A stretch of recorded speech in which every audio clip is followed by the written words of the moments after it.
A gente também fala tupi. O nome Sergipe tem origem no tupi e significa no Rio dos Siris. É formado por seri, que quer dizer siri, mais i, palavra para água ou rio, mais p, que significa a preposição em, no. O siri é uma espécie de crustáceo encontrado em locais de areia ou de mangue. O termo siri também vem do tupi e tem o significado de correr, deslizar, provavelmente em razão de como ele se move.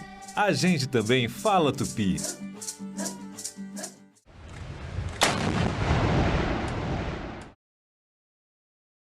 O programa a seguir é livre para todos os públicos.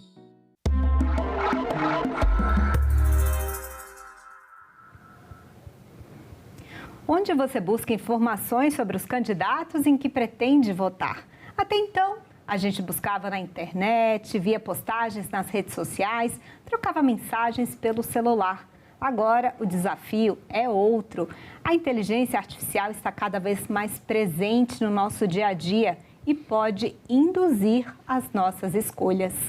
Este Cidadania é produzido em parceria com o Senado Verifica, o serviço oficial de combate à desinformação do Senado.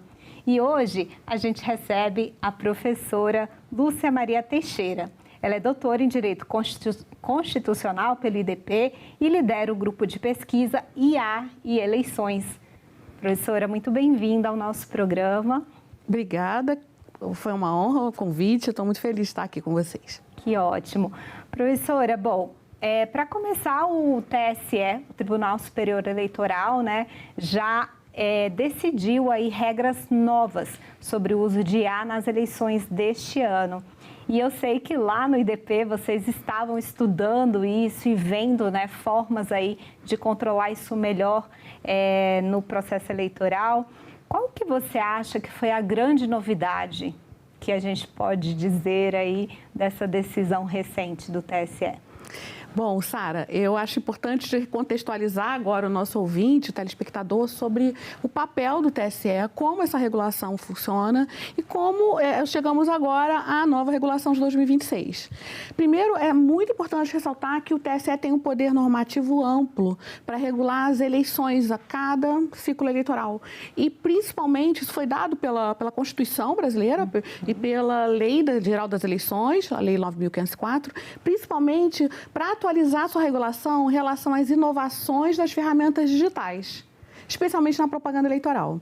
E neste ano, agora em 2026, nós tivemos um processo muito interessante de audiências públicas, participação de várias instituições que levaram, através dos canais do SEI e do TSE, levaram suas propostas, contribuições escritas. Foram milhares de propostas, centenas de participações nas audiências públicas.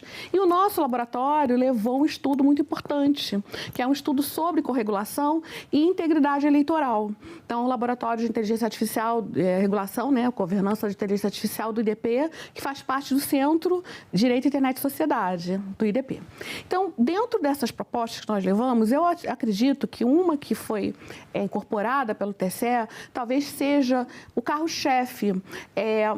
Temos muitas coisas para conversar aqui sobre inteligência artificial, Sara, mas eu acho que o carro-chefe ali é o plano de conformidade, porque as plataformas, hoje os provedores de aplicação, vão ter que demonstrar para o TSE que estão cumprindo as obrigações previstas na resolução, que já eram muitas a partir de 2024 e foram aumentadas agora. Até porque, professora, de 2024 para 2026, pessoal, a inteligência artificial evoluiu muito, Muito. Até então a gente tinha 6 dedos, ali na mãozinha, da pessoa, mas hoje está assim muito complicado diferenciar, professora? E a preocupação do TSE foi justamente com essas novas tecnologias de IA generativa. Porque a gente já tinha regras em 2024, a partir de 2024, regras de IA, a resolução de 2024.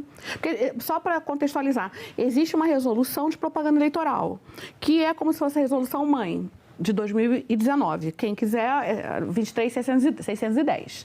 E essa resolução foi atualizada em 2024 já incluindo regras sobre o uso de IA na propaganda eleitoral. Eram regras relacionadas à rotulagem, à proibição de deepfakes, há também o uso de avatares e chatbots que não podem ser usados para simular uma conversa com o eleitor, para iludir o eleitor. O eleitor não pode achar que está conversando com o candidato. Então, já eram regras bastante firmes, mas agora o TSE inovou bastante e posso dizer que é uma das regulações assim, de órgão eleitoral, de autoridade eleitoral, uma das mais avançadas do mundo, Sara.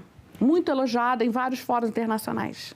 Professora, uma das mudanças é que vai ter que estar muito claro, né? Quando você chegar ali na rede social, estou aqui rolando o meu feed. Se aquele conteúdo foi produzido com IA, isso tem que estar explícito, professora? Sim, tem que estar explícito, tanto no conteúdo orgânico, né, quanto no conteúdo impulsionado, que é aquele conteúdo que algumas plataformas oferecem esse serviço e partidos, federações, candidatos podem contratar esse serviço, não terceiros, esses personagens que eu disse, né, esses atores, podem contratar esse serviço de impulsionamento. Então, a gente tem até uma inovação em relação à proibição daqueles cortes que foram feitos pelo Pablo Marçal, aquele tipo de competição em que pessoas, ou eleitores ou influenciadores, faziam impulsionamento de propaganda e isso já era proibido, mas agora está expresso na resolução. Está expresso, né? Então, eu acho que são várias novidades e uma coisa importante que provavelmente você vai falar e eu já vou me antecipar, é a questão da conversa com a IA generativa. Essa foi uma grande novidade. E essa é uma das que mais me preocupa, viu, professora? Porque, pessoal, hoje quando você não está buscando ali, você vai no buscador, mas é a IA que já está respondendo ali, né? E ela já está o quê? Resumindo, ela já está te explicando e ela está dando o viés dela, né, professora? Sara, a IA, hoje, antigamente, a gente ia para o buscador, o Google, né, que tem um grande buscador, o maior buscador do mundo. E aí ele trazia alguns tópicos para você. Claro que existia uma curadoria ali, né? Naquelas páginas tem aqueles patrocinados e os outros que o Google ia indicando, porque o algoritmo vai fazendo aquela seleção e ela é diferente, né, de pessoa para pessoa. Mas hoje, as IAs generativas, elas trazem uma coisa mastigada para o eleitor, para o cidadão. Eles trazem já o conteúdo todo pronto. Então, não é mais como um motor de busca. E os motores de busca estão adotando cada vez mais a IA. Antigamente, a gente ia no motor de busca, a gente ia no Wikipedia. Agora, a gente vai na IA generativa. Então, tem tem alguns que até interpretam isso como se fosse um oráculo. Aquilo que foi dito tem um poder, tem uma autoridade sobre a pessoa. Então, isso é muito perigoso. Por quê? Porque se isso for usado para induzir o eleitor, para convencer o eleitor a votar em alguém, isso é muito perigoso para o processo eleitoral e para o regime democrático, que se baseia numa autonomia, numa liberdade e em confronto de ideias.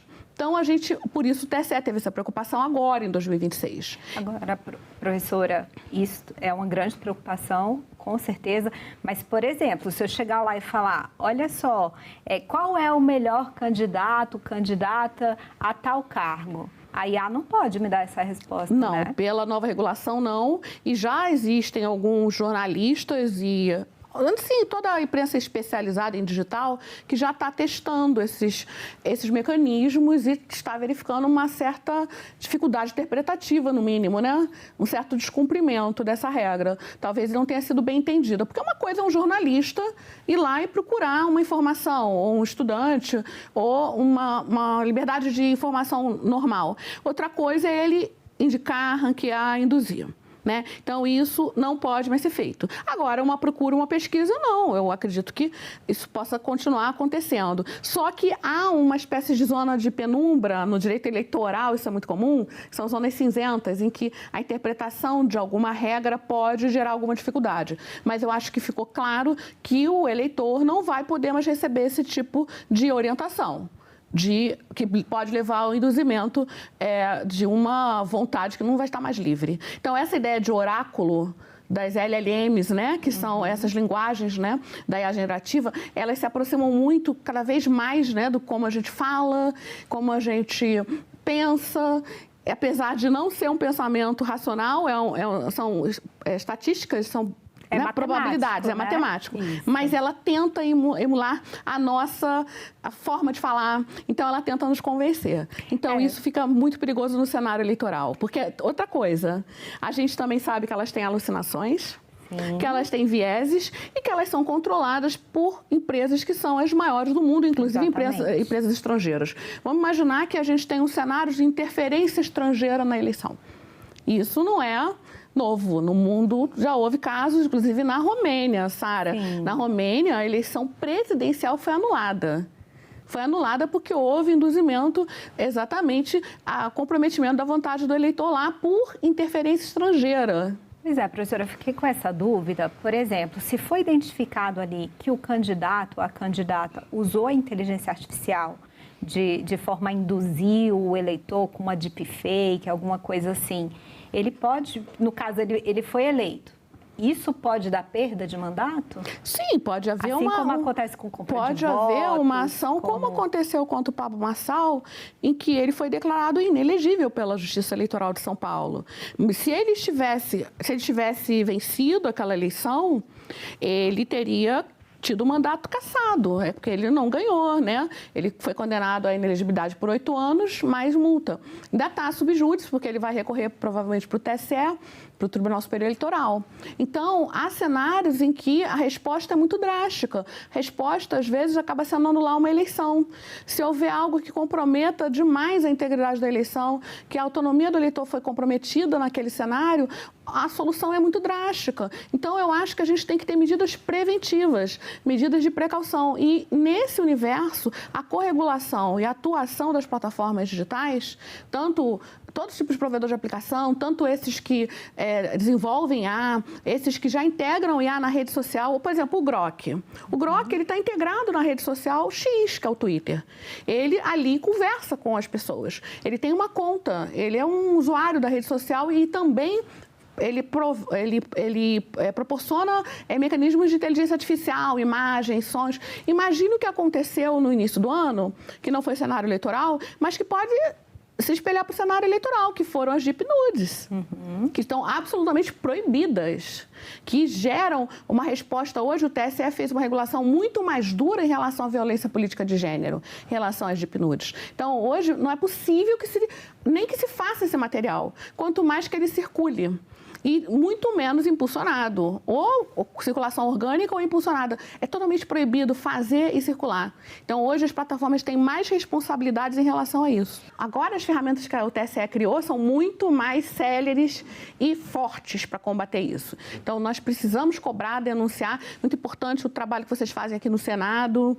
Temos canais no TSE, na Justiça Eleitoral. Agora, o TSE está reformulando o CIAD, né, que é aquele sistema que recebe denúncias e uma série de temas. O Pardal, né? O Pardal, que é uma ferramenta, né, para denúncias. Nós temos também as ferramentas do Ministério Público Eleitoral, né, que é um dos legitimados na Justiça Eleitoral para essas atuações. Então, a gente precisa divulgar bastante aqui no programa, em outros programas, para a gente conseguir a adesão das pessoas, para que as pessoas saibam, né, como fazer, como denunciar. E as próprias plataformas têm seus canais de denúncia. E o plano de conformidade, como eu estava falando no início, ele é tão importante que ele também atinge isso. Ele atinge tudo, ele atinge todas as obrigações das plataformas. Ele atinge porque ele exige métricas, desempenho, prazo, resposta imediata à Justiça Eleitoral, o que fez em relação a isso, aquilo.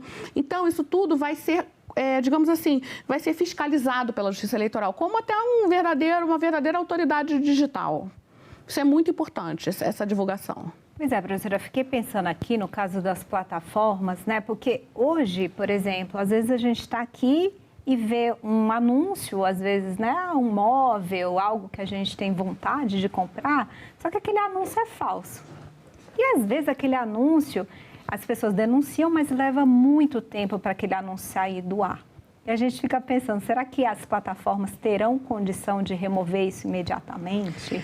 Eu acho que a gente está, Sara, no início de um processo muito importante, porque, claro que a Justiça Eleitoral tem um programa de combate à desinformação desde 2018, que vem evoluindo, né? E vocês participam desse ecossistema. Inclusive, o Senado é parceiro, né? É um programa permanente de enfrentamento à desinformação. Sim, esse programa foi criado lá em 2018 e teve muitos atos com as plataformas, eles fizeram memorandos de entendimento, na última eleição, vários acordos de cooperação das plataformas, mas agora a gente está entrando num estágio de corregulação que é mais efetivo, porque é a exigência desses documentos, dessas métricas de desempenho, e a gente fez um estudo no LIA, baseado muito na jurisdição estrangeira, em 3 marcos regulatórios importantes, na União Europeia, no Reino Unido e na Índia também, porque tem legislações bastante importantes sobre esse tema. E a gente sabe que a gente aqui ainda não tem, por exemplo, o marco legal de inteligência artificial, como eles têm, a gente ainda não tem aquela antiga lei de responsabilidade das plataformas que não virou lei, era um projeto de lei, o PL 2330, isso não impediu a Justiça Eleitoral de agir. Então, ela vem agindo. Então, a gente está no início de uma fase mais madura, regulatória, em que essas providências realmente elas vão nos... Primeiro que a gente não conhece como elas funcionam. Ninguém sabe por que retirou um conteúdo ou não retirou, por que suspendeu um perfil ou não suspendeu. Ninguém sabe como é que o algoritmo funciona, né? Quais são as escolhas, por que está chegando aquele conteúdo para você, né? Já se sabe que existe uma curadoria algorítmica, né? Mas não se sabe como ela funciona, como aquele sistema de recomendação funciona. Então, agora nós vamos ter mais elementos para entender esse mundo tão opaco, essa Black Box Society. Então, acho que a gente já está entrando no novo estágio de regulação, no novo estágio de enforcement dessa regulação, que é muito boa mesmo. Agora, claro que não existe perfeição. Nem na União Europeia, que tem a legislação talvez mais moderna do mundo, a gente conseguiu evitar aquela tragédia que foi o caso da Romênia, que é um membro da União Europeia, que foi vítima, na Romênia, né, eleições presidenciais anuladas, foi vítima de um mega esquema que foi todo no meio digital, né? Aconteceu, foi cross-platform, passou por várias plataformas, mas começou no TikTok. Com influência estrangeira, abuso de poder econômico, uso indevido de meios de comunicação, tudo junto. E num espaço de tempo, porque o problema do processo eleitoral também é esse, o espaço de tempo é muito curto. A campanha eleitoral é curta, a pré-campanha também é curta, e as respostas têm que ser muito rápidas. Então, várias regras dessas, novas da Justiça Eleitoral, endereçam essa questão, inclusive em relação ao tempo, como aquela regra das 72 horas, que você vai falar, né? Eu ia trazer, é uma espécie de quarentena, né? Não pode postar nada que tenha o uso de IA 72 horas antes e 24 horas depois? Após o término da eleição, 24 horas. E 72 horas antes do pleito. Olha que interessante, se você imaginar que esse é o momento mais sensível da eleição, é o momento em que, às vezes, o eleitor vai pegar suas informações para escolher o seu candidato. E vou dar o exemplo da Argentina, eu gosto muito de dar exemplo, já dei o exemplo da Romênia. E na Argentina aconteceu um caso muito grave, que foi um vídeo falso, uma deepfake, né, que é um vídeo falso, manipulado, com o ex-presidente Macri dizendo para os eleitores, na véspera da votação das eleições legislativas em Buenos Aires. Ele dizia para os eleitores, olha, a minha candidata do meu partido, ela desistiu. Podem votar no candidato do presidente Milei. Isso horas antes da votação. Então, olha o risco que nós temos, porque não há tempo hábil para responder a isso. O eleitor que assistir aquilo vai ficar vendido, digamos assim, vai acreditar naquele vídeo, porque os vídeos hoje são baratos e quase imperceptíveis as mudanças, né? Como você falou, antigamente você via 6 dedos, agora você não vê mais nada disso. Os vídeos são quase perfeitos, esses vídeos falsos, esses manipulados. E lembrando, né, professora, que a gente tem hoje aplicativos que eles vão lá e clonam a voz. Né? Então, você pode ter ali, você pode estar recebendo um áudio aqui no seu WhatsApp, do grupo aí da tua família, mas aquela voz não é real. Aquele vídeo cada vez mais perfeito, que são as deepfakes que a gente fala. Mas o áudio também é uma deepfake, Sara. Exatamente. E ele é talvez até mais perigoso do que o vídeo. Eu também considero também que ele é muito... Ele pode causar um dano muito grande, né? E aí, por que proibir nas 72 horas? Não, mas é a pessoa mesmo, né? Por que proibir nas 72 horas? Inclusive o uso legítimo da IA. Porque há vários usos, ela é amplamente usada, inclusive. Para coisas boas. Sim, ela e o problema é que ela é usada também para coisas que... Mas por que proibir o uso legítimo também, nas 72 horas? Porque não podemos correr esse risco. Porque olha o dano e o resultado seria o quê? Anular uma eleição? E isso é muito traumático. Eu já fui promotora eleitoral em 7 ciclos e a anulação de eleição é uma das coisas mais traumáticas que existem. Porque o eleitor, ele se sente muito, assim, muito... magoado com aquilo, ele foi lá, ele ficou na fila, ele votou, ele acreditou. E aí aquilo depois é anulado, você tem que fazer uma eleição nova inteira. Então, assim, é muito, muito perigoso. Então, a gente precisa tomar cuidado. O ministro Cueva tem razão, a ministra Estela Aranha tem trabalhado na propaganda eleitoral, tem trabalhado muito também nessa questão digital. A gente está falando, olha, essas ferramentas hoje, elas não vão ser igual a 2024, não. Primeiro que a eleição geral, eleições gerais, elas são muito maiores, né? E segundo, elas hoje estão muito baratas, muito aperfeiçoadas. Qualquer adolescente na sua máquina tem uma ferramenta de IA generativa. Então, a gente sabe que isso pode realmente causar um dano que é quase irrecuperável, porque você não tem tempo hábil de tirar aquilo do ar e comunicar aos eleitores, olha, isso é mentira. Por quê? Também por quê? Porque a mentira circula mais rápido. A mentira dá mais engajamento. Ela mexe com a nossa emoção, né, professora? Sim, ela deixa a gente com raiva. Você fica assim, não é possível isso aqui, eu vou compartilhar. Ela não deixa você pensar.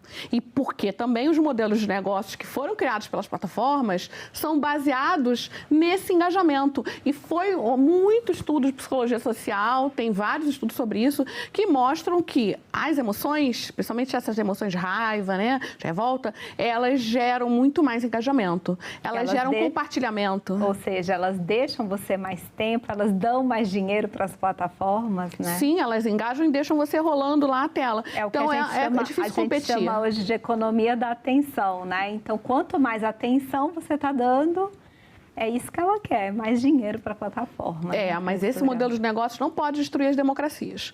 Porque nesse patamar, a gente vai chegar a um momento de discutir, destruir os valores da democracia liberal. Vamos pensar os valores da liberdade, os valores da igualdade.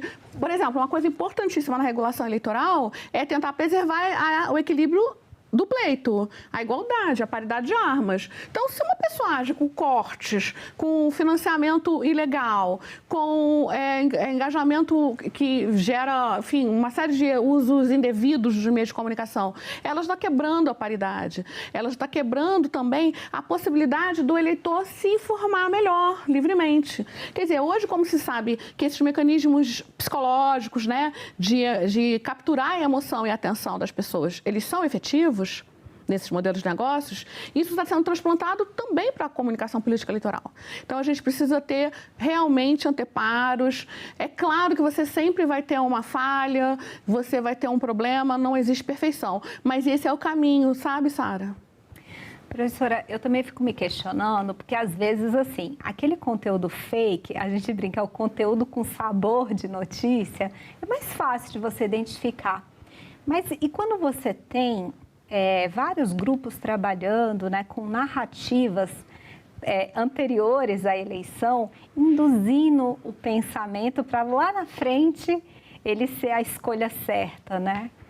Isso é muito perigoso. Eu estudei isso no meu doutorado, publiquei um livro sobre perfilamento e microdirecionamento de propaganda eleitoral. É que não é uma propaganda explícita. Não, quando eu falo mas propaganda... ela já está rolando ali, né, Quando eu falo propaganda, são conteúdos orgânicos também. Eles também são propaganda. Qualquer coisa que o candidato use para informar seu projeto, suas propostas. Pode ser um vídeo orgânico lá na conta dele do Instagram. Isso é uma propaganda. Então, mas às vezes não é o candidato postando, né? São vários perfis postando ao longo e criando narrativas, né? Sim, os estudiosos de informação são muitos, tem literatura vasta sobre isso. Por exemplo, a René de Resta, que estudou, teve na frente do maior laboratório de informação do mundo, né, Stanford, ela estudou esse mecanismo nos Estados Unidos nas eleições de 2016, que houve o caso Cambridge Analytica, né? Foi um grande caso, né, de manipulação eleitoral no mundo e que já está superado. Aquelas técnicas de Cambridge Analytica hoje, de perfis psicográficos, hoje a IA pode fazer de uma escala muito mais massiva e barata, né? Então, esse tipo de mecanismo a gente precisa enfrentar. Eu acho que as novas regulações, e aí não estou falando só do TSE, porque o TSE não regula o mundo. Ele regula o quê? O processo eleitoral. Então, a gente precisa discutir isso para o mundo, porque isso está afetando todas as áreas. Agora, olha o ECA digital. Uma resposta é isso. Por quê? Porque aquelas crianças estão sendo perfiladas, estavam recebendo o quê? Propaganda em massa e viciadas no quê? Numa arquitetura, né? Não estou falando só de um conteúdo que chegava para aquelas crianças, chegavam conteúdos horríveis, como o Felca denunciou, mas é a arquitetura que deixa aquelas crianças viciadas. E nos Estados Unidos acabou de ser julgado lá, teve um caso importante, né? Que não é o tema da nossa conversa, mas sobre houve a condenação, né, de 2 grandes empresas em relação a essa arquitetura viciante. Professora, antes da gente encerrar, queria que você deixasse um recado aqui para o eleitor, para a eleitora que vai votar esse ano, para os cuidados que a gente tem que ter na hora de decidir aí o nosso voto, a consciência, né? Eu acho super importante a gente falar mais uma vez das denúncias, dos canais de denúncia, para que os eleitores fiquem cada vez mais desconfiados de conteúdos que chegam às vezes por áudio ou vídeo, em grupos de mensagerias privadas, porque esse esquema é cross-platform mesmo, ele atravessa as plataformas para chegar no Telegram, para ele chegar... E às vezes são milhares de pessoas ali compartilhando conteúdos falsos. Então, a gente precisa ter cuidado, porque como que a gente vai se informar se a gente não sabe o que é real, o que é a realidade? Então, a gente precisa também... Não confiar, né, professora? Fazer essa postura, fazer essa checagem ativa, né? E fazer as denúncias, os canais de denúncia vão estar estruturados para isso e cobrar das plataformas também que elas cumpram as obrigações que já são, já ali, muito claras para elas. Por exemplo, se você abrir lá uma IA generativa, ela tiver ranqueando e te indicando um candidato para votar na eleição, tem que botar, assim, a lanterna vermelha ali, né?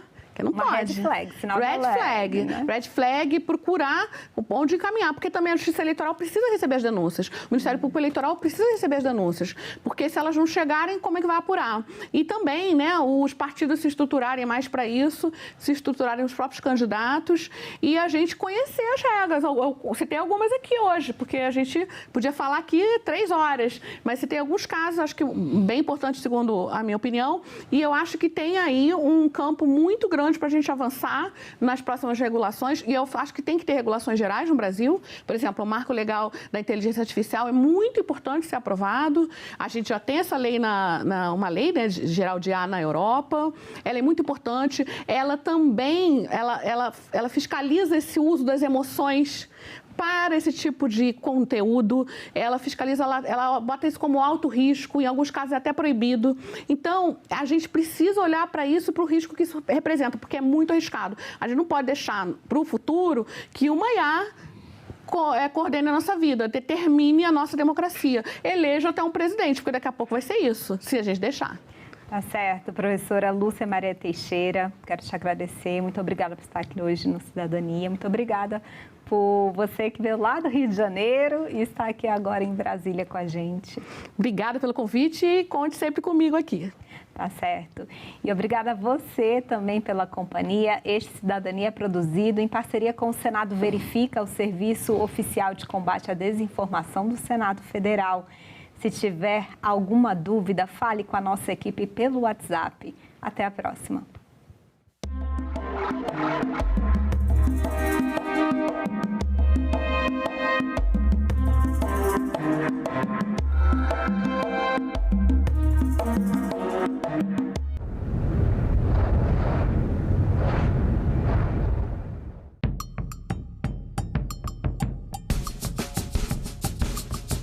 Eu aprendi a falar português e esgrimo essa língua como uma lança, uma espada, como uma flecha, para eu poder alcançar a cabeça dura das pessoas que não conseguem pensar sozinhos.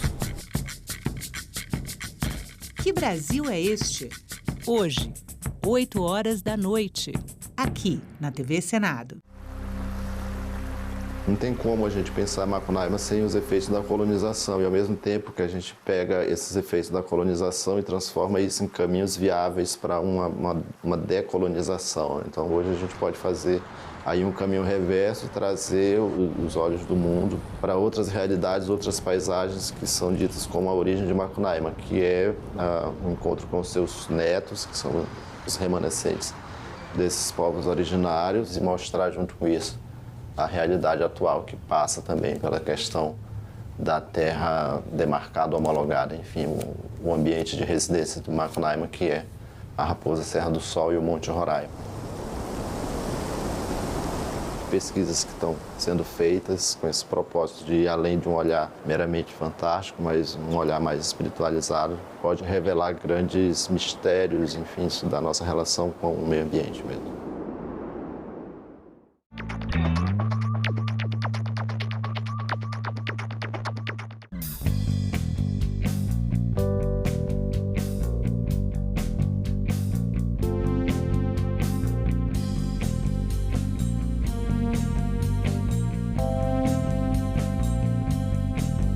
A gente também fala tupi. Pernambuco é uma palavra de origem tupi, formada por Paranã, que quer dizer mar, mais umbuca ou puca, que significa furo. Logo, Pernambuco seria mar furado, ou buraco que o mar fez, isto é, uma pedra furada por onde o mar entra. Era um termo comum usado em toda a costa do Nordeste, para lugares onde havia recifes, como o local onde hoje está a cidade do Recife.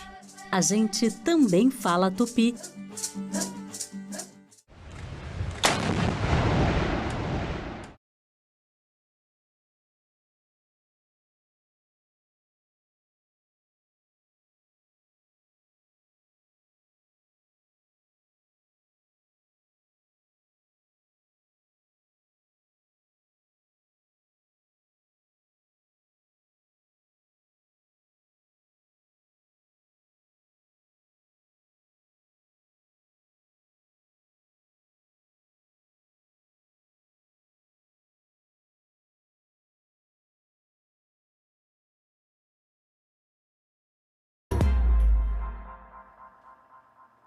O relatório final da CPI do crime organizado, apresentado pelo senador Alessandro Vieira, foi rejeitado por 6-4.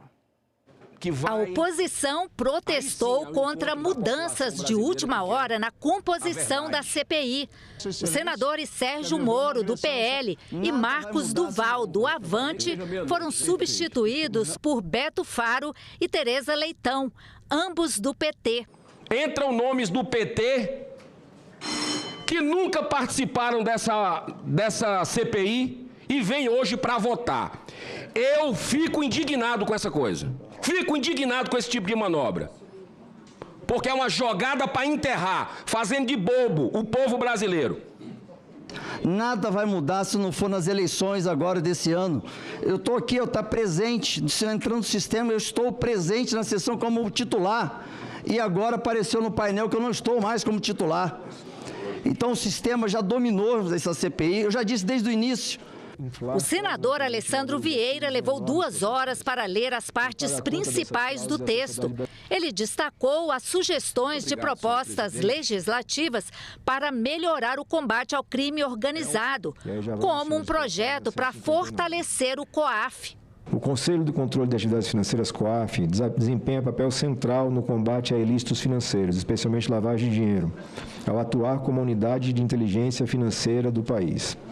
Por meio do recebimento e da análise de comunicações de operações suspeitas enviadas por instituições obrigadas, o COAF identifica padrões atípicos de movimentação de recursos, produz relatórios de inteligência que subsidiam a atuação de órgãos como a Polícia Civil, Federal e o Ministério Público. O relator também detalhou os pedidos de indiciamentos dos 3 ministros do STF e do Procurador-Geral da República, Paulo Gonet. Os indícios reunidos por essa comissão parlamentar de inquérito de variadas naturezas são plenamente suficientes para fundamentar o indiciamento. A Alessandro Vieira fez uma síntese do relatório. O crime organizado no Brasil não é um problema limitado, circunscrito à segurança pública. É uma questão de soberania nacional. Enquanto organizações criminosas, violentas ou não, exercerem seu poder sobre territórios, populações, instituições, o Estado Democrático de Direito permanecerá fragilizado.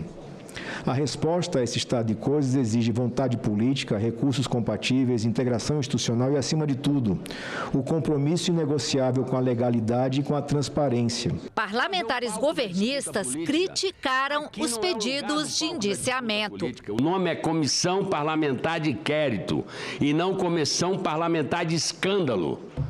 E aqui as pessoas não estão buscando a verdade em hipótese nenhuma, senhores. Algumas pessoas aqui estão querendo fazer o libelo por conta que nós estamos no ano eleitoral. Não vejo aqui nenhum indiciamento ou nenhum aprofundamento que apontasse o indiciamento de pessoas vinculadas ao crime organizado e às organizações criminosas. O relatório final da CPI do crime organizado pedia o indiciamento por crime de responsabilidade dos ministros do STF Dias Toffoli, Alexandre de Moraes e Gilmar Mendes, além do Procurador-Geral da República, Paulo Gonet. No relatório, com cerca de 200 páginas, o relator, senador Alessandro Vieira, faz um amplo panorama da atuação do crime organizado no país, desde a ocupação territorial por facções e milícias até a infiltração em setores econômicos formais e no próprio poder público. O texto destaca a convergência entre a criminalidade violenta e os crimes financeiros e aponta como essas estruturas atuam de forma articulada para ampliar lucros e dificultar a repressão estatal. O relator cita o caso do Banco Master como um dos maiores escândalos financeiros recentes do país e pede o indiciamento por crime de responsabilidade e conduta incompatível com o cargo de 3 ministros do STF. Dias Toffoli, Alexandre de Moraes e Gilmar Mendes. Alessandro Vieira também pede o indiciamento do Procurador-Geral da República, Paulo Gonet, que, segundo o relatório, teria sido omisso diante dos indícios contra autoridades.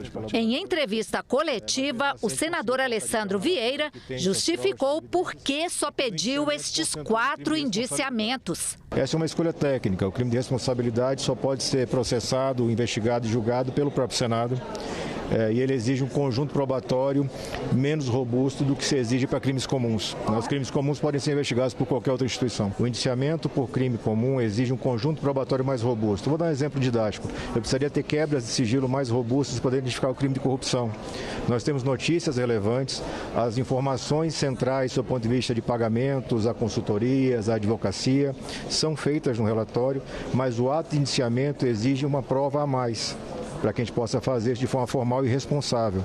E é o que a gente faz, a gente deixa isso claro, aponta a necessidade de novas investigações, aponta a necessidade de instalação da CPI própria do Banco Master. O relatório também traz sugestões de propostas legislativas para modernizar o combate ao crime organizado no país, incluindo a ampliação de medidas cautelares, fortalecimento de instrumentos de bloqueio de ativos, aumento de penas para lavagem de dinheiro e maior transparência sobre beneficiários finais de recursos financeiros. O relatório também recomenda medidas estruturais, como a criação do Ministério da Segurança Pública, o fortalecimento dos sistemas de inteligência, maior integração entre os órgãos de segurança, recomposição do orçamento de órgãos como a Polícia Federal, Receita Federal e a ABIN, e ainda sugere a intervenção federal na área de segurança do Rio de Janeiro. A CPI do crime organizado foi instalada em novembro do ano passado. Durante cerca de 4 meses, os senadores requisitaram documentos, quebraram sigilos, aprovaram mais de 100 convites e convocações. A comissão ouviu representantes do governo, especialistas, governadores, mas esbarrou em decisões do STF que, segundo o relatório, atrapalharam as investigações, como a suspensão de quebras medidas de sigilo e decisões que desobrigaram convocados de comparecerem aos depoimentos. O presidente do Senado, Davi Alcolumbre, disponibilizou o apoio da Advocacia do Senado para que senadores se defendam em possíveis processos por conta de manifestações em atividades legislativas. O ministro do STF, Gilmar Mendes, pediu que a Procuradoria-Geral da República investigue o relator da CPI do crime organizado, senador Alessandro Vieira. No relatório, o parlamentar pediu o indiciamento de Mendes e de outros 2 ministros, Alexandre de Moraes e Dias Toffoli, além do Procurador-Geral da República, Paulo Gonet.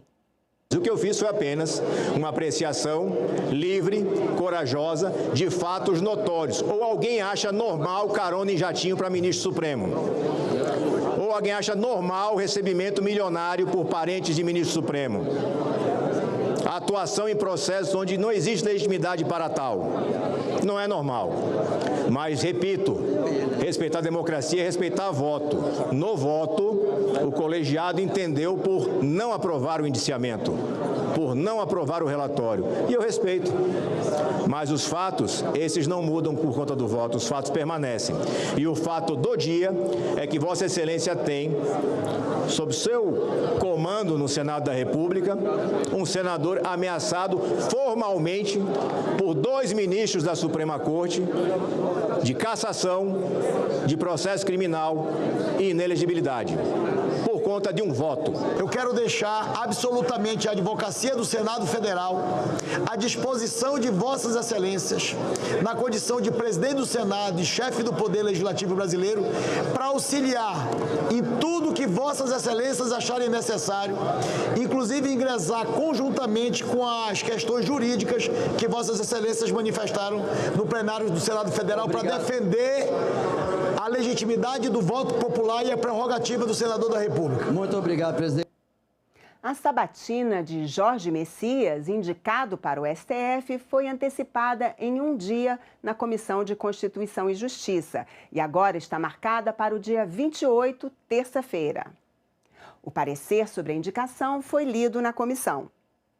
Jorge Rodrigo Araújo Messias é evangélico, tem 46 anos e comanda a Advocacia Geral da União desde janeiro de 2023, início do 3º mandato do presidente Lula. Antes disso, atuou como procurador do Banco Central e da Fazenda Nacional. E no governo Dilma Rousseff, foi consultor jurídico de vários ministérios e subchefe jurídico da Presidência da República. No relatório de 7 páginas favorável à indicação, o relator senador Everton Rocha ressalta a formação acadêmica e experiência profissional de Jorge Messias.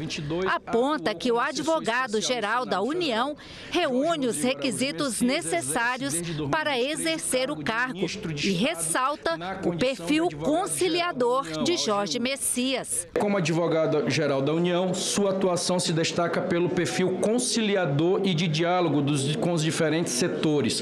Sobre sua liderança, a AGU posicionou a conciliação como uma política de Estado, priorizando a segurança jurídica por meio de realização de acordos judiciais e extrajudiciais.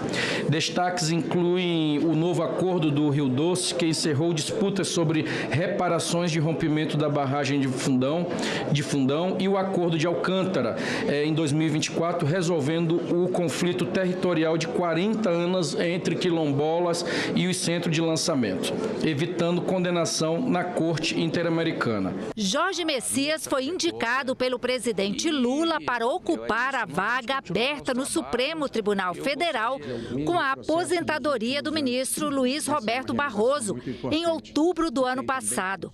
Apesar dele ter sido nomeado em novembro de 2025, a indicação formal dele só foi encaminhada ao Senado no início deste mês.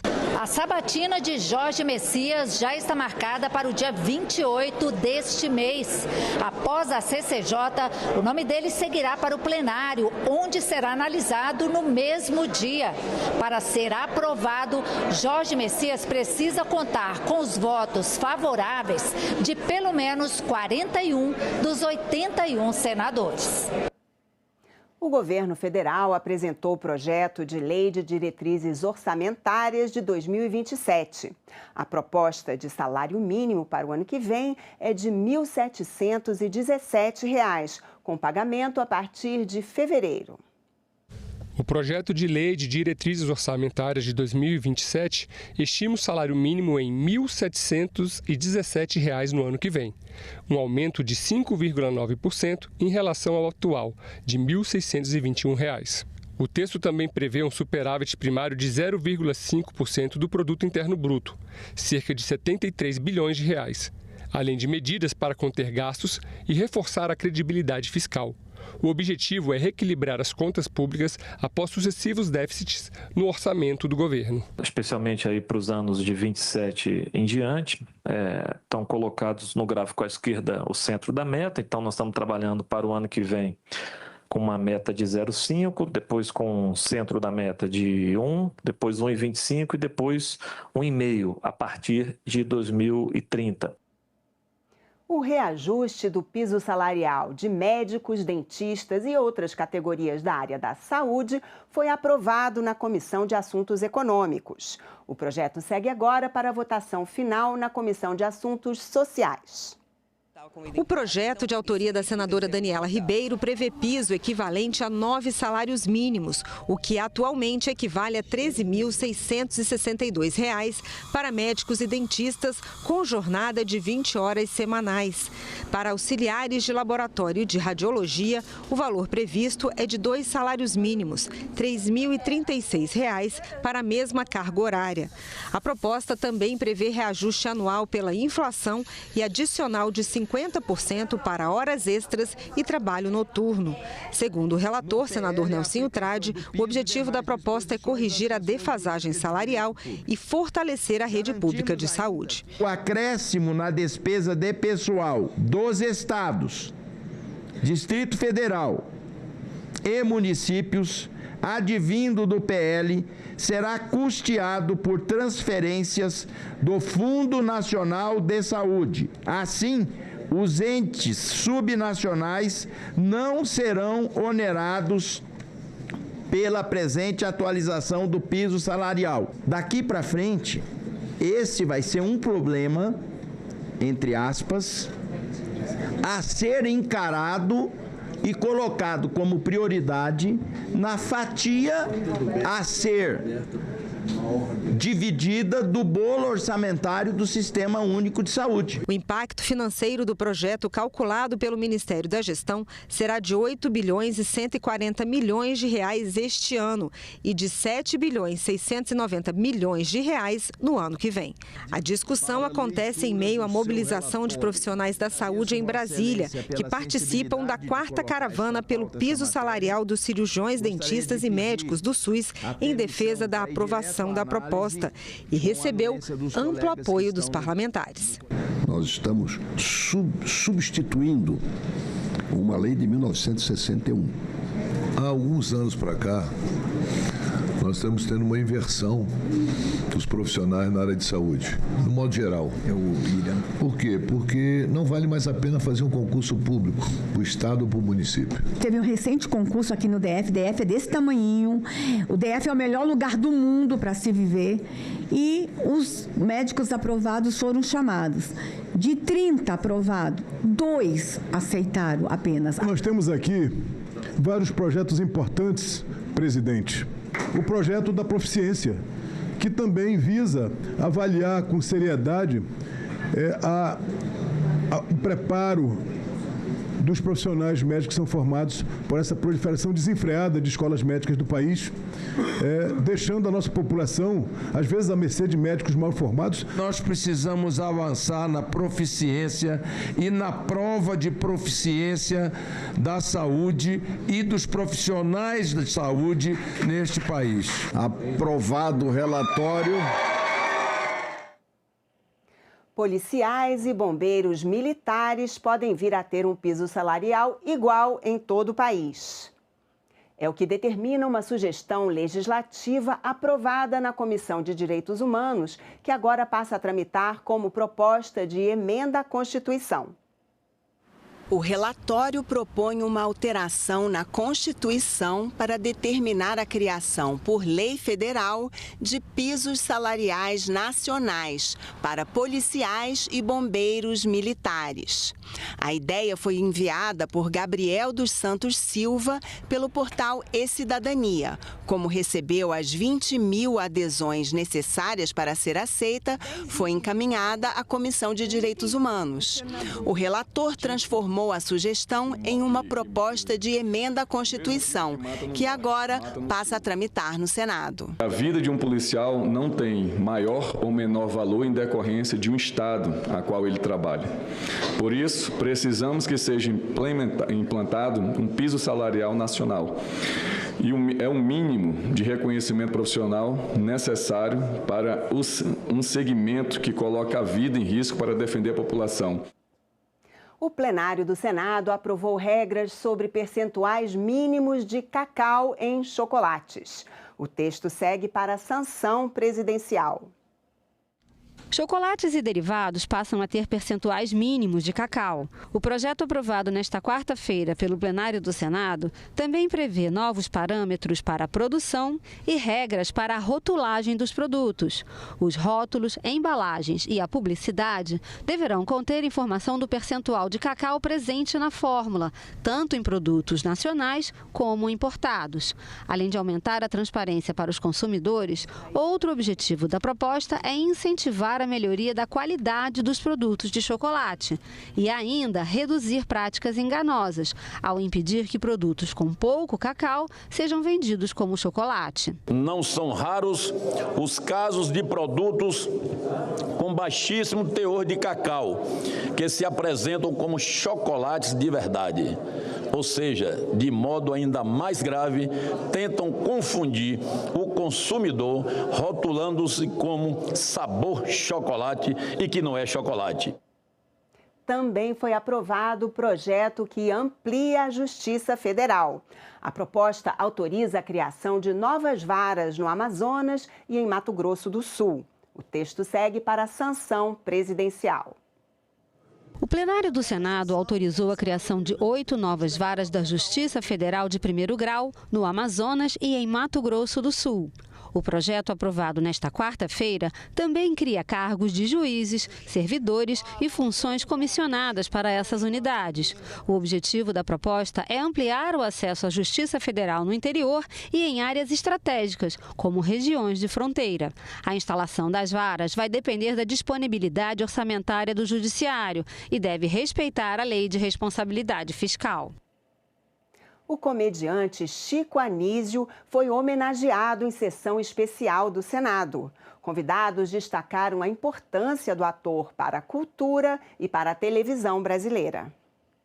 Conhecido por dar vida a vários personagens marcantes, Chico Anísio também foi escritor, roteirista, compositor e um dos maiores nomes da televisão brasileira. Marcou gerações com personagens que atravessaram o tempo. O ator morreu em 2012, aos 80 anos de idade. Para homenagear a trajetória do artista, o Senado realizou nesta quinta-feira uma sessão especial. Chico Anísio fez mais do que nos fazer rir. Nos ensinou que o riso também é uma forma de resistência e que um povo que ri de si mesmo é um povo que ainda não desistiu de se transformar. O artista nasceu em 12 de abril. A data foi escolhida como Dia Nacional de Enfrentamento à Psicofobia. Durante sua vida, Chico lutou contra o preconceito às pessoas com transtornos mentais. Chico Anísio, na visão futurística, ele pediu para criar esse termo. Ele cobrou a presença de medicamentos na farmácia popular. Eu prometi para ele que eu ia continuar cobrando e brigando. Continua até hoje. E a gente não consegue entender por que o próprio Estado não produz antidepressivos. Os medicamentos, 99% não têm patente. Por que os laboratórios do Estado não produzem? Porque é um preconceito, é uma discriminação. Foi por causa do Chico que o Brasil instituiu essa lei, né, no dia do aniversário do Chico, do enfrentamento ao preconceito, dessa questão da doença mental, né, uma data para combater esse preconceito com pessoas com transtornos e deficiências mentais.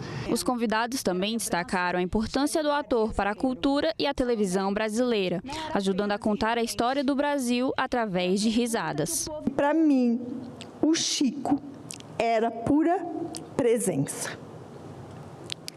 Chegar ali no escritório era aquecer o meu coração. Era amor, era afago e paz.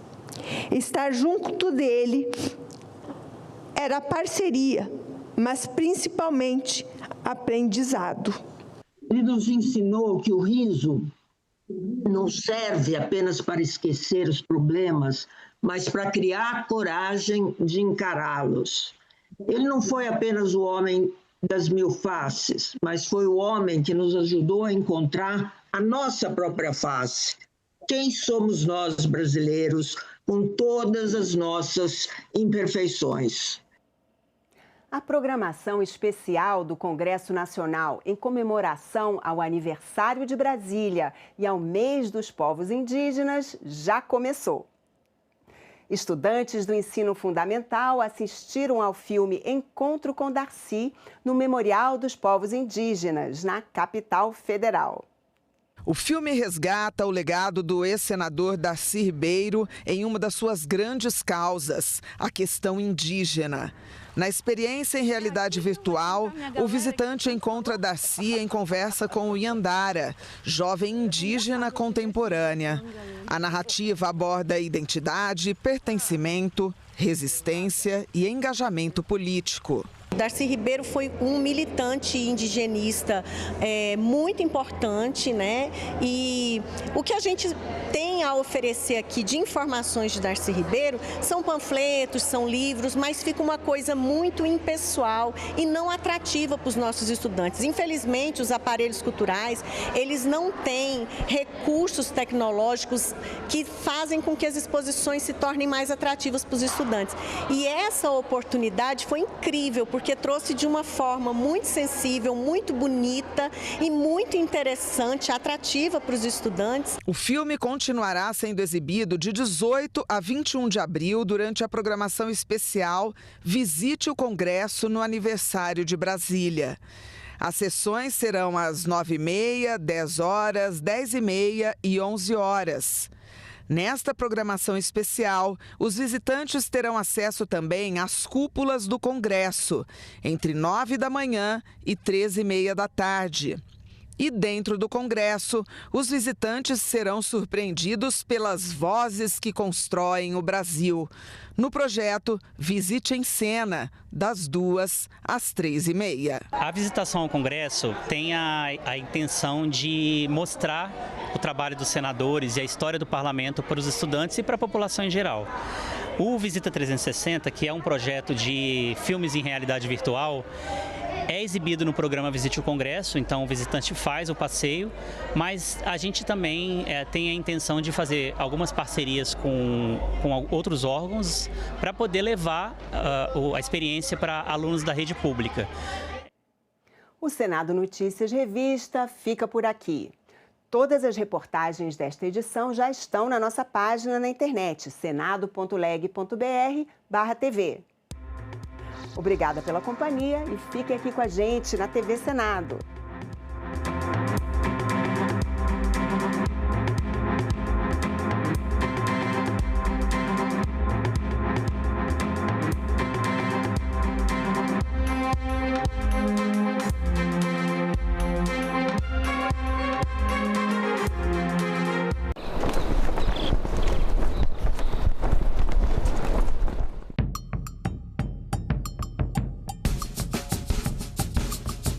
Eu aprendi a falar português e esgrimo essa língua como uma lança, uma espada, como uma flecha, para eu poder alcançar a cabeça dura das pessoas que não conseguem pensar sozinhos.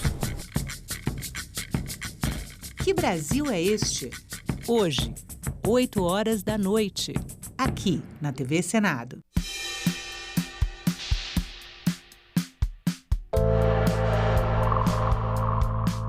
TV Senado é, digamos, uma ponte, é um grande canal entre todo o nosso trabalho, tudo que realizamos aqui dentro dessa casa, todos os debates, todas as audiências. Ela mostra um pouco desse mundo que é vivo, que está o tempo todo mudando, é muito ativo, é dinâmico.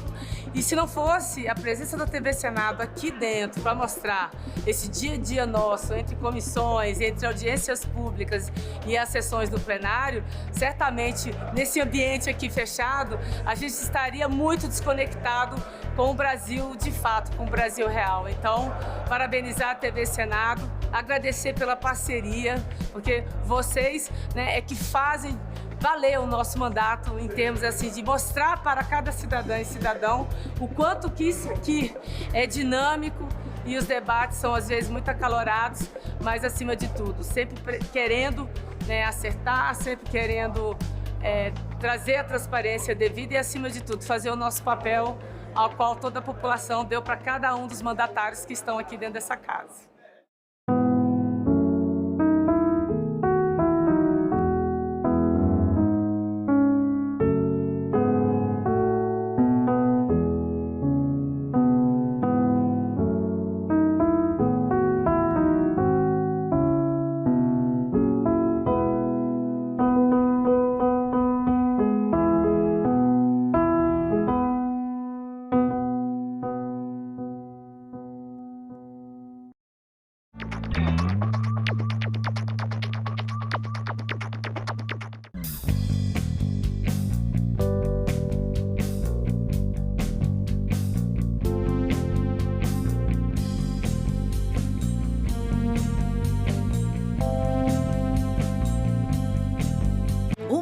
Cabe dentro de um museu. É só entrar e deixar a curiosidade te guiar. Objetos, documentos, roupas, fotografias. Cada detalhe guarda a memória de quem construiu nossa história. Cada detalhe conta sobre quem fomos, quem somos e para onde vamos. No museu, o passado ganha voz, ganha vida, ganha sentido. Museus, onde o passado encontra o presente e inspira o futuro. Visite, descubra, valorize.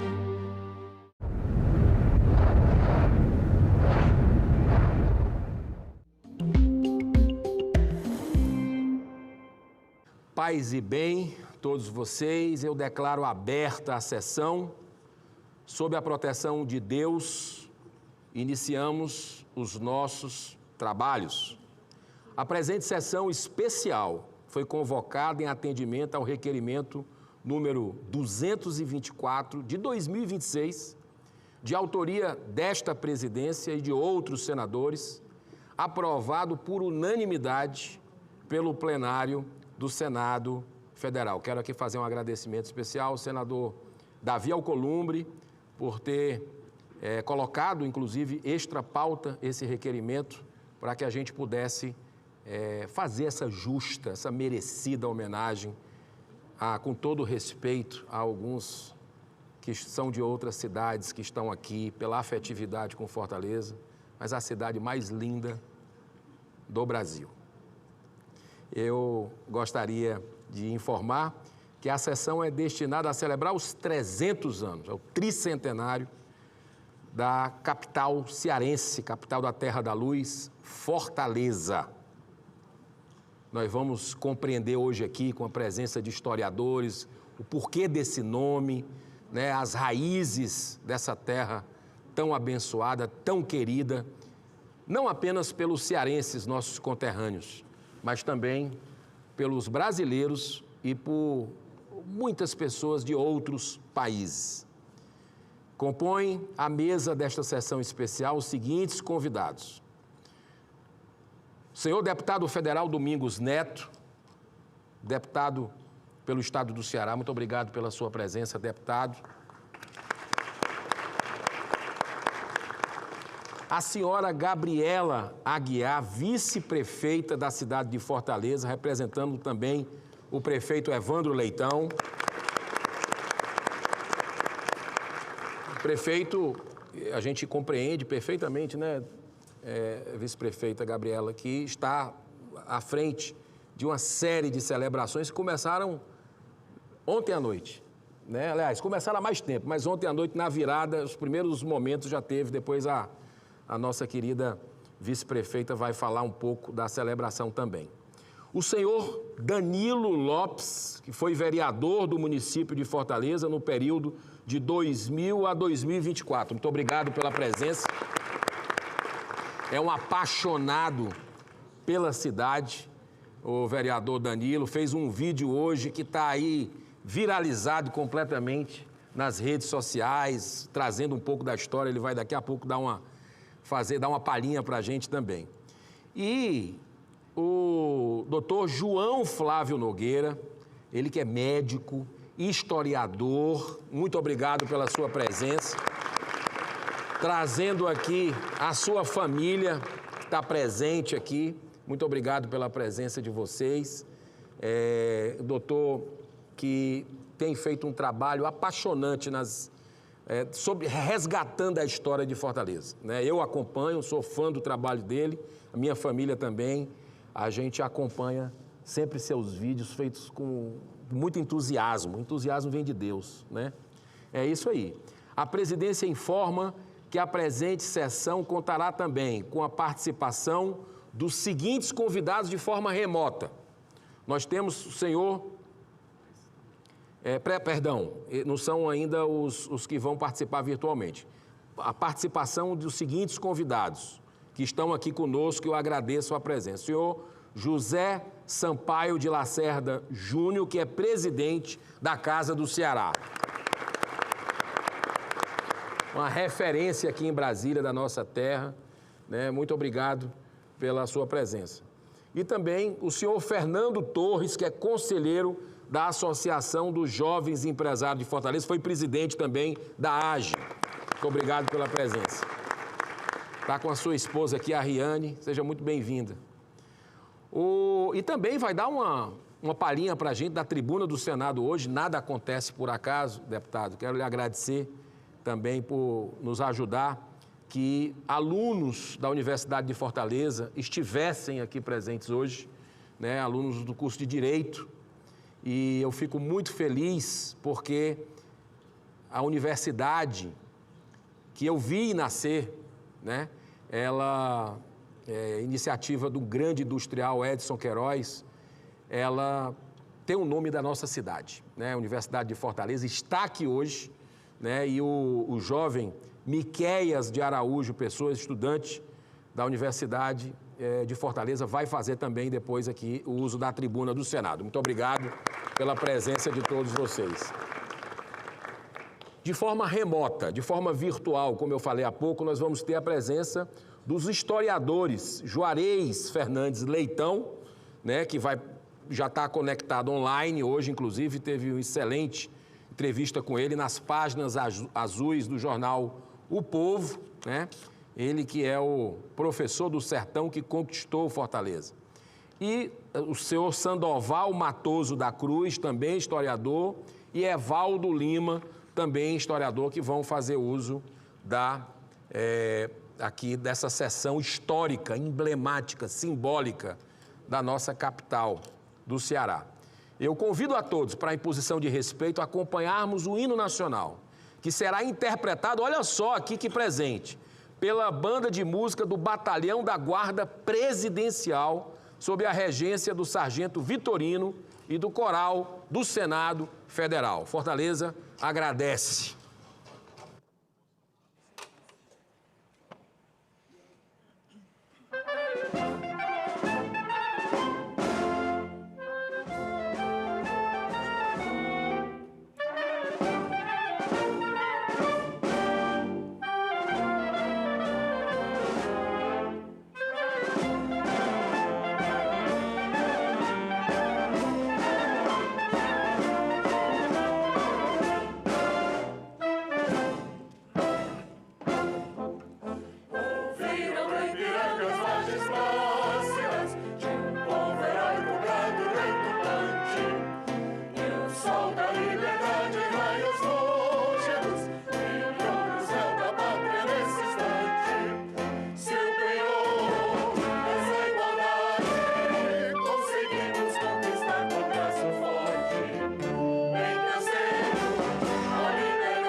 Muito bem, de arrepiar, hein?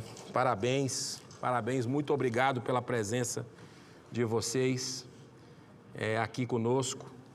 E deputado Domingos Neto, eu estava falando agora há pouco aqui na TV Senado, que eu tive o privilégio, a bênção, de logo quando cheguei aqui no Senado Federal, fazer uma sessão como o último ato do centenário do nosso Fortaleza Esporte Clube. Fizemos aqui uma sessão, diretoria, a torcida, tem uma embaixada aqui do Leão aqui, veio, foi lindo aqui o evento. E estou tendo o privilégio da minha saída, né, no último ano. É muita coincidência, um do centenário e o outro do tricentenário da cidade, que leva, né, o clube da gente, leva o nome da cidade de Fortaleza. O Danilo, para não ficar chateado, eu não sei o que é... Eu não sei, pronto. Então, o Danilo é torcedor do Ceará, Gabriela, Ferroviário, não. Fortaleza, olha, tá aí, pronto. Só está faltando o Ferroviário. Tem alguém aí? Não, mas tem... Olha aí, pronto. Doutor Estênio Campelo. Tá resolvido. Mas é interessante porque nós temos o futebol, né, que é uma expressão bem nossa, né, e o Ceará Sporting Clube também, que tem uma história muito bonita, né, e é o nome do estado, né. Então, o nosso futebol, ele tem o privilégio de ter os dois maiores times, né, um é o nome da capital e o outro é o nome do estado. Isso aí não é uma coisa comum, né? E, aliás, é algo que a gente não vê. E eu fico, assim, muito feliz em, de uma certa forma, estar aqui por pessoas que vibram pelo esporte. Esporte é vida, né? O esporte oferece um caminho para o resgate da cidadania, tirando os jovens de um caminho equivocado. E eu fico muito feliz também em estar participando dessa sessão, e eu vi que o Domingos Neto só não me deu uma cutucada porque estava as câmeras aqui, mas ele gostou do uniforme ali da Guarda Presidencial, né? Mas vamos agora, eu convido a todos para acompanharmos as canções Asa Branca, essa tem a ver com a alma do Nordeste, né? A autoria de Luiz Gonzaga, e Suíte dos Pescadores, de autoria de Dorival Caymmi, que serão interpretadas pelo brilhante coral do Senado Federal, que eu agradeço mais uma vez estarmos juntos aqui.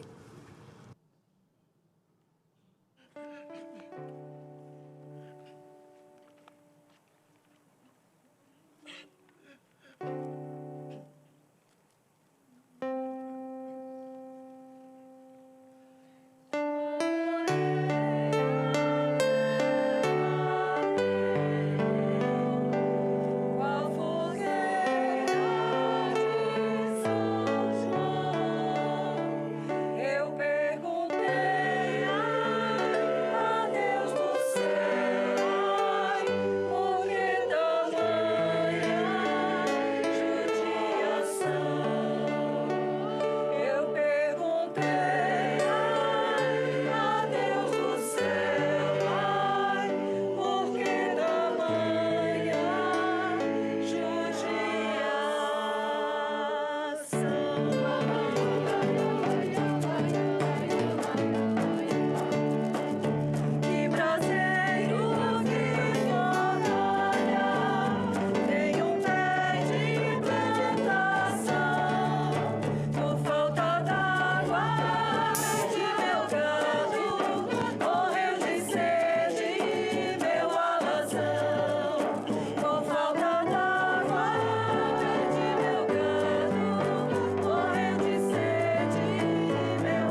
jangada vai sair pro mar, trabalhar, eu bem querer, se Deus quiser quando eu voltar, esse ano eu vou trazer meus companheiros também vão voltar, e a Deus do céu vamos agradecer, minha jangada vai sair pro mar, trabalhar, eu bem querer, se Deus quiser quando eu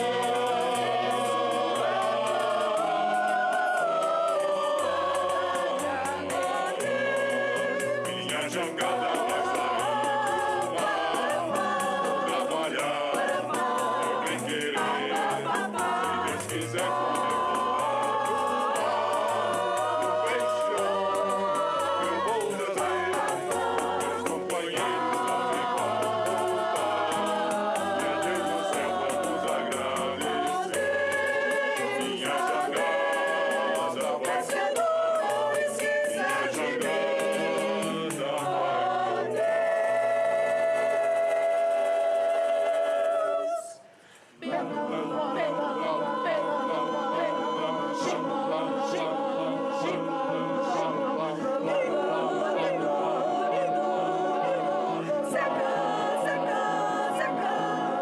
Cadê você, ó Mãe de Deus, meu Deus? Eu bem que disse pra José, não vai José, não vai José, meu Deus. Com tempo não se sai, quem vai pro mar, quem vai pro mar, não vem.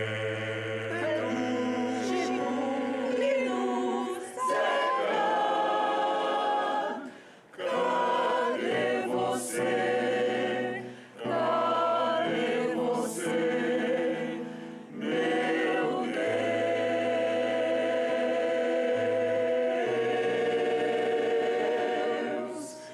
é tão triste ver partir alguém que a gente quer com tanto amor e suportar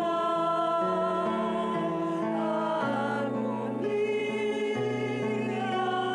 de esperar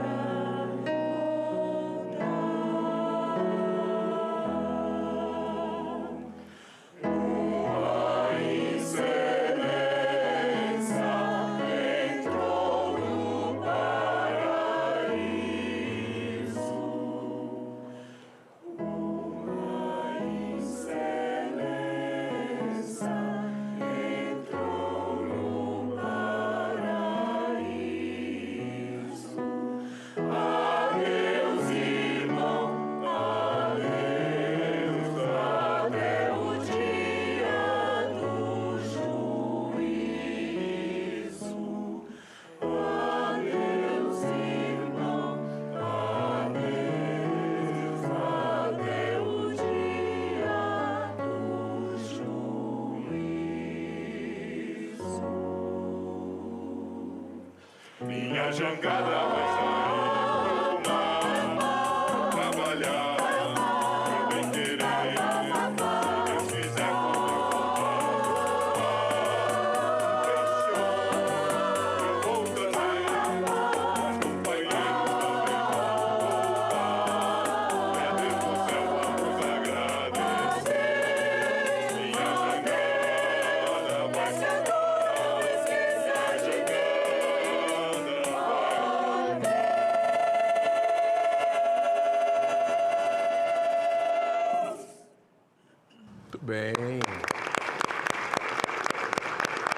Espetacular. Muito obrigado ao Coral do Senado, também sempre presente conosco aqui.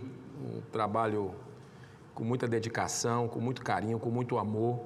E dizer o seguinte, que essa música, né, ela inspira um pouco, eu estava vendo aqui, o Dragão do Mar, né? Por que o Ceará é chamado de Terra da Luz? Né? Se eu estiver cometendo algum equívoco, depois você me corrige. Mas nós fomos o primeiro lugar a libertar os escravos no Brasil antes da Lei Áurea. 5 anos, é isso? 4 anos antes da Lei Áurea. E é interessante porque Dragão do Mar não deixou, né, os navios negreiros aportarem com escravos lá, com muita bravura. E o Ceará tem essa marca de não baixar a cabeça para interesses, para, enfim, poderosos de plantão. Isso é muito bonito da nossa terra, um povo de fibra.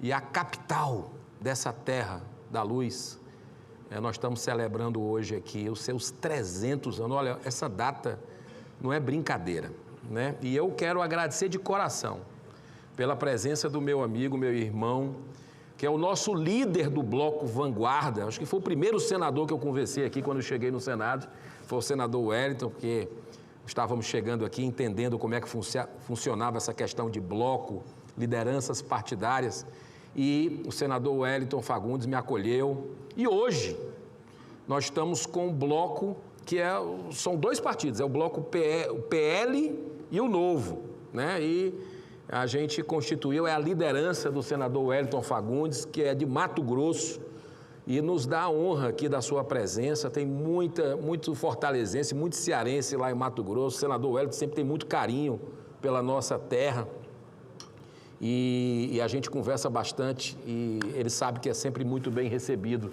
lá no Ceará.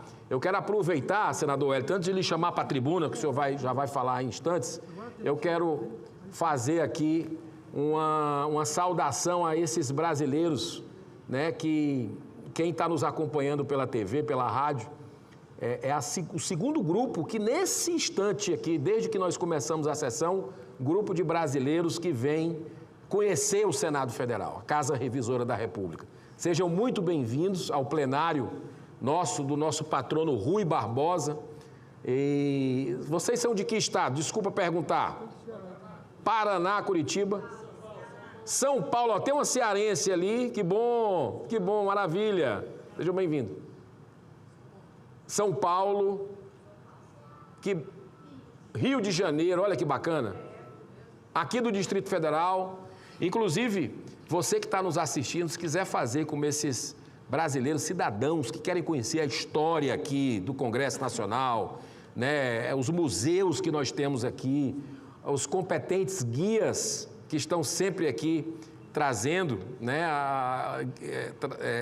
dando essas instruções, explicando como é que funciona, seja muito bem-vindo. Para você fazer como eles, para visitar o Congresso Nacional, basta acessar o site www.congressonacional, tudo junto, .leg.br/visite. Você vai lá e essa visitação você agenda, pode ser realizada em dias úteis, exceto terças e quartas, porque a gente tem muito movimento de comissão, votações, né? Então, as terças e quartas não. Mas nos finais de semana e feriados, você pode vir conhecer no horário de 9 às 17 horas. Então, nesse momento, eu chamo o nosso ilustre senador pelo Mato Grosso, senador Wellington Fagundes, para fazer aqui o seu discurso, o seu pronunciamento nessa sessão tão especial. Muito obrigado, senador.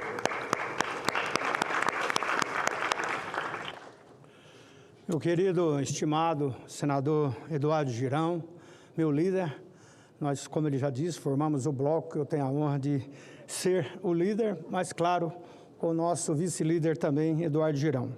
Quero aqui cumprimentar a todos presentes, em nome também do meu amigo, companheiro, deputado federal, Domingos Neto, que eu acho que por muitos mandatos, eu tive 6 mandatos lá na Câmara dos Deputados e convivemos por muitos deles juntos. E ele continua lá firme, uma das pessoas referência na área do orçamento aqui no Congresso Nacional.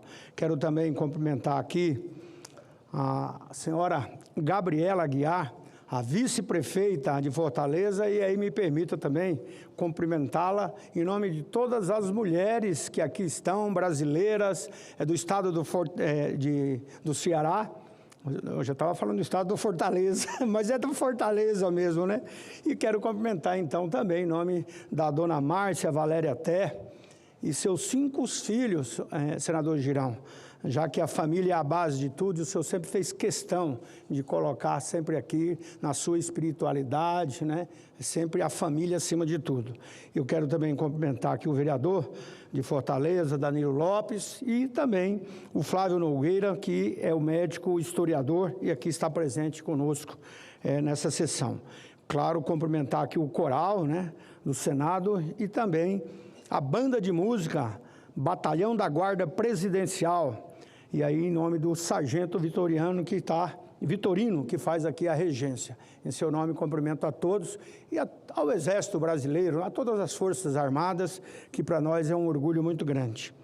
Senhor presidente, esta casa presta aqui hoje uma homenagem justa, merecida e profundamente simbólica aos 300 anos de Fortaleza. São 3 séculos. 3 séculos e 3 séculos de contribuição ao Ceará e ao nosso Brasil como um todo. Como Vossa Excelência colocou, o meu estado do Mato Grosso abrigou muitos cearenses que para lá foram, como o meu pai, que foi da Bahia para Mato Grosso a pé.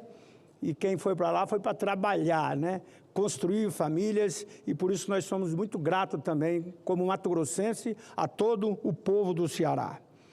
Ao apresentar essa homenagem, o senador Girão presta aqui um tributo à grandeza de Fortaleza, à força do povo cearense e à importância histórica de uma das cidades mais importantes do nosso país. E esta não é apenas uma data comemorativa, é um marco. É um momento de memória, de respeito e, acima de tudo, de reconhecimento. Celebrar Fortaleza é celebrar uma cidade que carrega a força do seu povo, a riqueza de sua cultura, a beleza de sua identidade e ainda a energia de uma capital que se tornou referência para todo o Brasil, para todos nós brasileiros e, claro, para o mundo inteiro. Fortaleza é uma cidade de alma forte, é uma cidade vibrante, acolhedora, uma cidade que cresceu sem perder as suas raízes. Isso é muito importante. Uma cidade que cresceu muito, mas sem perder as suas raízes. Por isso é uma cidade que honra o seu passado, mas também olha para o futuro com coragem, criatividade e determinação. Falar de Fortaleza é falar de um povo trabalhador, de um povo resiliente, de um povo orgulhoso de sua história. Eu quero dizer que agora, na sexta-feira, eu estava no Rio de Janeiro, e lá num restaurante tradicional, mais de 30 anos de existência, e o garçom era um cearense. E ele nunca viu uma pessoa tão politizada. E ele falava tanto do seu Ceará, e eu disse: você está aqui há quantos anos? Ele há 30 e poucos anos. E aí, seu título é daqui do Rio de Janeiro? Ele falou: não, faço questão de todas as eleições ir lá. E quero um dia, quem sabe, até ser candidato pelo meu Ceará, ele disse. Por isso faço aqui uma homenagem a tantos cearenses que estão nesse Brasil afora. Fortaleza, portanto, é um símbolo de identidade, de pertencimento, de resistência, de cultura, de esperança. Por isso essa sessão solene tem um significado muito maior. Ela mostra que o senador e o Senado Federal sabem reconhecer a história das cidades que ajudaram a formar a identidade do nosso país. Fortaleza tem esse tamanho, tem essa história, tem essa grandeza. Por isso aqui ao povo fortalense fica aqui o nosso respeito e a nossa homenagem. Homenagem aos que viram antes e que vieram antes e que viram um país que podia crescer e podia desenvolver, com todos os migrantes que ajudaram a construir essa cidade com sacrifício, coragem e, acima de tudo, visão. Homenagem aos que hoje trabalham todos os dias, empreendem, educam, servem e fazem Fortaleza pulsar.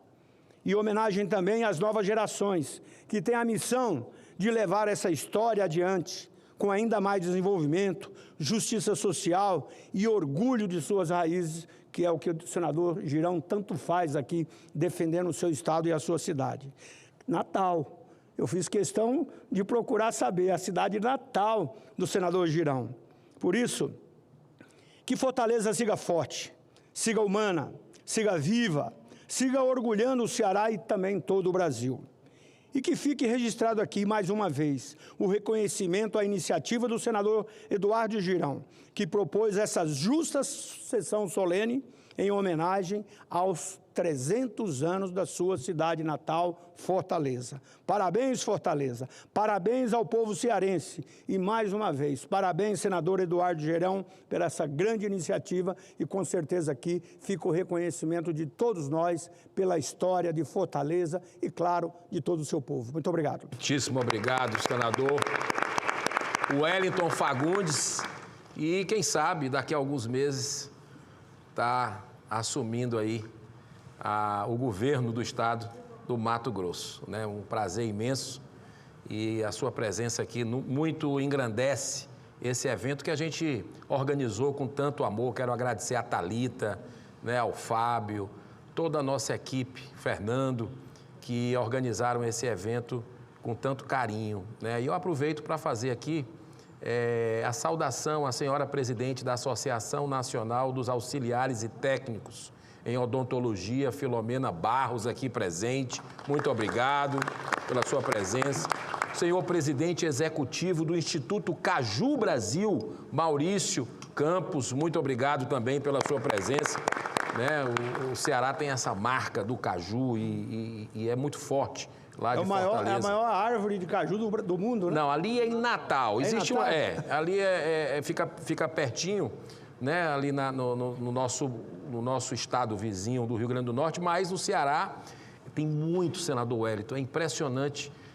Nós tínhamos, na minha infância, eu vivi muito ali na Cione. Cione era uma... Lembra disso? Não, você falou que ele teve vários mandatos com ele. Eu fiquei imaginando ele de fralda andando aqui.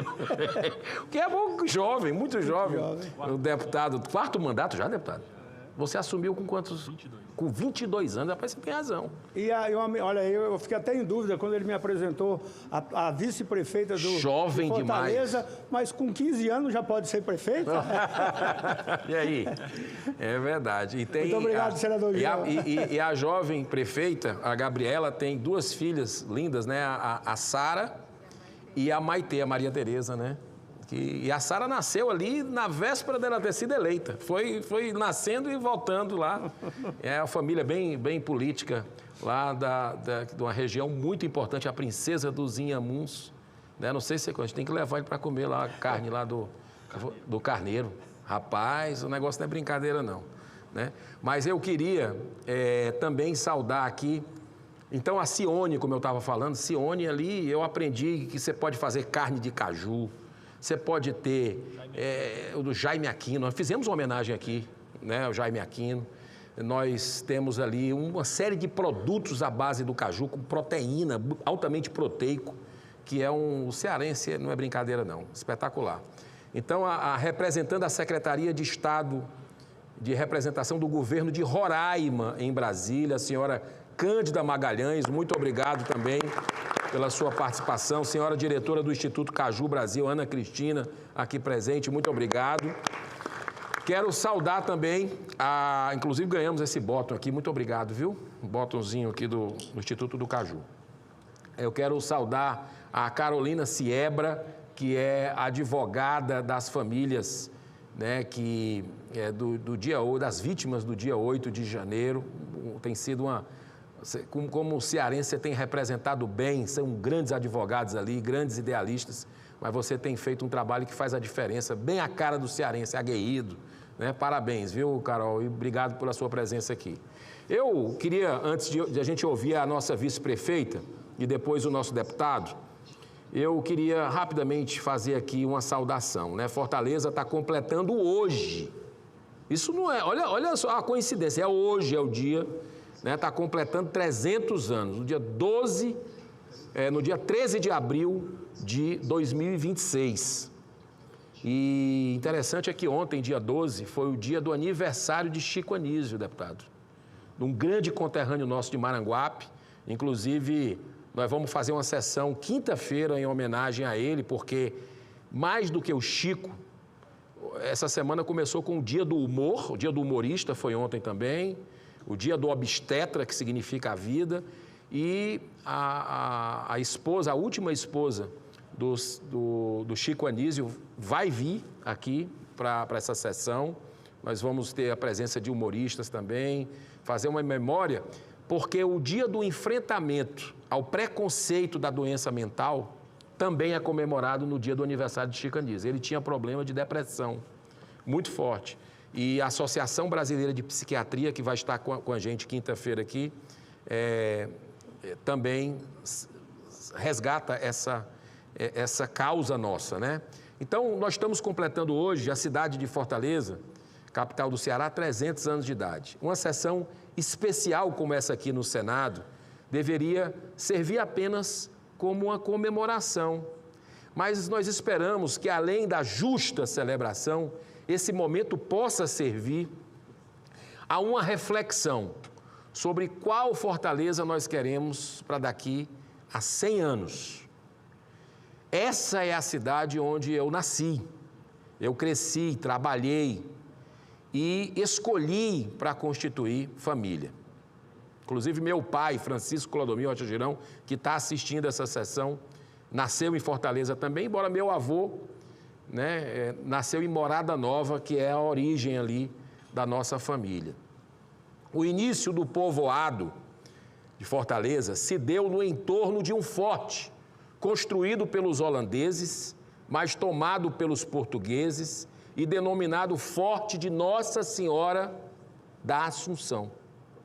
Em 13 de abril de 1726, Dom João VI elevou oficialmente o povoado à condição de vila, contando com cerca de 2.000 moradores. Olha só, 2.000 moradores. Hoje nós temos Fortaleza com 2,5 milhões da população de Fortaleza. Isso sem contar ali, né, a grande Fortaleza. Hoje, passados 300 anos, Fortaleza é uma grande metrópole, quase chegando em 2.600.000 habitantes. A quarta maior cidade de um Brasil que reúne 5.569 municípios, sendo um polo estratégico do Nordeste, a nossa Fortaleza, com relevância econômica, turística e cultural. Essa origem, a partir de um forte militar, simboliza a natureza de um povo que aprendeu a vencer as adversidades. Talvez o momento mais vigoroso e marcante de toda a história da cidade tenha ocorrido em 1881, quando o jangadeiro Francisco José do Nascimento, o Dragão do Mar, que eu falei há pouco tempo, liderou um movimento pioneiro de desobediência civil. Naquela época, os navios não podiam atracar diretamente no porto. Esse transporte do navio ao porto era feito por jangadeiros, que então se recusaram a transportar escravos. Essa atitude corajosa teve grande repercussão em todo o Ceará, como se fosse um raio de luz em meio às trevas da escravatura. Isso fortaleceu o movimento abolicionista cearense, até que em 1884, e é interessante a gente fazer aqui uma memória, faço um parênteses, ao doutor Bezerra de Menezes, Adolfo Bezerra de Menezes Cavalcante, nós já fizemos sessão para ele aqui no Senado Federal, grande cearense, que o médico dos pobres, que também influenciou no Brasil o Império, naquela época, era um dos grandes abolicionistas do Brasil, ele que nasceu em Jaguaretama, né, ali no interior cearense. Então, em 1884, 4 anos antes da Lei Áurea, o Ceará foi a primeira província do Brasil a libertar os seus escravos. A partir daí, o Ceará recebeu esse magnífico e honroso título de Terra da Luz. Com um PIB de mais de 80 B de bola aí de índio, 80 bilhões de reais, com predominância do setor de serviços, impulsionado pelo turismo e comércio, Fortaleza tem se consolidado como uma das capitais mais desenvolvidas economicamente. Mas isso não se traduz em bem-estar social, tem grandes desafios, né? Como toda grande cidade brasileira. Há um abismo que separa a cidade da propaganda com a cidade real. Cartões postais, como a Praia do Futuro, e a própria beira-mar, ali onde os turistas ficam nos hotéis, atraem milhões de visitantes do mundo inteiro. Mas a maioria da população, infelizmente ainda, convive com outra realidade. Tanto a capital Fortaleza como todo o estado do Ceará sustenta há anos indicadores muito negativos, né, de violência. Bairros inteiros estão dominados pelo crime organizado, as facções criminosas, funcionando como um poder paralelo, extorquindo empresários e expulsando moradores de suas casas. Bolsões de pobreza precisam ser amparados por políticas públicas inteligentes que promovem empregos. A nossa vice-prefeita tem muito cuidado em relação a isso e tem muita humanidade nesse sentido e tenho certeza que vai colaborar, né, junto com o prefeito e com a prefeitura nesse sentido. Nós precisamos realmente fortalecer esse povo criativo, resiliente, hospitaleiro, que se manifesta naturalmente através de sua música, humor e gastronomia. Nada como uma comida cearense, né? Uma peixada daquelas, hein, Danilo? Mas há muitos anos, tanto Fortaleza como no estado do Ceará, vem pecando um pouco pela governabilidade, né? A ideologia, a propaganda, muitas vezes substituem a responsabilidade fiscal e a eficiência administrativa. Por isso, esse aniversário de 300 anos precisa representar um ponto de inflexão na trajetória da nossa capital. Que Fortaleza estamos dispostos a construir para os próximos 100 anos? Vamos continuar com esse modelo de concentração de riqueza, modelo fracassado, ou vamos avançar para um modelo de desenvolvimento equilibrado que valorize o cidadão? O grande desafio proposto pela história ao fortalezense e a todo cearense é a recuperação do honroso e magnífico título de Terra da Luz. Então, eu agradeço a atenção de vocês nessas minhas breves palavras e já, antes de a gente ouvir a nossa vice-prefeita Gabriela Aguiar, eu convido a todos para acompanharmos a canção Feira de Mangaio, de autoria do músico paraibano Sivuca, que será interpretada pela banda de música do Batalhão da Guarda Presidencial, sob a regência do Sargento Vitorino.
Muito bem, nós vamos agradecer mais uma vez aqui pelo excelente trabalho da banda de música do Batalhão da Guarda Presidencial. Muito obrigado, Sargento Vitorino.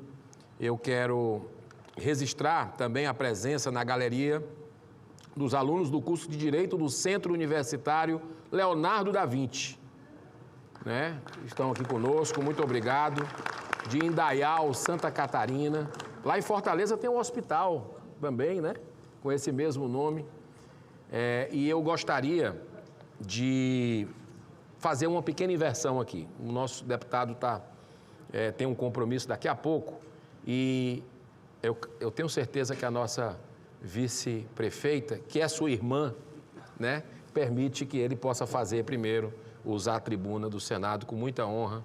O senhor está convidado. Obrigado mais uma vez, deputado Domingos Neto, pela sua presença aqui nessa sessão histórica que celebra os 300 anos da cidade de Fortaleza, capital do Ceará. O senhor tem a palavra pelo tempo que desejar. Obrigado, senhor presidente. Aqui, senador Eduardo Girão, parabéns pela iniciativa dessa sessão solene, saudações tricolores. Cumprimentar aqui a nossa vice-prefeita de Fortaleza, minha irmã Gabriela Aguiar. Cumprimentar aqui o doutor Danilo Lopes, ex-vereador de Fortaleza, a quem conhecemos desde criança e que é um historiador por paixão, assim como é o doutor João Flávio, também amigo, me operou do meu colesteatoma, como um grande otorrino que é, e é também um profundo conhecedor da história do município de Fortaleza. Cumprimentar aqui presentes, a Casa do Ceará, que está aqui presente, o Estênio Campelo, que está aqui presente, para você ver como o cearense é forte. A Elaine, que é nossa prima, é a presidente do PSD Mulher do Distrito Federal. Então, o cearense, aonde vai, ele também vai ocupando os espaços. E, antes disso, acho muito proveitoso ter feito esse evento aqui em Brasília, porque se tem uma coisa que Fortaleza parece com Brasília, é a característica de ser uma cidade que atrai muitos e muitos visitantes, como você mesmo falou. A origem da sua família vem de Morada Nova, como a da minha vem de Itauá. E nós todos escolhemos Fortaleza para viver, para morar. Foi onde eu nasci, onde eu conheci minha esposa, onde a gente formou nossa família. E assim é a história do fortalezense. Uma grande maioria dos fortalezenses, se você for puxar, ou tem o pai, ou tem o avô, ou tem raízes no interior, assim como é Brasília. O brasiliense aqui, todos também vieram de algum lugar, então muito boa a iniciativa de fazer aqui no plenário do Senado Federal. Senhor presidente, senhoras e senhores parlamentares, autoridades, espectadores que nos assistem pela TV Senado, sobretudo o povo cearense e fortalezense. Subo esta tribuna com a honra de registrar uma data que ultrapassa o tempo. Celebramos 300 anos de história, de resistência e de construção coletiva da nossa querida Fortaleza. Uma cidade que hoje se consolida como um dos maiores centros urbanos em âmbito nacional, com enorme relevância econômica, social e cultural. Fortaleza não é apenas uma capital, é um polo estratégico do Nordeste, é um centro econômico em plena expansão, é uma cidade que se conecta com o mundo e se posiciona para o futuro. Com mais de 2.600.000 habitantes, a quarta maior cidade do nosso país, Fortaleza se firmou como um dos principais motores de desenvolvimento regional. Uma cidade que cresce com consistência, que atrai investimentos, que amplia oportunidades. Hoje, Fortaleza ocupa uma posição privilegiada na economia global. É um dos principais pontos de conexão digital do país.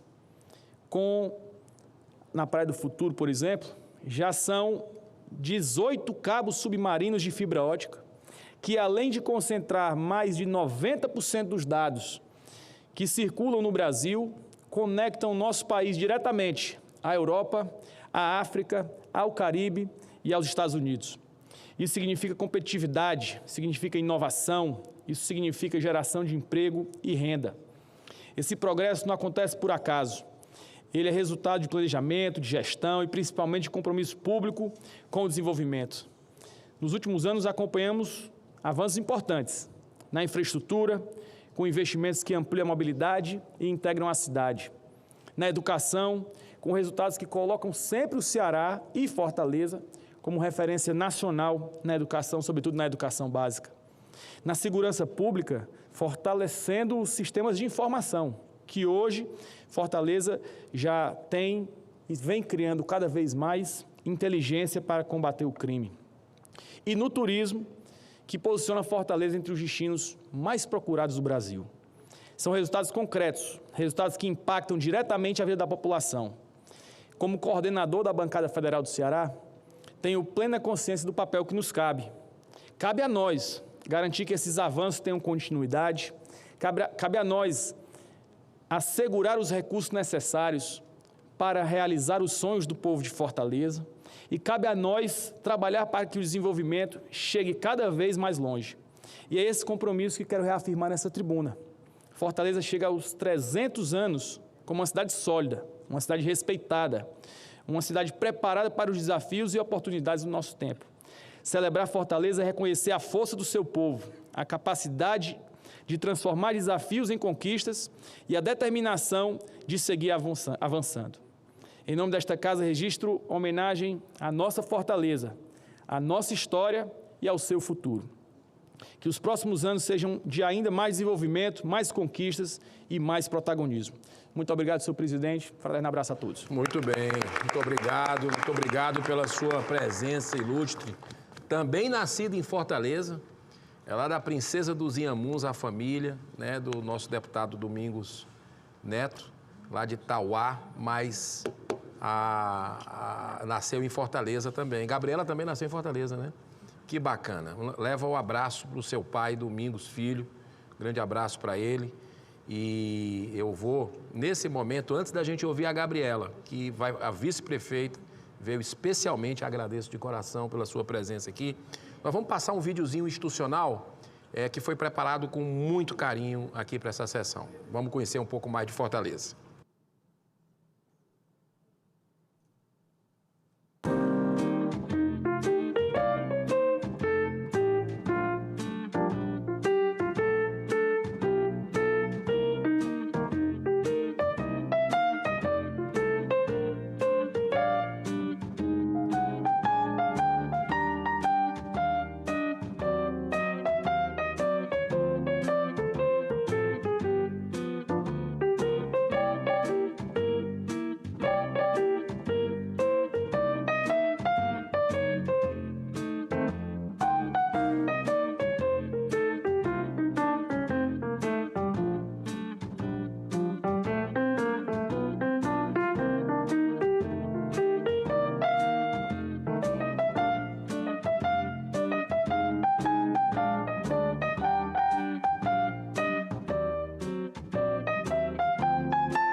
Eu não sei o deputado Domingos Neto e também a vice-prefeita Gabriela Aguiar, mas eu nasci ali no Hospital São Raimundo e passei a parte da infância ali na Rua Benir de Carvalho. A gente morou muitos anos ali, jogava, era tudo terra batida, né? E a gente pulava ali para jogar bola no terreno baldio, vizinho, que hoje ali está concentração altíssima, né? De prédios e tudo, pertinho do Colégio Santa Cecília, ali, né? E andava de bicicleta para todo lugar, era aquela coisa muito, né? Eu estudei no Colégio Santo Inácio, ali pertinho, e Fortaleza, né? É realmente um lugar encantador, onde você vai, né? Um lugar assim, um povo muito acolhedor, um povo de bem, é um povo de bem, o fortalezense. Muito bem, então, conforme o prometido, eu gostaria de ouvir, para iniciar aqui, a nossa vice-prefeita, a senhora Gabriela Aguiar, vice-prefeita da cidade de Fortaleza, que hoje completa 300 anos, né? Ela vem representando também o prefeito Evandro Leitão, que está coordenando lá as atividades nesse dia tão festivo, nesse dia tão especial. Então, vice-prefeita Gabriela, mais uma vez, muito obrigado de coração pela sua presença ilustre aqui no plenário bicentenário do Senado Federal. Boa tarde a todos e a todas. Gostaria de cumprimentar a mesa, iniciando a saudação ao senhor requerente e presidente dessa sessão solene, senador Eduardo Girão. Cumprimentar o deputado federal Domingos Neto, coordenador da bancada do Ceará. Cumprimentar também o vereador, professor, historiador, meu amigo Danilo Lopes. Cumprimentar nosso médico, otorrino, historiador, doutor João Flávio. E agradecer também as palavras do senador Wellington Fagundes, que esteve conosco agora há pouco. Trago comigo, antes de iniciarmos a reflexão sobre a nossa história, a saudação fraterna do nosso prefeito, meu querido amigo Evandro Leitão. Por motivos de força maior, inerentes às altas demandas da nossa capital, o prefeito não pode estar presente fisicamente neste plenário, mas faz-se representar pelo espírito de união desta gestão e pelo profundo respeito que nutre a esta casa. Recebam dele, através da minha voz, essa voz feminina, a única mulher na mesa, o compromisso inabalável de que Fortaleza continuará trilhando o caminho de progresso e do diálogo institucional, lutando sempre por quem mais precisa. Subo a esta tribuna com o coração transbordando de orgulho e a responsabilidade pesando-me sobre os ombros, não apenas como vice-prefeita, mas como filha desta terra que aprendeu, desde cedo, que o mar de Fortaleza não é um limite, mas um horizonte de infinitas possibilidades. Falar de Fortaleza aos 300 anos é falar de uma construção coletiva, de resiliência.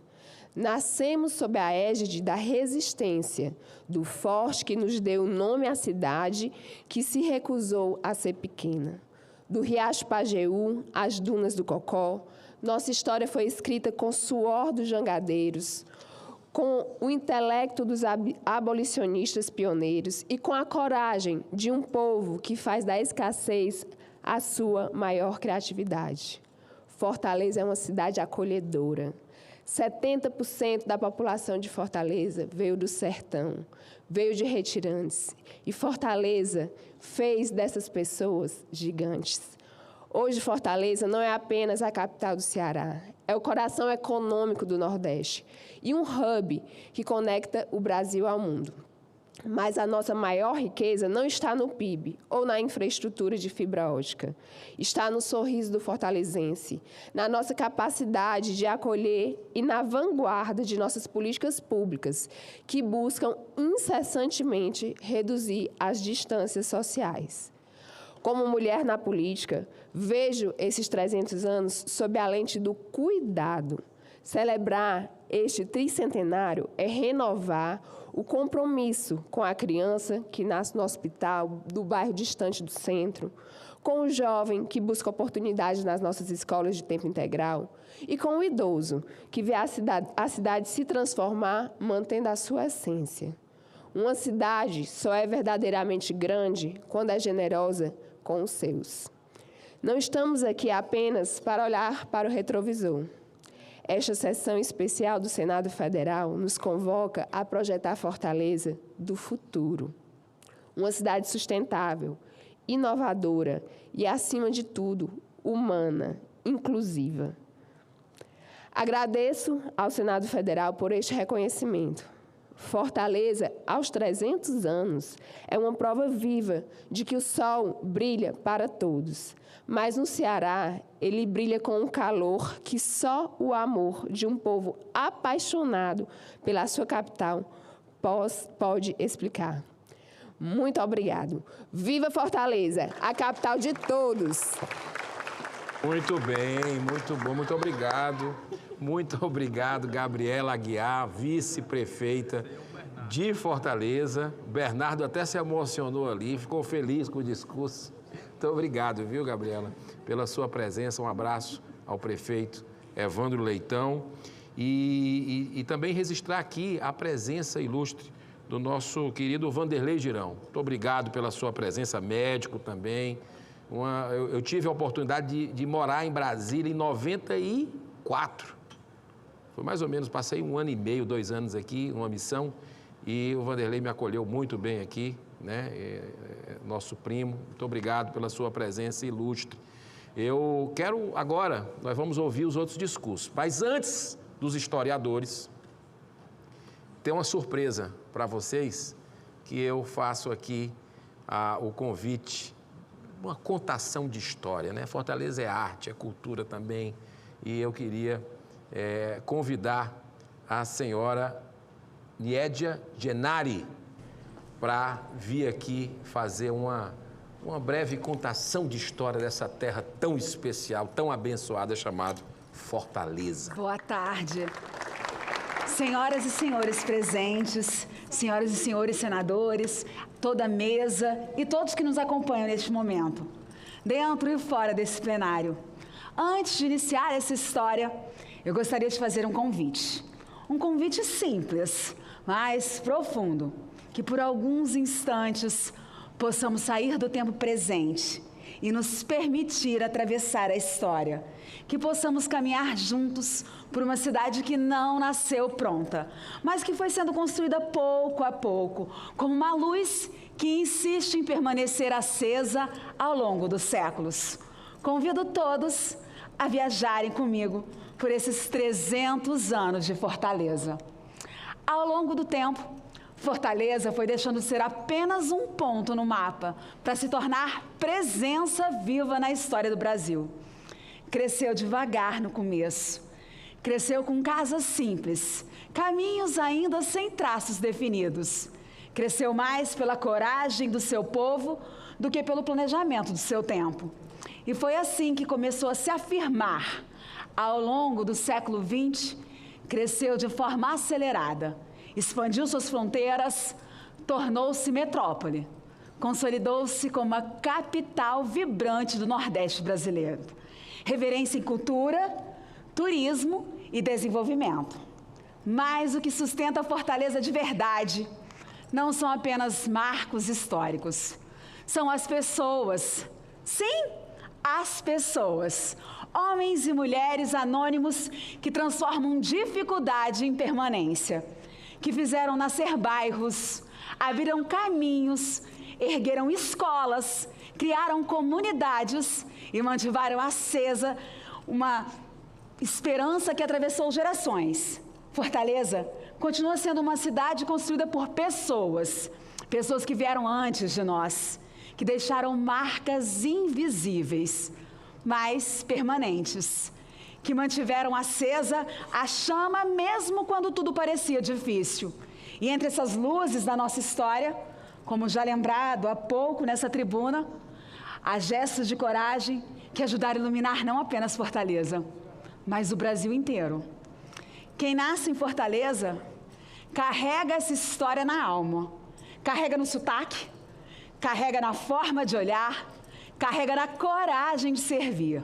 Mas Fortaleza também é feita por aqueles que chegaram e, ao chegar, escolheram ficar, construir, pertencer. Porque ser fortalecense é mais do que nascer, é reconhecer-se parte, é cuidar, é amar.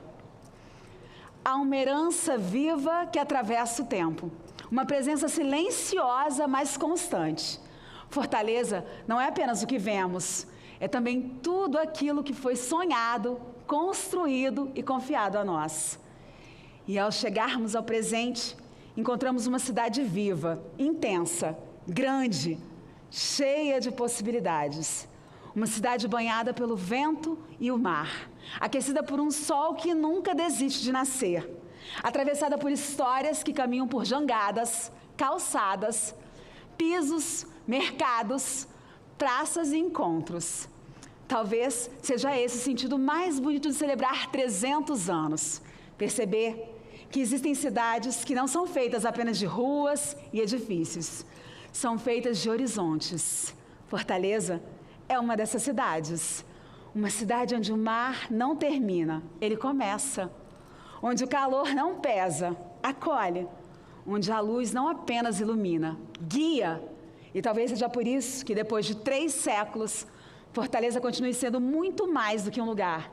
Fortaleza é uma promessa que atravessou gerações, que resistiu ao tempo, que permaneceu acesa como um farol voltado para o sol e que continue assim, aberta como o mar, quente como seu povo, luminosa como a terra da luz. Que algumas cidades existem, mas Fortaleza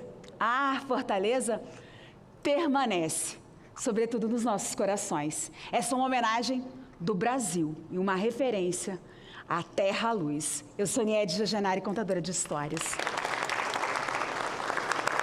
Muito obrigado, Niede, é sempre muito solícita. Quando eu falei para ela que, olha, vai ter uma homenagem à Fortaleza, os 300 anos, você poderia preparar alguma coisa na hora. É um carinho grande. Teve Fortaleza no ano passado, né? No ano passado. E muito obrigado pela sua presença, né? Pela você compartilhar um pouco do seu talento aqui com todos nós. Agora, aqui para nós, né? Eu acho que é um pouco como o dia do aniversário da gente, né? A data não tem uma data mais bonita, né? Assim, a gente... Mas Fortaleza é um nome muito bonito, né, cara? É um negócio assim, com todo respeito, né? É uma coisa assim que é uma identidade que já arrepia, a gente já fica arrepiado. Danilo, queria chamar aqui esse grande irmão, Danilo Lopes, vereador, que foi vereador de Fortaleza no período de 2000 a 2024, estava há pouco tempo, inclusive, numa missão na Prefeitura de Fortaleza, né? E eu fico muito feliz, Danilo, pela sua presença, você estava com a agenda já montada, mas deu um jeito para vir aqui ao plenário do Senado participar dessa sessão emblemática da nossa capital, da Terra da Luz. Você tem a palavra com muita honra e muita gratidão por a sua presença hoje aqui. Bom, eu saúdo e agradeço ao senador amigo Eduardo Girão, ao deputado Domingos Neto, à vice-prefeita médica geriatra, doutora Gabriela Aguiar. Os dois eu conheço desde a infância, por relações familiares que nós temos. Doutor João Flávio, que me operou também, Domingos Neto. Ele opera todo mundo, né? E, senador, você acabou de dizer, mas por que Fortaleza, esse nome tão bonito? A resposta inicial ela seria simples. Fortaleza, ela nasceu de fortes, começando em 1604 com o Fortinho de Santiago, que foi fundado por Pedro Coelho de Souza, o primeiro capitão-mor da capitania do Ceará, passando pelo Forte de São Sebastião em 1612, de Martins Soares Moreno, tido como fundador do Ceará. Depois, os holandeses chegando em 1649 com o Forte Schunenborg, e depois, pegando e tomando esse forte, Álvaro de Azevedo Barreto, fundando o Forte de Nossa Senhora da Assunção, trazendo a imagem que até hoje está na 10ª Região Militar. Seria fácil dizer o porquê de Fortaleza, mas isso foi uma anunciação do nome para quem seria o povo daquela cidade. Eu vou voltar para o donatário da capitania do Ceará, Antônio Cardoso de Barros, que foi embora porque o terreno era seco. Pero Coelho de Souza, em 1606, foi para a Europa por conta de uma grande seca. A adversidade que o cearense e o fortalezense tem em relação ao clima fez dele essa pessoa forte. Ademais, nós lutamos pela liberdade, Confederação do Equador, 1824, liderado por Tristão Gonçalves de Alencar Aripe.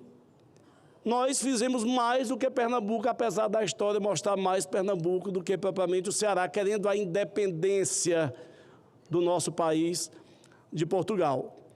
E veio também, em 1872, a criação da Academia Francesa no Ceará, a Liberdade das Letras.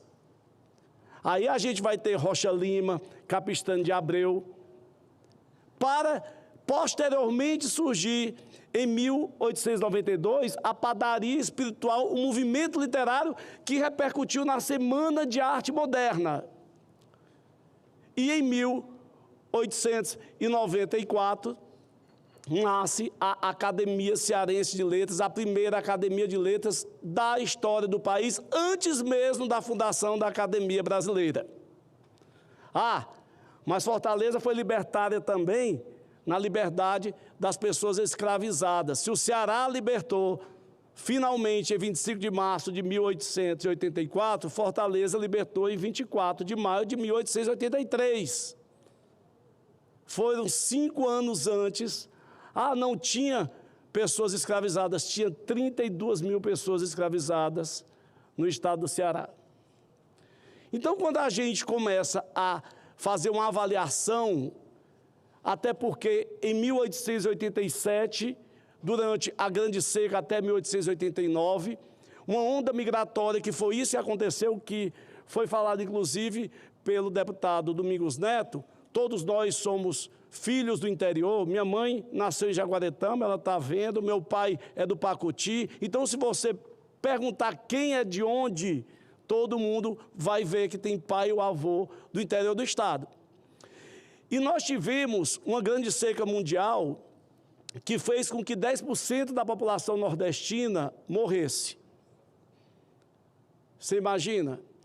Em um dia em Fortaleza, no dia 10 de dezembro de 1888, no dia dos 1.000 mortos, morreram 1.004 pessoas. Fortaleza tinha triplicado de população.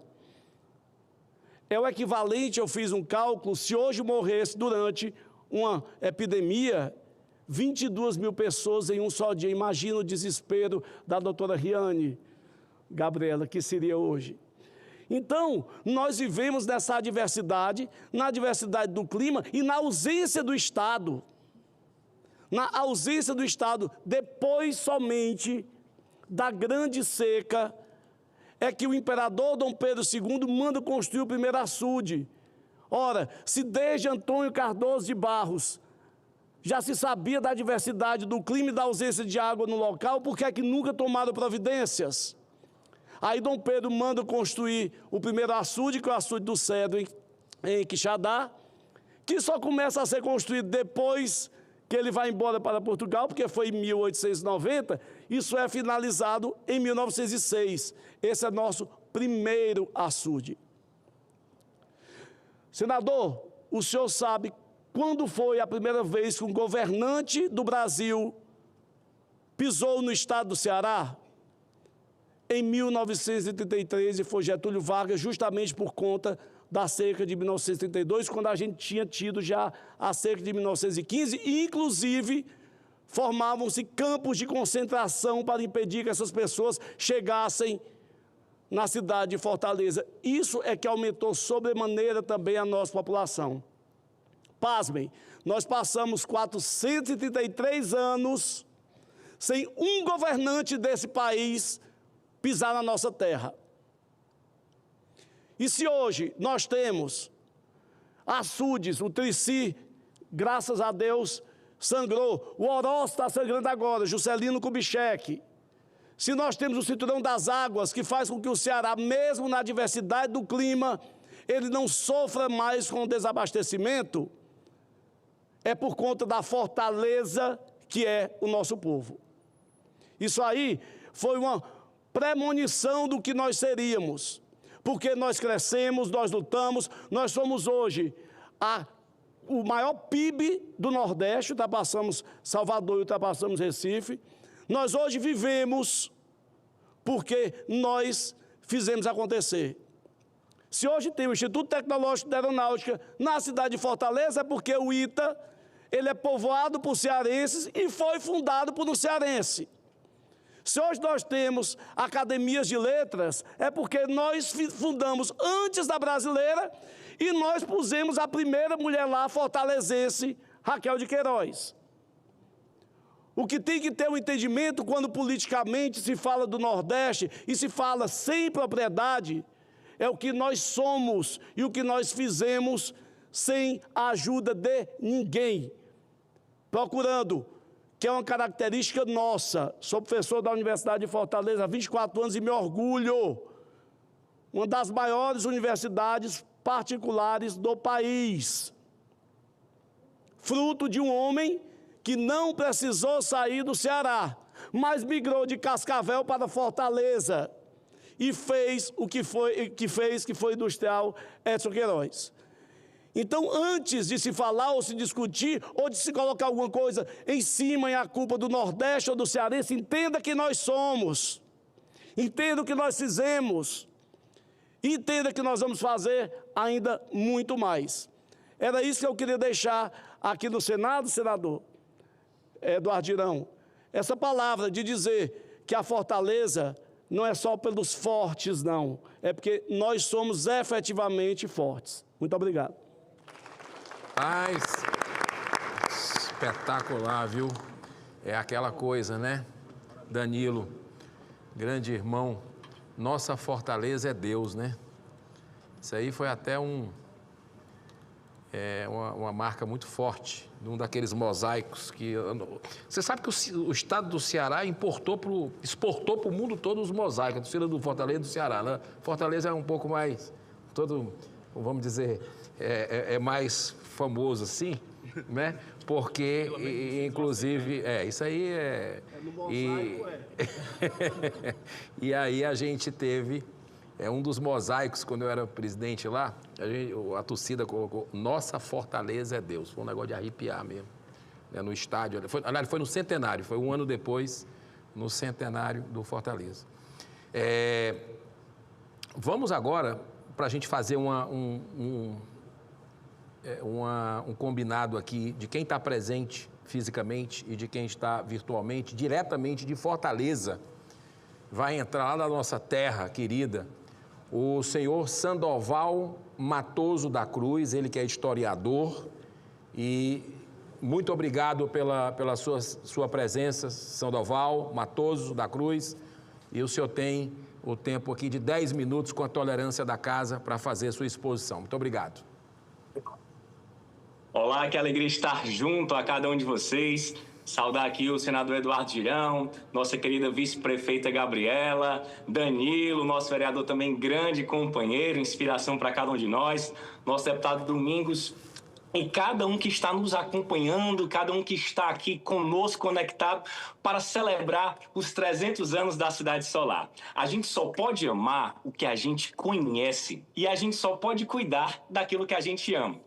Nós somos dessa fortaleza, essa cidade que, como foi muito bem falado, carrega essa marca de acolhimento. A fortaleza de Iracema, nossa mãe, a Virgem dos Lábios de Mel, que, diferentemente daquele romantismo próprio de Alencar, se baseia, mas também se conecta com tanta mulher forte, tantas indígenas, essa fortaleza que se expande, que se inspira também nessa cacique pequena, a primeira cacique mulher, né, do Brasil, vai nos inspirar e lembrar dessa Iracema que cuida de cada um de nós. Somos a fortaleza também do Padre Mororó, deste homem que, na busca pela liberdade, na busca por valorizar ainda mais este Brasil, ele não silencia. Pelo contrário, tem uma máxima que tanto nos inspira, que é: por uma mentira não se morre, mas por uma verdade vale a pena dar a vida. E esses 5 confederados, representando tantos outros, dão a vida por essa verdade que transforma a história. Nós somos dessa fortaleza de fé, fé de um povo que carrega essa marca de acreditar, de não desistir. Essa fortaleza de tantos credos, de tantos corações, essa fortaleza miscigenada que carrega as suas africanidades, não somente com o nosso centenário baobá na Praça dos Mártires ou passeio público, mas também nesses campos, nessas terras, nesses terreiros, nessas igrejas, nesses templos que falam do nosso povo. A fortaleza da Igrejinha do Rosário dos Pretos, de 1730, sinal dessa resistência e desse amor de um povo que não desiste. Fortaleza de uma das catedrais mais icônicas do mundo, charmosa, que traz tanta memória, inclusive até mesmo a sua construção, feita por muitas mãos. É essa fortaleza que nós vivemos, essa fortaleza que busca ser de todos e que sim, assim como o ser humano tem suas contrariedades. Essa fortaleza que nos inspira, fortaleza de Henriqueta Galeno, nossa grande artista, escritora, poeta, marca da cultura. Fortaleza dessa Raquel que muda o mundo e inaugura essa maneira de ver. Fortaleza também dos seus campos de concentração e das noites dos 1000 mortos, mas que não deixa isso ser definitiva, não. Você que nos escuta, que nos acompanha, nós somos desta terra que vai além das belezas naturais e das praias que se estampam pelo mundo. Nós somos desta terra de Rodolfo Teófilo, que não se treme, não se foge dessa luta e vai vacinar esse povo contra a temida e a maléfica varíola, indo até mesmo nessa fortaleza periférica para também fazer a sua parte. Nós somos a fortaleza não somente do Dragão do Mar, grande inspiração de José Napoleão, mas também somos a fortaleza do Manuel Jacaré. Um jangadeiro que, quando o Danilo falava que Vargas vem para cá, e Manuel Jacaré vai até lá no Rio de Janeiro pedir e defender a causa desses que tiveram ali, de certa forma, a não contemplação nas reformas trabalhistas. E esses 4 aventureiros, esses 4 fortalezenses saem do Mucuripe. Aquele Mucuripe eternizado nos versos de Fagner e Belchior, das suas velas, mas também do seu farol, mas também do seu acervo, mas também da sua gente, da sua peixada, como foi bem falado aí, e vão até o Rio de Janeiro, sendo recebidos com festa e mudando essa história. De morte trágica de Manuel Jacaré, sendo ali vítima de um acidente numa gravação de um filme sobre a sua saga. Para mostrar para nós que por uma mentira não se morre, mas por uma verdade vale a pena dar a vida. Somos essa fortaleza, sim, de Cassimiro Montenegro. Ele que vai fundar o ITA, ele que acredita na força da educação, na força da ciência e na soberania do Brasil, se inspirando nessas novas tecnologias e maneira de ver o mundo. Nós somos essa fortaleza de tantos professores, professoras, mulheres, homens que constroem, que enfrentam. Nós somos a fortaleza que fez uma revolução, uma rebelião por conta do serviço dos bondes, que não estavam sendo muito bem ali associados e pela elevação da tarifa. Dessas mulheres, como o senador falou, da proximidade com a Cione, que em pleno 1968 vão fazer também uma greve, mostrando a força dessa fortaleza que é mulher, essa fortaleza que é mais do que Iracema, essa fortaleza que encanta com seu sol, capital alencarina, cidade solar. Essa fortaleza que nós buscamos construir por meio de uma consciência histórica, por meio da tentativa de ir além dos livros que vão mostrar somente a história do Brasil lá no Rio e em São Paulo. Não, nós somos essa fortaleza também do Padre Inciso. Todo mundo aqui tem um interior para chamar de seu, tem uma raiz fincada nesse torrão. Cada um de nós carrega também essa fortaleza das nuances, a fortaleza necrópole, a cidade dos vivos e dos mortos, que inspira na sua necrópole maior, que fez 160 anos há pouco, o cemitério São João Batista, nos lembrando do caráter efêmero dessa vida e da importância de refletirmos sempre qual caminho temos trilhado. A gente brinca até aqui na capital que tem uma rua que ela nasce no cemitério e morre numa catedral. A rua atual Castro e Silva, mas a chamada Rua das Flores. Mais ou menos 1 quilômetro e 100 metros separando a vida e a morte. Para nos lembrar, como diz o professor Cortella, que a vida é muito curta para ser pequena E é justamente andando em Fortaleza, nas suas temporalidades, nas suas narrativas, no coração da sua gente, que nós constantemente devemos pensar isso. Celebrar a vida, celebrar os 300 anos, é celebrar o início. E não vislumbrar um fim, pelo contrário, mas construirmos coletivamente. Estou em sala de aula, na escola pública, na escola particular, e também estou em sala de aula nas ruas de Fortaleza, com diversos projetos que procuram resgatar essa nossa identidade, essa nossa memória. Seja nos trilhos do VLT e do metrô, seja na necrópole São João Batista, ou nessas templos, né, religiosos que narram a fé de um povo, nós estamos aqui. Somos Fortaleza do Padre Cícero, que vem para cá estudar, que vem para cá se consagrar e muda a humanidade com o seu amor, com a sua piedade e com a sua vida. Nós somos essa Fortaleza que vai eleger a primeira prefeita mulher do Brasil, um fato inédito, histórico. Nós somos essa Fortaleza de outra Maria, não só Maria Luísa, mas Maria da Penha, que com seu coração firme vem lutar e vem lembrar da importância de estarmos sempre na busca da justiça. Essa Fortaleza que acolhe, que congrega, que transforma. Nós somos essa Fortaleza de tanta gente. Eu só posso amar aquilo que eu conheço. E para transformar, eu preciso da força desse amor.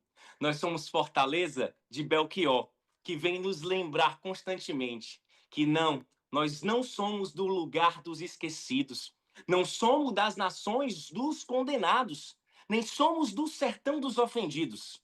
Vocês sabem muito bem, diante do Senado Federal, nessa sessão especial em homenagem, e que não se perpetue, né? Que não fique somente nesse ano. A grande dor no coração é pensar que no próximo ano, 301 anos, tem que ser comemorados também esses 301 anos. Nós somos deste lugar. Não somos do sertão dos ofendidos. Você sabe bem, vocês sabem bem, conhecemos o nosso lugar.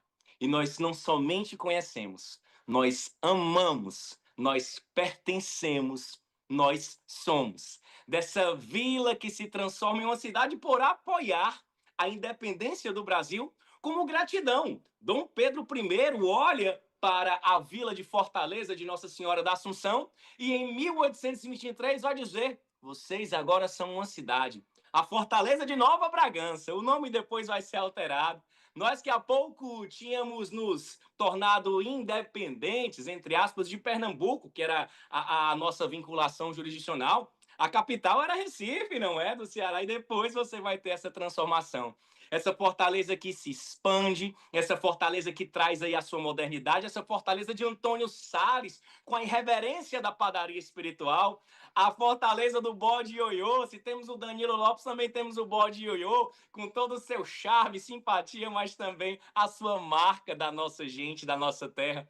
Somos essa Fortaleza que não desiste, que esse sol que queima, que inspira, que transpira, ele também seja o sol sempre da esperança.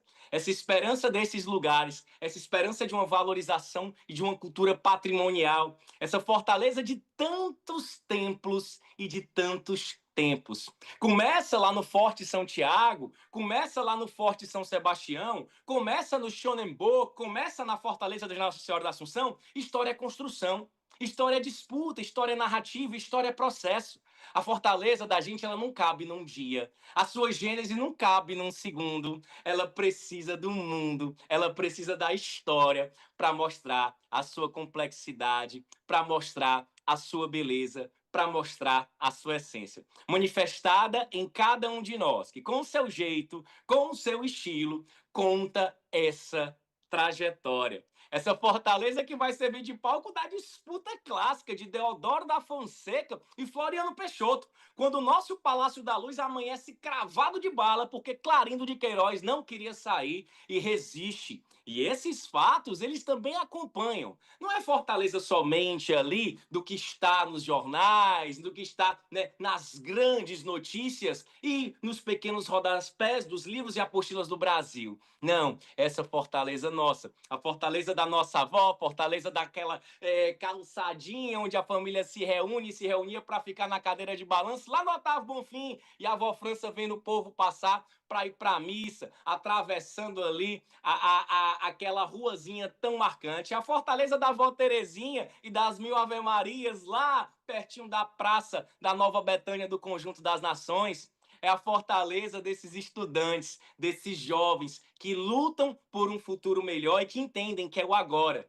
Essa fortaleza que vai nos inspirar, Ednardo e tantos outros que vão sempre cantar as longarinas dessa Ponte Velha, enquanto a gente engoma a calça, vai fazendo as coisas, a gente não desiste. Essa fortaleza de tantos corações, que seja aqui ou que seja em outro lugar, carregam para sempre. E como canta o nosso querido Gonzagão, a asa branca ela vai, ela voa, mas assim que ela pode, ela retorna. Não à toa, tantos de vocês com esse coração desejoso. Inclusive Brasília, reduto de muitos cearenses. Basta a asa branca soprar, basta o sinal do trovejar que ela regressa. Um dos momentos mais fortes enquanto professor, enquanto fortalezense, enquanto historiador, foi na final da Olimpíada Cearense de Ciências Humanas do Estado do Ceará, organizado pelo Instituto Federal, ver uma jovem, lá na região metropolitana, em Maranguape, cantar. Já faz 3 noites que pro norte relampeia, e a asa branca, ouvindo o ronco do trovão, ela bate as asas e ela volta para sua terra. Isso é próprio de nós, cearenses, isso é próprio da cidade solar. A gente vai, mais volta. Se vai é porque tem que ir, mas o coração quer ficar. E fica porque ama, e fica por se identificar. E fica porque é fortaleza, que atravessa histórias, que o mundo cabe aqui, que o mundo vem para cá e que o mundo é acolhido para que nessa confluência, nesse respeito, nessa diversidade, nessa pluralidade, a gente possa somar. Não se constrói uma fortaleza, uma edificação só com tijolo, é impossível. E só de tijolo nem dá, assim como a nossa alfândega era preciso na época, além das pedras, o ferro lá de Glasgow e também o óleo de peixe e a areia de argamassa. É nessa diversidade, é nessa complementariedade que a gente está nesses 300 anos, construindo com a rede ou as redes dos nossos pescadores, as redes da rendeira, das nossas rendeiras, ou aquelas redes que cada bom fortalezense cearense tem, né, na sua varanda, no seu quintal, na sua sala, que nos lembra desse descanso, desse acolhimento, desse se lançar. Essa fortaleza de médicos e pessoas que nem, né, na primeira formação era história, mas se apaixonam tanto que não tem como não ser. Essa fortaleza desses alunos, desses estudantes e de tantos outros que, questionando, não conhecer, começam a ocupar e a procurar. Em 2021, para finalizar, nem eram os 300 anos, mas o meu coração se indignava e inquietava ao saber que muitos de nós aqui, desses 2 milhões e quase 600 mil, como o senador falava, conhecem pouco a nossa história, investem pouco aqui e quando viajamos, vamos consumir a cultura, vamos consumir os patrimônios, trazemos ao pé da língua e de letra as histórias dos outros lugares e aqui não. Então a gente começa com tantos outros que foram pioneiros a ocupar o nosso centro, a ocupar as nossas histórias, a ocupar os nossos patrimônios. E aí vem, né? Por amor a gente ocupa. Então que os nossos corações possam cada vez mais transformar em gestos tantas palavras que nos inspiram e que já nos acompanham de habitar, ocupar essa cidade, transformar, cuidar. Enquanto o senador falava, olha, parece que é o meu aniversário. Não é? Isso é um sentimento de pertença. E aniversário bom de celebrar é o aniversário de quem a gente conhece.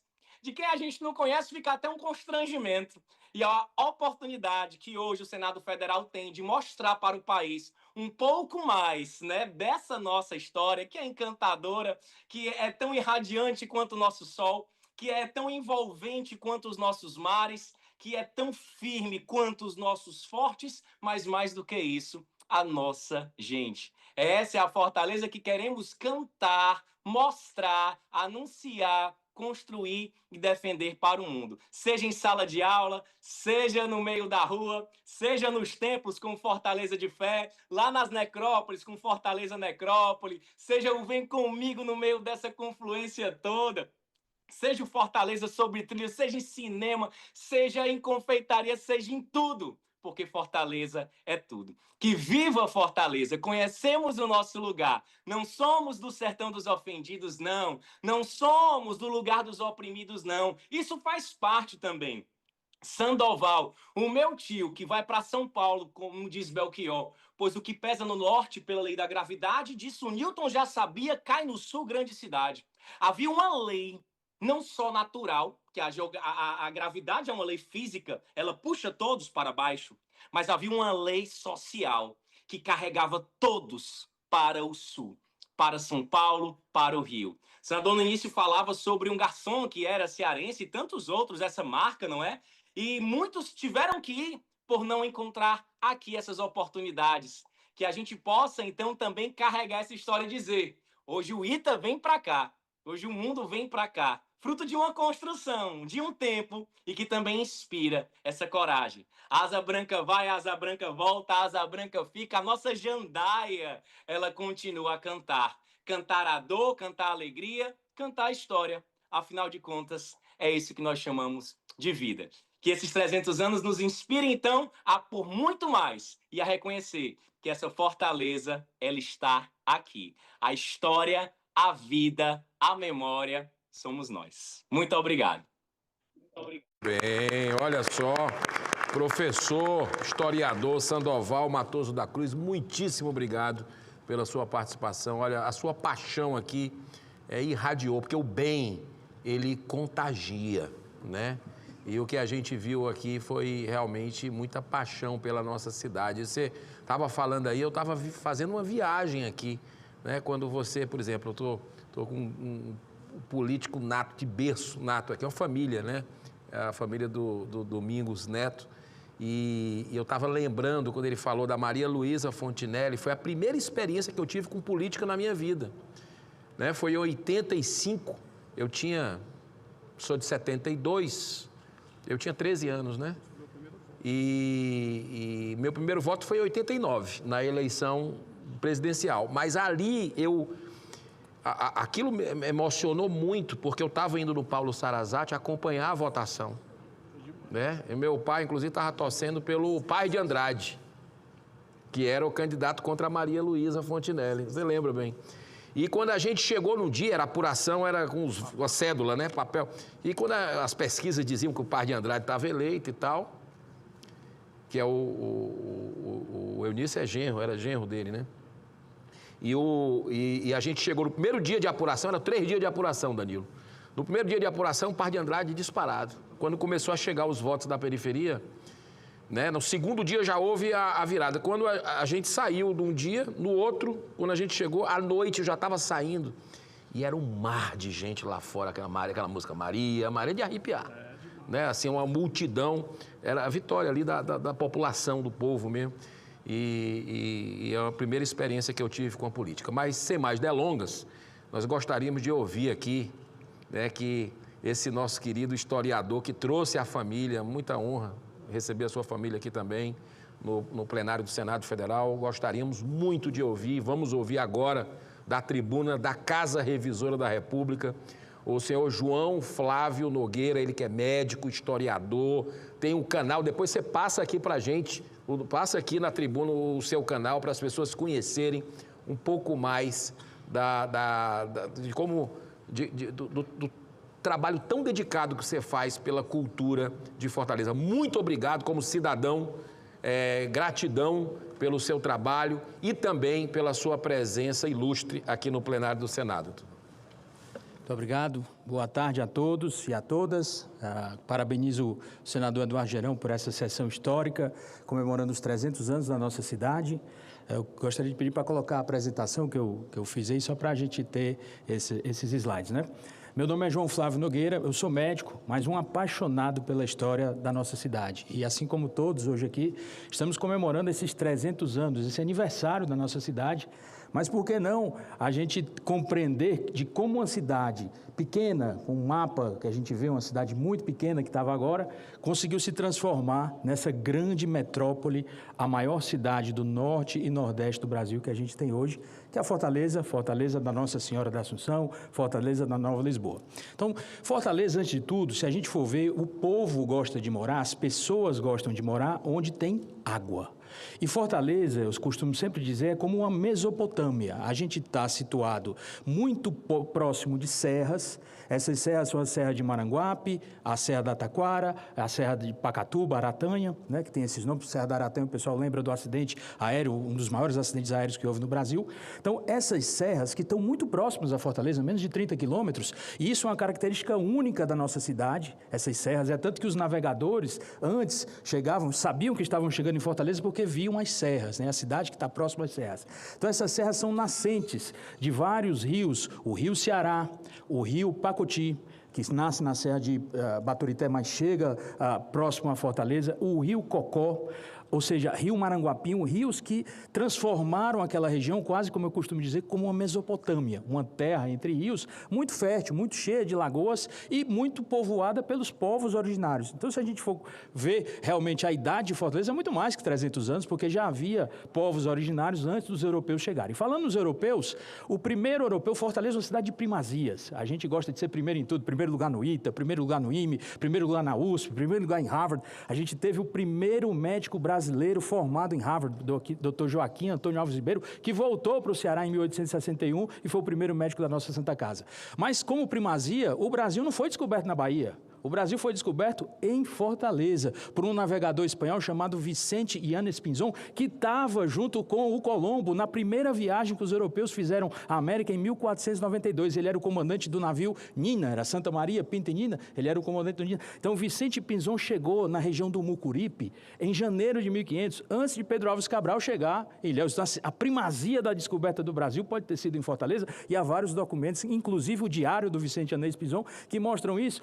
Tem essa disputa com Pernambuco, Cabo de Santo Agostinho, mas segundo as correntes, e segundo o almirante Marques Justa, ele fala das correntes que havia na época. Então, com 3 dias, o Vicente Yanes Pinzón disse que chegou no Cabo de Santa Maria de la Consolação, que é a ponta do Mucuripe, e 3 dias depois estava no Mar Dulce, ou seja, no Rio Amazonas. Então, ele esteve realmente lá no Mucuripe. É tanto que na região do Mucuripe existe um bairro na nossa cidade que chama Vicente Pinzón, e há um mural feito por um artista plástico cearense muito interessante, o Estrigas, que mostra justamente essa chegada do Vicente Yanes Pinzón em janeiro de 1500.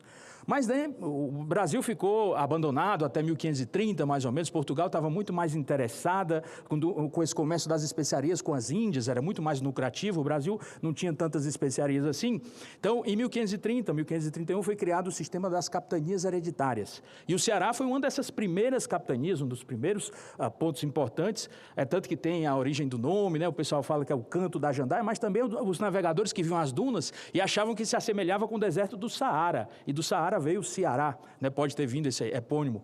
Então, esses navegadores, esse sistema de capitanias hereditárias, foi deixado a capitania Antônio Cardoso de Barros, que veio muito pouco, o Ceará não se interessou muito. As capitanias que prosperaram foram Pernambuco e São Vicente, por conta da cana-de-açúcar, né? Essas capitanias muito importantes. Então, o Ceará ficou mais ou menos abandonado. Mas aí os franceses, como Portugal estava muito ligado a Pernambuco e São Vicente, os franceses começaram a tentar invadir esse litoral norte do Brasil, que vai desde o Rio Grande do Norte, desde Natal, mais ou menos, até São Luís. E fundaram, inclusive, uma cidade. A cidade de São Luís foi fundada por franceses na França Equatorial, por Daniel de Latouche.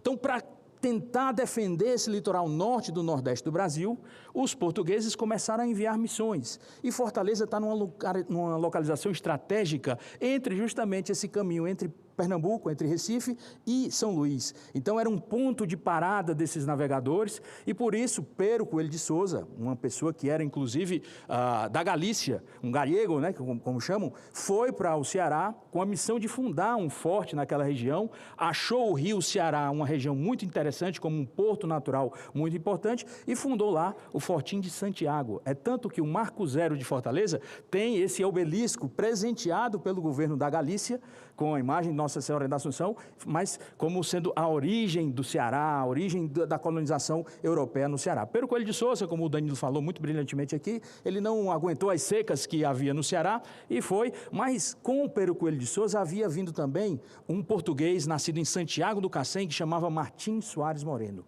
O guerreiro branco imortalizado por José de Alencar no seu Iracema, aquela grande romance do Brasil, né? Quase o Forrest Gump brasileiro, né? Então, o Martim Soares Moreno, se vocês forem na Beira-Mar, você tem o monumento da Iracema, e você tem a Iracema, a Índia, a virgem dos lábios de mel, os cabelos mais negros que a asa da graúna, mas tem também o Martim Soares Moreno com o primeiro cearense, o Moacir, nesse romance que não houve, na verdade, é um ficcional entre o europeu e a Índia, nasceu o primeiro cearense, o Moacir. Está lá na Beira-Mar esse nosso monumento. Mas o Martim Soares Moreno veio e fundou um forte de São Sebastião, em homenagem ao rei Dom Sebastião, que havia morrido em 1580 na Batalha de Alcácer-Quibir, lá no Marrocos, e por conta disso, Portugal estava meio que dominada pela Espanha num episódio que a gente chama na história de União Ibérica, de 1580 a 1640. Então, nessa época, o Brasil era espanhol. Então, Martim Soares Moreno tomou posse naquele forte, construiu um forte nas ruínas do Fortinho de Santiago, construiu o Forte de São Sebastião e construiu a nossa primeira igreja, a Igreja de Nossa Senhora do Amparo. Martim Soares Moreno era um político nato, assim como vários senadores que tem aqui, conseguia dialogar com os povos originários e não criou muitos conflitos. Então, ele conseguiu permanecer no Ceará por muito tempo. Lógico que a coroa mandava ele, às vezes, ir para o Maranhão. Martim Soares Moreno é um daqueles personagens do Brasil, o fundador do Ceará, que daria um filme épico. Lutou contra franceses, foi preso na França, quase vai condenado à pena de morte, só foi solto por conta do rei Filipe da Espanha, que solicitou ao rei francês que o liberasse, voltou para o Brasil, lutou contra os holandeses depois, e falando nos holandeses, depois que Martim Soares Moreno saiu do Ceará, justamente para fazer essas lutas contra os franceses, foi preso e tal, o forte ficou meio que abandonado, e os holandeses vieram aqui no Brasil. Os holandeses chegaram em Pernambuco em 1630. Eles vieram por conta das riquezas da cana-de-açúcar. É bom lembrar que em 1630 o Brasil ainda estava vinculado à Espanha, né? A União Ibérica só vai se desfazer 10 anos depois, em 1640. E a Holanda estava travando guerras com a Espanha. Então eles disseram, eu vou invadir o Nordeste do Brasil, com uma região muito lucrativa da cana-de-açúcar, do comércio do açúcar, né? Que é uma coisa muito lucrativa, e vou ferir comercialmente, economicamente a Espanha. Então eles vieram para Pernambuco e depois que a União Ibérica se desfez, depois de 1640, a Holanda começou a criar conflitos ou criar guerras com a Inglaterra, que era uma das maiores potências da época. E a Companhia das Índias Ocidentais, que veio aqui para o Brasil, que veio para Pernambuco, essa companhia começou a sofrer com falta de recursos, porque apesar de ser uma companhia privada, o governo holandês mandava alguns recursos para ajudar na manutenção dessa colônia, né? Não à toa a gente teve a cidade de Recife construída por João Maurício de Nassau e tal.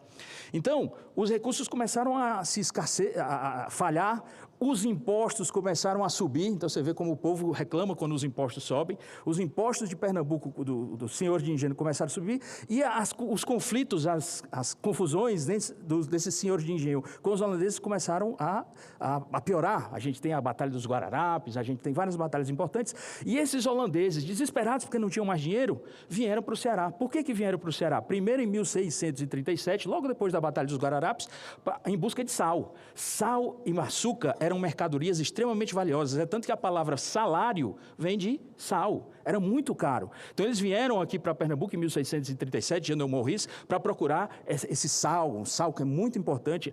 Fortaleza tinha muitas salinas.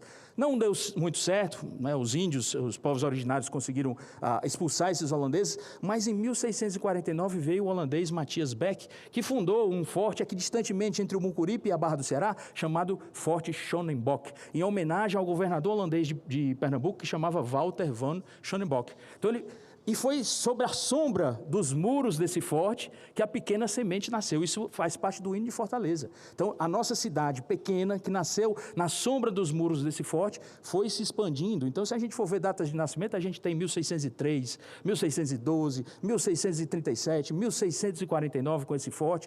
E, finalmente, Dom João V, o Rei Sol de Portugal. Você vê como essas coisas são coincidências ou não, né? O Rei Sol fez da cidade solar elevou essa cidade a uma vila no dia 13 de abril de 1726. Na verdade, a Carta Régia foi do dia 15 de março de 1725, mas a vila foi implementada em 13 de abril de 1726. E desde então, Fortaleza vem sendo esse farol, essa fortaleza para a região do norte e nordeste do Brasil. A gente teve movimentos, já foram falados aqui, a Padaria Espiritual, a Confederação do Equador, movimentos de primazia, de liberdade, os jangadeiros, principalmente liderados pelo prático mor do Porto, Dragão do Mar, que é uma figura ímpar. Dragão do Mar tinha tudo para perder, ele era um funcionário público de alta patente, era o prático mor do Porto de Fortaleza, ou seja, ele podia não se envolver com aquilo, podia dizer, não, isso aí não é coisa para mim, eu já tenho o meu salário garantido, mas não se envolveu. Era uma pessoa que queria lutar por aquela abolição dos escravizados e conseguiu isso através do não embarque mais de escravos, desse comércio interno que havia no Brasil de escravos. A gente tem a primeira Academia Brasileira a Academia de Letras no Brasil, que foi a Academia Cearense de Letras. A gente tem a presença dos americanos, a presença dos ingleses que vieram justamente para aquelas serras que eu falei no começo, que foram muito importantes na produção do café. Ano que vem, o café completa 300 anos que chegou no Brasil. O café chegou primeiro por Belém, no Pará, depois o segundo lugar que ele foi no Brasil foi para o Ceará. Primeiro para a Serra de Maranguape, depois para a Serra de Baturité, se deu muito bem na Serra de Baturité, o café de sombra, que é conhecido nacionalmente e internacionalmente, e depois de Baturité que veio aqui para São Paulo, veio para o Sul e se tornou o principal produto da exportação do Brasil no século XIX e na metade do século XX. Então, se o Brasil é o Brasil hoje, é por conta do café que chegou pelo Ceará e do Ceará que foi para São Paulo. Então, vocês verem como Fortaleza é importante. Por conta desse café, as ferrovias começaram a ser construídas, a estrada de ferro de Baturité, que trouxe ingleses que mudaram o nosso sotaque. Se a gente não fala ti, oxe, maninha, como o pessoal do Nordeste, mais de Pernambuco, fala, é por conta dos ingleses. A gente fala ti, tia, dia, com DH, com TH, que é um sotaque vindo dos ingleses. Ingleses esses como o Mr. Howe, um famoso engenheiro que construía essas estradas de ferro. O pessoal dizia que ele era homossexual, não era. Ele fazia essas estradas de ferro, ele era muito rígido com os funcionários e ele mandava, com sotaque carregado, britânico, dizia, vocês têm que manter a baitola dos trilhos, a bitola dos trilhos para os trens conseguirem passar. E desse baitola veio a palavra baitola, que foi eternizada pelos humoristas cearenses. Ceará, a terra do humor. A gente, apesar de todas as adversidades, a gente gosta de rir da nossa desgraça, mas também rir da nossa resiliência aos problemas. Se Fortaleza hoje é a maior cidade do norte e nordeste do Brasil, tem o maior PIB do norte e nordeste do Brasil, isso não é por uma cidade sem problemas. A gente tem vários problemas de desigualdade social, violência, segurança pública, vários problemas, mas o cearense, o fortalezense, eles sempre encontram a maneira de superar esses problemas. Nesses 300 anos ou mais, a gente viu isso. A gente viu uma pequena vila,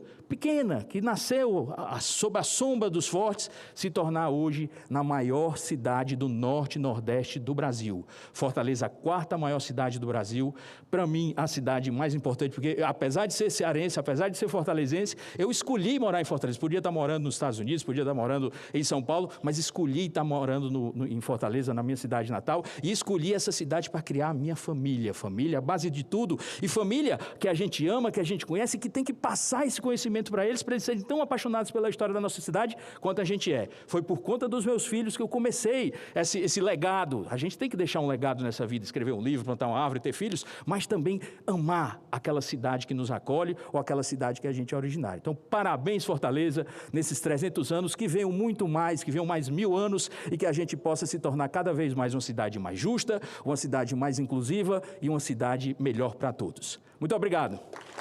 Rapaz, uma aula que a gente acabou de receber aqui. Muitíssimo obrigado, doutor João Flávio Nogueira, médico, historiador, que trouxe aqui a sua família, que estava atentamente ali assistindo. O senhor pode até colocar, para falar o nome da sua família, da sua esposa, dos seus filhos que aqui estão, pode apertar ali, seria importante. Tá. Minha esposa, a base de tudo, né? A razão pela qual estou aqui com ele, a doutora Thaís de Fátima Soares Nogueira, grande médica anestesiologista do Ceará. Meu filho mais velho, João Pedro Soares Nogueira, já aluno das turmas ITA, lá do Ceará. Meu filho do meio, o amor em forma de gente, o Bernardo Soares Nogueira, uma figura, uma pessoa de QI superior. E a princesa Maria Alice Soares Nogueira, a caçula, a nossa princesa. Todos Olha, fortalezenses, graças a Deus. Que bom, que bom. E todos os torcedores do Ceará. Ah, tudo bem. Ninguém é perfeito, né? Mas tudo bem. Olha, seu João, eu quero dizer uma coisa, assim, eu já acompanho o seu trabalho há muito tempo, e meu pai que está assistindo agora, Clodomir, mas eu confesso que essa sua apresentação aqui, essa aula que o senhor nos deu, me surpreendeu positivamente, né? Porque conhecimento o senhor tem muito, mas a desenvoltura, falar aqui da tribuna do Senado, com muita propriedade, com muita segurança, eu lhe agradeço de coração a sua presença aqui, sabe? É um momento, a gente passa, né? A vida é muito rápida, mas você está numa casa aqui, é uma casa bicentenária, a gente comemorou há pouco tempo o bicentenário do Senado Federal, o Rui Barbosa, né? O patrono dessa casa, né? Tem muita história, passou muita gente boa por aqui, já faleceu muita gente que passou por aqui, né? E a história do Senado é repleta de um serviço grande à República, né? À nação brasileira. E eu fico muito feliz com a sua presença aqui. É uma sessão que eu tenho certeza que depois muitos fortalezenses, muita gente que tem afeto por Fortaleza vai pesquisar, porque vai ficar no YouTube, nos canais aqui da casa e vai conhecer a história, né, da nossa cidade. E o senhor não falou do canal. Também eu lhe peço aí para... Eu e o Danilo, a gente milita nessa parte das redes sociais. O Danilo tem um canal do Instagram dele, do TikTok, que é muito legal. Ele faz vídeos mais curtos, mas muito interessantes. E o nosso canal chama História de Fortaleza do Ceará, um canal no YouTube, se pesquisar isso aí. Tem vários filmes, vídeos mais longos sobre justamente esses episódios importantes da história de Fortaleza. Para mim, a melhor cidade do mundo, a maior cidade do mundo. Muito bem, muito bem. Então, o nome do canal... História de Fortaleza do Ceará. História de Fortaleza do Ceará. Tem também o canal do Danilo, que é o Danilo Lopes Oficial, né? Que também tem muito material, inclusive hoje tem um vídeo que viralizou, né? Muito importante, muito bem feito pela inteligência artificial. E eu perguntei para ele, sabe, Gabriela? Eu perguntei, quem foi que fez isso aqui, para trabalho tão bem feito? Se fui eu mesmo. Ele tá mexe com inteligência artificial, isso não é brincadeira, não. E aí, tem também aquele Fortaleza antigamente, né? Tem uns canais muito bons. Dá umas dicas de canais bons aí. Fortaleza Antiga, da amiga Leila Nobre, sensacional. Também, né? Tem o Nireis, que é o nosso grande maestro, o nosso grande mestre de memória, que ganhou, foi premiada com a medalha Iracema, a maior comenda da Prefeitura de Fortaleza. O Nireis foi um dos recebedores dessa medalha. Enfim, graças a Deus as pessoas estão voltando a tentar conhecer a história, porque foi como o Sandoval falou, se a gente conhece a história, a gente começa a amar aquelas coisas e a gente preserva aquilo que a gente ama, né? A gente gosta de preservar a nossa casa porque a gente sabe, nosso pai morou ali, nossa família foi criada ali, a gente não vai derrubar aquela casa. Mas se a gente não conhece a história daquela casa, a gente derruba, constrói um prédio, faz qualquer outra coisa.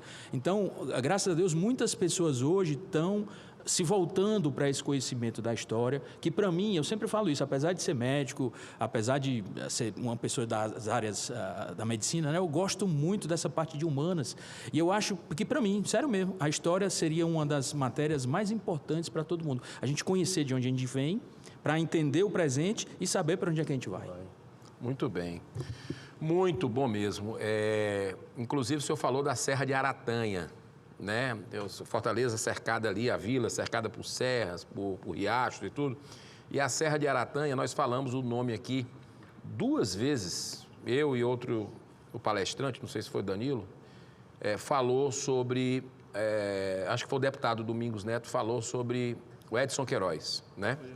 E Edson Queiroz, a gente teve a oportunidade de eu fazer uma homenagem aqui ao grupo, grande industrial, que eu tive a oportunidade de conhecer pequeno. Ele foi lá em casa. Também receberam a medalha Iracema. Receberam a medalha Iracema, né? E eu tive a oportunidade de conhecer o então industrial Edson Queiroz, pequeno lá em casa, era amigo do meu pai, e muito marcante, um homem que estava à frente do seu tempo, né? Fundou o Diário do Nordeste depois, enfim, uma série gerando milhares de empregos. E aconteceu, falando na medalha, que foi semana passada, né? Tem também a nossa irmã Conceição, que ganhou. E ela esteve aqui, nós fizemos um evento, ela ganhou um prêmio aqui no Senado, eu tive a oportunidade de entregar, né, recentemente. E eu fiquei muito feliz, porque ela representa essa face da caridade hoje, que é uma marca do cearense, né? O cearense é um povo muito bondoso, né? Um povo que chega junto ali da Santa Casa, né, em outras campanhas, né? É um povo assim, tem muitas obras sociais fantásticas do Ceará para o Brasil e para o mundo. A Serra de Aratanha, como eu estava falando, foi onde o avião, né, da VASP em 82, eu lembro daquele dia muito, dia 8 de junho, né, que teve aquele acidente vindo de São Paulo, depois de um evento de têxtil, né, de um evento importante, que muitos cearenses voltando, aconteceu aquela tragédia, né, lá no estado do Ceará, mas um homem que deixou um legado fantástico, né, que até hoje inspira muita gente. Então, partindo para o final da nossa sessão, eu gostaria de conceder a palavra ao senhor José Sampaio de Lacerda Júnior, ele que é presidente da Casa do Ceará. Muito obrigado pela sua presença aqui.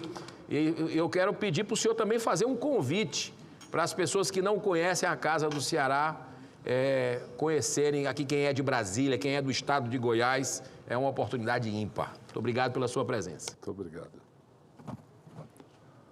Boa noite a todos.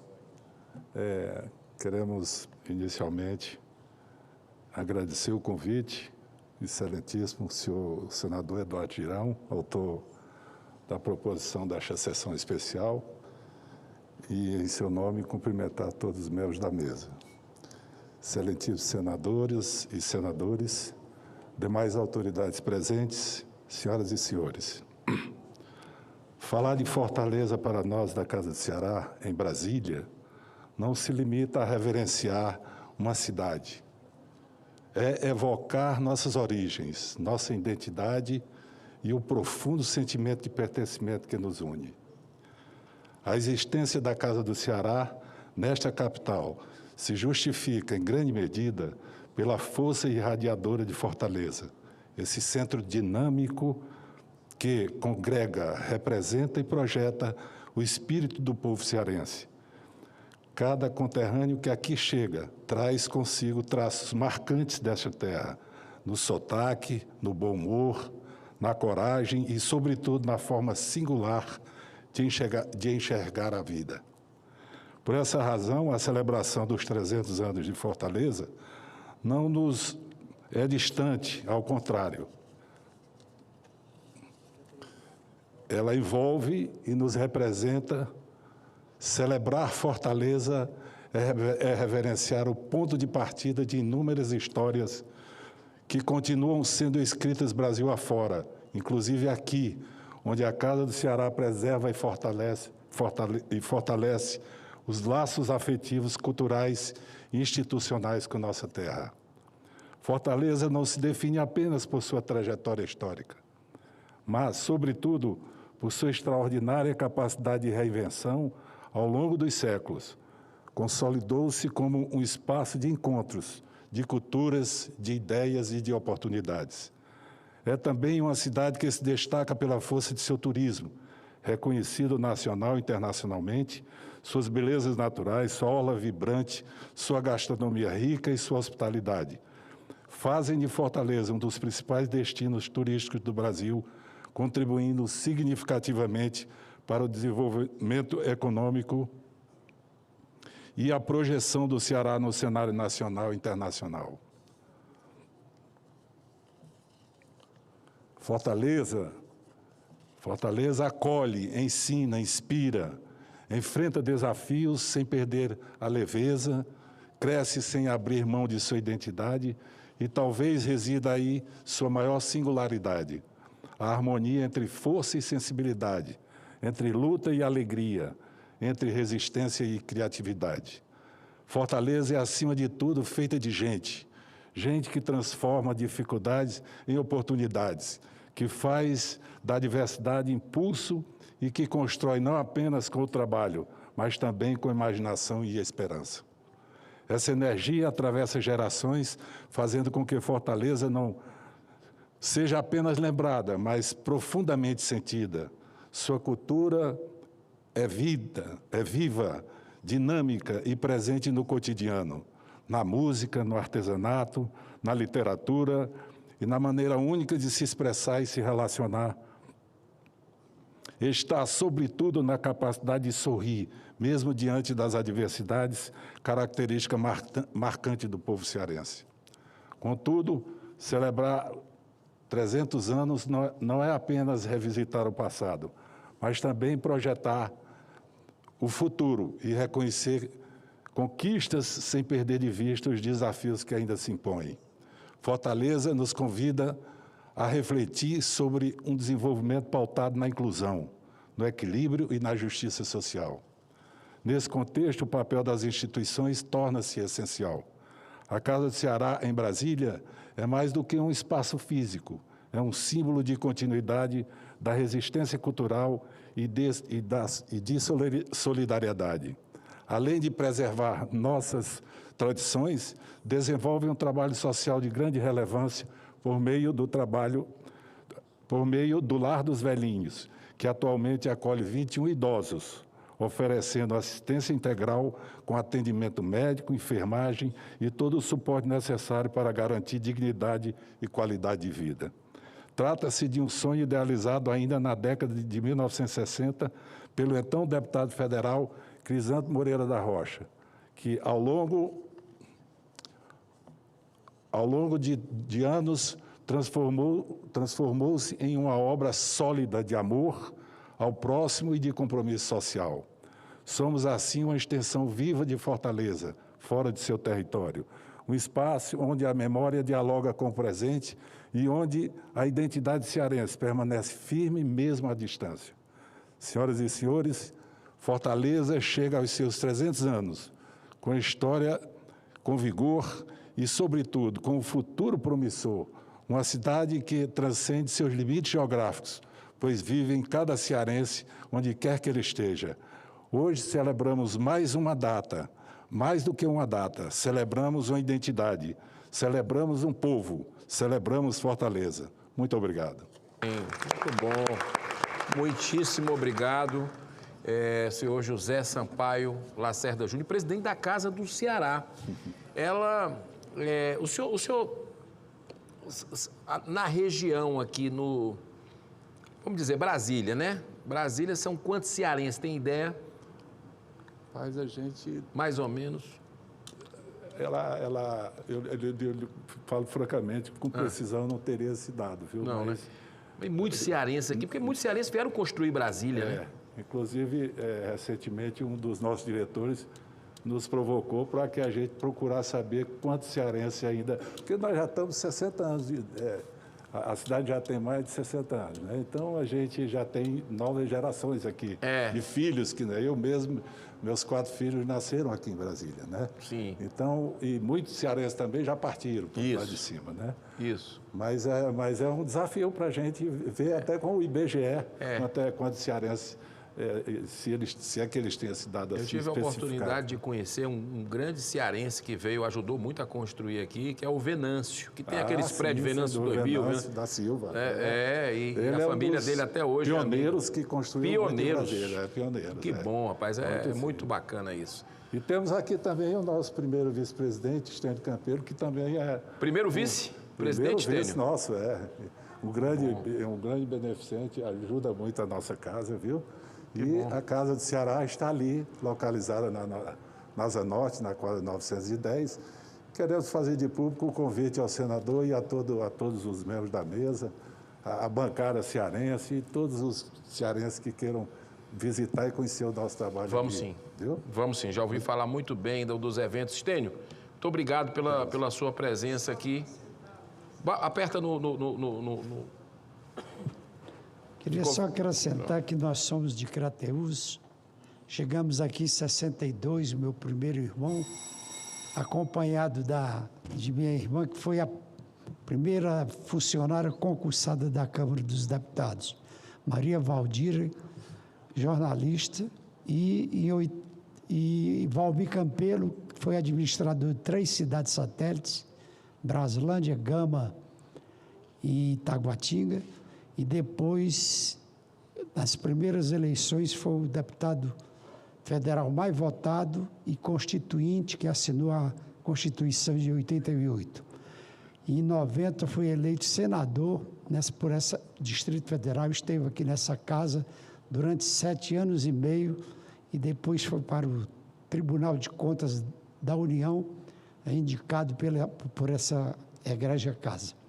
Nós somos 10 irmãos que viemos para cá nessa época, mas nunca esquecemos o Ceará. Mormente e Fortaleza, onde a gente tem residência também. E dissemos que aqui nós temos, como dizia o Fernando César Mesquita, que foi diretor dessa casa, o Ceará, nós saímos do Ceará, mas o Ceará não sai da nossa mente. Muito obrigado. Muito obrigado, doutor Estênio. Tive a oportunidade de... Quantos livros já, Estênio? Quantos livros você já publicou? Eu já publiquei 4 livros e um técnico e a minha biografia agora, o ano passado. Muito bem. Eu tive a oportunidade de participar de estar presente num dos lançamentos, né? Um trabalho de muito talento. E Crateús, rapaz. Crateús é uma terra... Tribunais Superiores. Sim, verdade. 50 anos de advocacia. Verdade. Seja muito bem-vindo sempre aqui na Casa Revisora da República. Um abraço a toda a família querida. E partindo aqui para o penúltimo orador, né? Eu chamo aqui Fernando Torres, conselheiro da Associação dos Jovens Empresários de Fortaleza. É uma coisa nata do cearense, o empreendedorismo, né? a superação. Dizem que o cearense, né? Você já ouviu essa, né, doutor? O doutor João, o doutor Flávio, o cearense é o judeu brasileiro, né? Já ouviu falar essa aí? Não sei de onde é que pintou isso, mas por quê? Pela inteligência, pela capacidade de comércio, né? Que os judeus são conhecidos, né? O cearense ficou conhecido como isso, né? Como o judeu brasileiro. Isso que é o judeu brasileiro, mas tem tanto valor e tanto princípio que vende até a mãe, mas não entrega. A turma fala isso, né? Brincadeira. É a terra. O Ceará é a terra do humor, como foi colocado aqui, né? E para você ver como é a terra do humor mesmo, você tem o Renato Aragão, no Didi da nossa infância, né? Muito forte ali, dos Trapalhões, lá de Sobral. E tem o Chico Anísio, que será homenageado aqui na quinta-feira.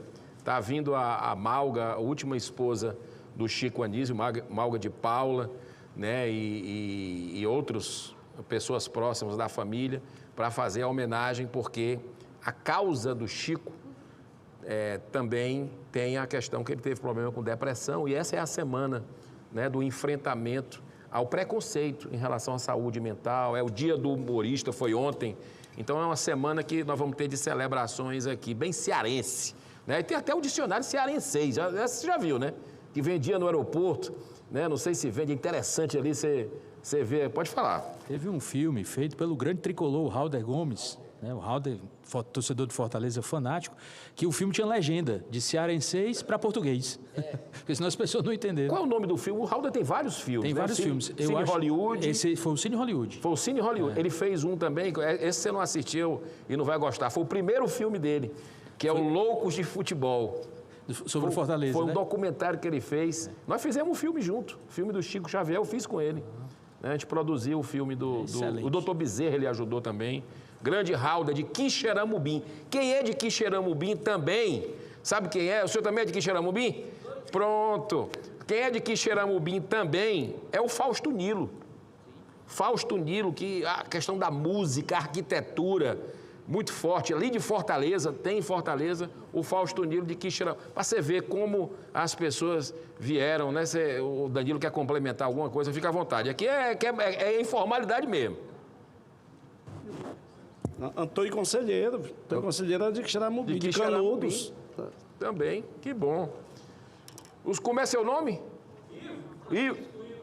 Francisco Ivo Barbosa, de Quixeramobim. A minha avó era Barbosa, só que Barbosa do Amazonas. É, interessante. Fernando Torres, muito obrigado pela sua presença aqui. O senhor tem também a presença da Riane aqui, sua esposa, muito importante, e eu agradeço demais a sua presença. Você vai falar aí pelos... Olha a responsabilidade, hein? Pelo empreendedorismo, uma coisa nata do cearense, que é o comércio. Muito obrigado pela tua presença. Boa tarde, e principalmente depois de tanto talento assim no dia de hoje, né? Falar depois é uma grande responsabilidade, mas vou tentar dar minha contribuição, iniciando aqui saudando a mesa, o presidente Eduardo Girão, senador de grande atuação no Senado Federal, meu amigo, que eu dei sorte para ele quando eu fui presidente do Podemos no Ceará, ele foi eleito na chapa de vereadores de Fortaleza, justamente no nosso mandato, na nossa gestão. Parabéns pelo trabalho, pela competência, Danilo. A nossa vice-prefeita de Fortaleza, Gabriela Aguiar, e o nosso professor, que eu tinha visto o seu videozinho, vocês dizem que estava ansioso por vir para o plenário do Senado, e não pareceu que estava ansioso, porque deu uma aula aqui, né? Então, parabéns aí e continue assim. E saudar todas as mulheres na presença aqui da minha esposa Riane. Senhoras e senhores, celebrar os 300 anos de Fortaleza é celebrar a grandeza de uma cidade que nasceu à beira-mar, cresceu com coragem e se consolidou pela força do seu povo. Fortaleza não é apenas uma capital. Fortaleza é um estado de espírito. Várias vezes o senador disse que estava arrepiado. É uma cidade que carrega na alma a vocação do trabalho, da criatividade, da superação e da esperança. Ao longo de 3 séculos, construiu sua história não pela comodidade, como bem disse Danilo Lopes, mas pela determinação. Não pela espera, mas pela iniciativa. Não pelo acaso, mas pelo esforço cotidiano de gerações de fortalezenses. O fortalezense tem no sangue a coragem de empreender. Ele empreende quando abre as portas do seu comércio antes do sol nascer, empreende quando transforma talento em serviço, ideia em oportunidade, dificuldade em sustento e sonho em futuro. E aqui eu vejo os jovens estudantes aqui da Universidade de Fortaleza também, o meu abraço, a universidade que eu me formei em Engenharia Civil e tenho um profundo carinho. O empreendedorismo em Fortaleza não é apenas uma atividade econômica, é uma expressão do caráter do seu povo, um povo que trabalha, arrisca, cria, recomeça e não desiste. E essa força se revela com clareza em suas grandes vocações. Fortaleza é turismo. É uma cidade que encanta pela beleza de sua orla, pela luminosidade do seu céu, pela riqueza da sua cultura, pela força da sua gastronomia e, acima de tudo, pelo acolhimento caloroso de sua gente. Quem visita Fortaleza leva consigo mais do que imagens bonitas, leva a lembrança de uma cidade viva, vibrante e, acima de tudo, humana. Fortaleza é comércio, é dinamismo, circulação de riquezas, geração de oportunidades. É o pequeno empreendedor, o comerciante tradicional, o centro movimentado, a economia pulsando nas ruas e nos bairros. É o espírito de quem sabe negociar, produzir, servir e fazer crescer, mas não entrega a mãe, como disse o senador Eduardo Girão. Fortaleza é serviço. É uma cidade moderna, ativa, conectada, que entende o valor do capital humano, da inteligência, da capacidade de atender, de organizar, de inovar. Uma cidade que avança por seu povo, sabe servir com excelência e trabalhar com dignidade. E se quisermos encontrar uma imagem perfeita da alma fortalezense, nós a veremos também no futebol. O Clássico Rei, entre Fortaleza e Ceará, é mais do que uma disputa esportiva. É uma manifestação apaixonada da identidade da nossa cidade. É rivalidade que move, é emoção que contagia, é pertencimento que une gerações. No Clássico Rei, Fortaleza mostra seu coração, um coração que vibra, que sonha, que luta, que cai e se levanta, sempre com honra, sempre com paixão. E é claro, vereador Danilo, que quando o Fortaleza Esporte Clube ganha, a cidade de Fortaleza amanhece mais vibrante. De certo modo, a própria trajetória de Fortaleza se parece com um grande clássico, marcada por desafios, por superações, por coragem e por uma torcida inteira chamada Povo Fortalezense, que nunca abandona sua cidade. Hoje, ao homenagearmos os 300 anos de Fortaleza, homenageamos essa gente forte, empreendedora, acolhedora e apaixonada. Homenageamos uma cidade que orgulha o Ceará, engrandece o Nordeste e inspira o Brasil. Parabéns, Fortaleza, pelos seus 300 anos de história. Que venham os próximos séculos com ainda mais desenvolvimento, justiça, oportunidades e orgulho para o nosso povo. Viva Fortaleza! Muito bem, é isso aí. Viva Fortaleza! Cidade viva, cidade fabulosa. Como diz o pessoal às vezes, né? Você vê lá no interior, andando pelo Nordeste, é Fortaleza, né? Tem o Fortaleza. É bem interessante. Mas olha, eu tenho uma fortalezense aqui antes do Miqueias. Miqueias, antes de você fechar, por 5 minutinhos aqui, vamos rapidamente a nossa querida Carolina Siebra, que é de Fortaleza, que eu já citei aqui. Ela pediu e eu acho muito justo a gente abrir rapidamente a palavra. Muito obrigada, senador Eduardo Girão, que muito nos orgulha, filho da terra, como eu, cearense, em nome do qual cumprimento os demais que estão compondo a mesa, e em nome da vice-prefeita Gabriela, cumprimento as demais mulheres que estão aqui. Sou fortalezense com muito orgulho, 3 séculos da nossa cidade, cidade essa de povo acolhedor, cidade que exporta talentos, não só no humor, mas também em inteligência. Terra de um povo raro, acolhedor, que não só resolve os problemas, como está sempre disposto a lutar. Sou filha da terra, sou nascida e criada, sou formada pela Unifor também, em Direito, profissão que eu muito me orgulha, profissão que me trouxe em lugares que jamais imaginei ocupar, lugares em que a gente luta por justiça, luta por igualdade e nos faz diferente dos demais. E como uma bela cearense e fortalezense, continuo com o sangue nos olhos, digamos assim, para enfrentar qualquer arenga e para lutar pelo que a gente acredita que são os valores de todo cearense. Nossos cearenses acreditam na justiça, na honestidade, e é assim que a gente vai continuar. Muito obrigada, senador Eduardo Girão, por esse momento histórico, 3 séculos da minha amada cidade, cidade dos meus irmãos, da minha família, e que eu tenho muito orgulho. Muito obrigada. Muito obrigado, Carol.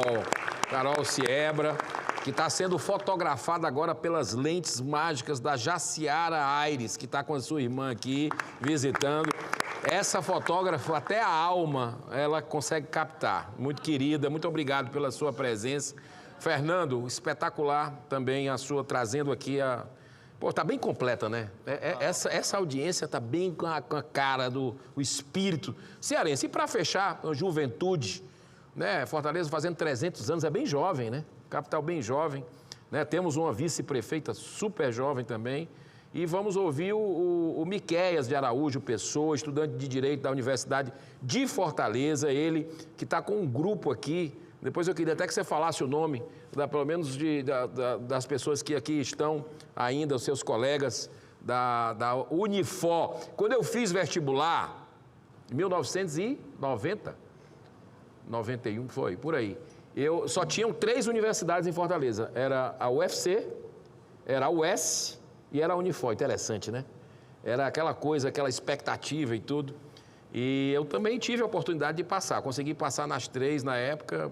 A Unifor também acabei indo pela UFC, não terminei, mas depois que passar aqui a missão no Senado, vamos ver se a gente termina para pegar o canudo, né? Miguel, muito obrigado pela sua presença, obrigado por ficar aqui até o final com um grupo de estudantes da Unifor. Você tem a palavra por 5 minutos para a gente encerrar essa sessão daqui a pouquinho. Muito obrigado. Primeiramente, boa noite a todos e a todas. É uma honra estar aqui diante de vocês, de tantas autoridades, fazer meus cumprimentos à mesa, o senhor requerente presidente da situação e senador Eduardo Girão, ao deputado que aqui estava presente, mas agora não está mais, que teve uma recepção bastante humilde junto do senador. Agradecer a Gabriela Aguiar, meus cumprimentos, que é a representante prefeita da cidade de Fortaleza, a vice-prefeita, o senhor vereador da cidade de Fortaleza, Danilo Lopes, e o senhor médico historiador João Flávio Nogueira. Bom, eu queria também fazer meus parabéns à cidade de Fortaleza pelos seus 300 anos, né?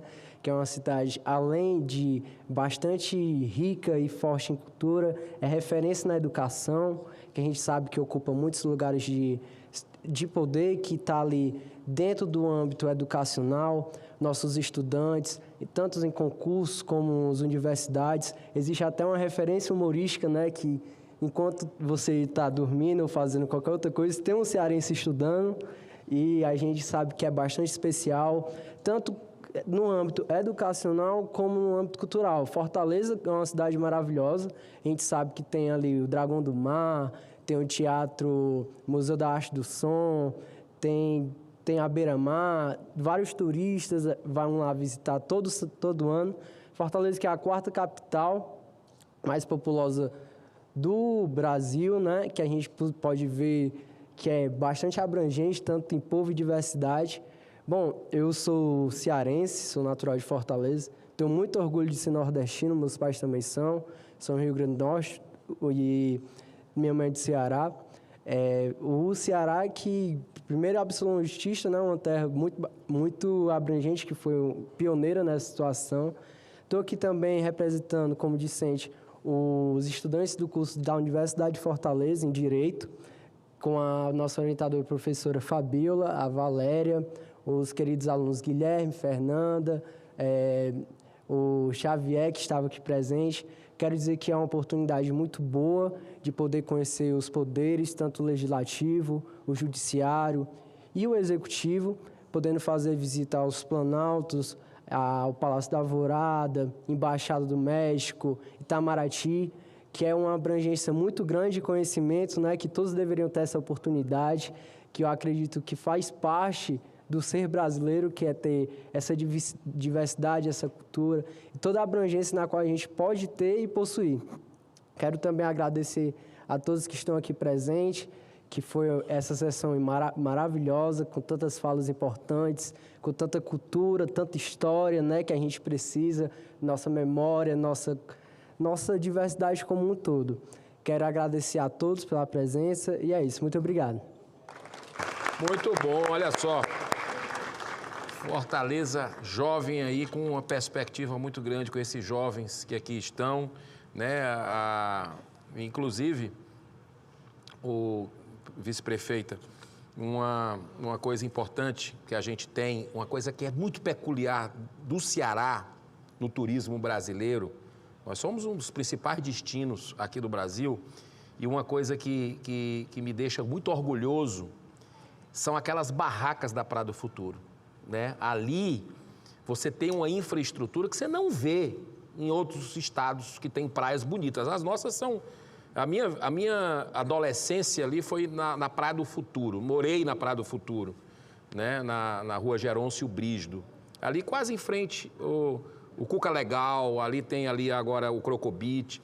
E eu me preocupo muito. Eu sei que está sendo feito um acordo, já foi costurado, né, com relação à associação das barracas de praia, para tentar resolver essa situação, mas eu me preocupo muito que possa ter aí que a gente possa ter algum tipo de retrocesso, perdendo turistas pela infraestrutura que vai ter que ser desativada.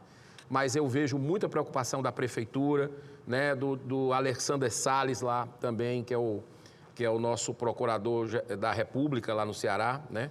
e esse entendimento que precisa ter muito diálogo e a gente não pode perder essa essência, né? Assim, eu morei também em Salvador, tive uma oportunidade da minha vida que morei em Salvador, praias lindas, mas não tem aquela infraestrutura ali que a gente deixa as crianças, né? Que ali é um negócio fantástico e gera emprego, gera muito emprego ali e é bem típico aquela da nossa culinária, enfim. Mas eu compreendo e parabenizo a prefeitura por estar tentando encontrar caminho para ver se consegue agradar ali a todos, né? E me coloca à disposição aqui no nosso gabinete, nosso mandato, para de uma forma institucional, junto aos demais poderes, a gente tentar encontrar uma solução com maior amplitude possível, né? E para encerrar esse momento histórico, eu convido a todos a assistirem um vídeo de 1 minuto, né? Na verdade 44 segundos, que é do historiador Licínio Nunes. Ele é professor de História do Brasil na Universidade do Alabama, nos Estados Unidos. E Licínio é fortalezense, bisneto do coronel Licínio, que ficou com a guarda da imagem de Nossa Senhora da Assunção, trazida pelo português Álvaro de Azevedo Barreto em 1654, quando da tomada do forte holandês de Schoenenbock, né? Olha só como Fortaleza é uma coisa impressionante. E eu solicito à Secretaria-Geral da Mesa, já agradecendo a todos que fazem parte aqui desse momento histórico, sempre muito atenciosa, a equipe de servidores extremamente profissionais do Senado Federal. Estamos concluindo mais uma sessão, agradeço todos vocês em nome do Zezinho. O Zezinho, ele é cearense, conterrâneo de Santa Quitéria, mas apaixonado, olha aqui, você viu aqui Crateús, Tauá, Morada Nova, Quixeramobim, né? A Mombaça, a gente viu aqui falar de muitos lugares, mas Santa Quitéria, Zezinho, você trazendo a sua luz de lá, e eu sei que você gosta muito de Fortaleza e ajudou a gente a chegar nesse momento aqui. Muito obrigado. Secretaria-Geral da Mesa, o último vídeo para a gente encerrar a nossa sessão. Muito obrigado.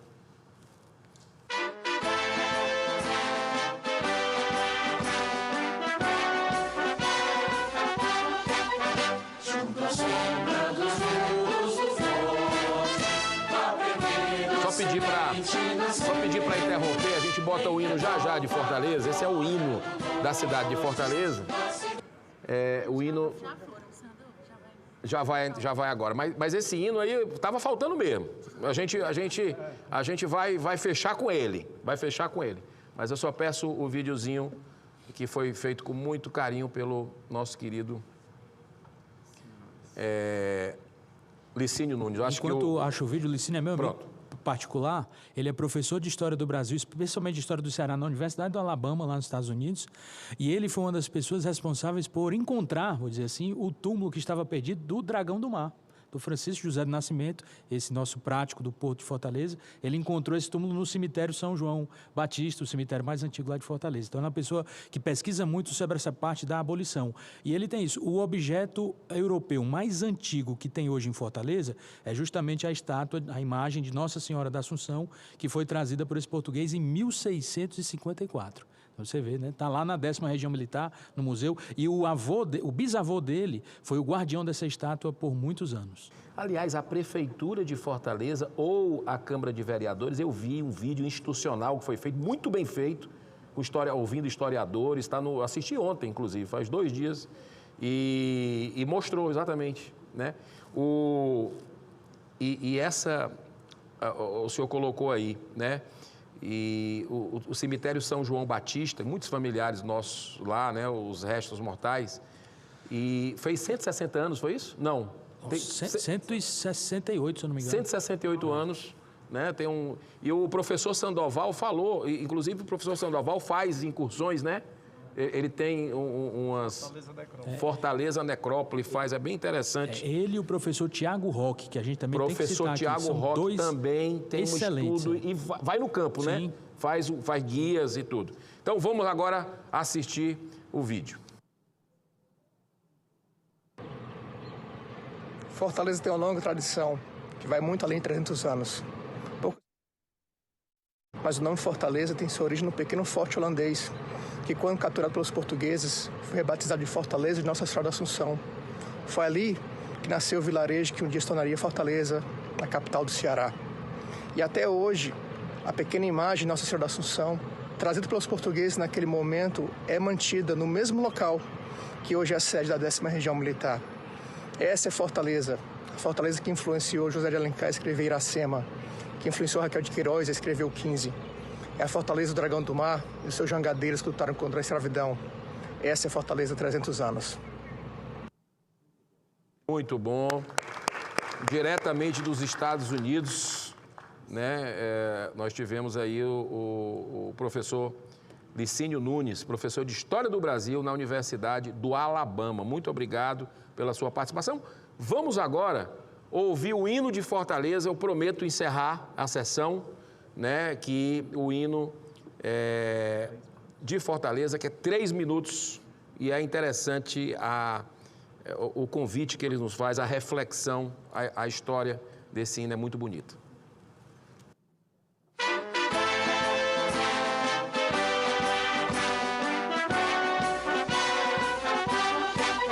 Junto à sombra dos muros do forte, a pequena semente nasceu, em redor para a glória do norte, a cidade sorrindo cresceu, no esplendor da manhã cristalina, tens as bênçãos dos céus que são teus, entre as ondas que o sol ilumina, as jangadas te dizem adeus. Fortaleza, Fortaleza, irmã do sol e do mar. Fortaleza, Fortaleza, sempre havemos de te amar. Tu entomado e veente coqueiro, alva luz do luar colhe a flor. A Iracema lembrando o guerreiro e sua alma de virgem, Senhor. Cantam lá nas areias ardentes, nos teus lábios eternas canções. Jangadeiros, caboclos valentes, nos escravos partidos milhões. Fortaleza, Fortaleza, irmã do sol e do mar.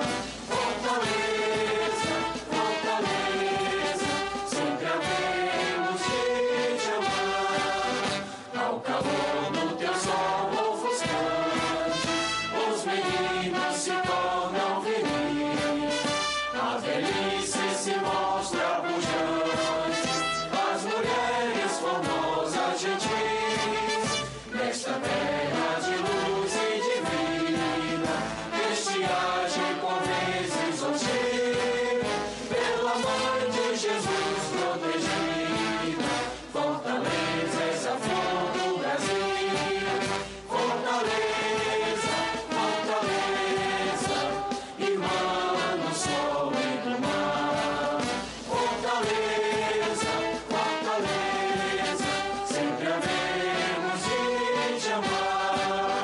Onde quer que teus filhos estejam, na pobreza ou riqueza sentar, com amor e saudade desejam ao teu seio mais breve voltar. Porque o verde do ar que retrata o teu clima de eterno verão, teu luar nas areias de prata não se apagam no seu coração. Fortaleza, Fortaleza, irmã do sol e do mar. Fortaleza, Fortaleza, sempre havemos de te amar. Que lindo, hein? Que lindo o hino da nossa cidade de Fortaleza. E não vamos mais nem sentar, vamos encerrar a sessão aqui agradecendo a presença de todos vocês, né? Que Deus proteja, Nossa Senhora proteja, que a espiritualidade proteja essa cidade tão linda, nosso coração ali do Ceará, Fortaleza, né? Capital da terra da luz. Muito obrigado pela presença de todos, muita luz para a vida de todos e muito obrigado. A sessão está encerrada.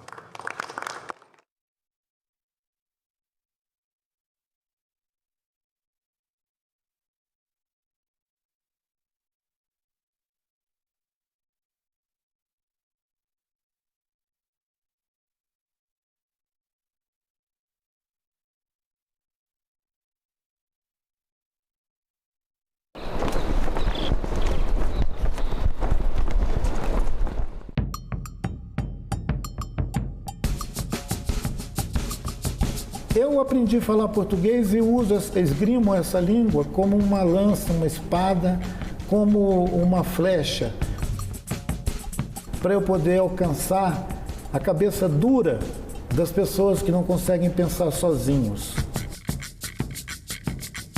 Que Brasil é este? Hoje, 20h, aqui na TV Senado.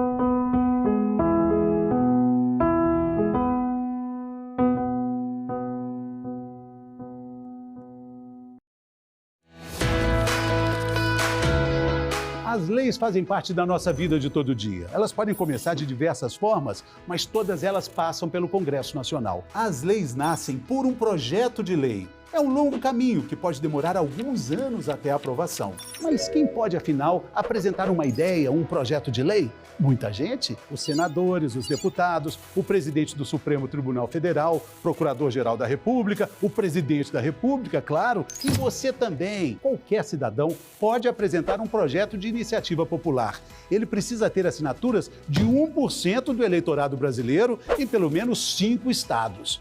Agora que a gente já entendeu como surge o projeto de uma lei, vamos conhecer a jornada do projeto.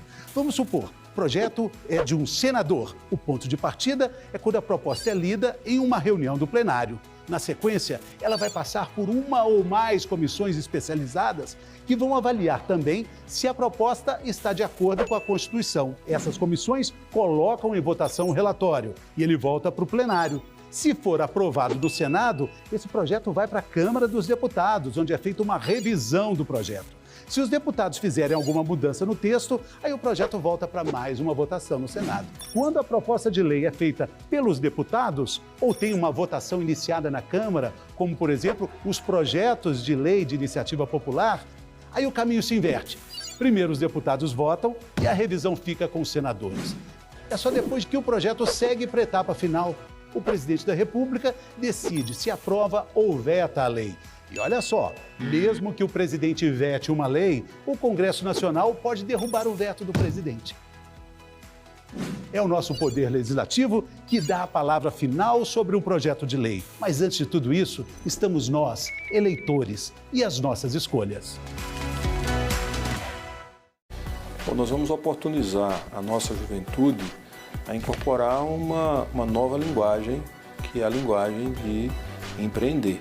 Falar de educação empreendedora, a gente está falando do futuro, a gente está falando de oportunidade e do protagonismo juvenil. E uma coisa muito importante no empreendedorismo, que é conseguir compreender, às vezes, a realidade do mercado onde você está instalado. Em discussão, nesta quinta, 20h, aqui na TV Senado. Calendário Eleitoral 2026. A partir de 7 de abril, servidoras e servidores não podem mais receber aumento salarial. A exceção é o reajuste para repor as perdas provocadas pela inflação. A restrição só termina depois da posse de quem se eleger em outubro, ou seja, em 2027. Se você me perguntasse o que eu gostaria no mundo, é que não houvesse violência.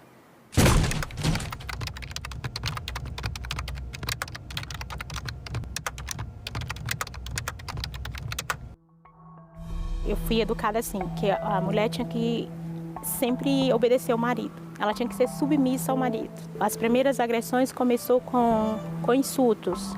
Falar da minha roupa, dizer que eu era gorda, que eu era feia.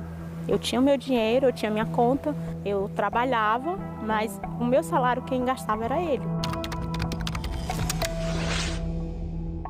A primeira vez que eu pedi o cartão, que eu falei, o dinheiro é meu, eu trabalho, eu sei que o dinheiro é meu, eu levei um tapa. E como castigo à noite, ele me botou para dormir fora de casa na chuva. Se aquela pessoa se sente no direito de te empurrar, de te apertar, ela já está dando um sinal muito grande que ela é capaz de fazer outras coisas, né? A gente pode passar, às vezes, por exemplo, de um empurrão para uma facada. Eu falo, eu estou vivendo hoje, ter meu trabalho, ter dignidade, poder entrar na loja, escolher o meu sapato preferido, botar o meu batom vermelho e eu olhar para o meu corpo e não ter um roxo nele.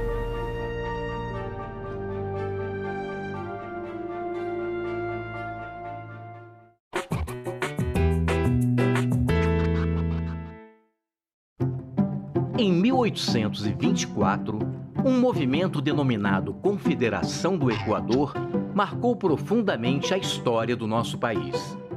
Algumas províncias do então chamado Norte Brasileiro, lideradas por Pernambuco, queriam instalar no Brasil o federalismo, um sistema político inspirado no modelo adotado pelos Estados Unidos, no qual cada estado ou província tinha autonomia para escolher seus próprios governantes. E, claro, pagar menos impostos para o Império. A iluminação pública do Rio de Janeiro, por exemplo, era paga por Pernambuco, enquanto a cidade de Recife vivia às escuras. A Confederação era também uma revolta contra o absolutismo de Dom Pedro I, que fechou a Assembleia Constituinte e impôs uma nova Constituição bastante centralizadora. A reação do imperador ao movimento foi enérgica. Espalhou na imprensa carioca que as províncias queriam se separar do Brasil e mandou tropas para massacrar os rebeldes.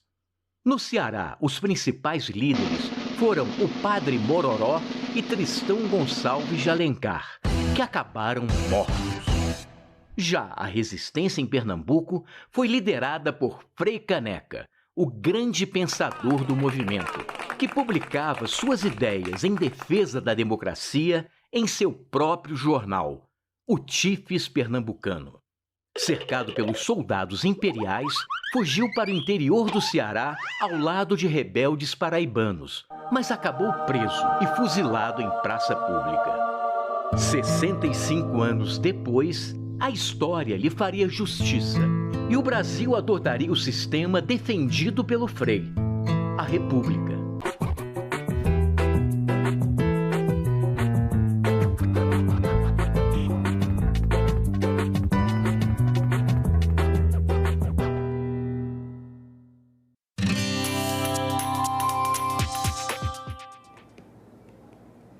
Olá, eu sou a Carla Benevides e está começando mais um programa Argumento.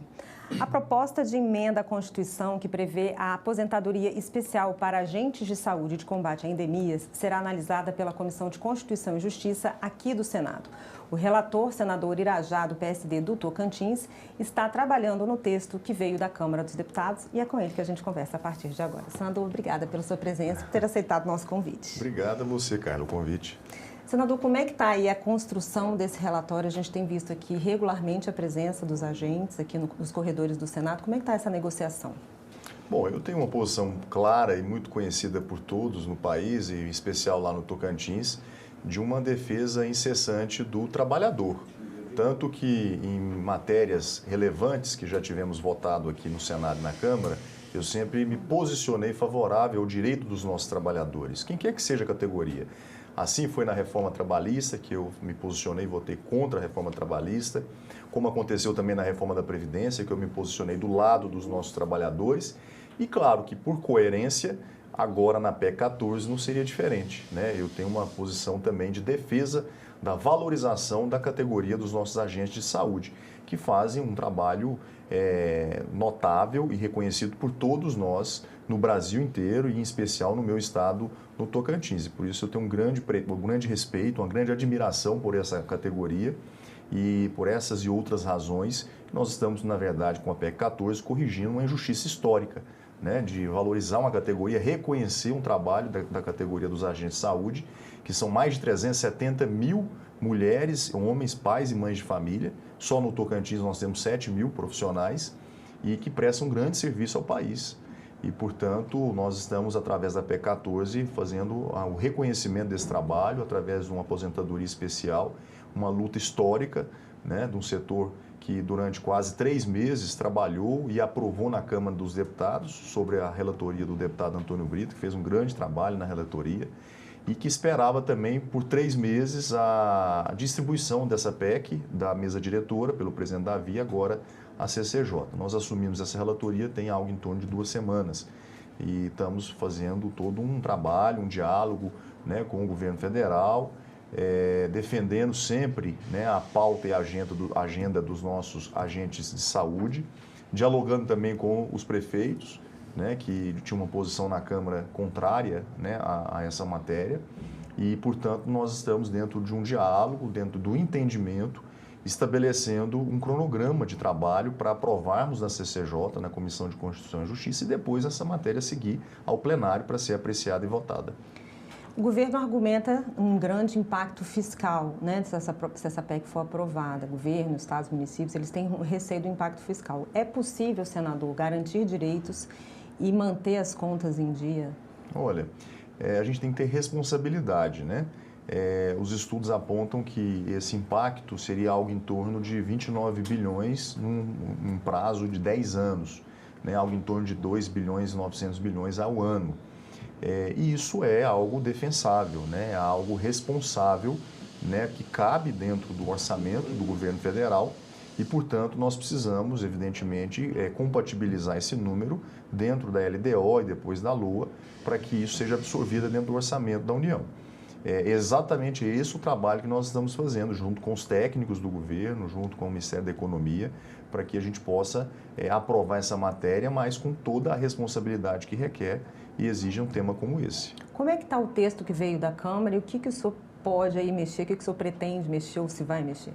Olha, tem uma série de sugestões, né? A própria categoria dos nossos agentes de saúde, que a gente tem um diálogo permanente, apresentou algumas ideias que são boas, né, que a gente pode aperfeiçoar no texto aprovado na Câmara, como também tem um posicionamento da Confederação Nacional dos Municípios, que tem uma preocupação sobre o custo disso aos municípios, embora no texto da Câmara aprovado está expresso no texto que é responsabilidade da União arcar com esses custos adicionais, como também há por parte do próprio governo federal também algumas ideias, algumas sugestões. Então, nós na posição de relator, nós precisamos fazer um filtro de tudo isso, como há também boas ideias vindo de senadoras e senadores, para que a gente possa aprovar um texto possível, né, no Senado e que atenda a contento a categoria dos nossos agentes, porque o maior beneficiado e com todo o merecimento são os nossos 370 mil agentes de todo o Brasil. Tem algum ponto mais sensível? Olha, há alguns questionamentos em relação à regra de transição, sobre esse direito ele ser assegurado aos que estão hoje no exercício da profissão, os 370 mil, ou se isso deveria ser estendido também para os futuros agentes de saúde que venham a ser absorvidos. Então, há alguns detalhes que nós estamos dialogando e conversando com o governo, com a categoria e com os prefeitos, para que a gente consiga minimamente chegar num consenso. Senador, como é que está a conversa com o governo? Existe, assim, uma intenção, porque o governo não fala em veto, mas já se posicionou contra a proposta. Há um risco desse veto acontecer caso ela seja aprovada? Não é possível porque é uma emenda constitucional. Sim, né? A emenda constitucional ela é promulgada pelo Congresso Nacional. Mas mesmo que isso fosse possível, eu confesso que, reconhecendo a sensibilidade do presidente Lula, eu não vejo nenhuma possibilidade do presidente ficar contrário, né, a uma matéria tão importante para os nossos agentes. Pelo contrário, eu tenho a convicção que o presidente Lula apoia essa iniciativa. Mas a gente precisa, dentro do próprio governo, conciliar isso com o Ministério da Economia, que cuida do orçamento. Então, nós não podemos fazer nada de forma assodada, né, que possa representar um risco fiscal ou até um questionamento, né, futuro na Suprema Corte quanto à sua inconstitucionalidade.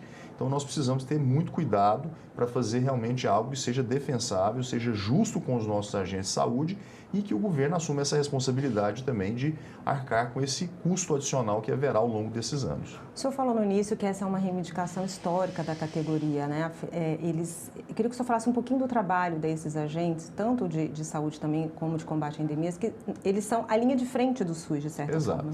Exato. Aquelas pessoas que ainda não conhecem o trabalho dos nossos agentes, são aquelas pessoas que estão no contato direto com o cidadão, né? Com a mãe de família, o pai de família, com a dona de casa, né? Com o trabalhador, Porque alguns cuidam das endemias, é uma grande parte desse número. No meu estado, por exemplo, são 4.000 agentes de endemias e tem 3.000 dos 7.000 que cuidam da saúde da família. Então, são pessoas que têm um convívio diário, né? Um profissional valoroso que tem esse contato direto com a sociedade e que cuida, em especial, da saúde das pessoas. Então, é algo extremamente difícil, né? Requer uma responsabilidade imensa. E nos momentos mais difíceis, como, por exemplo, a gente pode citar aqui o período da pandemia, eles foram bravos soldados que trabalharam na defesa da vida, né? Os cuidados que naquele momento eram exigidos em relação à distância das pessoas, né? Ao trato com o coronavírus e que, portanto, fizeram um trabalho extraordinário ao nosso país e aos brasileiros. Então, por essas e outras razões, não seria só em função da pandemia do coronavírus, é claro, eu citei aqui um exemplo, mas pelo convívio diário, né, o cuidado diário que esses profissionais têm, eles merecem sim o nosso respeito, o nosso reconhecimento e que tenham na sua categoria uma condição de aposentadoria que seja compatível e à altura dessa responsabilidade que eles exercem no país. Senador, a gente sabe que o senhor está construindo um texto que seja, né, tem uma questão técnica, mas também tem uma questão política, né, que tem que ser resolvida aí dentro dessa negociação, mas é possível se falar em data de votação na Comissão de Constituição e Justiça? Olha, a gente pode prever que nós iremos avançar e aprovar com essa matéria nesse semestre, eu não tenho dúvida disso. No que depender de mim como relator, logo. Mas isso requer uma aprovação na CCJ, isso depende evidentemente de uma votação no colegiado e também depois depende da aprovação no plenário. Então existe um rito, né? Existe uma pauta a seguir, né? O presidente da CCJ está alinhado com essa pauta, o presidente Davi Alcolumbre também está. Portanto, há toda a boa vontade, né, do relator, do presidente da CCJ, do presidente da Casa, para que esse processo possa fluir de uma maneira natural. Todos nós estamos empenhados nisso, agora a gente precisa realmente dialogar, né? Nós precisamos ouvir todas as partes, precisamos ouvir o governo, ouvir os prefeitos, ouvir sempre, permanentemente, a categoria e aí sim construir um texto de convergência. Senador, mais uma vez, obrigada pela sua presença, pelos seus esclarecimentos e sucesso aí na negociação desse texto. Obrigado mais uma vez. Obrigada, senador. E eu agradeço a você também que nos assistiu. Se você quiser rever essa entrevista, é só entrar no nosso site, senado.leg.br/tv ou no nosso canal no YouTube. Obrigada pela sua companhia e até o próximo argumento.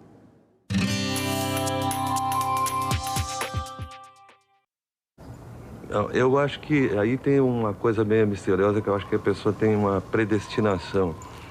Então, essas dificuldades que eu tive enormes para começar a lutar contra a maré, a coisa difícil no Brasil de ser pintor, acho que isso foi bom, que me temperou muito.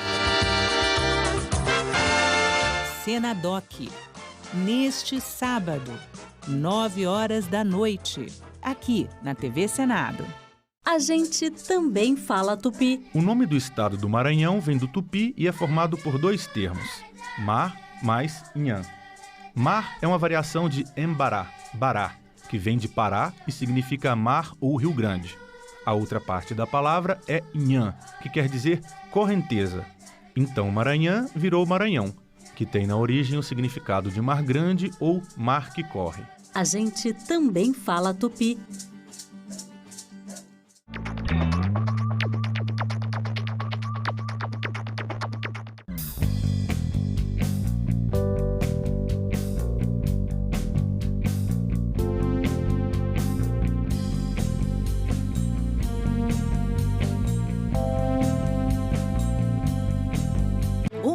Cabe dentro de um museu. É só entrar e deixar a curiosidade te guiar. Ciências, descobertas, invenções e curiosidades. No Museu de Ciência e Tecnologia, máquinas, invenções, experiências e desafios mostram como a humanidade transformou o mundo e como você também pode transformar. Museus, onde o passado encontra o presente e inspira o futuro. Visite, descubra, valorize.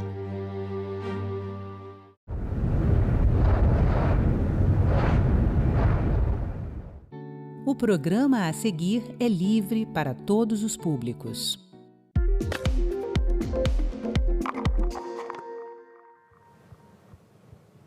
Um impasse na BR-101 coloca em risco uma obra de 2,5 bilhões de reais no Morro dos Cavalos, em Santa Catarina.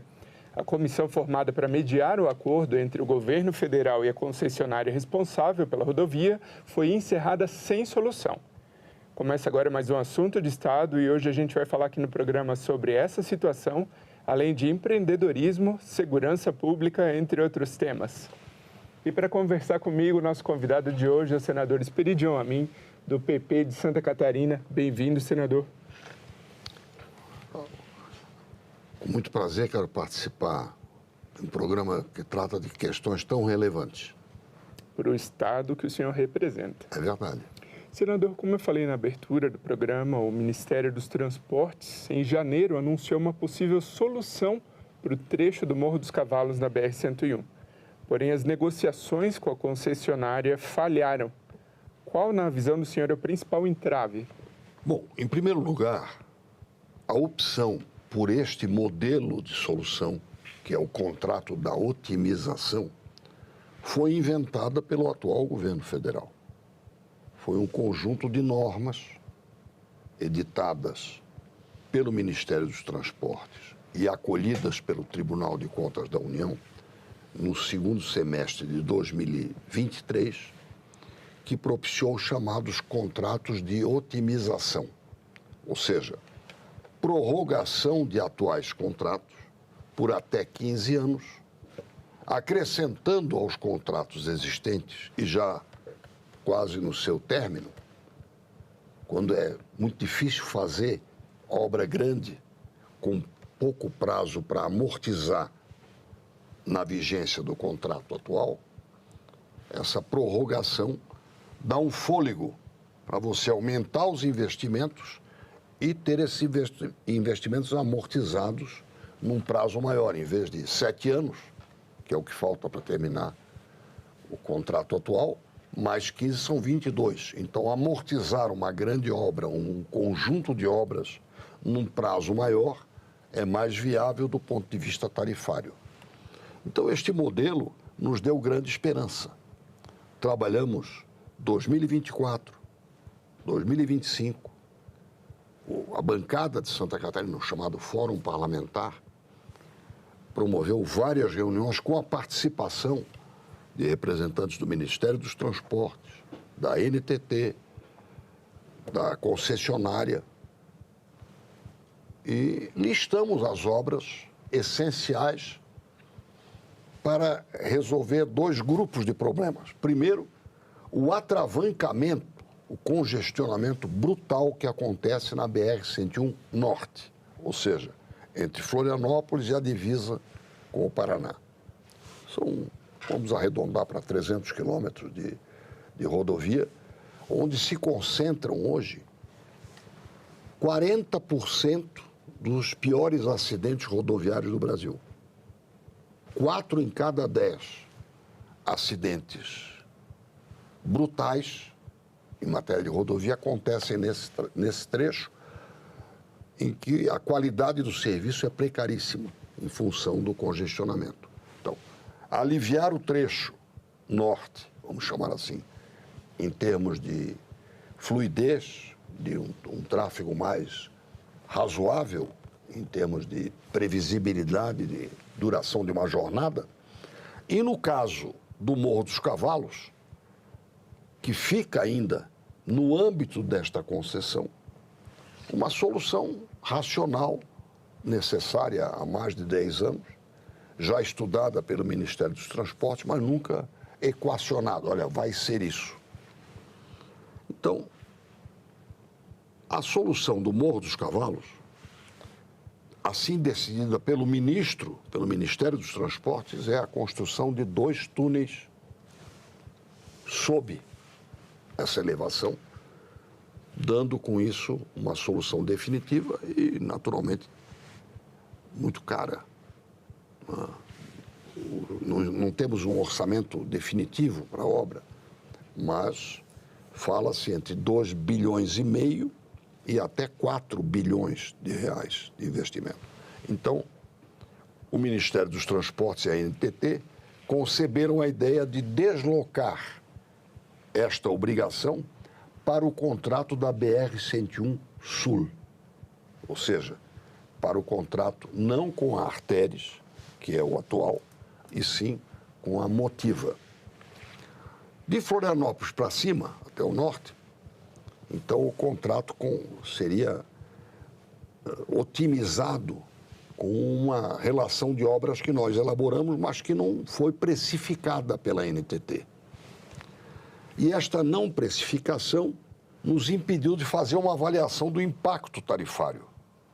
Sem o preço da obra, eu não posso saber qual será o impacto tarifário desta obrigação, mesmo que ainda que seja por aproximação. E como você mesmo mencionou, no dia 9 de março, foi declarado não ter havido um acordo entre Tribunal de Contas da União, que é um agente muito importante, o Ministério dos Transportes, a concessionária e a NTT. E o que a concessionária alega? Não é a concessionária. Quem tem que nos responder isso é o governo. Segundo o governo, não houve acordo. Por quê? Porque a concessionária não assumiria o valor das obras a serem incluídas nesta otimização. E aí a cifra varia. Nós não temos, como nós não temos o preço das obras, nós não temos uma estimativa mais ou menos precisa do quanto representaria o total dessas obras. Fala-se de 11 até 14, 15 bilhões de reais. O que faltou foi a precificação, que é compromisso da NTT fazer, uma nova discussão para, quem sabe, em função de prioridade, se reduzir esse investimento. Mas, pura e simplesmente, sem haver essa precificação, pelo menos que fosse do nosso conhecimento, foi declarado que, olha, não deu certo. Mas não deu certo no quê? Numa iniciativa criada, proposta e debatida sob a liderança do governo. Então, nós estamos neste momento, ao longo de todo o mês de março, na expectativa de que o governo e o ministro nos digam o seguinte: olha, nós vamos retomar a negociação, talvez sacrificando algumas obras, colocando num prazo mais postergado algumas obras, mas nós estamos hoje entregues à especulação.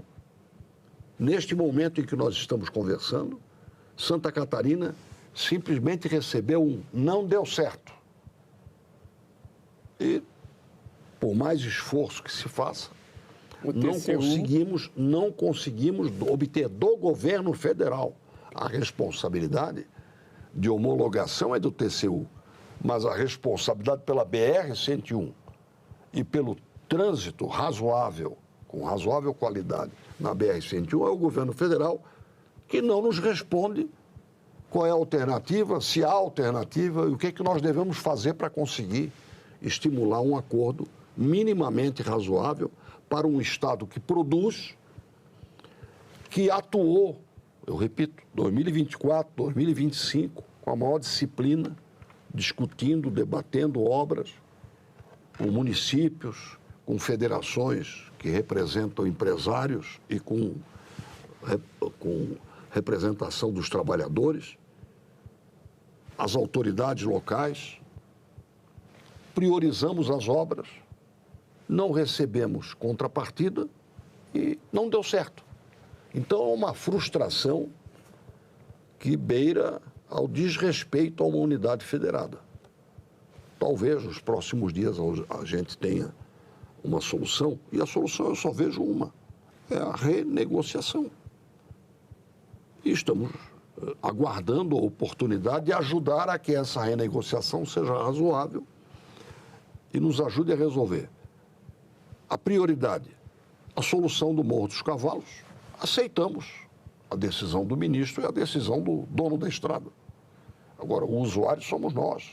É o Mercosul todo que é usuário, porque é uma rodovia fundamental para o país. Segurança não só de Santa Catarina, né? Mas de quem trafega por ali, né, senador? Com acidentes gravíssimos que já aconteceram lá. Sim, o senhor mencionou.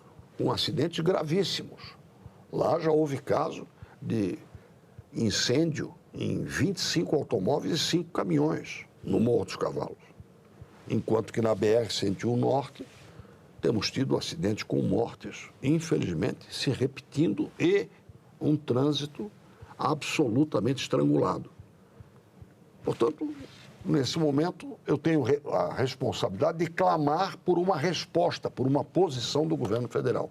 E, se ela acontecer, colaborar para que essa resposta se transforme numa solução minimamente decente na relação federativa que nós temos que aprimorar. Agora, ainda sobre logística, o senhor defende e apoia a construção, a criação de uma segunda pista para o aeroporto de Navegantes. Qual que é a situação lá e quão importante estrategicamente para o Estado é essa segunda pista para o aeroporto? Isso é um outro impasse que aconteceu, foi parar no Supremo Tribunal Federal. Por quê? Porque é um direito federativo de Santa Catarina ter preservado o que o plano diretor do aeroporto de Navegantes previa, que era a construção da segunda pista.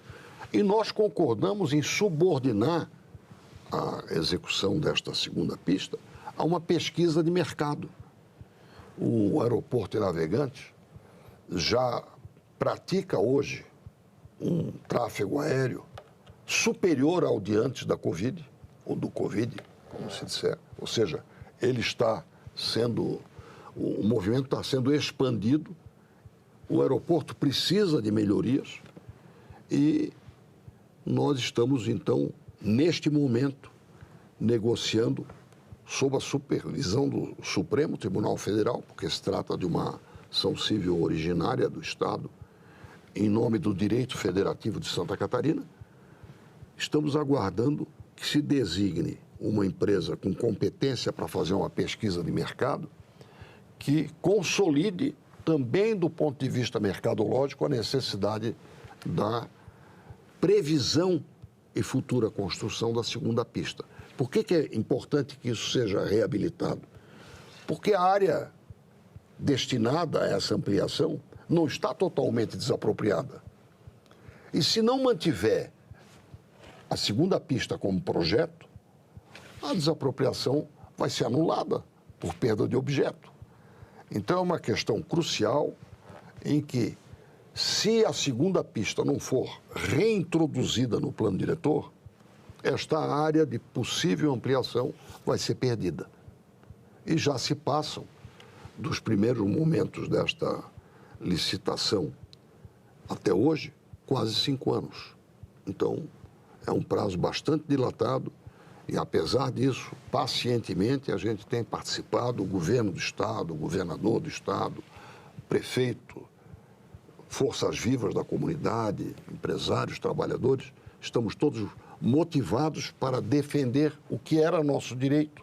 Foi perdido na privatização, na licitação de concessão, e nós queremos reaver agora, fundamentados numa pesquisa de mercado que, eu concordo, é uma solução capitalista, que não é uma definição política ou de torcedor. É uma decisão racional que nós confiamos, a pesquisa vai mostrar. Senador, nas primeiras semanas do ano, Santa Catarina registrou 8 casos de feminicídio. A gente preparou uma arte aqui na tela para falar um pouco a respeito desse tema. Então, segundo o Observatório da Violência contra a Mulher, são 330 casos, média de 55 por ano, de 2020 a 2025, tá? 47 casos com boletim de ocorrência registrado pela vítima. Então, 14% dos casos a vítima registrou boletim de ocorrência, mesmo assim veio ao feminicídio, a sofrer o feminicídio. 226 presos desses 330 casos, 35 foragidos, 148 casos com arma branca e 77 de fogo. São os principais casos, principais meios para o feminicídio no Estado. Senador, Santa Catarina aderiu ao Pacto Federal do Enfrentamento, Pacto Nacional de Enfrentamento ao Feminicídio. Que medidas o senhor considera na legislação mais urgentes para conter a violência? Em primeiro lugar, eu fico envergonhado. O único estado feminino do Brasil no nome, Santa Catarina, é o terceiro com o maior número de ocorrências neste momento. Então, isso me constrange e me faz lamentar que nós tenhamos sido até aqui incompetentes para coibir isso. Eu criei a primeira delegacia da mulher na década de 80 como governador. Depois disso, o meu sucessor, Pedro Ivo Campos, nomeou uma mulher delegada, secretária de Segurança Pública. Procuramos criar vários exemplos, vários motes. A heroína de Santa Catarina é uma mulher, o grande herói é a Anita Garibaldi. Primeira deputada negra é do meu estado. Eu fui aluno da sua irmã. Fui alfabetizado por Leonor de Barros, irmã da Antonieta de Barros. Terra da Madre Paulina, ou seja, temos tantas referências, além daquelas da nossa família, de cada família de cada um de nós. E estamos purgando esses pecados. O que é que nós precisamos fazer? Primeiro, uma legislação nacional cada vez mais, em primeiro lugar, indicativa, orientadora, educativa e punitiva. Não tem outro jeito.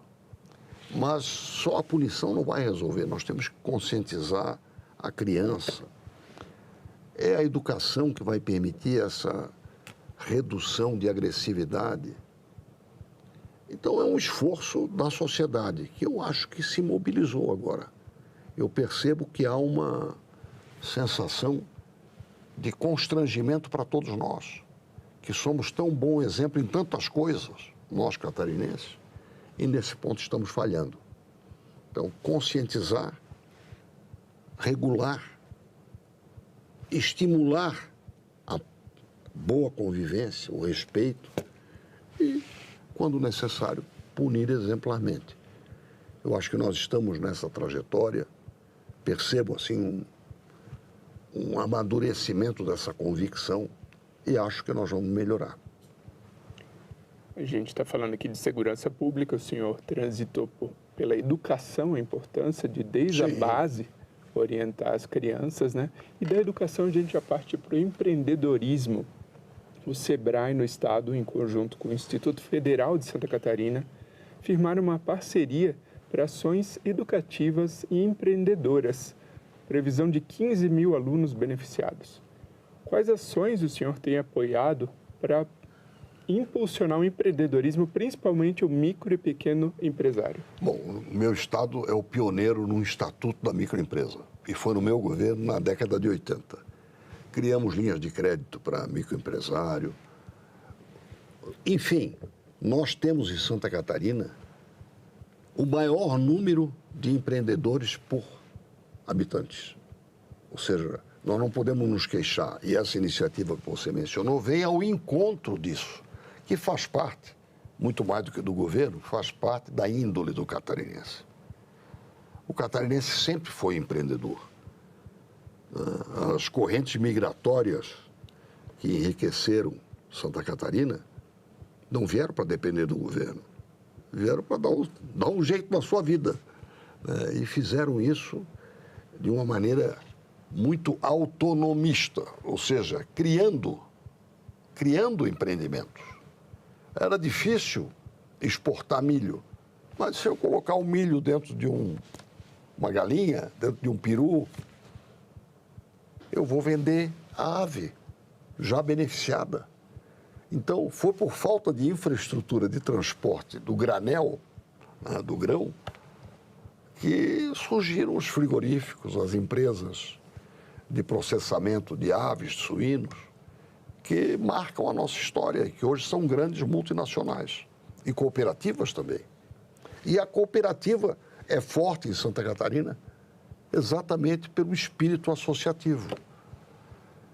Então, não é difícil nós estimularmos o microempresário, os negócios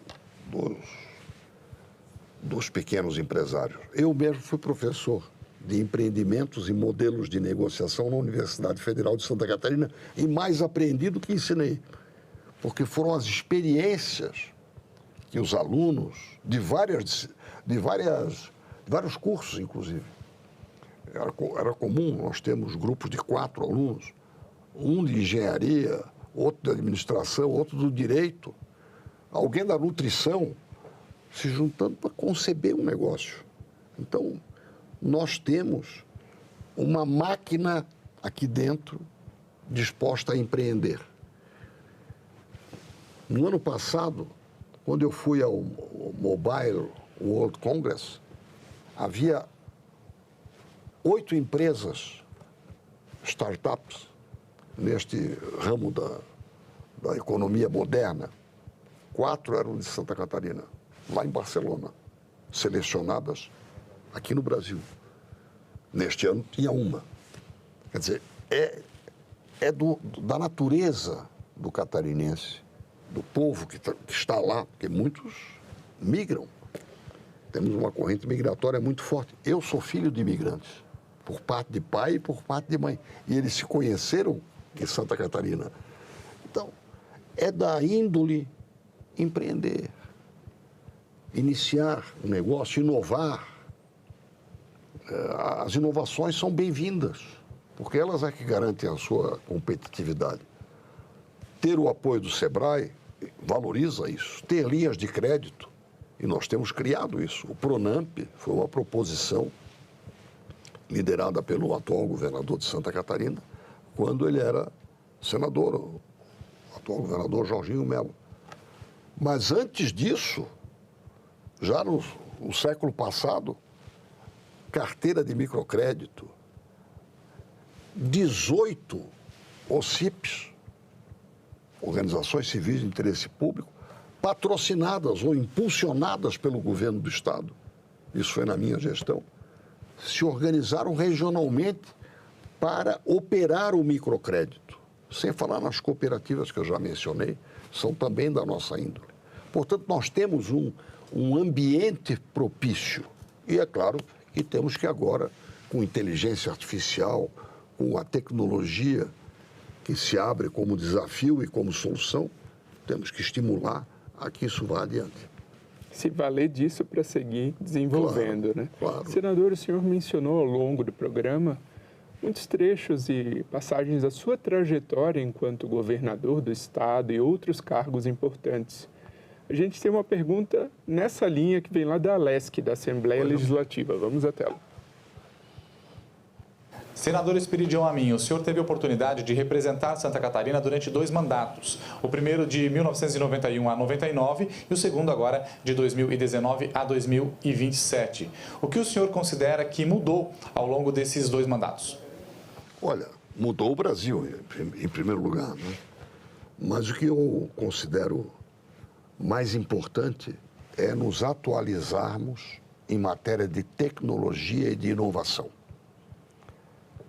Se, no século passado, nós aprimoramos, por exemplo, o sistema de ensino de Santa Catarina, tanto das universidades públicas, quanto privadas, quanto comunitárias, nós podemos dizer que hoje nós temos, com as startups espalhadas pelo Estado, no campo da tecnologia da informação e da comunicação, uma economia nova, pujante e que já participa seriamente do nosso PIB.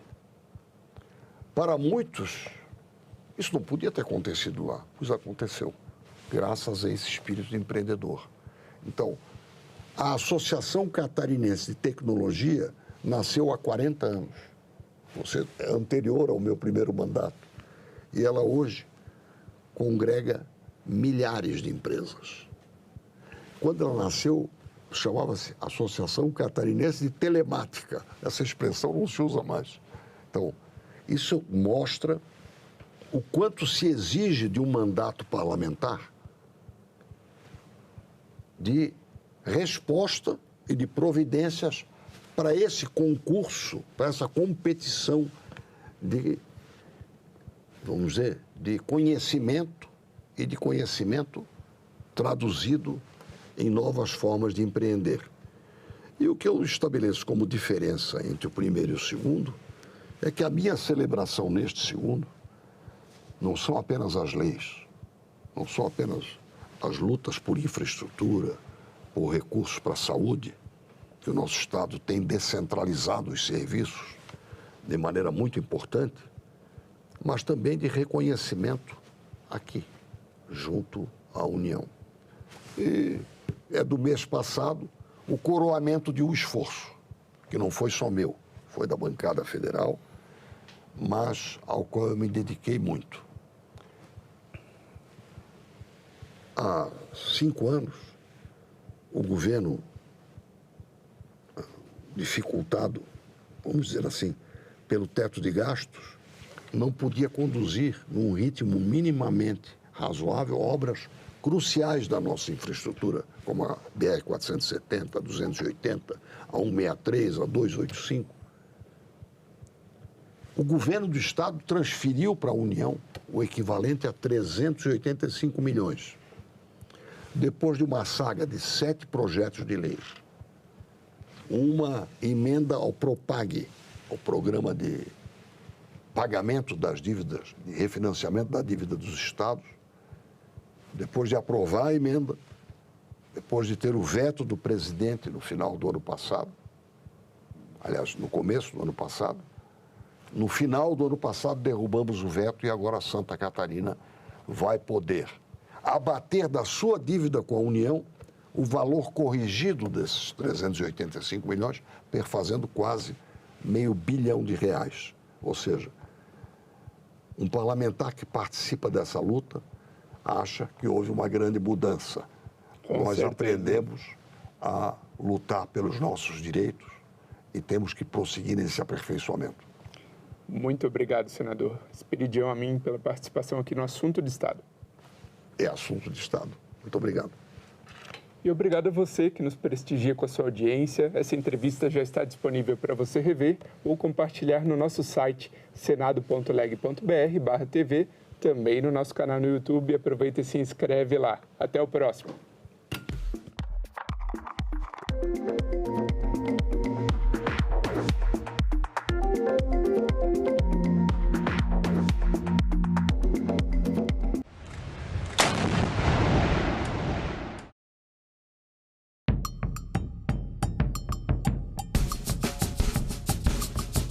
Eu aprendi a falar português e esgrimo essa língua como uma lança, uma espada, como uma flecha, para eu poder alcançar a cabeça dura das pessoas que não conseguem pensar sozinhos.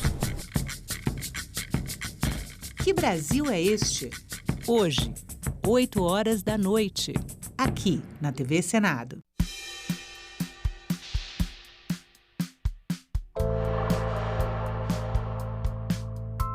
Primeiro, eu estou muito feliz em viver esse momento. TV Senado tem uma importância muito grande na vida de todos os brasileiros. Como tem importância na minha vida. E ela é importante porque a gente comunica tudo o que acontece no Brasil, a história, tudo que essa casa viveu nesses 200 anos, e a gente celebra isso com muita alegria. É muito importante essa sintonia estabelecida com a sociedade, porque existe uma marca que a TV Senado construiu durante esse tempo todo. O povo confia na TV Senado. Todas as matérias, todos os artigos, tudo aquilo que a TV Senado divulga, as pessoas acreditam, porque as pessoas se identificam com os programas, com a série histórica que a TV Senado de vez em quando apresenta, com as informações, com o jornal que comunica tudo o que acontece no nosso dia. Portanto, eu estou muito feliz em poder hoje participar nesse momento e dizer a todos vocês, parabéns TV Senado, valeu muito a pena e é muito bom conviver com vocês aqui na nossa rotina. Os 30 anos vai ser muito bem celebrado e eu faço parte dessa história. Valeu, gente!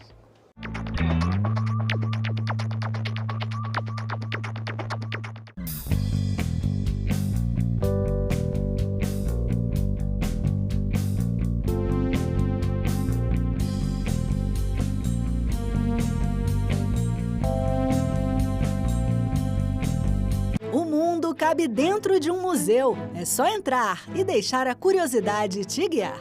Tradições, saberes e costumes que mantêm viva a essência de um povo. O museu é esse espaço que celebra as raízes, valoriza as diferenças e fortalece o que nos conecta como humanidade. Conhecer nossa história é descobrir o que nos torna únicos. Museus, onde o passado encontra o presente e inspira o futuro. Visite, descubra, valorize.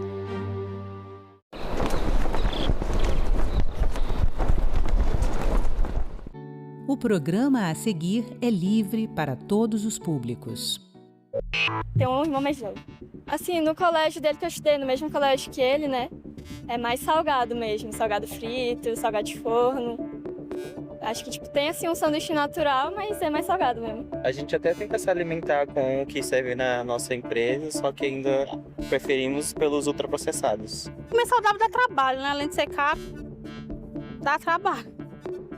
Dá trabalho, porque tem que ir atrás das coisas fresquinhas, tudo no horário certo, dá trabalho. E comer errado é mais prático, mais rápido. Aí acaba que a gente vai pelo mais prático mesmo. Mas pro final de ano é mais guloseima, né? Daí. Aí durante o ano eu prefiro comer mais saudável. Não, pra ele sim, eu não, mas pra ele eu tento dar. Minha mãe até reclama, fala, só quer dar coisa saudável pra ele e você não. Eu falei, mãe, não é porque eu fiz errado que eu vou deixar ele fazer errado.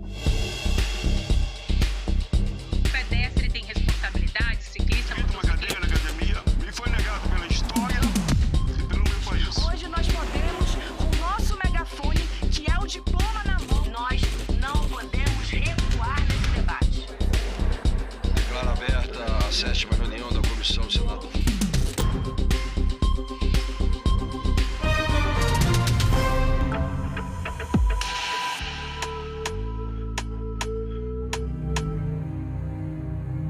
$2 bilhões de adultos no mundo. No Brasil, 60% dos adultos estão acima do peso, condição que atinge 3 a cada 10 crianças no país.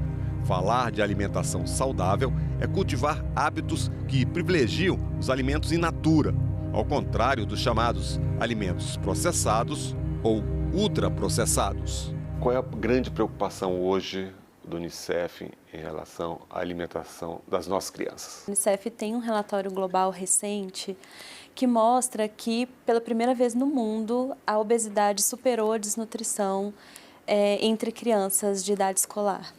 Isso mostra o quanto que a obesidade tem crescido muito rapidamente, né? A gente vem lutando contra a desnutrição há anos, mas a obesidade dos anos 2000 para cá, ela triplicou na maioria dos países, inclusive no Brasil, entre crianças e adolescentes. Isso é uma preocupação muito grande, não só pelos efeitos da obesidade em si, né, que a gente sabe que está relacionado com doenças crônicas não transmissíveis, mas principalmente pelo que tem levado à obesidade, que a gente acredita que é o alto consumo de alimentos ultraprocessados. Os produtos processados e ultraprocessados são responsáveis pela obesidade infantil, adulto, e hoje já existem estudos dizendo que esse comprometimento do pâncreas, a gente está ouvindo muito pancreatite, tem a ver com produtos processados e ultraprocessados.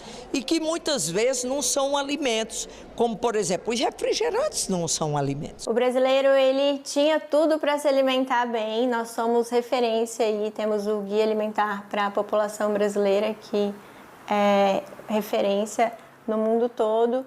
Mas nós temos comido menos arroz e feijão e partindo mais para os ultraprocessados. Não sei se pela facilidade de alguns ou então pela falta de acesso de outros. No meu colégio, pelo menos, a salada de fruta era 8 conto. O salgado era 5, então querendo ou não, a gente comia mais o salgado, né? E às vezes você tá aí no horário de almoço, tem tempo para almoçar, ir em casa fazer comida, almoçar no caso, né?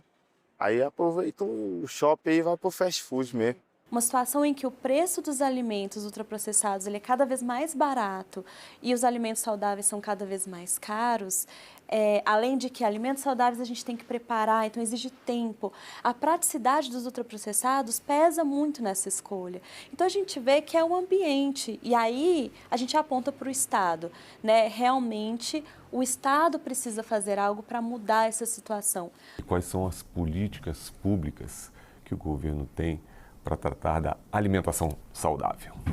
Bom, Fábio, o Ministério da Saúde, o governo federal, atua em várias frentes em relação ao enfrentamento da situação não só de obesidade, mas da malnutrição como um todo, entendendo que no Brasil ainda temos avançado no enfrentamento à fome, à desnutrição, mas a obesidade vem se mostrando crescente não só, como você menciona, no Brasil, mas no mundo. A gente pode destacar o programa Saúde na Escola, entendendo esse locus da escola como um locus privilegiado também para o enfrentamento da situação de malnutrição e como um locus propício para que a gente trabalhe a promoção da alimentação adequada e saudável em todos os ciclos da vida. A Nayara e a Ivana são nutricionistas do Programa de Alimentação Escolar da Secretaria de Educação do Governo do Distrito Federal. E aí eu pergunto, por que cuidar das cantinas escolares é tão importante? Está dando certo? Mas quando você fala cantina escolar, se for em relação à alimentação escolar na escola pública, isso é tão importante porque a gente promove hábitos alimentares saudáveis também. Tem toda essa parte da educação alimentar e nutricional, de trazer hábitos e cultura relacionados a alimentos que são naturais, que podem prevenir doenças, que trazem realmente saúde e bem-estar para os alunos de uma forma geral. Quando a gente fala de ultraprocessados, a gente fala de alimentos que são mais ricos em sódio, em gordura, açúcar e que podem trazer vários prejuízos à saúde. Quando a gente traz alimentos mais naturais para a oferta no programa de alimentação escolar, a gente promove saúde e também a gente ensina um hábito alimentar mais saudável. Dá para se replicar no Brasil? Ou é uma coisa difícil? Porque nós estamos um país enorme, então tem hábitos alimentares, culturas diferentes regionais. É possível, inclusive pela política que nós temos, essa política pública, do Programa de Alimentação Escolar, ele se baseia em hábitos diversos, Então a gente sabe da diversidade, então a gente procura valorizar, inclusive, isso. Então são alimentos saudáveis que podem ser encontrados em qualquer localidade, cada um com a sua especificidade. O que é essa alimentação saudável? A alimentação saudável é uma alimentação mais baseada em alimentos naturais ou minimamente processados. O que é isso? Que não passaram por transformações. É um feijão que ainda é feijão, é uma alface que ainda é alface, é uma carne. Então, são alimentos de verdade. Então, quando a gente fala dessa alimentação natural, a gente está falando de comida de verdade, que traz cultura, que traz saúde, que traz um bem-estar para a população de uma forma geral. E é isso que a gente traz também para o programa de alimentação escolar. Quando não tem jeito, você tem que se alimentar na rua, a gente não tem muita opção. Mas, de modo geral, eu busco me alimentar de maneira mais saudável, alimentar meus filhos também de maneira mais saudável, porque a gente sabe que os alimentos ultraprocessados são cancerígenos e podem trazer doenças futuras, Então, o ideal é cuidar agora, enquanto a gente não tem nada. A substituição cada vez maior dos alimentos in natura, alimentos naturais, alimentos saudáveis, alimentos com nutrientes, por alimentos ultraprocessados, que são o quê? Um combinado de substâncias que não necessariamente tem um alimento ou tem um nutriente de verdade ali. Então, essa mudança alimentar, ela também está relacionada a diversas doenças, ao mal-estar, a questões de saúde mental. E quando a criança ela é exposta a esse tipo de alimento cada vez mais cedo, a gente ainda nem tem estudo suficiente que mostra o tamanho do impacto na vida dessa criança ao longo da vida. A gente está falando de impactos cognitivos, a gente está falando de impacto no aprendizado, a gente está falando de alterações hormonais, de microbiota, Então são impactos mais densos do que a gente consegue talvez mensurar. A União por ano gasta 10,4 bilhões de reais para tratar a obesidade, doenças cardiovasculares, diabetes, 10,4 bilhões. Aí, o que acontece? Se nós começarmos a introduzir, se nós proibirmos os ultraprocessados no dia a dia dos nossos brasileiros e brasileiras, consequentemente irá diminuir diabetes, irá diminuir doenças cardiovasculares, câncer e tudo mais. E isso diminui o impacto financeiro na União. E só para você ter uma ideia, atualmente, cerca de 6 pessoas morrem por hora por usar alimentos ultraprocessados. Os alimentos ultraprocessados, eles são ricos em edulcorantes e componentes que a gente chama de componentes críticos, né? Eles são hiperpalatáveis, eles estão atrelados ao marketing digital voltado para crianças. Então, há uma problemática no consumo, né, que não só diz respeito à saúde em si, no sentido de estar ligados a doenças crônicas não transmissíveis, mas também há uma mudança de padrão que pode diminuir a própria produção de alimentos in natura, como o arroz e o feijão, mas a mudança cultural de como se prepara os alimentos, de como se come esses alimentos, com quem se faz essa alimentação. O Guia Alimentar para a População Brasileira, ele defende, né, aqui enquanto documento científico, que todos esses processos, eles fazem parte de uma boa alimentação, eles fazem parte de uma alimentação adequada e saudável. Não só o consumo dos alimentos in natura, mas como se consome, quem produz esse alimento e como a gente consegue o acesso a ele. No Senado tem projeto de lei que trata do comércio, publicidade e preparação de alimentos nas cantinas escolares, proibindo os ultraprocessados. Se for ultraprocessado à venda, advertência de potencial cancerígeno no rótulo. E tem projeto de alimentação adequada e saudável, sem ultraprocessados, nos hospitais. A senadora doutora Eudócia é médica e tem projetos, e relatou projetos também, que tratam de alimentos ultraprocessados. Da proibição dos alimentos ultraprocessados nas escolas públicas e privadas, para que a gente possa evitar a obesidade infantil e também os alimentos ultraprocessados em hospitais, que eu coloco de uma forma bem clara, a proibição de alimentos ultraprocessados no hospital. E também sobre, que eu sou autora, um projeto de lei que eu sou autora, o senador Dr. Irã é o relator, sobre a rotulagem de produtos ultraprocessados.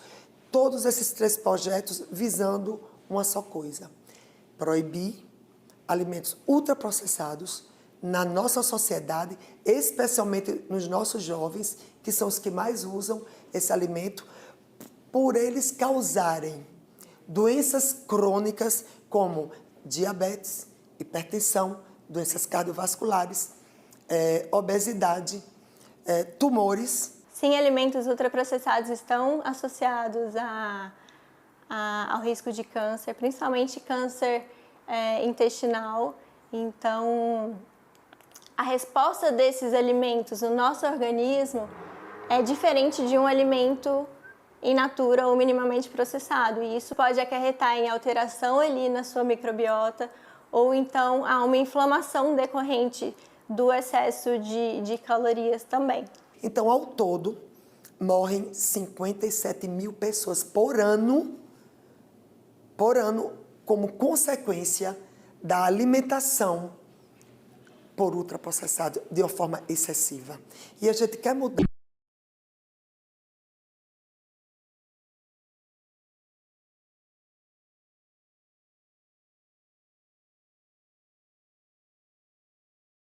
Essa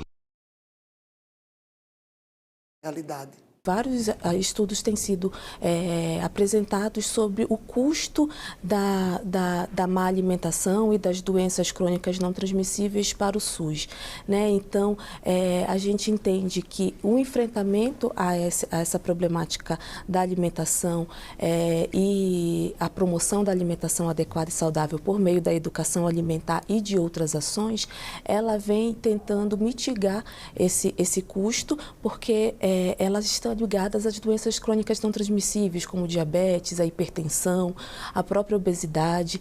E essas doenças, elas são responsáveis hoje por mais de 70% das causas de morbimortalidade no Brasil. Os ultraprocessados, ele tem muito pouco de alimento. Ele é uma combinação de diversas substâncias em que a gente tem realçador de sabor, então é um alimento sabor manga que não tem manga. É um alimento sabor uva que não tem uva, né? Então tem realçadores, tem vários químicos, aditivos, para fazer aquele alimento um composto que ele não é. E aí a gente tira desse alimento a parte principal, que são os nutrientes que a gente tem no alimento in natura, né? E isso faz com que crianças e adolescentes que estão substituindo os alimentos in natura por esses alimentos também faltem de nutrientes necessários para crescer, né, e se desenvolver da melhor forma possível.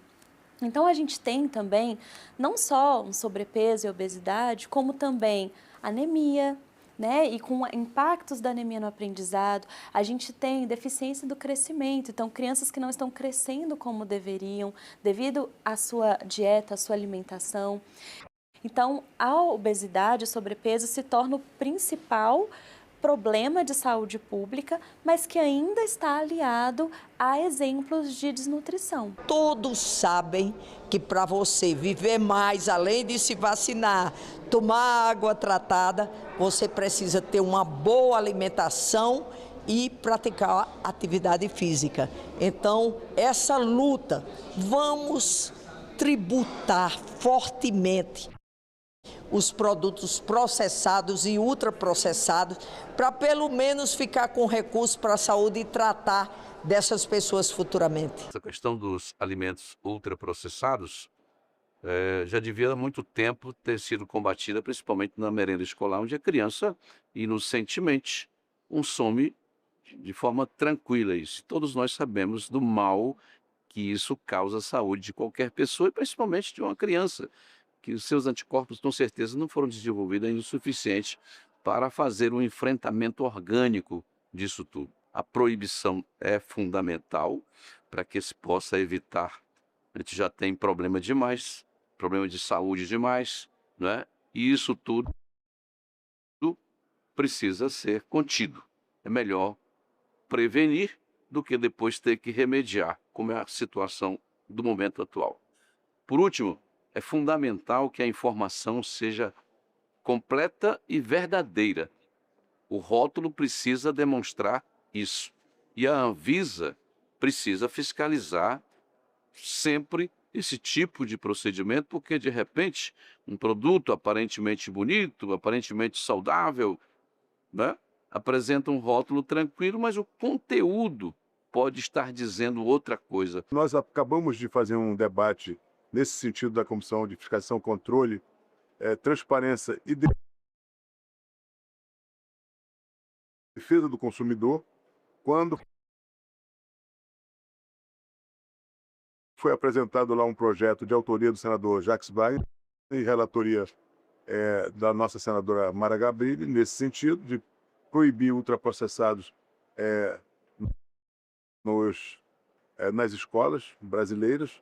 E esse projeto foi aprovado lá e ele vai para a CAIS, onde ele será debatido e, se Deus quiser, nós vamos aprovar, porque isso protege a saúde das nossas crianças. Em relação à rotulagem, nós já temos alguns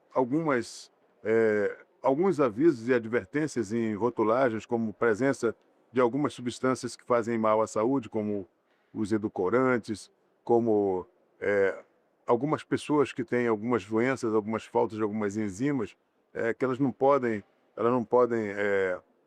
se alimentar com alimentos que contêm glúten, por exemplo. É fundamental que nós possamos fazer informação e dar segurança às pessoas para que elas possam se proteger de eventuais efeitos adversos à sua saúde por presença de produtos cancerígenos na sua ingesta. É uma matéria que precisa de muita audiência pública, pessoas entendidas, né? Pessoas que possam realmente dar o parecer correto, que é uma questão técnica, né? Quando você conversa com as empresas, eles alegam que não prejudica nada, e quando você conversa com alguns consumidores, eles disseram que pode prejudicar a saúde. Então é um tema que a gente precisa discutir, e depois de uma grande discussão, a gente avalia a votação, se vão votar a favor ou contra qualquer coisa. Acho que sim, tem que incentivar, sim. Mas os pais em casa também, porque não adianta, né? A escola é só um complementar de casa. Se em casa você não der, a escola não vai querer também. Tem que se unir os dois, mas é difícil, eu acho. vai ser muito positivo na vida dele. Em questão de diabetes, pressão alta, gordura no sangue, todas essas coisas vai ajudar ele muito. Coisa que eu não tive, eu sei que ele vai ter. Eu espero, né, que ele tenha, né? A gente previne doenças como diabetes, hipertensão e ele a obesidade, né, que é um problema hoje universal. Então, a busca é por uma vida mais saudável e um paladar também mais saudável para uma opção de alimentação quando ele crescer, que seja melhor para ele e ele leve isso adiante para os filhos, e enfim. A Maysara é professora atualmente de língua portuguesa, mas ela já foi merendeira por 6 anos. Maysara, o que mudou daquela época para hoje em dia? Acho que principalmente a oferta dos alimentos mais in natura. Né? A gente tinha, naquela época, sucos concentrados para a gente diluir, tinha muita bolonhesa, por exemplo, para a gente apenas abrir a lata e servir, sardinha enlatada, alimentos pré-cozidos, né? Então, assim, a gente tem agora uma oferta maior de alimentos in natura, de frutas e verduras, de sucos feitos da própria fruta, e isso foi muito interessante, porque os estudantes aprovaram bastante essas mudanças, né? Eles têm consumido mais, eles têm lanchado mais. A gente está falando de saúde, a gente está falando de desenvolvimento, a gente está falando de aprendizado, a gente está falando de saúde ao longo da vida, né? Então, colocando a criança em primeiro lugar, a alimentação é muito importante para a saúde dela, para o desenvolvimento dela. Então, a gente precisa colocar esse ponto como um norteador das políticas públicas que estão vindo. Quem come alimentos saudáveis aprende melhor? Ah, com toda certeza. Né? A gente sabe que, por exemplo, o dia que é dia de prova, a gente costuma deixar no cardápio aquela alimentação bem reforçada, né? Que tenha o arroz, que tenha a proteína, que tenha uma verdura, que tenha um suco, porque a gente sabe que os alunos rendem melhor. E a gente percebe que alguns alunos, inclusive, rendem melhor depois do lanche, né? Porque a gente recebe na escola estudantes de todas as regiões administrativas de Brasília, aqui, por exemplo, né? Estudantes que vêm de locais distantes, nem todos tomam café, nem todos têm acesso à alimentação em casa. E muitas vezes a gente sabe que a alimentação mais reforçada que aquele estudante tem no café da manhã é na escola. E existe uma relação entre o intestino e o cérebro. Então, quando a gente se alimenta de uma forma saudável, com os alimentos mais naturais, né, in natura, minimamente processados, a gente sabe do benefício que tem aí dessa relação cérebro-intestino. E a alimentação ofertada no programa de alimentação escolar, os cardápios eles são calculados, então eles atendem também à legislação com nutrientes mínimos, né, que precisam estar adequados, e a gente sabe de muitos deles que tem um aspecto positivo nessa questão da cognição. Então, eles aprendem, sim, muito mais, né, se concentram melhores quando eles têm uma alimentação mais saudável. Quando é ofertado um alimento na escola e o merendeiro fala: olha que comida saborosa que eu preparei com carinho. Quando o professor incentiva esse hábito dentro da escola e perpassa o currículo escolar, quando você falou do projeto político-pedagógico, a gente tem esse objetivo de que, transversalmente ao currículo, inserido naquele contexto escolar, o professor ensine também sobre alimentação saudável. Vai fazer uma conta de matemática, eu não vou somar chocolates, né? Eu vou fazer uma divisão, por que não fazer com uma mexerica, de repente, que é ofertada no programa?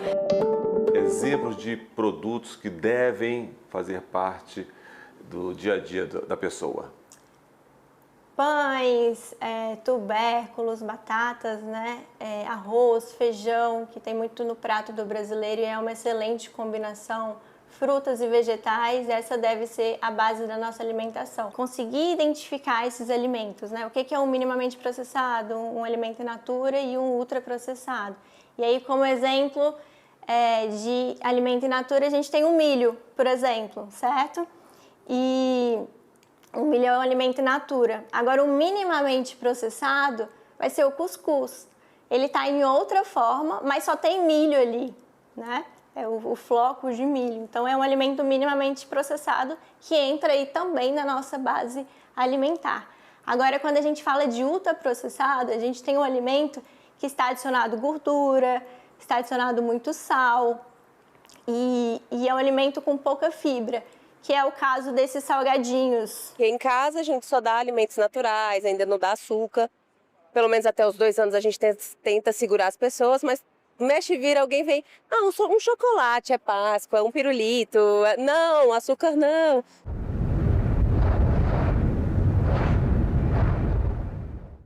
Bom, nós vamos oportunizar a nossa juventude a incorporar uma nova linguagem, que é a linguagem de empreender. Falar de educação empreendedora, a gente está falando do futuro, a gente está falando de oportunidade e do protagonismo juvenil. E uma coisa muito importante no empreendedorismo, que é conseguir compreender, às vezes, a realidade do mercado onde você está instalado. Em Discussão, nesta quinta, 20h, aqui na TV Senado. As comissões do Senado Federal Brasileiro representam uma parte muito importante do processo legislativo. Todo projeto de lei passa por uma comissão. É lá que ocorrem os principais debates que alteram o texto de uma lei. Existem diferentes tipos de comissões. Elas podem ser, por exemplo, comissões permanentes. A composição dessas comissões muda a cada 2 anos e elas podem até votar projetos de lei que não precisam passar pelo plenário. São chamados projetos terminativos. Os temas dessas comissões permanentes estão relacionados com a nossa vida social de todo dia. Assuntos econômicos, assuntos de justiça e cidadania, direitos humanos, educação, cultura, meio ambiente, segurança pública. São muitos e muitos assuntos. Quando for preciso tratar de um tema que não esteja entre as competências das comissões permanentes, aí são criadas as comissões especiais, ou as comissões temporárias, que têm duração definida para realizar uma função específica. Agora, quando o assunto é investigação, temos as famosas CPIs, Comissões Parlamentares de Inquérito. A CPI pode convocar ministros de Estado, pode solicitar o depoimento de qualquer autoridade brasileira. A comissão tem poder de investigação de uma autoridade judicial. Existem também as comissões externas, aquelas que representam o Senado em atos fora do Congresso Nacional e também fora do Brasil. E as comissões mistas, que são formadas por senadores e deputados. As comissões do Senado também promovem audiências públicas para ouvir a sociedade sobre os temas que estão sendo debatidos. A participação pode ser presencial ou então remota pelo portal e-Cidadania.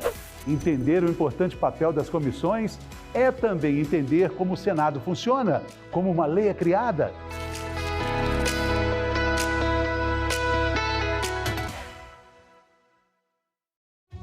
Você, mulher que quer entrar para a política, agora pode contar com o Guia da Candidata. Um manual prático, feito pela Procuradoria da Mulher do Senado para ajudar em cada passo da sua jornada. A publicação mostra o que você precisa para começar. Estar em dia com a Justiça Eleitoral, garantir sua filiação a um partido e o domicílio eleitoral 6 meses antes da eleição. Lá, você descobre como garantir os recursos para a sua campanha, como os 30% do fundo eleitoral e do tempo de rádio e TV, que são seus por direito. O material também ensina a organizar a campanha, cuidar da segurança na internet e o que fazer em casos de violência política. Acesse o guia na página da Procuradoria do Senado na internet.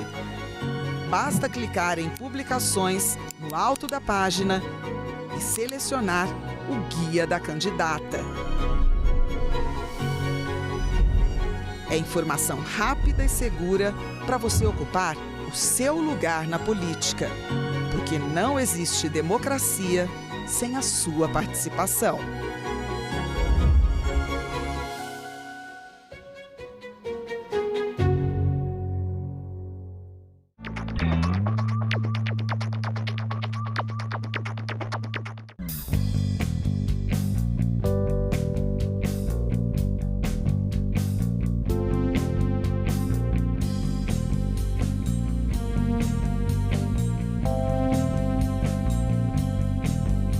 Declaro aberta a sessão solene. Se não existe parlamento, Não existe democracia. O governo via todos como se fosse comunista. A fila não para de crescer para a passagem da revista lá na esplanada dos ministérios. Deve ser sempre lembrado o que foi dito por Ulisses Guimarães. Traidor da Constituição é traidor da pátria. O homem disse logo, quem fala? Eu disse, Ariano Suassuna.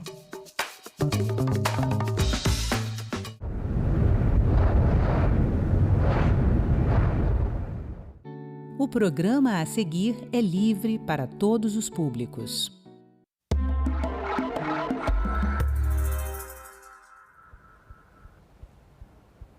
O câncer de mama ainda é a maior causa de morte por câncer em mulheres. Nós vamos conversar agora sobre os avanços nos tratamentos e na prevenção, na luta contra o câncer, com o mastologista Luiz Ayrton Santos Júnior, presidente da Federação Brasileira de Instituições Filantrópicas de Apoio à Saúde da Mama, a FEMAMA. Olá, doutor Luiz Ayrton, seja muito bem-vindo. Obrigada por vir aqui participar do nosso programa Cidadania Mulher. O prazer é todo nosso, até pelo título do programa, que quer dizer muito do que fazemos nessa instituição. A FEMAMA é a principal federação de ONGs, que reúne ONGs do mundo inteiro. Ela está no nosso país, ela representa quase 80 instituições de pacientes, de pessoas engajadas na causa, imbuída desse espírito de cidadania, em querer construir um mundo que pudesse garantir leis que possam permitir que as mulheres, através disso, tenham um acesso adequado, tenham um tratamento adequado e assim a gente impactar nos números de cura. Em razão de uma doença tão crescente, tão presente na mulher brasileira, ela também é muito curável. Depende muito mais do que estamos fazendo.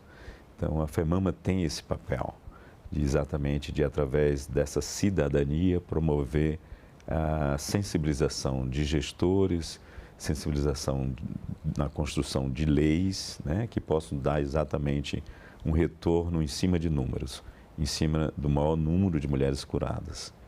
O câncer de mama, a incidência dele é mais ou menos semelhante no mundo todo, né? Mas, infelizmente, apesar da gente saber e dizer, né, que quando detectado precocemente, em certas condições, ele é um dos tipos de câncer mais curáveis, mas as condições não são iguais para todas, né? O que acontece? O câncer, de certo modo, é uma doença desafiadora, porque ele é inerente ao nosso organismo, né? Nós temos câncer, mas nosso organismo consegue debelar esse câncer que provavelmente nasce no nosso corpo. Ele também é uma doença do trabalho, nós temos casos de adoecimento por câncer. Vou dar um exemplo, testículo, câncer de testículo é muito comum em pessoas trabalhadoras de chaminés, por exemplo. Ele também é uma doença de cunho venéreo. Nós temos o HPV como um vírus capaz de produzir o câncer numa mulher. O próprio câncer de colo de útero, e por ter relação com um vírus, é uma doença que vai acabar, porque as meninas brasileiras elas estão sendo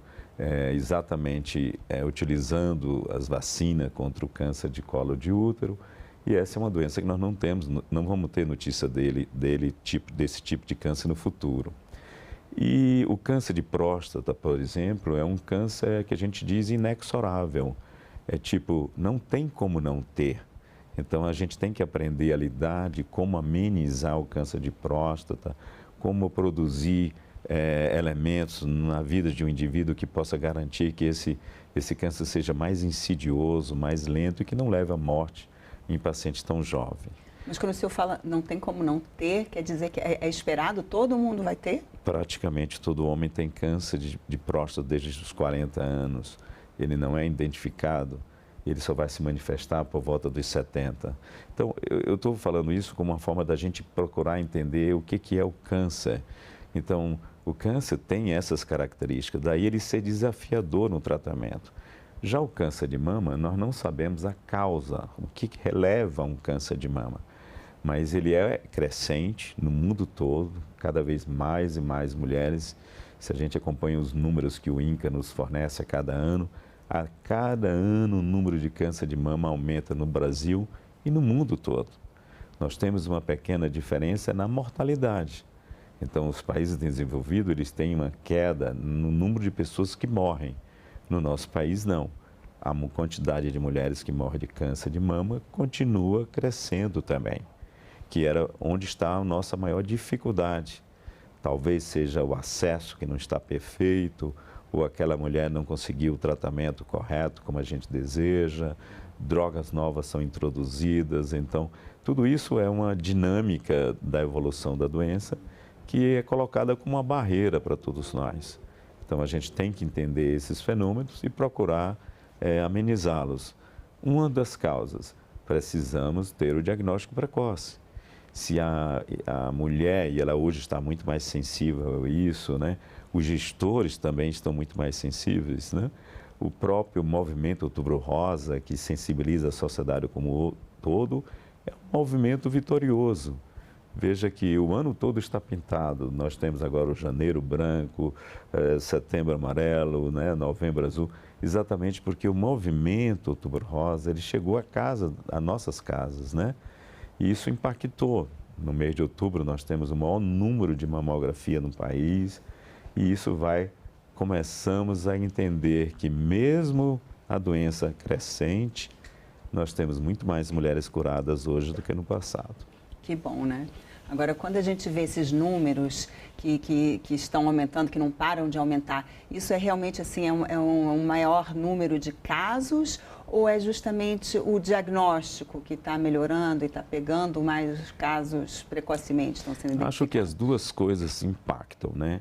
Nós vivemos hoje num meio ambiente contaminado, nós temos vários produtos que nos expõem a risco, é preciso a gente compreender alguns outros fenômenos curiosos, por exemplo, um aumento do número costumo dizer usantes, né? Os corantes, os acidulantes, todos eles estão relacionados a um aumento do número de câncer. Fumaça é um problema também que está relacionado, seja que fumaça for.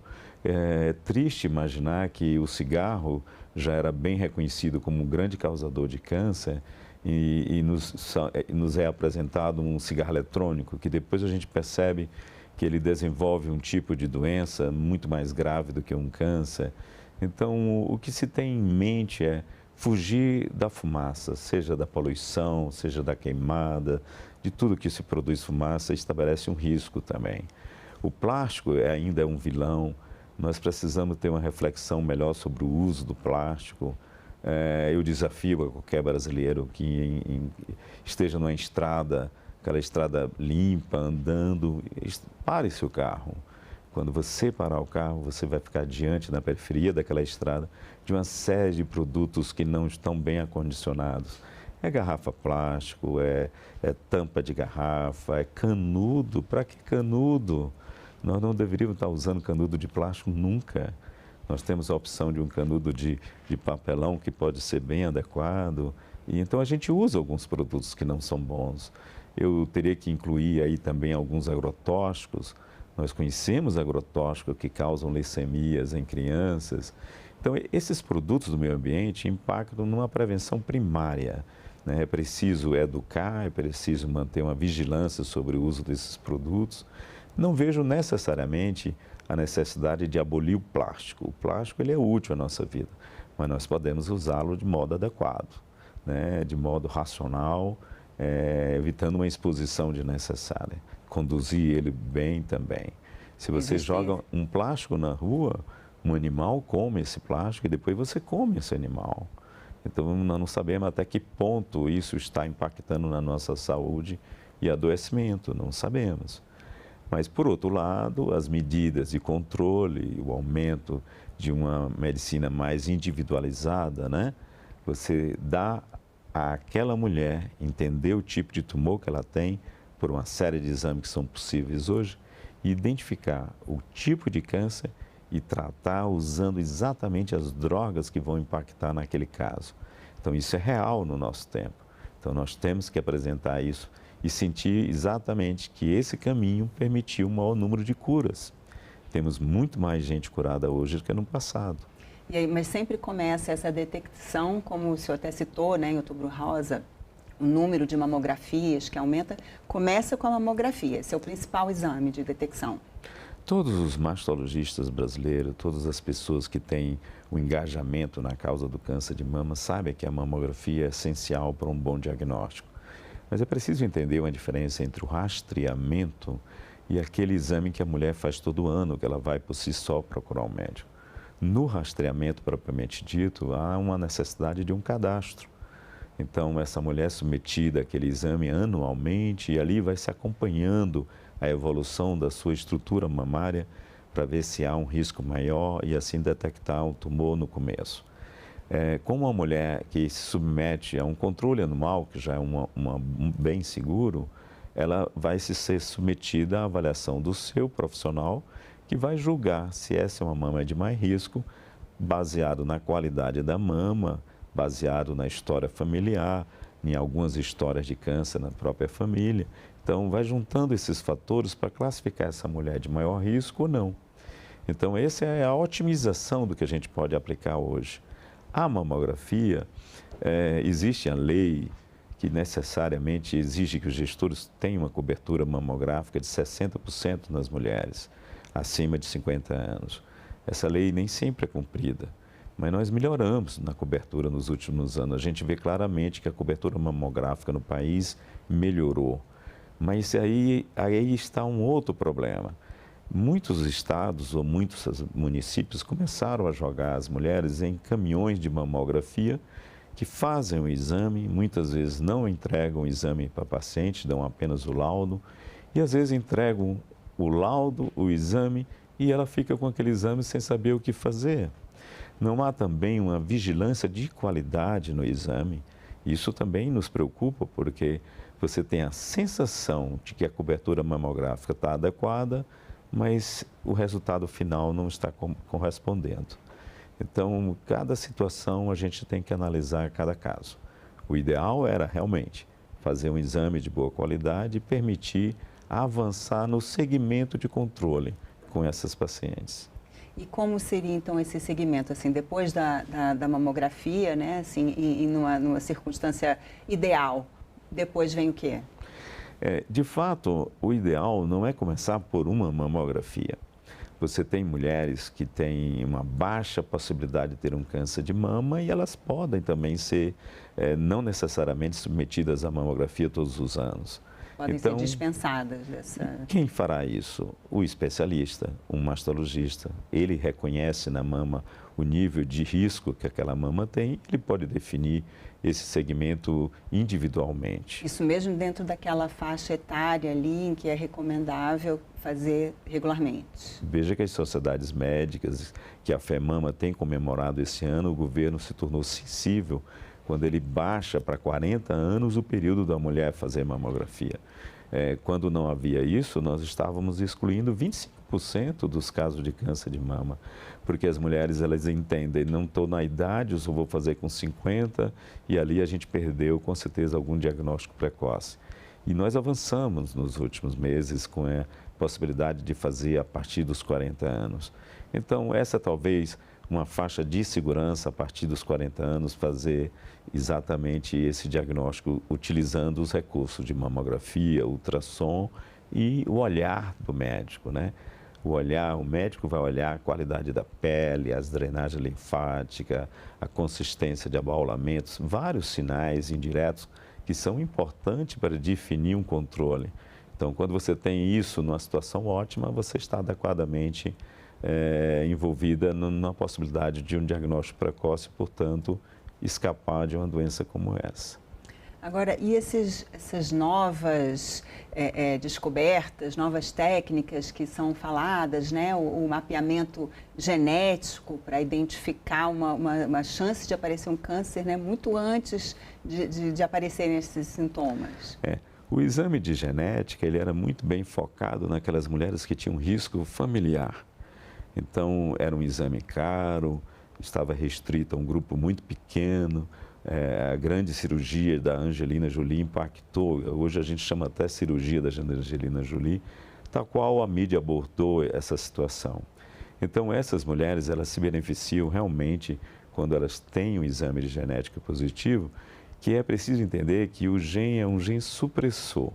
Quando eu no início lhe falo, o câncer ele é inerente a nós e nós conseguimos matar se ele por acaso aparecer, o que de fato acontece é que a gente herda do pai ou da mãe a incapacidade de matar esse câncer quando ele aparece.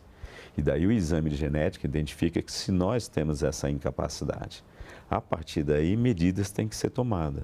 Uma opção seria cirúrgica, outra opção terapêutica, existe droga que lhe expõe a uma segurança. Então, esse exame de genética é uma das bandeiras de luta atual da FEMAMA. Nós estamos já há quase 6 anos para que o exame de genética possa ser introduzido no tratamento, no diagnóstico e no prognóstico das mulheres. Ele é muito útil. O preço dele melhorou, ele é mais barato, mas o impacto dele é enorme. Esse projeto já passou na Câmara, está ainda agora já no Senado, ainda sem relatoria. Estamos atentos para que a gente possa avançar, porque um detalhe importante, a mulher brasileira que tem dinheiro ou que ela tem plano de saúde, ela consegue fazer o exame de genética hoje já muito fácil. Mas aquela que usa o sistema de SUS, o tão querido SUS, ela ainda está à margem disso, porque nós não avançamos para incluir esse exame dentro do SUS. Então, eu estou falando de 75 milhões de pessoas que estão sem condições de ter esse diagnóstico. E então, a nossa luta é que isso avance e que a gente possa convencer o governo o quão é importante que ele seja incluído no rol de exames para o combate ao câncer. Ele vai ser muito útil e eu acho que nós vamos ser felizes, com fé em Deus. E com certeza, assim, sendo incluído no SUS, como o senhor explicou, né, vai depender do médico responsável ali, que vai avaliar todas as variáveis, se é o caso de fazer esse exame, que nem sempre né, ele que vai fazer. Alguns estados brasileiros já avançaram. Rio Grande do Sul, Minas Gerais, o Piauí, Goiás, para citar algum deles, eles já têm leis estaduais, mas isso tem que ser uma luta nacional. A disponibilidade desse exame vai permitir quebrar, digamos assim, uma exclusão que acontece entre as mulheres, né? O câncer de mama ele é interessante porque ele faz a gente compreender como ele é discriminatório, porque ele atinge a todos, mas nem todas as mulheres estão tendo a mesma chance de diagnóstico. E a individualização do tratamento, né? Essas novas drogas que você fala, elas vão exatamente permitir otimizar o tratamento, alcançando cura mais fácil. Nós nunca, nesse país, tivemos tantas pessoas de 90 a 100 anos de idade. É a primeira vez que a medicina está aprendendo o que é viver dos 90 aos 100. Então, nós estamos avançando no número, na expectativa de vida, e essas pessoas que chegaram ali, elas passaram por momentos que foram suficientes para transpor essas barreiras, né? Então, uma mulher que está à margem da possibilidade de fazer exames como esse, ela não vai chegar a essa idade. E então, qual é a nossa dívida que temos para com essas mulheres? É enorme. Então, temos que garantir que esse exame esteja presente no nosso dia a dia. Agora, com relação ao câncer, assim, essas idosas, essas pessoas de mais de 90 anos, posso estar enganada, mas pelo que eu entendi, assim, o risco de câncer delas já está menor, ou não? Elas ainda estão... Vamos entender o contrário. Elas deveriam ter um risco menor de ter câncer, mas qualquer lesão na mama de uma mulher idosa, ela tem uma alta probabilidade de ser um câncer. Por outro lado, curiosamente, a gente vê que estão sendo muito mais fáceis de curar. A maioria delas respondem a tratamentos medicamentosos. Então, você vê claramente que a lesão aparece, com um comprimido ela vai embora, e aí você não submeteu a uma cirurgia, você não levou a amputação, você não submeteu a tratamentos tão, digamos assim, relativamente puxados, como são a quimioterapia e outros. Então, tem esses segredinhos que ainda estamos aprendendo com essa idade, né? Mas que a gente nos sentimos mais seguros em tratar uma mulher mais idosa, exatamente porque ela responde melhor a esses tratamentos. E as ferramentas e medicamentos disponíveis atualmente, técnicas, elas realmente conseguem curar os casos de câncer que aparecem? Nós avançamos. Isso você está me falando uma coisa que me fez lembrar a luta que a FEMAMA teve para a introdução de uma droga, trastuzumab, por exemplo, onde 25% das mulheres que tinham câncer de mama precisavam tomar esse medicamento. E eu me lembro até que eu sofri essa angústia como médico, vários outros médicos sofreram. A gente tinha aquele diagnóstico, naquele caso daquela paciente, e a gente sabia o que fazer. Porque aquela senhora, ela precisa usar esse remédio não era incluído no rol de tratamentos. E uma vez vencemos essa barreira. Ele passou a ser incluído, a gente começou a ver as mulheres curadas, principalmente aquelas que são triplo negativo, a gente começou a ver curas. Então, aquela mulher do passado, que eu tinha um certo medo como médico, até em como conduzir, né? A angústia era tanta que a gente não sabia, nem se dizia para ela que ela precisava dessa droga, ali era extremamente cara. E hoje não, a gente sabe que todas têm acesso e isso representa vitória. Então, quantas mulheres estão salvas exatamente porque essa droga foi introduzida? É claro, a cada ano novas descobertas, novas drogas, cruzamento entre drogas, permitindo que a gente avance na cura, e isso tem custos. Então, existe a Conitec, que faz um trabalho sério dentro do Ministério, a gente tem toda a consideração com ela sobre isso, e a gente percebe que é necessário o país manter essa vigilância. E ele tem feito essa vigilância para que a gente não possa, aliás, a gente só possa garantir realmente medicações que sejam eficazes para o tratamento. Doutor Luiz Ayrton, se o senhor quiser deixar um recado de despedida para quem nos assiste, a perspectiva é boa, o futuro é de esperança?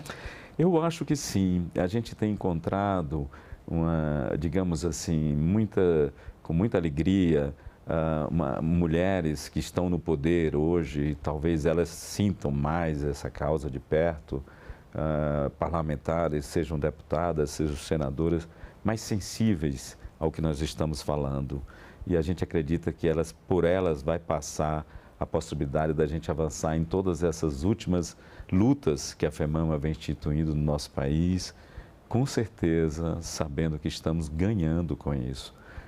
Tem custo? Tem, mas nós podemos realmente adaptar esse custo a alguns outros valores. O SUS é o nosso maior cartão de visita. Todo brasileiro deve orgulhar de ter um SUS. E a gente sabe que precisa ter mais financiamento, precisa ter mais dinheiro, precisa, com isso, avançar literalmente e permitir que exatamente qualquer brasileira ou qualquer brasileiro que utilize do SUS possa utilizar com segurança de estar sendo bem tratado. Eu sou muito esperançoso. Eu vejo que nós estamos avançando. E aqui eu aproveito para parabenizar todas as ONGs Brasil afora que estão entendendo a nossa causa, que estão acolhendo esse trabalho para que a gente possa avançar. Eu tenho certeza que estamos no rumo certo. Que ótimo. E qual que é o papel do Senado e do Congresso nesse momento?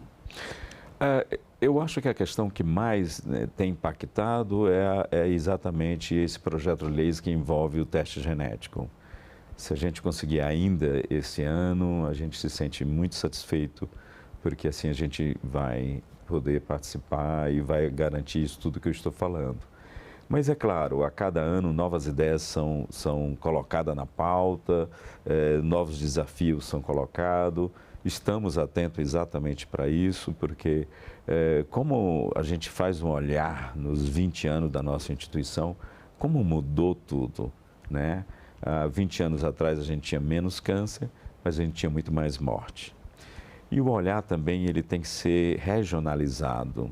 Existem realidades no Nordeste, realidade no Norte, realidade no Sul do Brasil, em relação ao tempo de chegar ao tratamento, né? Tempo ou a qualidade desses exames. Então, esses ajustes são sempre necessários, né? E a vigilância que fazemos também. outros projetos, como o projeto de navegação, é um outro que é também uma cerejinha do bolo nosso. A gente acha que com a navegação, e para explicar melhor isso, é exatamente alguém que tem experiência em conduzir uma pessoa com um diagnóstico, ela vai facilitar ganhar tempo em relação ao tratamento. Porque muitas pessoas, elas têm o diagnóstico e ficam, eu não sei o que fazer, o que passo eu devo dar. Então, um navegador, alguém que vai remar com essa pessoa, a gente otimiza no tempo e rapidamente ela consegue usar o tempo a favor do tratamento e da cura. Então, são esses parâmetros por aí. Dr. Luiz Ayrton, muito obrigada pela sua participação aqui no nosso programa Cidadania. Ok, um prazer todo nosso. Espero que a gente tenha despertado uma consciência sobre essa problemática que é real a todos nós. Muitíssimo obrigado. E eu agradeço também a você que nos assiste. Esse programa já está disponível na nossa página na internet, no endereço senado.leg.br/TV e também no canal da TV Senado no YouTube. Mais uma vez, obrigada pela companhia e continue assistindo a TV Senado.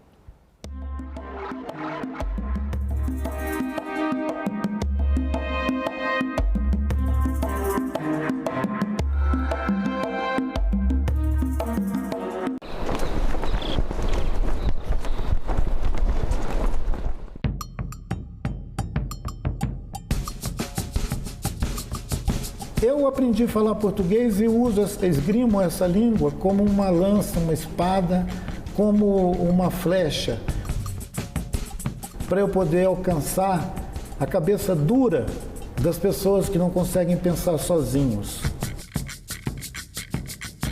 Que Brasil é este? Hoje, 20h, aqui na TV Senado. Nós passamos no vestibular de 64. E nós víamos de colégio secundarista onde não tinha atividade política nenhuma. Nós éramos dois alienados. Eu era jogador de futebol, né? Aí deu o golpe, começou aquela agitação. A Maria Antônia era um centro político, né? Aí nós entramos em contato com uma nova realidade, só se discutia política, assembleias, né? Naquele momento, né, que nós estávamos lá, circulava entre o saguão e o bar da esquina, onde a gente tomava café, o Fernando Henrique, o Gianotti, que já era professor, o Chico Buarque. Quando a gente descobriu a Cinemateca, o cinema de distração, né, virou a arte. Tinha o Teatro Arena, o Teatro Oficina em efervescência, né? E tudo você ficava sabendo e você transitava por ali.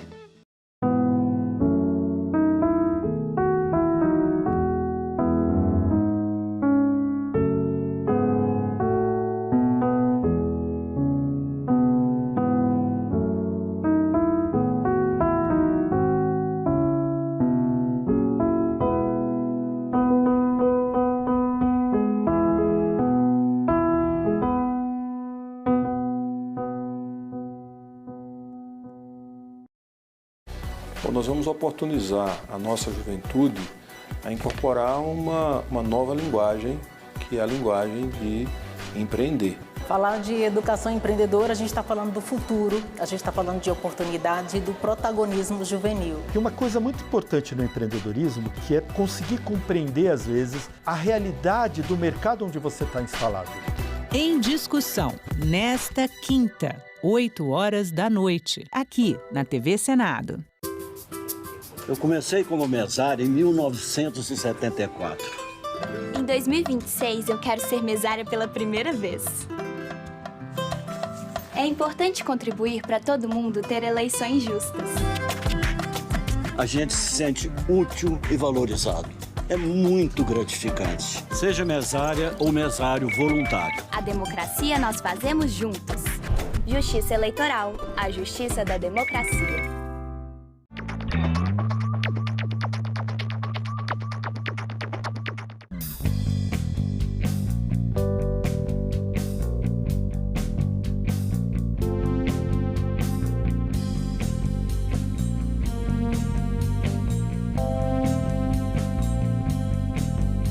Declaro aberta a sessão solene. Se não existe parlamento, não existe democracia. O governo via todos como se fosse comunista.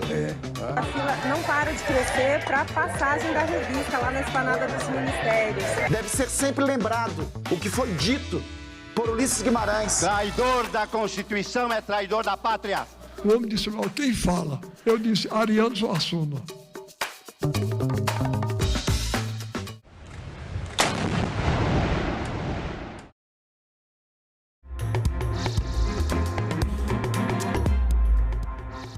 Olá, o Senado Notícias está no ar.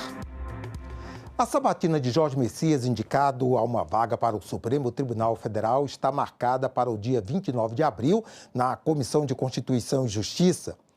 Mas você sabe como é o processo para que uma vaga de ministro do STF seja ocupada? Quem determina é a Constituição. Está lá no artigo 52, que define as competências privativas do Senado. Entre elas está a aprovação por voto secreto, após sabatina, de magistrados como ministros do STF. Esse processo de análise da indicação feita pelo presidente da República começa aqui na Comissão de Constituição e Justiça, onde o indicado é sabatinado pelos senadores. Tanto integrantes da comissão quanto outros senadores podem fazer questionamentos sem limitação de tema. E normalmente são sabatinas longas. Uma das mais longas foi a do ministro Edson Fachin, em 2015. Ele foi questionado por mais de 12 horas. A da ministra Carmen Lúcia, em 2006, fugiu da regra. Foi a menor e durou apenas 2 horas e 10 minutos. Sabatinas longas e que cada vez chamam mais a atenção da sociedade, que pode fazer questionamentos por meio do e-cidadania. O ministro Alexandre de Moraes foi o sabatinado que mais recebeu perguntas de internautas. Foram cerca de 1.400 perguntas. Para esse consultor, o interesse maior pela escolha de ministros do STF vem desde a Constituição de 88. Ele já tinha importância nas constituições republicanas pretéritas, mas a de 88 amplificou o escopo das competências do Supremo. E isso faz com que o processo de indicação seja algo cada vez mais de interesse da sociedade. Na CCJ, a aprovação é por maioria simples, mas no plenário é por maioria absoluta. O indicado tem que receber os votos de pelo menos 41 dos 81 senadores para ser aprovado. Mas na prática, há mais de 120 anos, nenhum indicado para a Corte Suprema foi rejeitado pelo Senado. Desde que o STF foi criado em 1890, apenas 5 candidatos foram derrubados pelos senadores. Todos em 1894, no governo do Marechal Floriano Peixoto. E hoje estamos recebendo no estúdio o consultor legislativo do Senado, Rafael Silveira, para sabermos mais como é esse processo de indicação das vagas de ministro do Supremo Tribunal Federal. Seja bem-vindo, Rafael, obrigado pela sua presença e deixe engatilhar logo a primeira questão. Essa obrigação constitucional de examinar, sabatinar indicados ao Supremo é uma das atribuições principais do Senado, não é isso? Certamente, André, faz parte da tradição do Senado republicano, essa sabatina, essa escolha, essa aferição das indicações do presidente da República. O Senado, cabe a ele fazer essa indicação porque nós temos um sistema de freios e contrapesos, de equilíbrio entre os poderes. Então, para não concentrar excessivamente essa indicação, esse peso excessivo nas mãos do presidente da República, decidiu-se, então, os arquitetos da Constituição, sob inspiração norte-americana, passar essa atribuição para o Legislativo, especificamente para o Senado. Então, o Senado ele faz um processo de aferição, de sabatina, de verificação das condições intelectuais, das condições técnicas e também, obviamente, por ser uma casa política, faz essa aferição também dentro de um contexto de equilíbrio de poderes, dentro do contexto atual. Rafael, essas últimas indicações, não só aqui no governo Lula, como antes no governo Bolsonaro, já vinha despertando uma certa polarização, né? Acompanhando o clima do país de uma forma geral. Como é que você vê esse momento, a indicação do advogado-geral da União? Essa indicação, o contexto em que ela acontece, ela é muito atual. Esse contexto ele vem num crescente a partir do momento em que o Supremo tem tido uma participação cada vez mais ativa em decisões importantes, relevantes. Muitas delas que não foram passadas pelo âmbito do processo legislativo, por meio das interpretações, por meio dessa capacidade do Supremo de fazer o controle de constitucionalidade e de se pronunciar quando esses processos chegam até ele. Então, esse processo de cada vez mais protagonismo vem crescendo sucessivamente ao longo dos últimos anos, e isso naturalmente cria uma tensão entre os poderes, porque esse protagonismo muitas vezes substitui em várias instâncias a vontade do legislador, digamos assim. E, mais recentemente, essa tensão aumentou ainda mais por conta de um contexto em que o Supremo foi cada vez mais sendo questionado nas suas posições, principalmente questionado por conta de uma ala cada vez mais significativa do Poder Legislativo, seja da Câmara ou do Senado. Então, agora nós estamos vivendo um contexto de uma nova escolha em que nós temos exatamente essa tensão muito presente. Uma tensão que ela acaba se somando por conta de que a nossa oposição hoje, ela enxerga que há uma associação, há uma espécie de união tácita, uma união política entre Supremo Tribunal e a Presidência da República. Então, cria essa tensão ainda mais de oposição e situação. Rafael, a sabatina está marcada para daqui a uma semana. Na sua avaliação, quais os temas que devem estar assim mais presentes nos questionamentos dos senadores? Certamente os senadores vão perguntar ao indicado, o advogado-geral, Messias, posicionamentos relativamente a pautas sensíveis da nossa sociedade, porque isso tem acontecido com muita frequência, essas pautas de costumes, pautas vinculadas a interesses da própria oposição, que ela vai ter muito interesse de colocar em xeque um posicionamento do indicado pelo presidente da República. Também, certamente, vai passar pelo questionamento do ministro Messias. O posicionamento que ele tem em relação a uma atitude mais ativista do Supremo Tribunal Federal, ele está sendo indicado.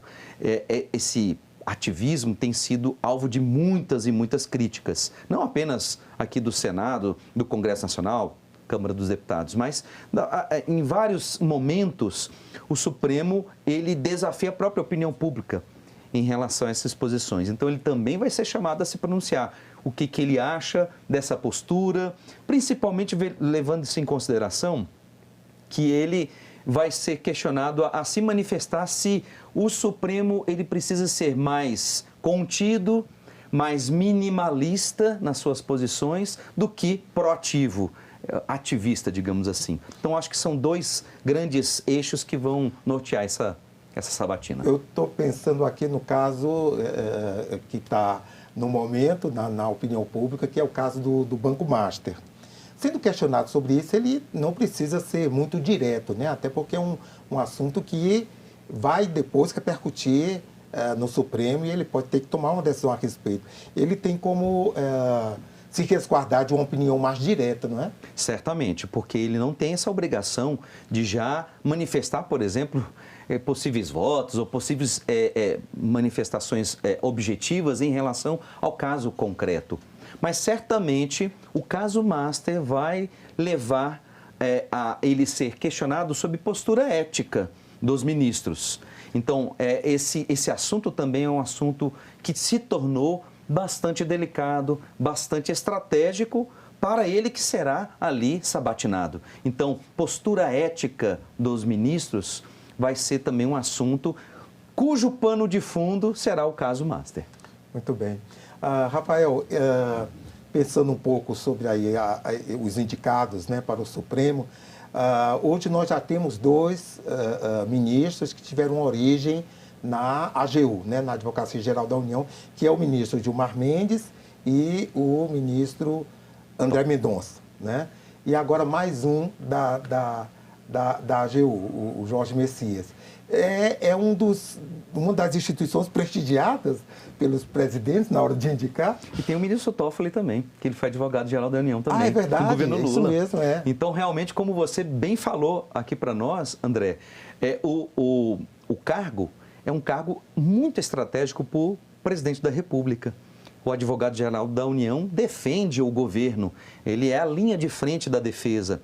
E é um cargo que ele se aproxima muito dos interesses, das vontades do presidente da República.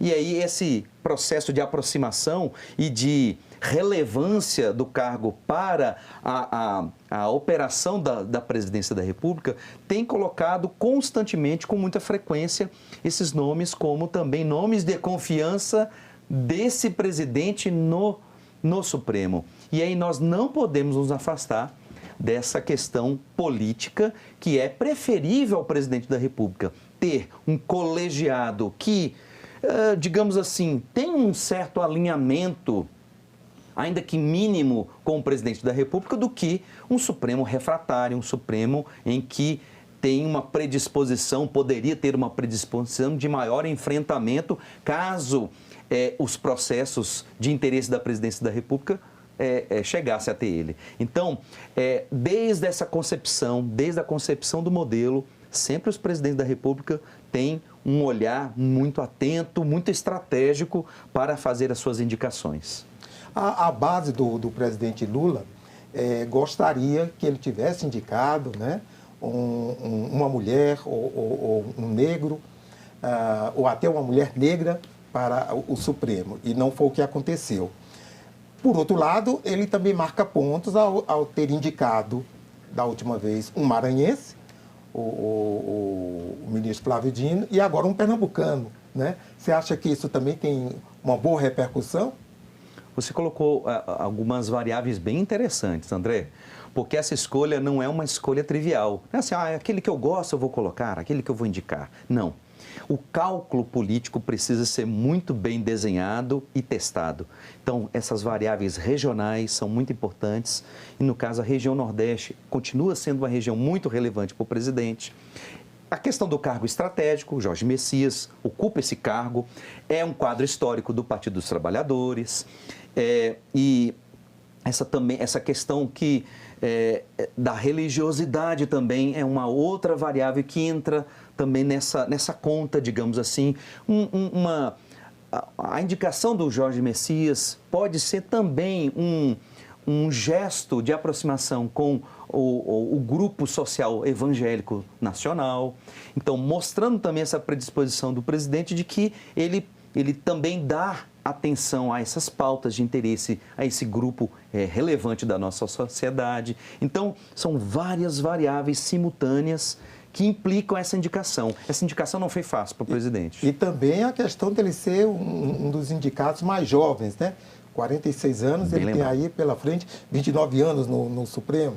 Muito bem lembrado, André.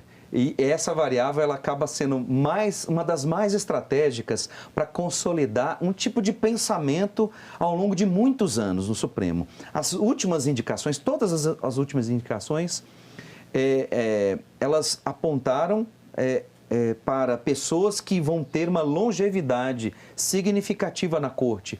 Isso dá, por um lado, estabilidade, mas também dá estabilidade para um tipo de pensamento. Um tipo de, vamos aqui chamar, grosso modo, de ideologia, uma espécie de manifestação interessante de que um tipo de ponderação, um tipo de interpretação vai se manter relativamente longeva na corte. Então, colocar jovens, né, colocar jovens ali no Supremo é uma garantia de muita longevidade dessas linhas de pensamento. O indicado fez o que se esperava, né, a sua lição de casa, embora de visita ao Senado, né, percorreu os gabinetes, tanto de senadores do governo como da oposição, é isso que se espera mesmo. Agora, avaliando as possibilidades dele ser rejeitado, rejeição mesmo nós só tivemos no começo da República? Isso. no governo Floriano Peixoto. Então, esse é o nosso case único, digamos assim. É o case único de reprovação.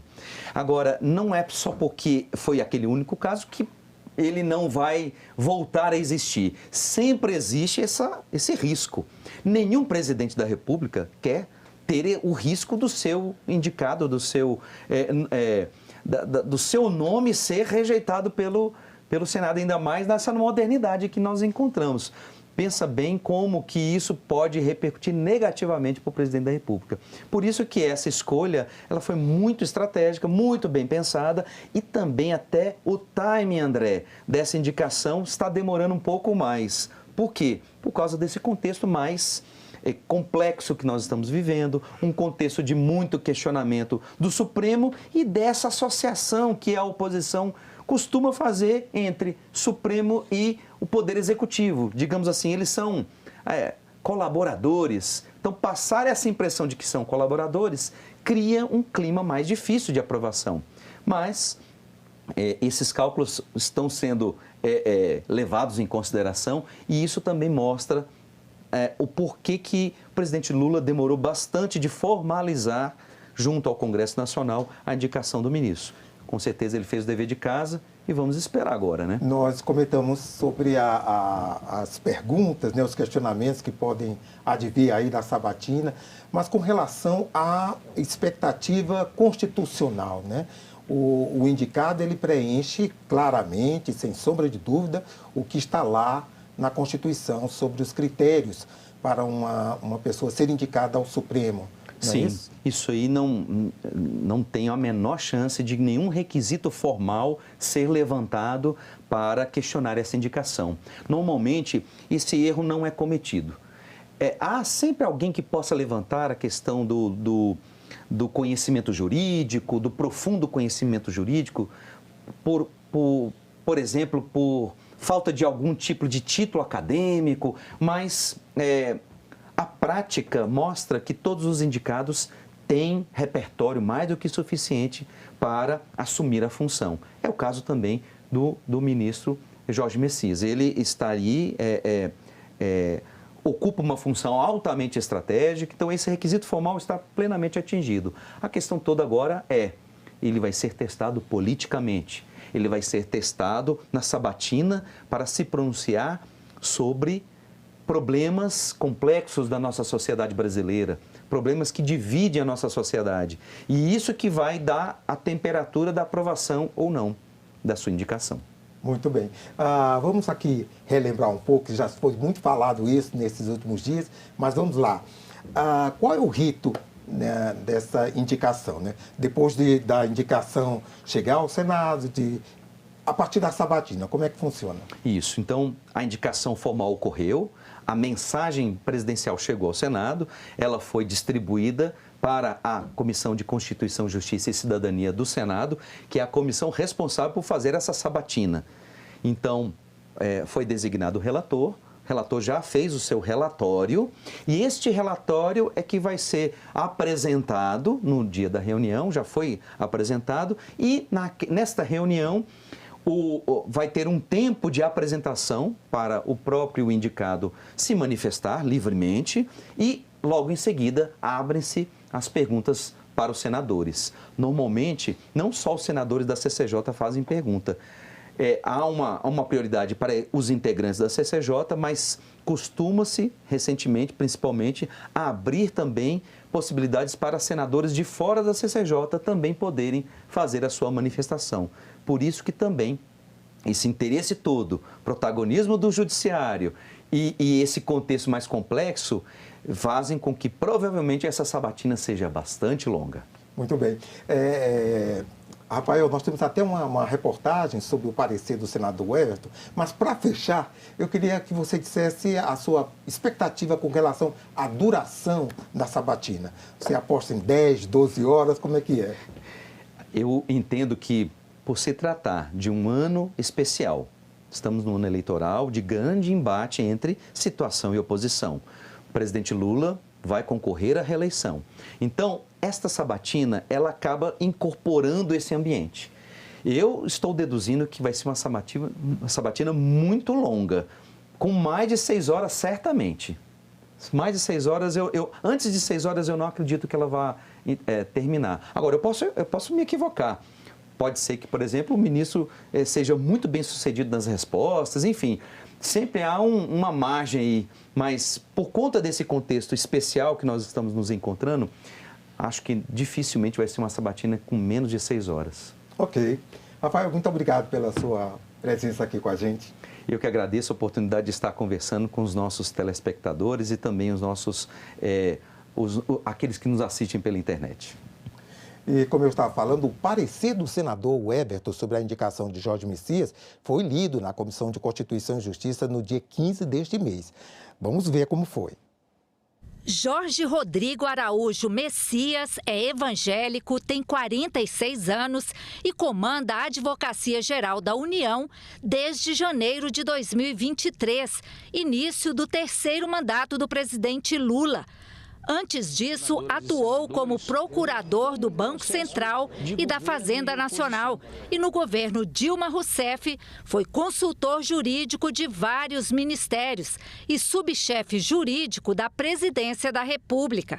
No relatório de 7 páginas favorável à indicação, o relator senador Everton Rocha ressalta a formação acadêmica e experiência profissional de Jorge Messias. Aponta que o advogado-geral da União reúne os requisitos necessários para exercer o cargo e ressalta o perfil conciliador de Jorge Messias. Como advogado-geral da União, sua atuação se destaca pelo perfil conciliador e de diálogo com os diferentes setores. Sobre sua liderança, a AGU posicionou a conciliação como uma política de Estado, priorizando a segurança jurídica por meio de realização de acordos judiciais e extrajudiciais. Destaques incluem o novo acordo do Rio Doce, que encerrou disputas sobre reparações de rompimento da barragem de Fundão, e o acordo de Alcântara, em 2024, resolvendo o conflito territorial de 40 anos entre quilombolas e os centros de lançamento, evitando condenação na Corte Interamericana. Jorge Messias foi indicado pelo presidente Lula para ocupar a vaga aberta no Supremo Tribunal Federal com a aposentadoria do ministro Luiz Roberto Barroso, em outubro do ano passado. Apesar dele ter sido nomeado em novembro de 2025, a indicação formal dele só foi encaminhada ao Senado no início deste mês. Nós ficamos por aqui. Você pode rever as reportagens desta edição na nossa página na internet, senado.leg.br/TV. Obrigado pela companhia e até a próxima.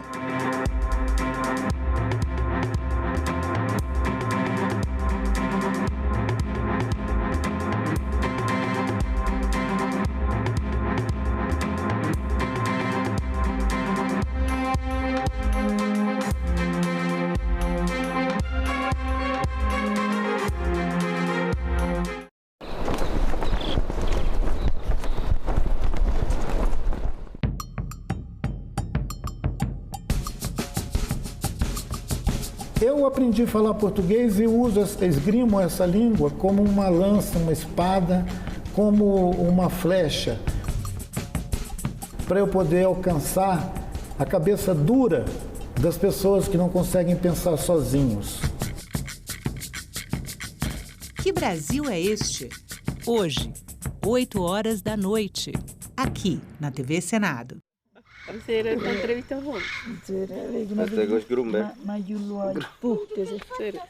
Sabes que yo me crié con mis abuelos, mis abuelas, quienes me hablaban de eso. Ahí fue que yo entendí lo que es Macunaíma.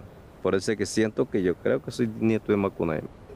Importante para mantener las tradiciones de las comunidades indígenas es para que los muchachos, los jóvenes, no pierdan esa cultura, esa costumbre que tienen las comunidades indígenas, que han tenido los abuelos. Pues. Y yo no perdí pues de hablar en Taurepán, y mi plato típico, mi bebida típica, eso no la he perdido para nada.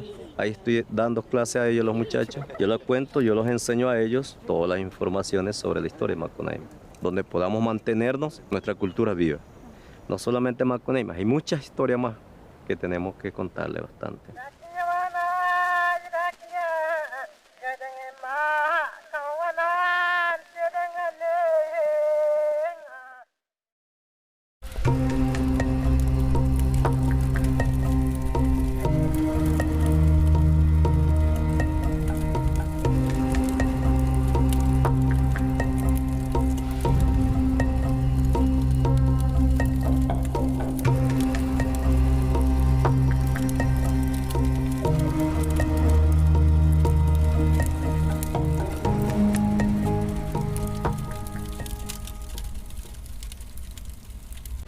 Bom, nós vamos oportunizar a nossa juventude a incorporar uma nova linguagem, que é a linguagem de empreender. Falar de educação empreendedora, a gente está falando do futuro, a gente está falando de oportunidade e do protagonismo juvenil. E uma coisa muito importante no empreendedorismo, que é conseguir compreender, às vezes, a realidade do mercado onde você está instalado. Em Discussão, nesta quinta, 8 horas da noite, aqui na TV Senado. Se você me perguntasse o que eu gostaria no mundo, é que não houvesse violência.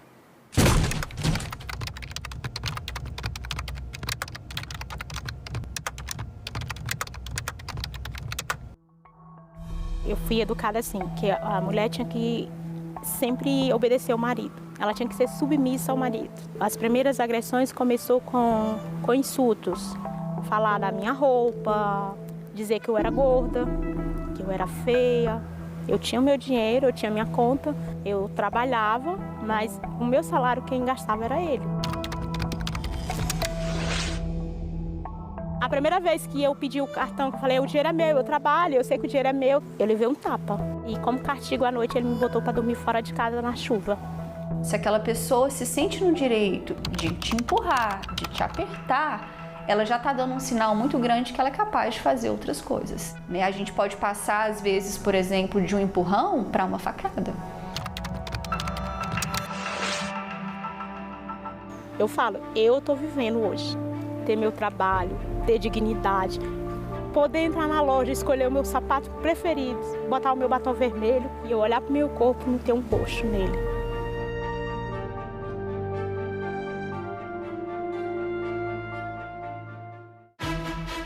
A TV Senado comemora 30 anos com uma programação cheia de novidades.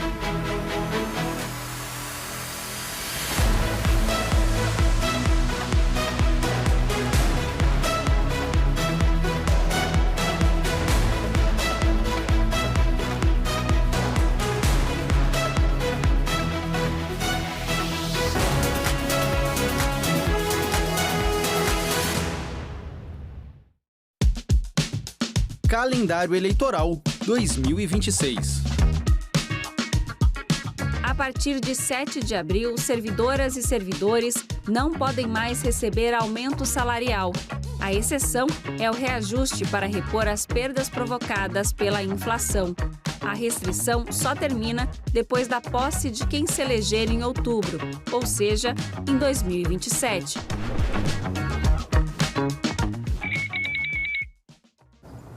Eu acho que aí tem uma coisa meio misteriosa, que eu acho que a pessoa tem uma predestinação. Então, essas dificuldades que eu tive enormes para começar a lutar contra a maré, a coisa difícil no Brasil de ser pintor, acho que isso foi bom, que me temperou muito. Senadoc, neste sábado, 9 horas da noite, aqui na TV Senado. A violência política de gênero tenta silenciar as mulheres. Mas você não precisa enfrentar isso sozinha. O Zap Delas é o canal da Procuradoria da Mulher do Senado para acolher e orientar candidatas e lideranças. É um espaço seguro para denunciar ataques, ofensas e perseguições. Anote o número 619-8309-0025. Zap Delas, um canal da Procuradoria da Mulher do Senado.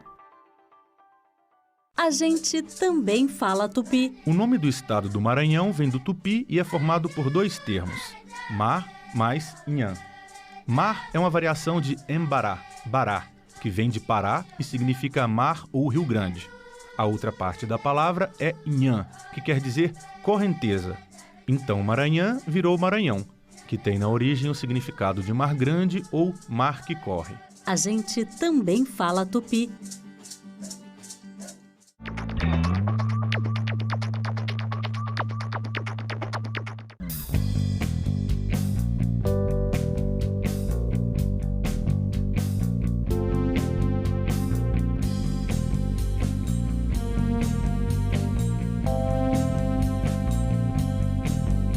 Declaro aberta a sessão solene. Se não existe parlamento, não existe democracia. O governo via todos como se fosse comunista. A fila não para de crescer para passagem da revista lá na esplanada dos ministérios. Deve ser sempre lembrado o que foi dito por Ulisses Guimarães. Traidor da Constituição é traidor da pátria.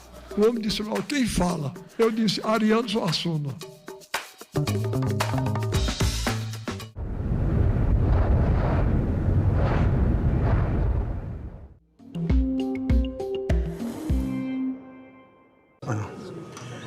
Sobre a proteção de Deus, iniciamos nossos trabalhos. A presente sessão especial foi convidada em atendimento ao requerimento número 54 de 2026, de autoria dessa presidência e de outros senadores, aprovado pelo plenário do Senado Federal. A sessão será destinada a homenagear o Lions Clube. E convido para compor a mesa dessa sessão especial os seguintes convidados, já que ao meu lado o senador Isalci Lucas, senador de Brasília, meu companheiro do bloco Vanguarda, PL Novo, que eu tenho a honra de ser o líder, e ele ali comigo sempre uma das pessoas mais competentes aqui do Congresso Nacional, portanto uma referência para todos nós. Somos parlamentares já há muito tempo aqui em Brasília. E eu agradeço muito o senador Isalci. Convido agora o senhor Francisco Fabrício de Oliveira Neto, presidente da Fundação Lions Internacional.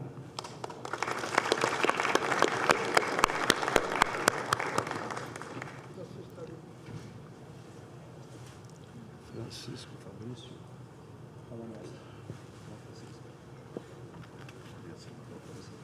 Bom dia, tudo bem?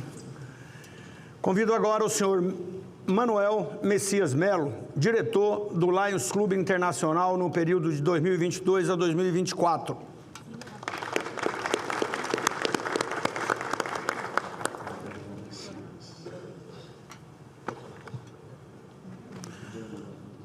Convido a senhora Kátia Helena Seneglini Caputo, presidente da Associação dos Familiares e Amigos dos Pais de Autistas de Bauru, a cidade do nosso senador Marcos Pontes, o nosso astronauta, o único brasileiro e o único homem da América do Sul a orbitar na Terra. E nosso companheiro também do bloco, meu vice-líder do bloco Vanguarda. E falo aqui com muita honra, que também é um senador muito referência para todos nós. Convido agora o senhor Roberto Paulo Vale Tiné, presidente do Conselho Nacional dos Direitos da Pessoa com Deficiência.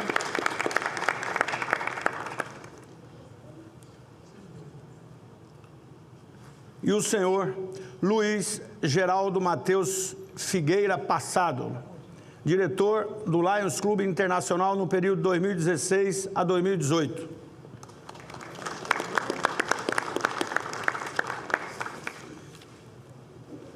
Eu quero registrar também aqui a presença conosco e pedir para que se levante o Dr. Ananias Martins de Souza Filho. Ele é natural da mesma cidade minha, Rondonópolis. Ele que foi prefeito, vereador vários anos e é presidente do nosso partido, PL. E eu quero cumprimentar também, pedir aqui que levantasse o meu cunhado Sérgio Delcistia, que também foi uma das pessoas que mais se empenhou para que acontecesse aqui a sessão solene, que já era para ter acontecido o ano passado, mas em função de todas as situações que vocês sabem, felizmente estamos realizando aqui hoje. É isso.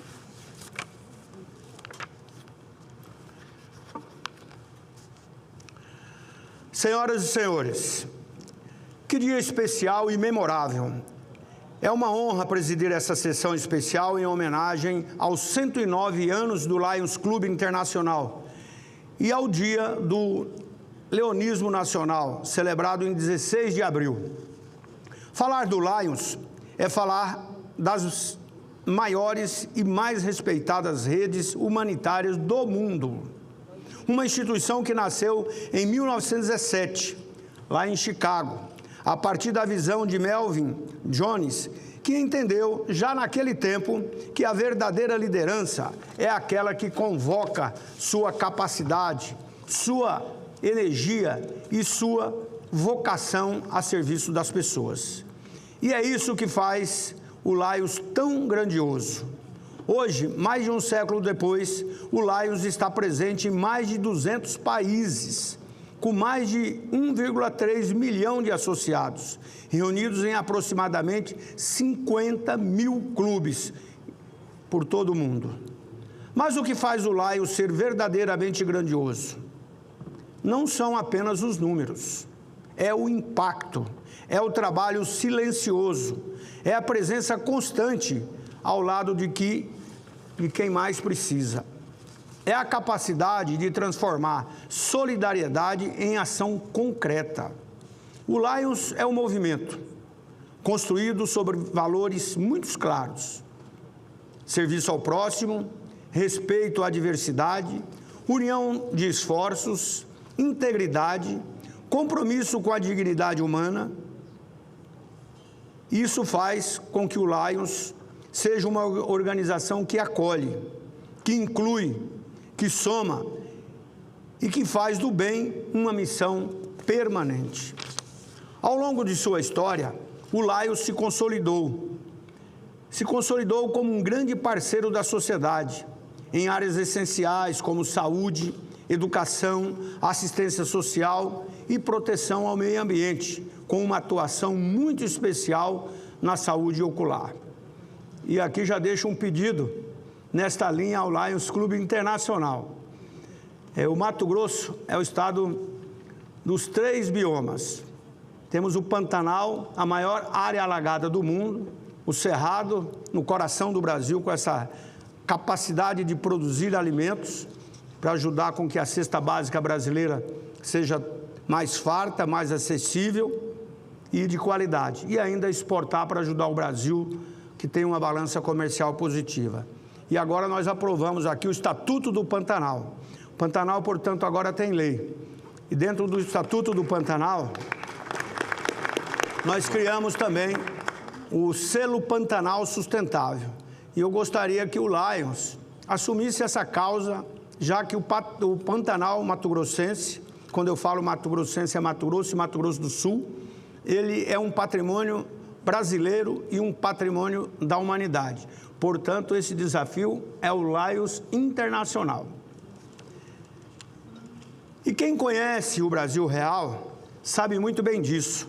Onde existe um clube do Lions, existe gente trabalhando, servindo e fazendo a diferença na vida de alguém. No meu estado, Mato Grosso, esse exemplo ganha uma expressão muito concreta. O Lions está presente em dezenas de municípios, com clubes organizados e atuantes, que desenvolvem um trabalho direto nas comunidades. E eu faço questão de destacar, de forma muito especial, o Instituto Lions de Visão, na nossa capital, Cuiabá. Uma iniciativa extraordinária que reúne cerca de 60 clubes, presentes em mais de 50 municípios, formando uma verdadeira rede de solidariedade e cuidado em todo o nosso estado. Hoje, o Instituto é uma referência em atendimento oftalmológico gratuito, realizando centenas de atendimentos e podendo chegar a 1.000 cirurgias por mês pelo SUS. E aqui nós temos uma assessorista do Senado que não encontrou condições de ser atendida aqui e foi para Cuiabá, onde ela conseguiu colocar uma prótese. E ela deve estar chegando aqui e hoje é uma pessoa que transformou a vida dela.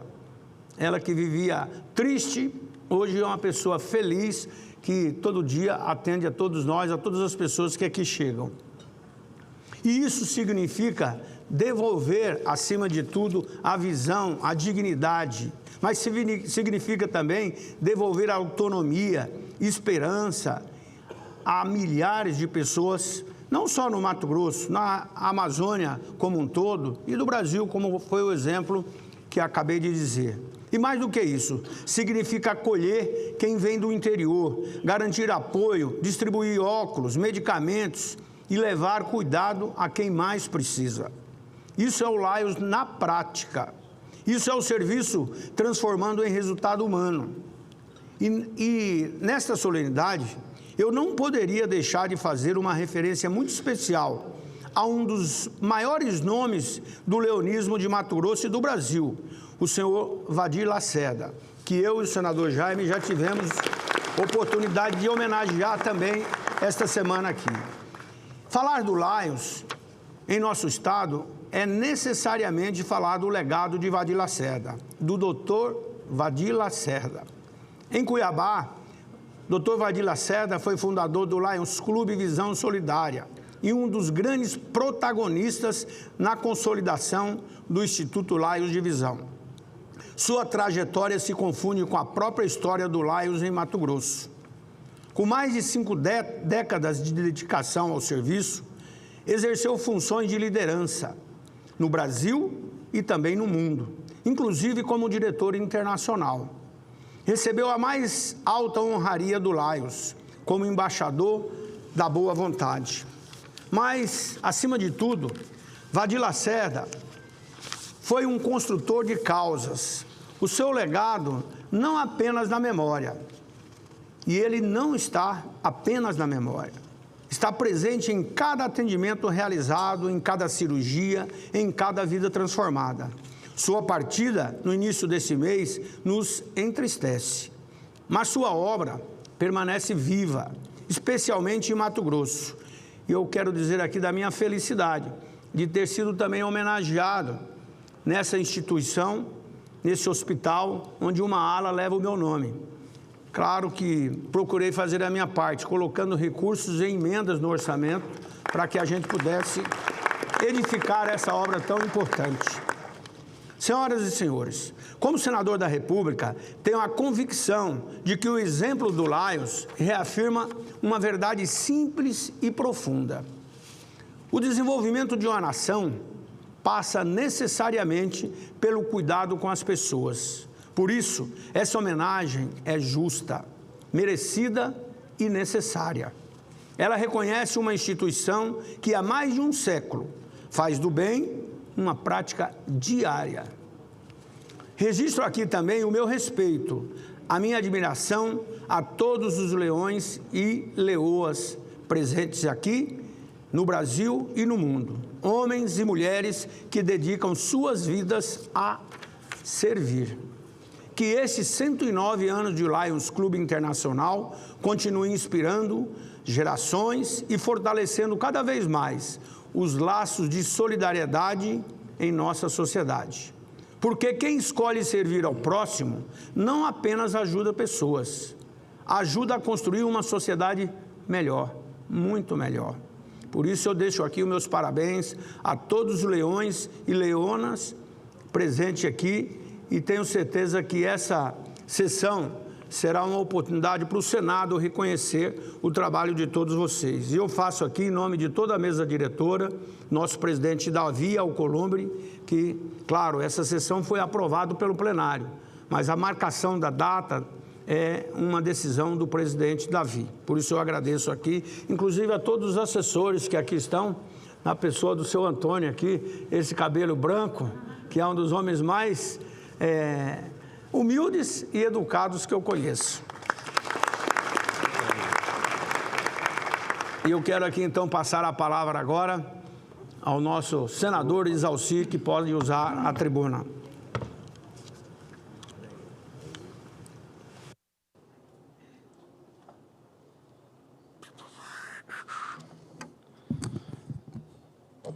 Quero aqui cumprimentar o nosso grande líder, o senador Wellington Fagundes, ao mesmo tempo parabenizá-lo pela iniciativa dessa importante sessão, dessa justa homenagem. Cumprimentar aqui o presidente da Fundação Internacional, Francisco Fabrício de Oliveira Neto, o diretor do Lions Clube Internacional do período 22-24, Manuel Messias Melo, o seu diretor também do Lions Internacional do período 2016-2018, Luiz Geraldo Matheus Figueira, o presidente do Conselho Nacional de Direitos das Pessoas com Deficiência, Roberto Paulo Vale Tinê, e também a senhora presidente da Associação dos Familiares e Amigos dos Pais de Autistas de Bauru, a Kátia Helena Sebeghini Caputo. Cumprimentar aqui todos os convidados, os nossos leões que trabalham e que vieram aqui nessa sessão, cumprimentar aqui todos os servidores. No dia da inauguração de Brasília, 21 de abril de 1960, nasceu o primeiro representante local do Lions Clube do Brasil. E o sócio fundador número 1 foi o próprio presidente Juscelino Kubitschek de Oliveira.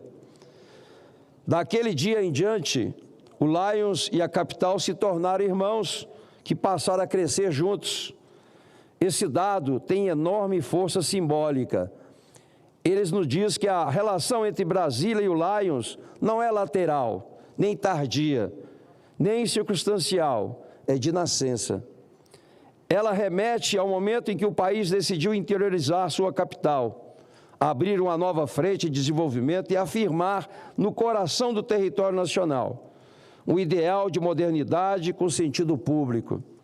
Em 1996, nessa mesma tribuna, o então senador Valmir Campelo lembrou que desde 1960, ainda em meio às dificuldades da cidade em construção, dezenas de leões, acampados em barracas improvisadas, lançaram as bases que permitiram a fundação do primeiro Lions de Brasília, o Brasília Centro. Não se trata de uma imagem banal, trata-se de uma imagem fundadora, enquanto Brasília ainda era canteiro, poeira, esperança, improviso. Já havia aqui cidadãos dispostos a organizar o serviço comunitário. E esse é talvez um dos traços mais belos do leonismo brasiliense. Ele não esperou a abundância para servir.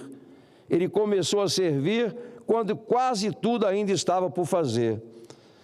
Havia afinidade de espírito entre a construção material da cidade e a construção moral do serviço voluntário. Havia na capital a mesma crença na iniciativa da modernização, na mobilização cívica, na capacidade de transformar o futuro pela ação humanitária. Esse movimento traduziu com perfeição a missão do Lions Club. O próprio fundador, Melvin Jones, sintetizou esse ideal em uma frase que o tempo não envelheceu. Diz ele: você não vai muito longe se não começar a fazer alguma coisa por alguém. Essa afirmação continua atual, porque traduz em poucas palavras a missão do Lions. Servir não é um gesto ocasional. Servir é um compromisso permanente. Servir é transformar a solidariedade em presença, em cuidado, em resposta concreta às necessidades humanas. A expansão da cidade fez acompanhar da disseminação de unidades do Lions Clubes. Em dezembro de 2025, aparece então no Distrito Federal 14 clubes ativos, distribuídos por diferentes regiões aqui da capital, como Sobradinho, Brasília, Taguatinga, Gama, Taguatinga, Independência, Brasília, Buriti, Ceilândia, Brasília, Metropolitano, Guará, Governador Almir, Taguatinga, Liberdade, Gama, Sul-Oeste, Taguatinga, Ellen Keller, Brasília, Sara Kubitschek, Brasília, Caúbe 1, Riacho Fundo 2 e Brasília, JK. Somados, esses clubes reúnem 255 associados no território do Distrito Federal. Não são apenas siglas ou cadastros administrativos, são grupos de presença comunitária espalhados por uma capital complexa, desigual e desafiadora, em que servir continua sendo o verbo ainda necessário. A história de Brasília, porém, não é apenas a história que vemos na moldura monumental do plano piloto. A história real da capital inclui também a sua expansão urbana e suas regiões administrativas. São as inúmeras histórias de quem transita em uma cidade e outra, de sua integração cotidiana com municípios vizinhos de outros estados e de uma dinâmica metropolitana que ultrapassa as fronteiras político-administrativas do Distrito Federal. É por isso que Brasília hoje não pode ser compreendida sem as suas cidades e a região do entorno. Essa leitura territorial importa muito para esta homenagem. Se o Lions Clube nasceu com Brasília, ele também acompanhou o alargamento humano de Brasília. À medida que a cidade se descentralizou e novas centralidades urbanas foram formando, o leonismo se difundiu por esse território vivo.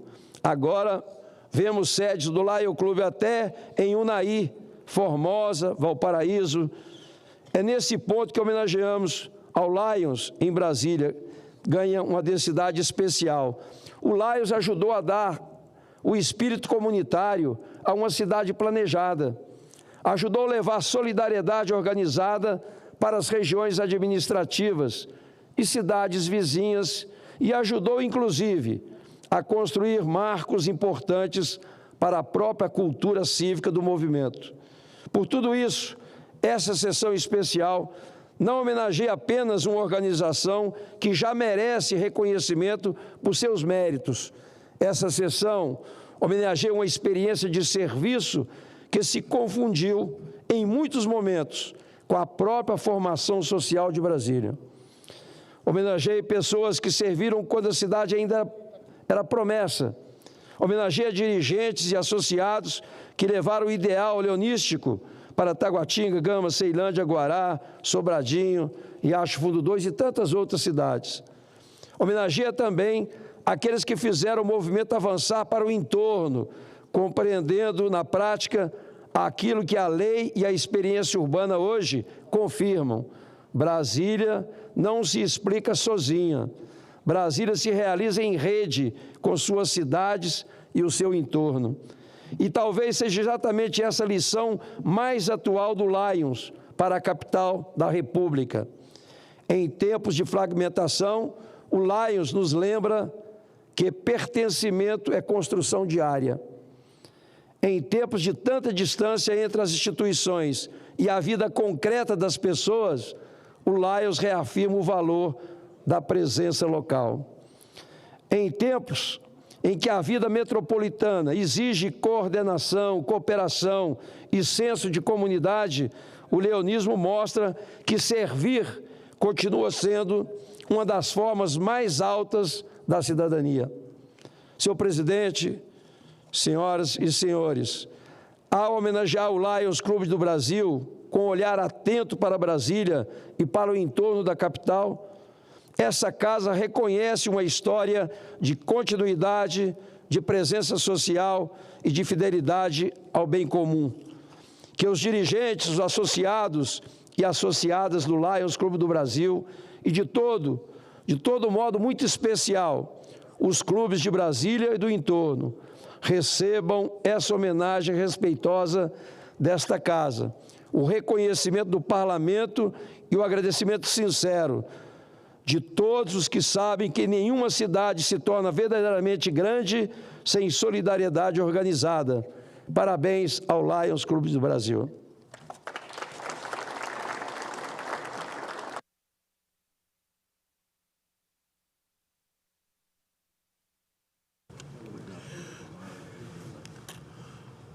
Tudo pronto agora, eu convido a todos para que, em posição de respeito, acompanharmos o hino nacional.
Essa presidência gostaria de convidar a senhora Ana Maria Teófilo, presidente do Conselho de Governadores, Distrito Múltiplo LB, dos estados de Goiás, Distrito Federal, Mato Grosso do Sul, Mato Grosso, Oeste Paulista, Tocantins e do Triângulo Mineiro, para que esteja aqui conosco.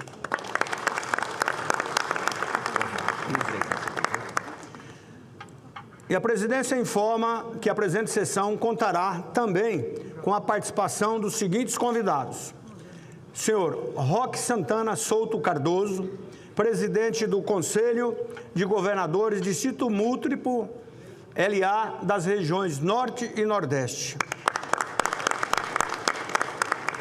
O senhor Luiz Antônio Avelar, presidente do Conselho de Governadores, Distrito Múltiplo LC dos estados de Minas Gerais, Rio de Janeiro, São Paulo, Espírito Santo e Mato Grosso do Sul. E a senhora Fátima Simeonato dos Santos, presidente do Conselho de Governadores, Distrito Múltiplo LD dos estados do Paraná, Santa Catarina e Rio Grande do Sul. Neste momento, concedo a palavra ao senhor Francisco Fabrício de Oliveira Neto, presidente da Fundação Internacional de Lions Club.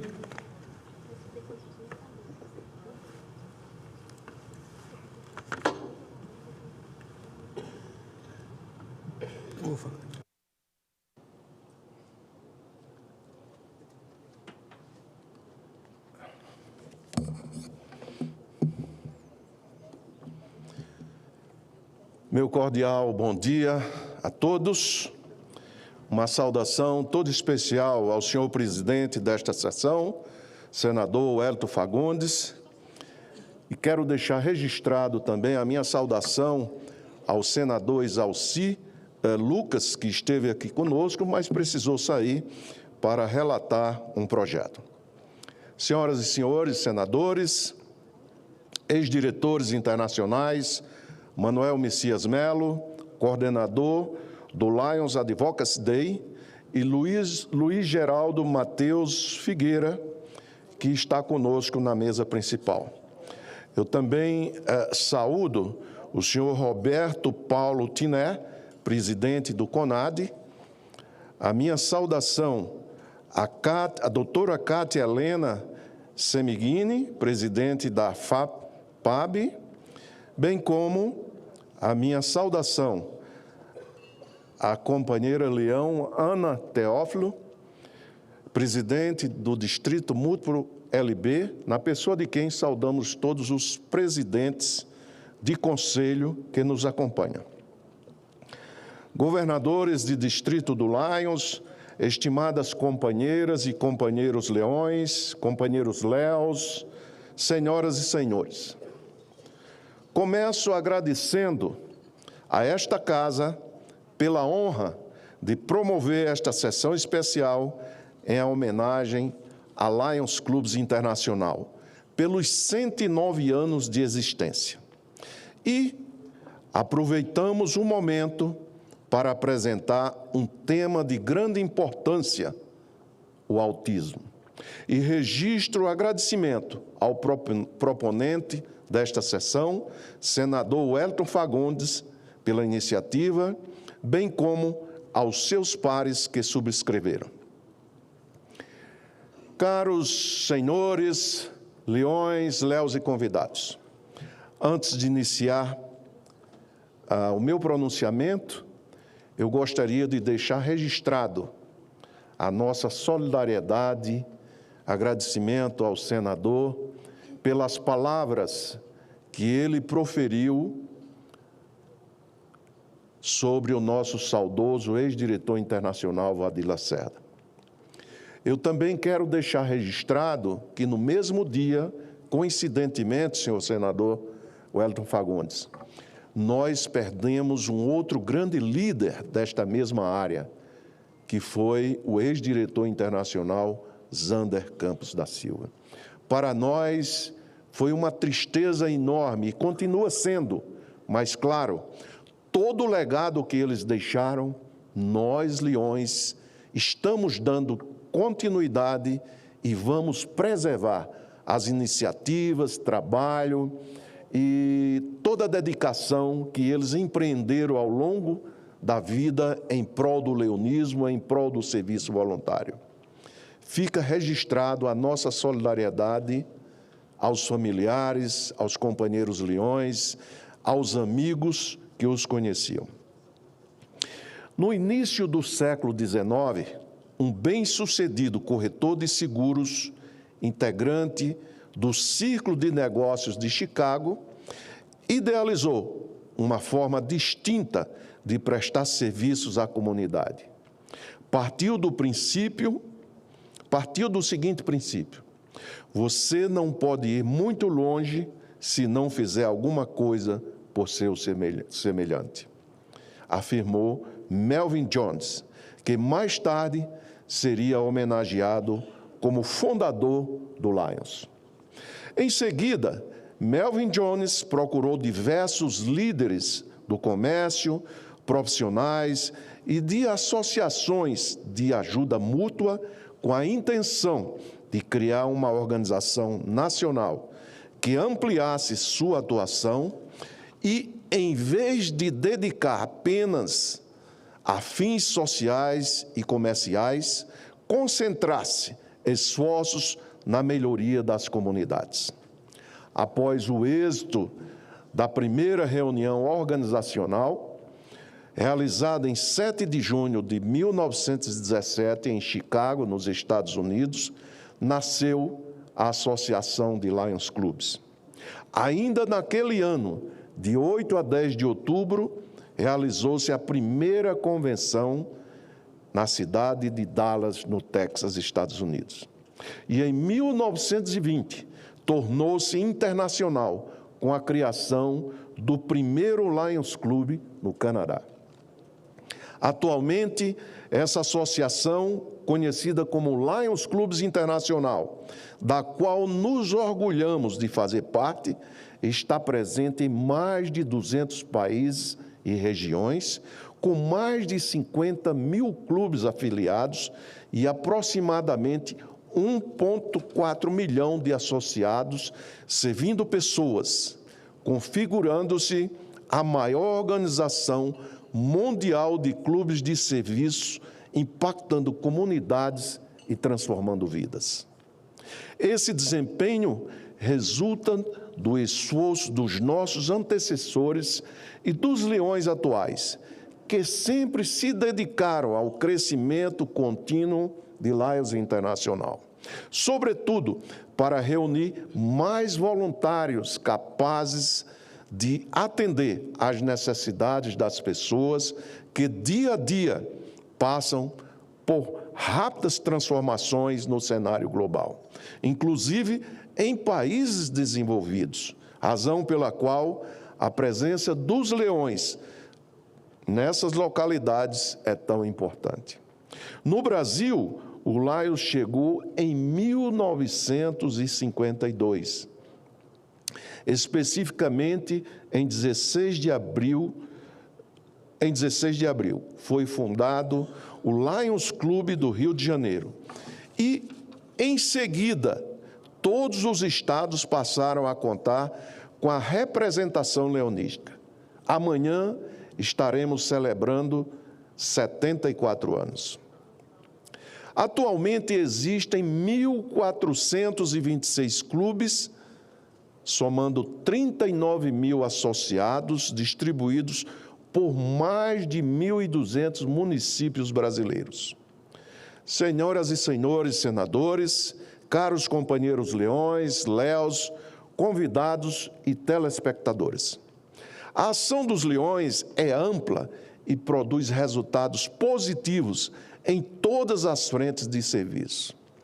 Erguemos e mantemos escolas, hospitais, creches e centros de apoio para crianças, jovens e idosos. Implementamos programa de enfrentamento às drogas, de preservação ambiental e apoiamos iniciativas voltadas aos jovens, como os clubes de Léo e de Castores, que colaboram com sua formação, com a prestação de serviços humanitários e com o desenvolvimento de competências de liderança. Senhor senador Wellington Fagundes, o senhor nos fez um desafio em função da lei de proteção ao Pantanal e pediu-nos para se juntar a essa causa. Eu quero invocar a presidente do Conselho, companheira Ana Teófilo, de todos os leões do Distrito Múltiplo LB, para analisar essa proposta e tomar uma decisão positiva em apoio, porque o meio ambiente é uma das causas globais que os leões apoiam. Nossos dados indicam que, em média, os clubes de Lions dedicam 720 horas anuais a serviços comunitários e, multiplicados por 50 mil clubes existentes, corresponde a um total de 36 milhões de horas, cifra notável, realizada por nossos companheiros leões, resultando em mais de 400 milhões de pessoas atendidas todos os anos. Obrigado. Além dessas ações, os leões coordenam um dos maiores programas voltados ao combate da cegueira evitável e reversível. Desde 1990, com a adoção do programa Sight First, que significa visão em primeiro lugar, evitou-se a perda severa de visão em 30 milhões de pessoas em 118 países. Foram realizadas 10 milhões de cirurgias de catarata, bem como 1.719 centros de oftalmologia e instituições de treinamento construídos, expandidos ou equipados, além de 2,66 milhões de profissionais de atendimento oftalmológico e agentes da saúde comunitária treinados. Os leões, em parceria com o Carter Center, com sede nos Estados Unidos e fundado pelo ex-presidente americano e associado leão Jimmy Carter, realizaram cerca de 148 milhões de tratamentos contra a oncocercose, que é a doença nos rios que provoca a cegueira. Inclusive, a nossa região amazônica foi beneficiada com esse tratamento. Envolvemos 15 milhões de alunos e 550 mil professores em mais de 100 países no Programa de Desenvolvimento Juvenil Lions Quest, Programa de Habilidades para a Vida. Mais de 475 mil atletas foram avaliados por meio do programa Abrindo os Olhos de Lions Internacional, em parceria com as Olimpíadas Especiais, durante competições esportivas ao redor do mundo. 120 milhões de dólares foram destinados nos últimos anos ao atendimento imediato e de longo prazo das comunidades afetadas por desastres naturais. Ou seja, diante de eventos de pequena ou grande escala, os Leões são os primeiros a chegar com assistência humanitária e recursos financeiros para apoiar as vítimas dos prejuízos causados pela natureza globalmente. Tudo isso só foi alcançado graças ao comprometimento, à dedicação e ao trabalho dos Leões, bem como os aportes financeiros da Fundação de Lions Clubs Internacional, LCIF, a qual tenho orgulho de ser o presidente mundial atualmente. Essa fundação, que é o braço caritativo de Lions Internacional, criada em 1968, já concedeu 24 mil subsídios, contribuindo decisivamente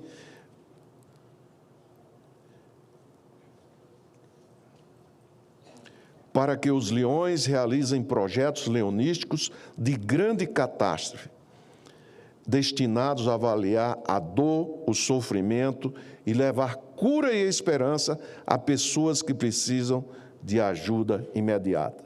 E esses 24 mil subsídios comprometeram mais de 1,3 bilhão de dólares que foram aportados pela Fundação de Lions Clubs Internacional. A Fundação de Lions Internacional, que é a fundação dos Leões, para apoiar os projetos dos Leões, que administra com zelo e transparência os recursos provenientes majoritariamente de doações feitas pelos Leões. Foi reconhecida em 2008 pelo conceituado jornal inglês Financial Times, em parceria com a Dalberg, consultoria internacional para o desenvolvimento e o Pacto Global da ONU, entre dezenas de organizações mundiais, como a melhor organização não governamental do mundo, em função da execução de seus programas, da responsabilidade demonstrada, da comunicação interna e externa, da transparência, da capilaridade e da capacidade de adaptação das iniciativas das comunidades, além da compreensão dos objetivos de seus apoiadores. Por essa razão, os Leões são motivados a preservar e trabalhar incessantemente em favor daqueles que mais necessitam de apoio e cuidados. A atuação dos Leões é extremamente dinâmica e orienta seus esforços conforme as demandas específicas de cada comunidade. Portanto, onde houver uma necessidade, haverá um leão. Mas nossa entidade também tem atuado em outras frentes. Em 24 de outubro de 1945, em São Francisco, na Califórnia, Estados Unidos, Lions Internacional figurou entre as organizações não governamentais que colaboraram na redação da Carta de Criação das Nações Unidas. E desde 1947 presta consultoria ao Conselho o Conselho Econômico e Social da ONU, com o propósito de fomentar a cooperação internacional para as soluções de questões econômicas, sociais, culturais ou humanitárias de alcance global. Como se nota, há mais de 80 anos, o Lions mantém vínculo com a ONU e suas principais agências, entre as quais se destacam Unicef, Unesco, OMS, FAO, Acnu e UNEP. Há 48 anos comemora-se o Dia do Lions junto às Nações Unidas em uma sessão distinta na sede da ONU em Nova York, contando com a presença do presidente internacional do Lions, do secretário-geral da ONU, dos embaixadores dos países membros, bem como de leões e convidados. Desse evento é divulgado por Lions Internacional o nome do vencedor do concurso de cartaz sobre a paz, o que reafirma o compromisso de ambas as organizações com a promoção da paz.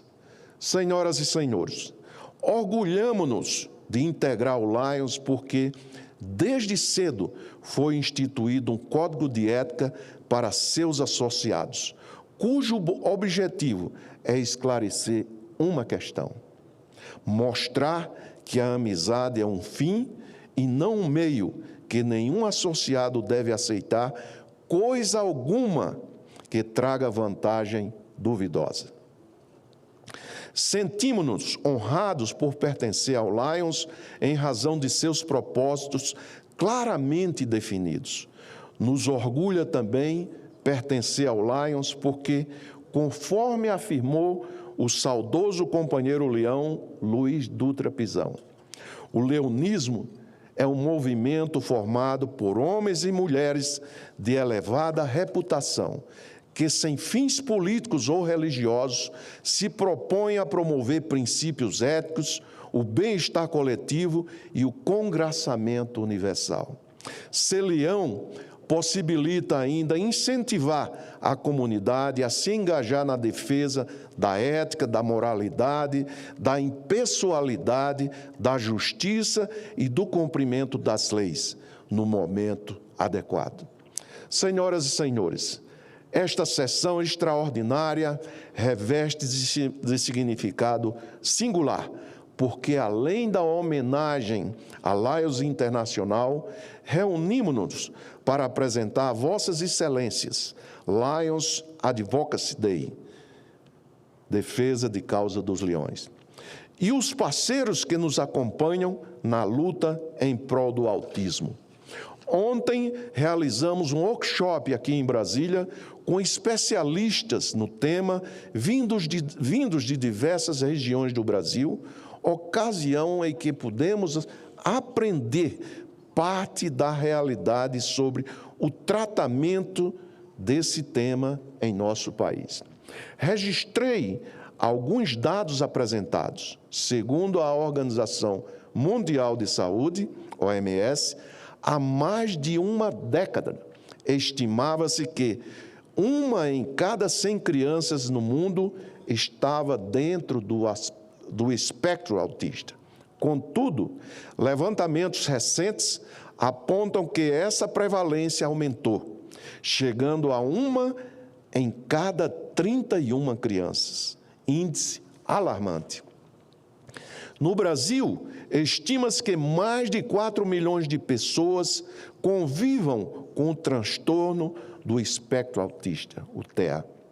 Por essas e tantas outras razões, estamos aqui para sensibilizar e solicitar a Vossas Excelências, senadoras e senadores, mais atenção e apoio para a adoção de políticas públicas, alocação de recursos no orçamento da União destinados à causa do autismo, bem como a criação de leis específicas de proteção em favor de crianças, jovens, adultos e adultos, obviamente, notadamente para diagnóstico precoce universal, inclusão escolar e social plena, rede de suporte ao longo da vida, inserção profissional com acompanhamento e garantia de permanência no emprego, assegurando inclusão produtiva sustentável. Atenção estruturada aos cuidadores, combate ao capacitismo e estímulo à conscientização social. Capacitação obrigatória do poder público e do sistema de justiça, proporcionando decisões técnicas e a efetivação de direitos. Pesquisa científica nacional organizada, com investimento contínuo e geração de dados próprios. Censo específico e consolidação de dados oficiais, possibilitando planejamento eficaz de políticas públicas. Apoio à criação de uma federação nacional unificada das entidades, fortalecendo a representatividade institucional. Senhor presidente, esses são os principais pontos de preocupação e as reivindicações que submetemos formalmente, para os quais solicitamos apoio. Assim, agradeço mais uma vez a oportunidade, em nome dos Leões e Léos, bem como das entidades parceiras e signatárias desta carta proposta. Muito obrigado pela atenção de todos. Agradeço muito ao nosso Francisco Fabrício de Oliveira Neto, presidente da Fundação Internacional Lions Club. E aqui esclareço também que tive a oportunidade de colocar um recurso expressivo para a nossa capital Cuiabá para fazer a Casa do Autista. 6 milhões de reais, e o prefeito Abílio, com a sua esposa Samanta, tem isso como uma causa também da sua gestão. Muito obrigado, senador. Isso é louvável e nós o aplaudimos por essa sua iniciativa. Que seus pares e tantas outras autoridades do nosso país sigam o seu exemplo em apoio à causa do autismo.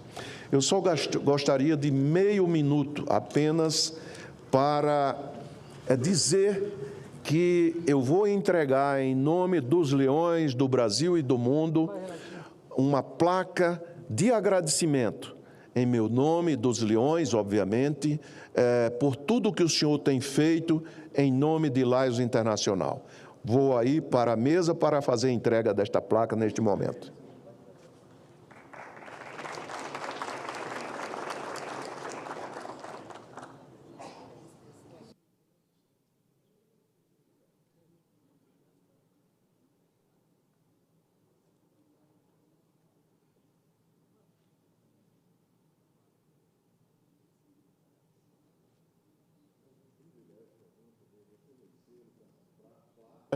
Em agradecimento à sua iniciativa, às suas ações e o apoio às causas que os Leões desenvolvem no país, especialmente no seu estado do Mato Grosso. Com prazer. Muito obrigado. Thank you. Messias, cadê a placa? E aqui, senhor presidente, também entregamos formalmente a nossa carta proposta sobre as reivindicações que acabei de apresentar, para que o senhor, junto com os pares, possam avaliar e ver a possibilidade de apoiar tudo o que relatamos. Muito obrigado. Muito obrigado.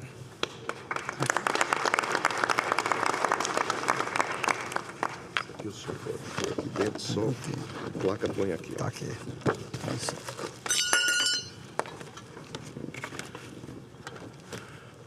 Concedo a palavra ao nosso companheiro, amigo, senador Jaime Campos, e logo em seguida Ananias Martins Moura. Obrigado. Deixa eu só organizar aqui.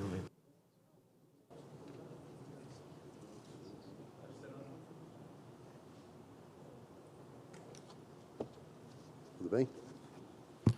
Senhor presidente, querido estimado amigo e eminente senador da República, meu querido Mato Grosso, senador Hélio Fagundes, autor deste requerimento, em que nós, com certeza, fomos signatários, para homenagear os nossos ilustres membros laios desse imenso Brasil.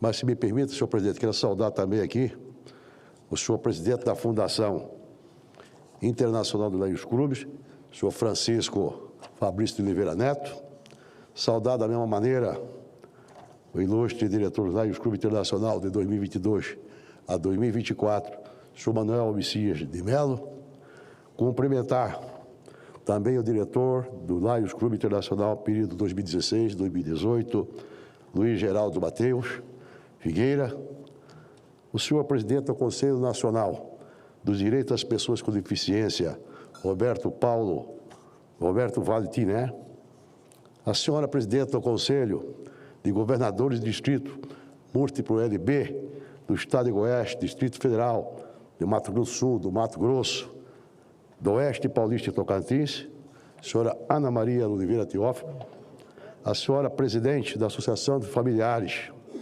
e Amigos de Pais Autistas de Bauru, a senhora Kátia Caputo, eu imagino que seja parente da família Caputo, também aqui do Distrito Federal, que tem aqui uma família muito grande, por sinal de bom jurista, de ministro do TSE e assim por diante.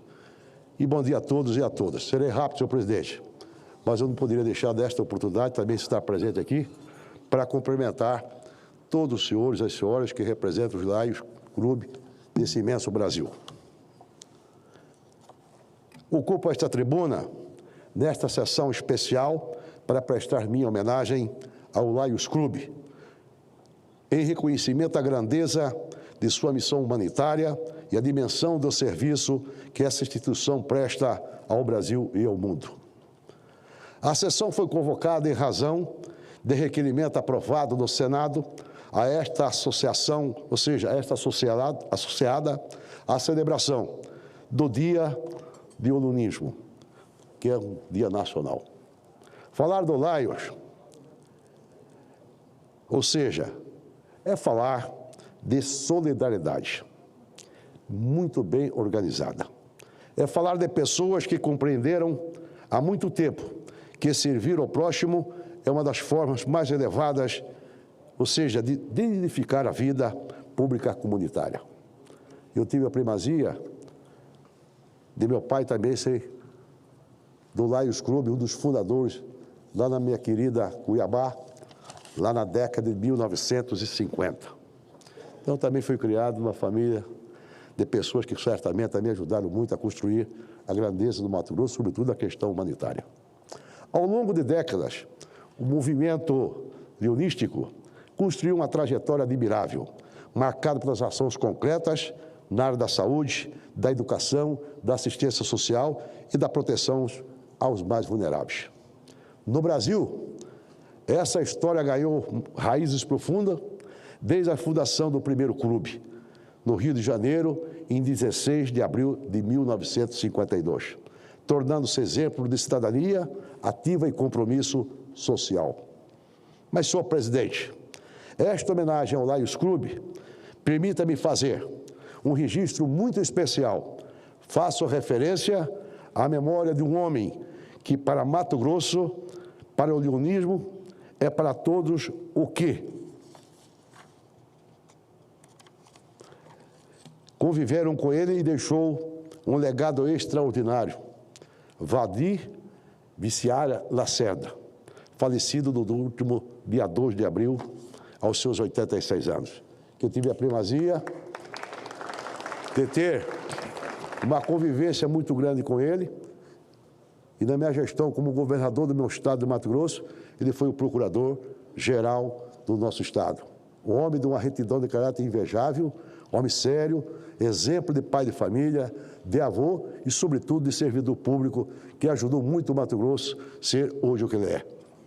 Recentemente eu tive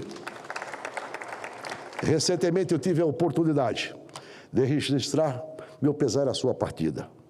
Volto a fazê-lo hoje, porque homens como Valdir Lacerda não podem ser lembrados apenas pela dor da ausência, mas, sobretudo, pela força do exemplo que deixam.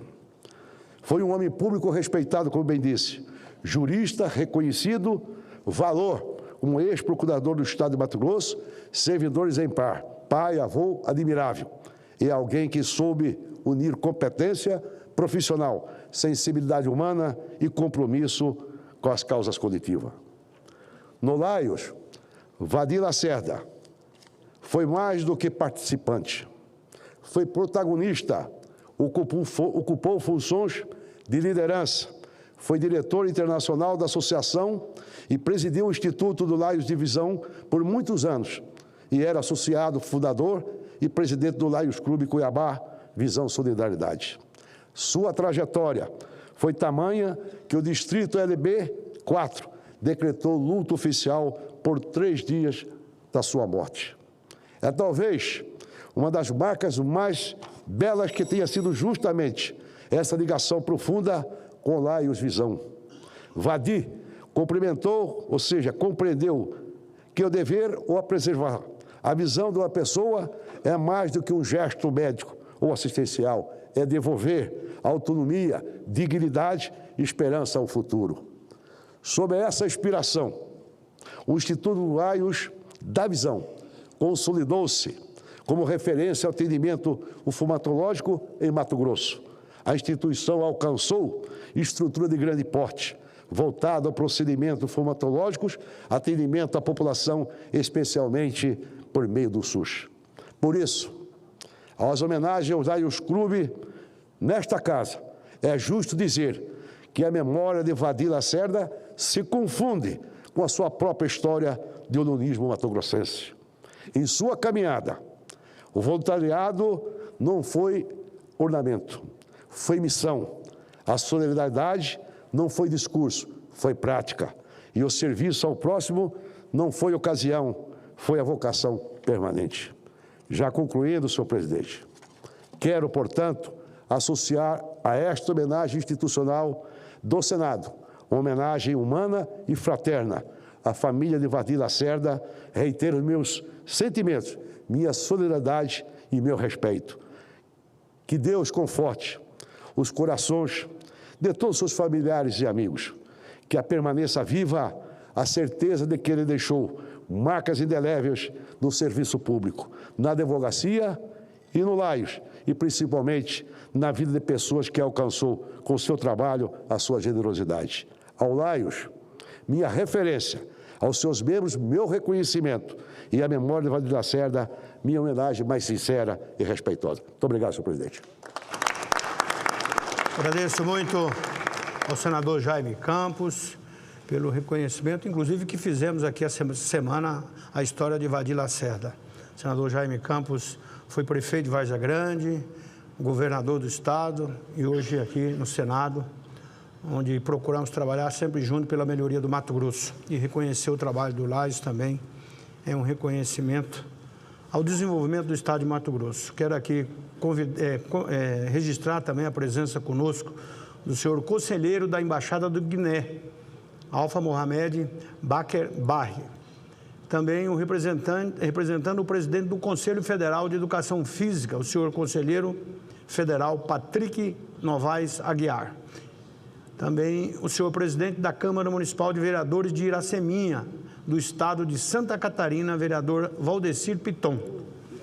E os vereadores do município de Ribeirão Cascareira, do estado de Mato Grosso, Alberto Bartolomeu de Araújo Sobrinho, Héctor da Silva Freitas, Jefferson Costa Gomes e Vircilei Soares da Silva. Ainda o senhor vereador do município de Santa Cruz, do estado do Rio Grande do Sul, Luiz Carlos, meu parente Fagundes Ruas, e o senhor presidente da Fundação Banco de Olhos de Goiás, Paulo Renato Manso. Concedo a palavra à senhora deputada federal Daniela Reiner, deputada pelo estado de Santa Catarina e também membro da Frente Parlamentar de Infraestrutura e Logística, que eu tenho também a honra de estar presidindo. Ela que foi vice-governadora também de Santa Catarina.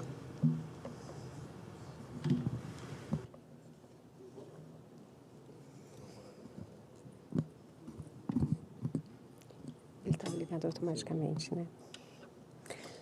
Senhoras, senhores, muito bom dia a todos. Amigos leões de todo o nosso país que nos orgulham com o seu trabalho. É uma alegria muito grande estar aqui com os senhores e as senhoras essa manhã.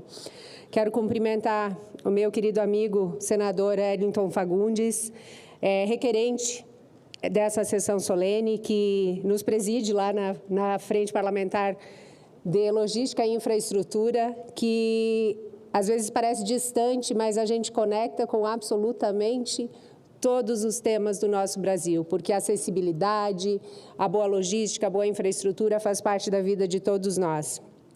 Parabéns, deputado senador, pela iniciativa nessa sessão solene. Quero cumprimentar também o senhor presidente da Fundação Internacional do Lions Club, Francisco Fabrício de Oliveira Neto, o senhor diretor do Lions Club Internacional no período de 2022 a 2024, o senhor Manuel Messias Melo, o senhor presidente do Lions Club Internacional no período de 2016 a 2018, Luiz Geraldo Matheus Figueira, o senhor presidente do Conselho Nacional dos Direitos da Pessoa com Deficiência, Roberto Paulo Valetiné,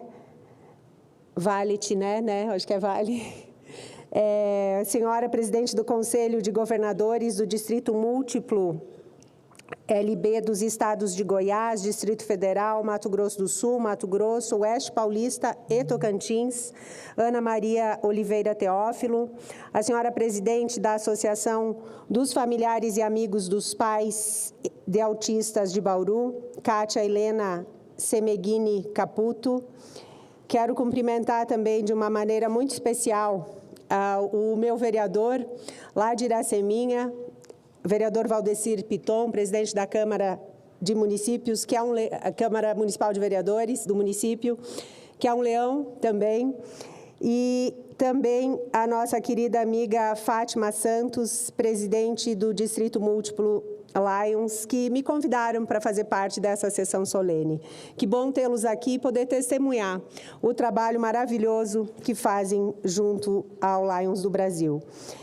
Tem uma frase dos senhores que eu gosto muito, que nós gostamos muito, que é o lema: nós servimos. E muitos de nós que aqui estamos, deputados, senadores, também estamos aqui para servir a sociedade brasileira, o Senado representando os seus estados e nós, deputados, representando o povo que nos trouxe até aqui. E isso é muito inspirador para todos nós, porque a região da onde eu vim, em Santa Catarina, oeste catarinense, o servir, o participar, o dar a sua contribuição para o desenvolvimento regional do Estado e do país é muito vivo, é muito presente no dia a dia das nossas cidades. E eu trago isso comigo, né? A minha região é uma região associativista, voluntária, cooperativista, e foi isso que desenvolveu a nossa região, que por muitas vezes o Estado não alcança tudo o que precisa ser feito. E aí é justamente onde a mão do Estado fica curta, o cobertor fica curto, como às vezes a gente fala, são tantos atendimentos, são tantas coisas que se necessita do Estado e às vezes ele não dá conta de tudo. E é justamente aí que o trabalho dos senhores, das senhoras, entra com tanta eficiência por ver na ponta as necessidades das pessoas e o que cada um de nós, enquanto ser humano, enquanto cidadãos, pode fazer pelo bem do lugar onde vivem. Então, eu quero parabenizá-los por mais de 100 anos de história, né? No Brasil foi a partir de 1955 que efetivamente 52, que efetivamente foi consolidado, mas é uma história muito bonita e por todos, quase todos, eu acredito que todos os municípios que a gente passa, a gente vê a marca do trabalho de vocês. Então, eu quero parabenizá-los por toda a história e parabenizá-los pelo tema tão especial que abraçam esse ano, com mais ênfase, que é a defesa global da causa autista. Acho que todos sabem que eu sou mãe de um mocinho de 25 anos, o Didio. Ele tem síndrome de Down e autismo. E essa também é uma das razões pelas quais eu faço parte aqui das comissões, tanto da Comissão da Pessoa com Deficiência, mas também agora da Comissão Especial do Autismo. E não somente como mãe, mas como parlamentar também, todos os dias nós temos novos desafios. Porque quando a gente tem um filho típico, ele já não vem com manual. Já é bastante desafiador nós criarmos os nossos filhos como cidadãos, como formá-los e garantir que eles sejam independentes, felizes e cidadãos de bem. E quando chega um filho atípico, os desafios são gigantescos, porque o manual está mais distante ainda, né? A chance de nós acharmos padrões com crianças, jovens e adultos autistas é ainda mais complexa, né? Porque cada um tem o seu jeito, cada um tem a sua tipicidade e o nosso desafio, não só como parlamentares, como pais, mas também como cidadãos, é construirmos pontes, criarmos pontes, sejam afetivas, sejam de tecnologias assistidas, sejam de meios para que eles possam se desenvolver da melhor forma possível. Eu sempre digo que o nosso desejo é que eles sejam independentes e felizes. Nem todos serão independentes, mas, com certeza, cada um deles poderá desenvolver de alguma forma e ter mais qualidade de vida, ter uma vida mais feliz. Então, eu quero convidá-los, né, para que participem, para que frequentem também a nossa comissão especial que trata do autismo, nos ajudem a encontrar soluções, tragam as sugestões, exemplos também de sucesso, né, porque a gente passa quase que procurando, né, cases de sucesso para a gente seguir. E realmente é um dos temas, talvez, um dos mais desafiadores da atualidade. E o objetivo de todos nós converge, que é realmente encontrarmos maneiras não só de políticas públicas, não só de meios para que eles possam crescer e desenvolver da forma mais saudável possível, mas também para que eles se sintam bem na sociedade, para que eles possam conviver em sociedade da melhor forma possível. Porque não é também transformar o mundo apenas criar ambientes apenas que eles se sintam bem. É também trazê-los para o mundo para que eles possam se sentir bem junto com todos nós. E isso realmente é uma causa desafiadora e que precisa de toda a sociedade brasileira. Precisa desse Congresso Nacional, precisa do Parlamento, precisa do Executivo, precisa de todos os poderes da República, mas precisa do gesto, do carinho e da empatia de todo cidadão brasileiro. Então, quero agradecer mais uma vez a oportunidade de estar aqui prestigiando o belíssimo trabalho das senhoras e dos senhores, nos colocar mais uma vez à disposição e dizer que o único caminho que a gente tem certeza é que nós precisamos trabalhar juntos. Um grande abraço, muito obrigada, senador Wellington, e contem conosco. Um abraço a todos. Agradeço à deputada federal Daniela Rene e convido o senhor Ananias Martins Filho, ex-prefeito de Rondonópolis e também leonino. E agora para frente, todos com um tempo de 5 minutos.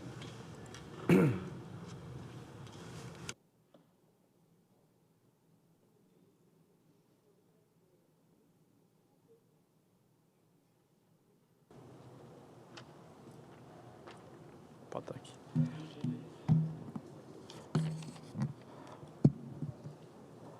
Quero cumprimentar, primeiramente, o senador Wellington Fagundes, que é o requerente e presidente dessa sessão, o senhor presidente da Fundação Internacional do Lions Clube, Francisco Fabrício de Oliveira Neto, o senhor diretor do Lions Clube Internacional, de 22 a 24, Manuel Messias Melo, o senhor diretor do Lions Clube Internacional no período 2016-2018, Luiz Geraldo Matheus Figueira, senhora presidente do Conselho Nacional dos Direitos de Pessoas com Deficiência, senhor Roberto Paulo Vale, senhora presidente do Conselho de Governadores Distrito Múltiplo LB dos estados de Goiás, Distrito Federal, Mato Grosso do Sul, Mato Grosso Oeste, Paulista e Tocantins, Maria de Oliveira Teófilo, e a senhora presidente da Associação dos Familiares e Amigos dos Pais de Autistas de Bauru, Kátia Ellen Caputo. Sérgio Delcístia, vou cumprimentar também, que está presente aqui, grande leonino da cidade de Rondonópolis, da minha cidade natal.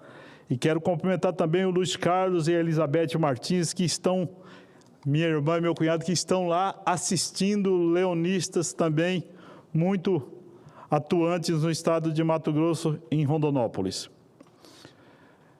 Senhores e senhoras, falar que sou companheiro também leão. Fui por um período, hoje estou um pouco afastado, mas não deixamos de sentir a força do leonismo. É com grande honra que nós reunimos nessa sessão especial do Laios, um espaço onde celebramos não apenas os serviços, mas compromisso genuíno com o bem comum. Hoje, rendemos uma justa homenagem a Valdir Lacerda, não poderíamos deixar de fazê-la, cuja trajetória se confunde com a própria essência do leonismo. Servir desinteressadamente. Sua obra no Mato Grosso e em todo o Brasil é exemplo vivo de dedicação, liderança, impacto social, transformador das causas sociais. Valdir Lacerda não apenas participou de projetos, ele construiu pontes entre necessidades e soluções, entre dificuldades e esperanças.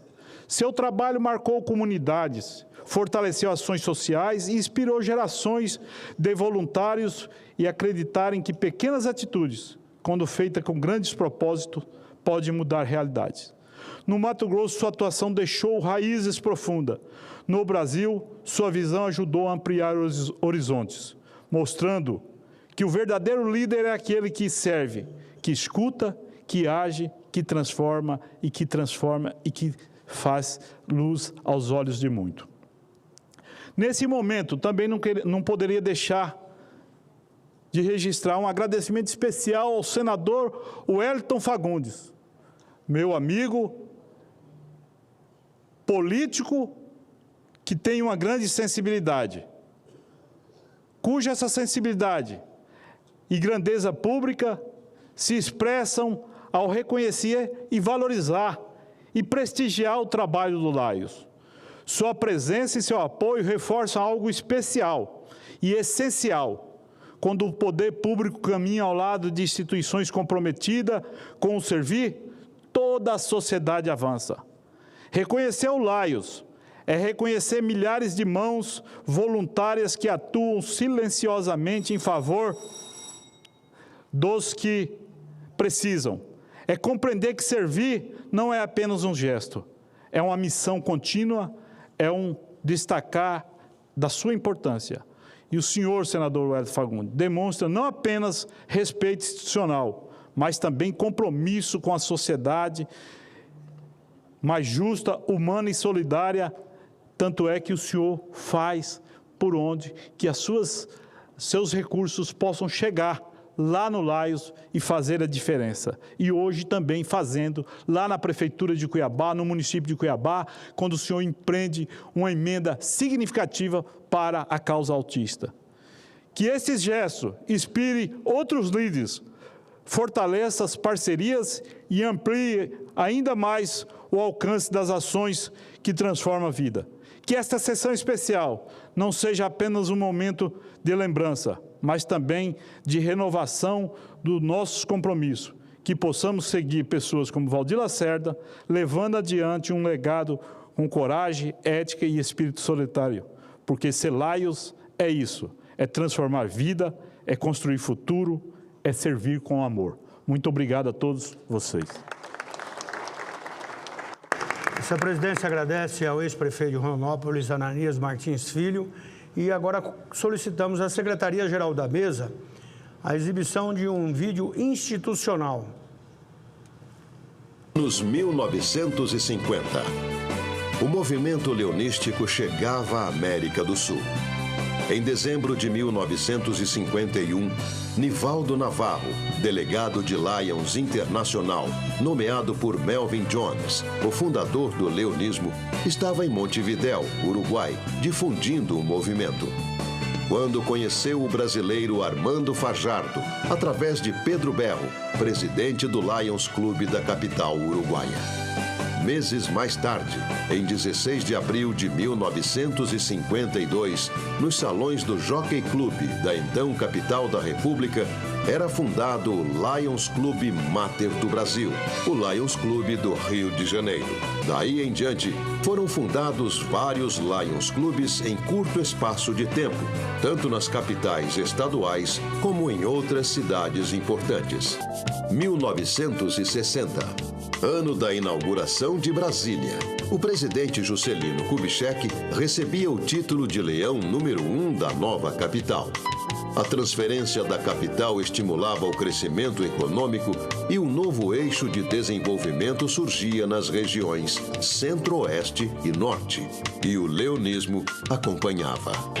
1972, é criado o Fórum Leonístico da América e Caribe, FOLAC, com o Rio de Janeiro sediando a primeira edição. Anos 1980. A década de 80 ampliou de forma significativa as áreas de atuação do leonismo. O país passava por grandes transformações na cena econômica, política, social e cultural. Anos 1990. Em 1990, Lions Clubes Internacional lançou o ambicioso programa Sight First, direcionado para campanhas de recuperação da visão e prevenção da cegueira em escala mundial. E contou com a forte participação brasileira, com grandes projetos em vários estados e distritos.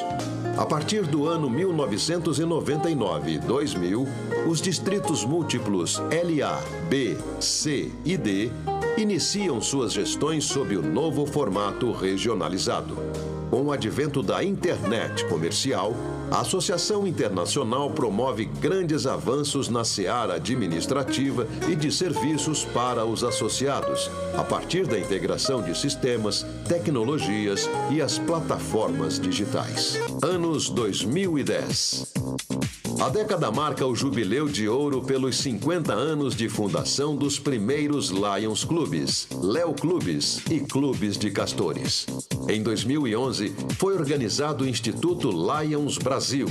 Em 2014, Lions Internacional lança o ambicioso programa Centenário, objetivando atender 100 milhões de pessoas até 2017. E foca em 5 áreas de necessidade às causas globais: diabetes, visão, fome, câncer infantil, meio ambiente.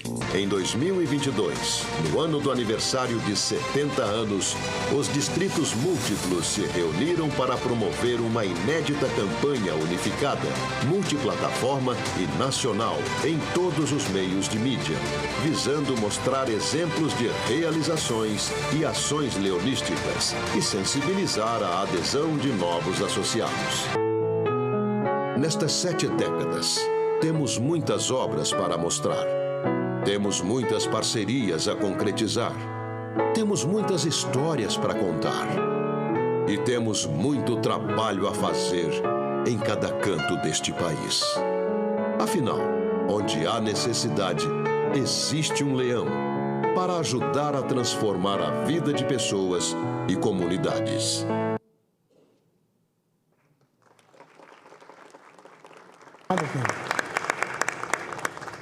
Concedo a palavra ao senhor Manuel Messias Melo, diretor do Lions Clube Internacional, no período de 2022 a 2024.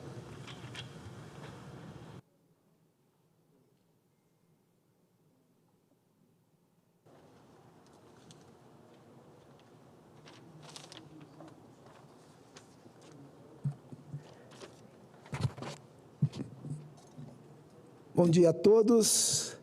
Quero saudar inicialmente o nosso senador Wellington Fagundes, que preside essa sessão, e quero, em nome dele, agradecer também todos aqueles senadores que secundaram o requerimento dessa sessão especial em homenagem ao Lions Club.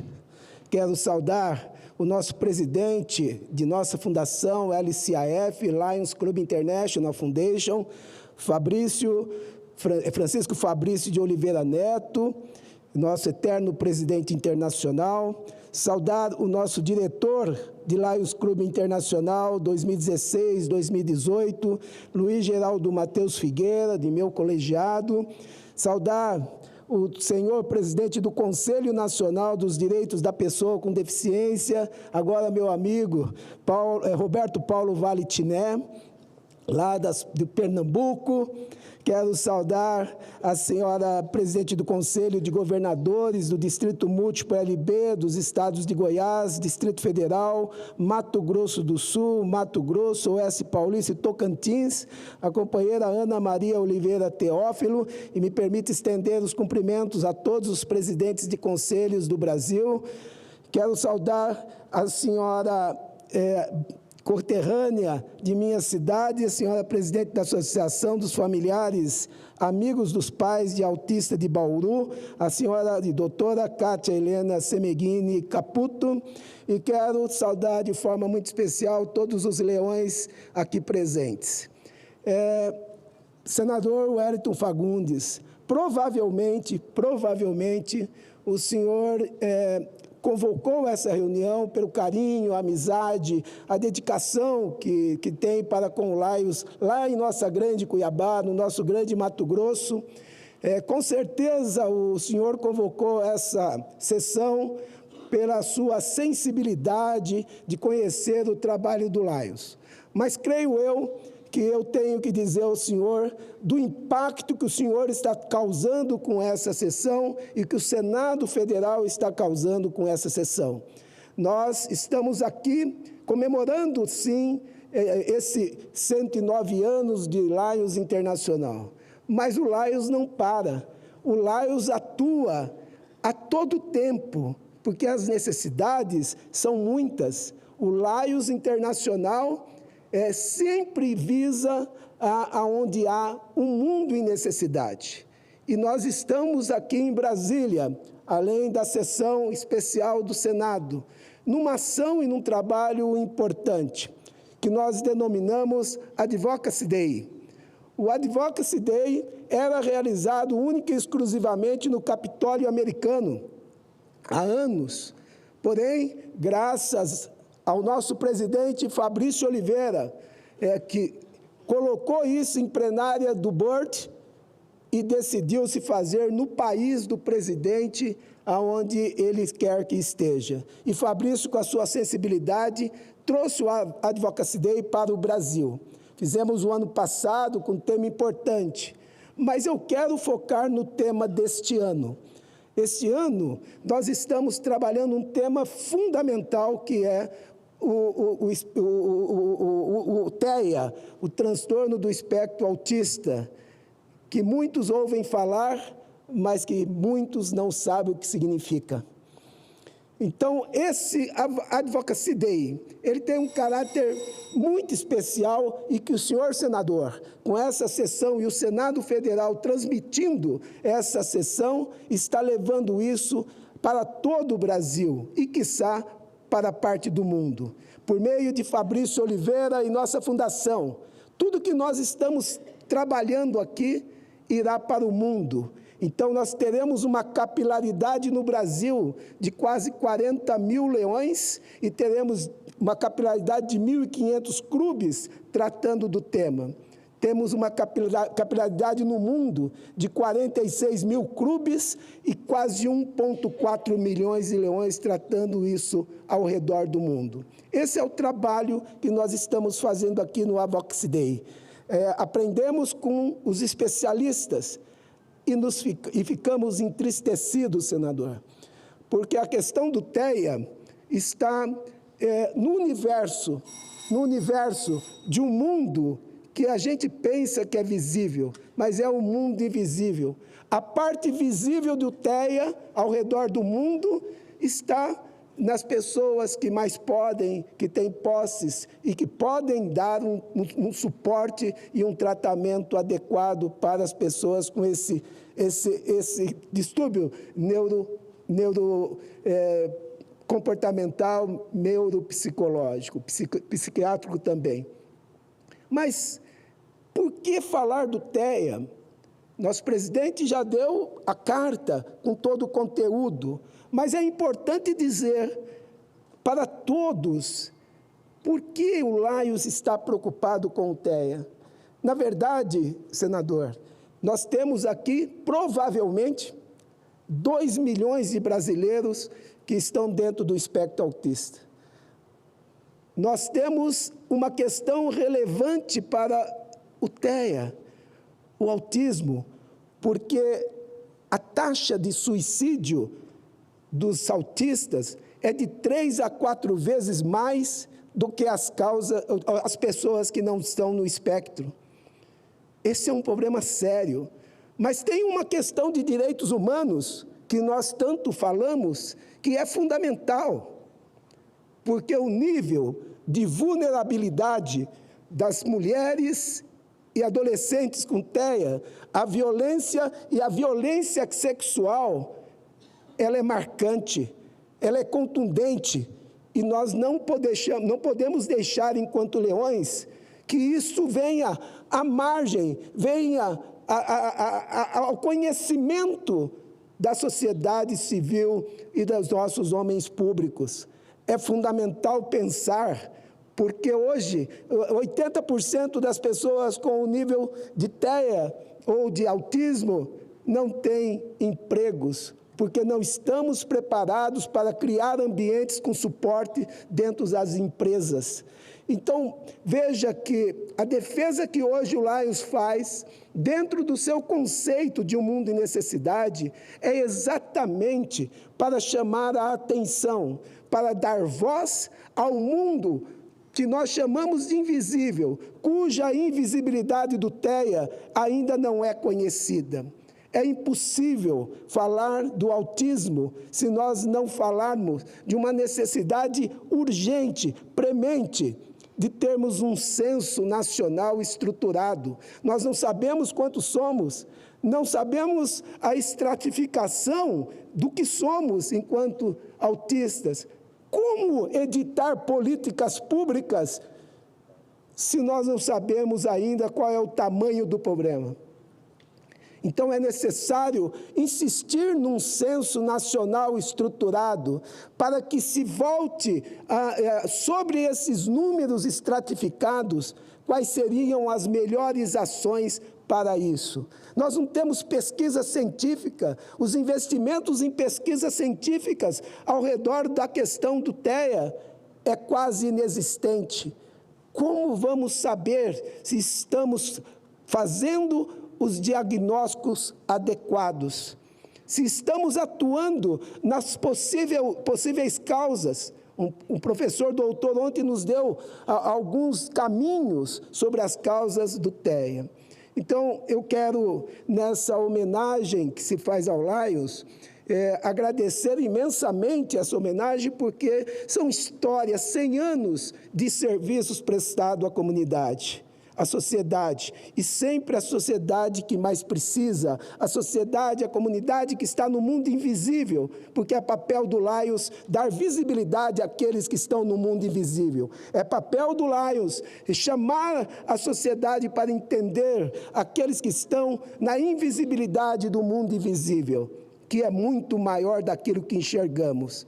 Então, eu gostaria de fazer um clamor dentro do Advocacy Day, também para cuidar de quem cuida, porque as mães de adultos ficam à mercê do tempo e não conseguem, porque vão se cansar para cuidar dos seus filhos autistas, porque hoje nós não temos nenhuma ação que atenda o adulto e o idoso. E quem nasce com TEA vai morrer com TEA. O que nós podemos fazer, como disse a eminente deputada aqui nessa tribuna, o que vamos fazer é dar o máximo de autonomia ao TEA, o máximo de felicidade ao TEA.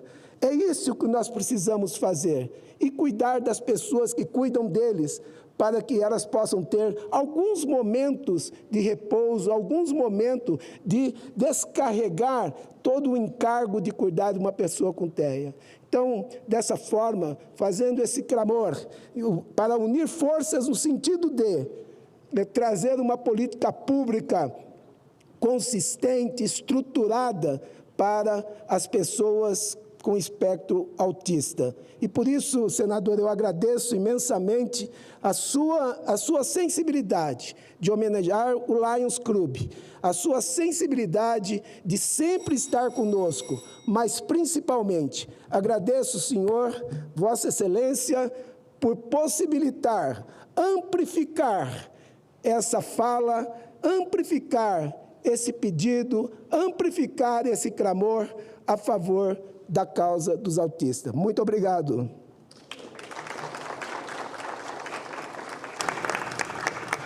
Agradeço ao senhor Manuel Messias Melo, diretor do Lions Clube Internacional, e concedo a palavra à senhora Eva Silva de Paiva, colaboradora terceirizada desta casa, que dará seu depoimento sobre sua experiência como paciente beneficiada pelo Lions como recebimento de uma prótese ocular em Cuiabá. Olá, pessoal. Bom dia, tudo bem? Então, no ano da pandemia, teve uma sessão aqui em homenagem ao Lions, e eu sou assessorista, eu estava no elevador. Então, eu me encontrei com o senhor Vade, o antigo presidente, já falecido, né? Morreu no começo de abril, acabei de saber, e ele me ofereceu a prótese. E junto com ele, o senhor Wellington Fagundes, o senador Wellington Fagundes, me deu todo o suporte para ir lá em Cuiabá e fazer a prótese. Eu fui 2 vezes, conheci, é o Instituto Acolhedor. Quando eu fui, era oftalmológico na época, né? Agora, pelo que a Adriana me falou, já está acolhendo outras causas. E, assim, eu quero ressaltar como é importante a gente fazer as coisas em vida, né? Porque, olha o exemplo do senhor Vadir, o legado dele, que fica aqui, né? Ele me ofereceu a prótese, ele me levou lá com os recursos do senhor senador Wellington Fagundes. Eu fui, e hoje, mesmo aqui não presente, a causa dele continua aqui, porque ele me acolheu. Então, mesmo ele não estando aqui, eu estou aqui para contar a história dele, entendeu? Então, assim, é de interesse falar a importância do Instituto para transtorno autista, para transtorno de mama, para visão monocular, para causas deficientes, entendeu? E essa foi a minha experiência. Obrigada. E eu quero agradecer o acolhimento do senhor Wellington Fagundes. Obrigada, viu, senador, pelo acolhimento. Esse é um bom exemplo do trabalho promovido pelo Lions e a história do senhor Vadir Lacerda. Quero registrar aqui a presença do senhor Francisco Djalma de Oliveira, presidente da Associação de Pais e Amigos de Pessoas com Deficiência, de funcionários do Banco do Brasil e da comunidade. E concedo agora a palavra ao senhor Luiz Geraldo Mateus Figueiredo Passado, diretor do Lions Clube Internacional do período de 2016 a 2018, por 5 minutos.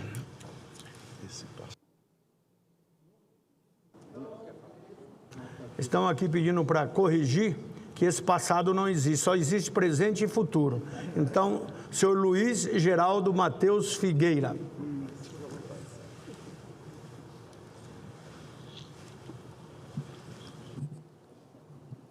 Senador Wellington Fagundes, que preside esta sessão solene, tá?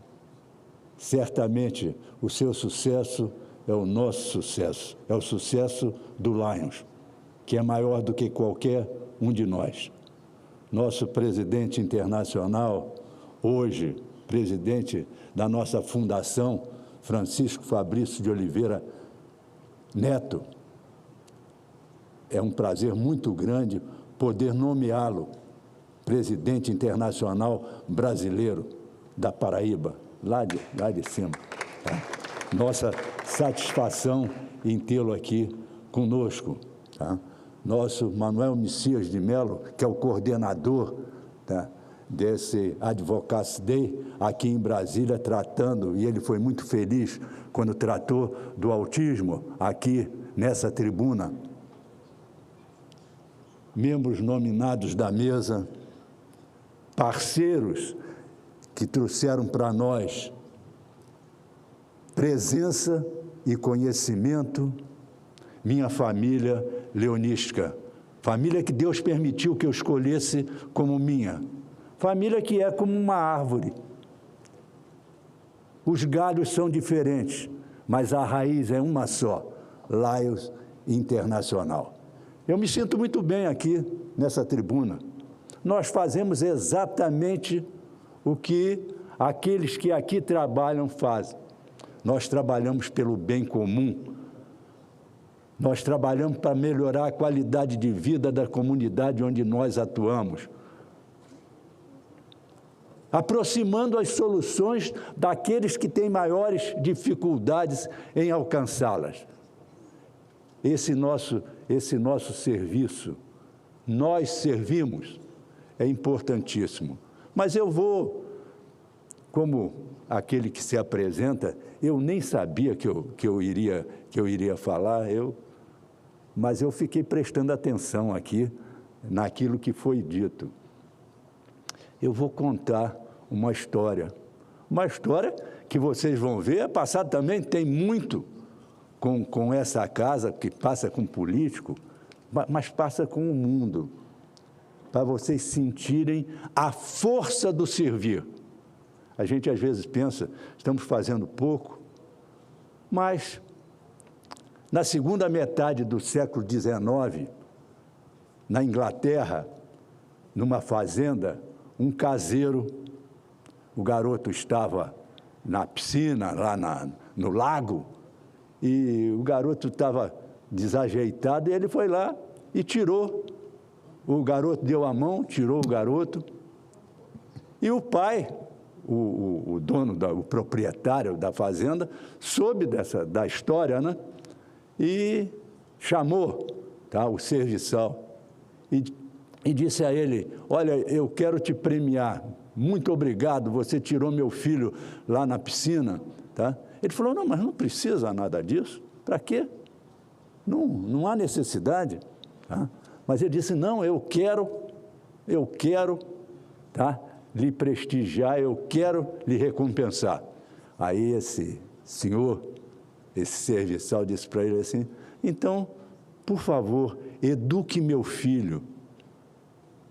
Olha, passaram-se 50 anos. Aquele menino que estava, vamos dizer assim, que foi retirado, foi simplesmente o primeiro-ministro inglês, o grande líder da resistência aliada na Segunda Guerra Mundial, ser Winston Churchill.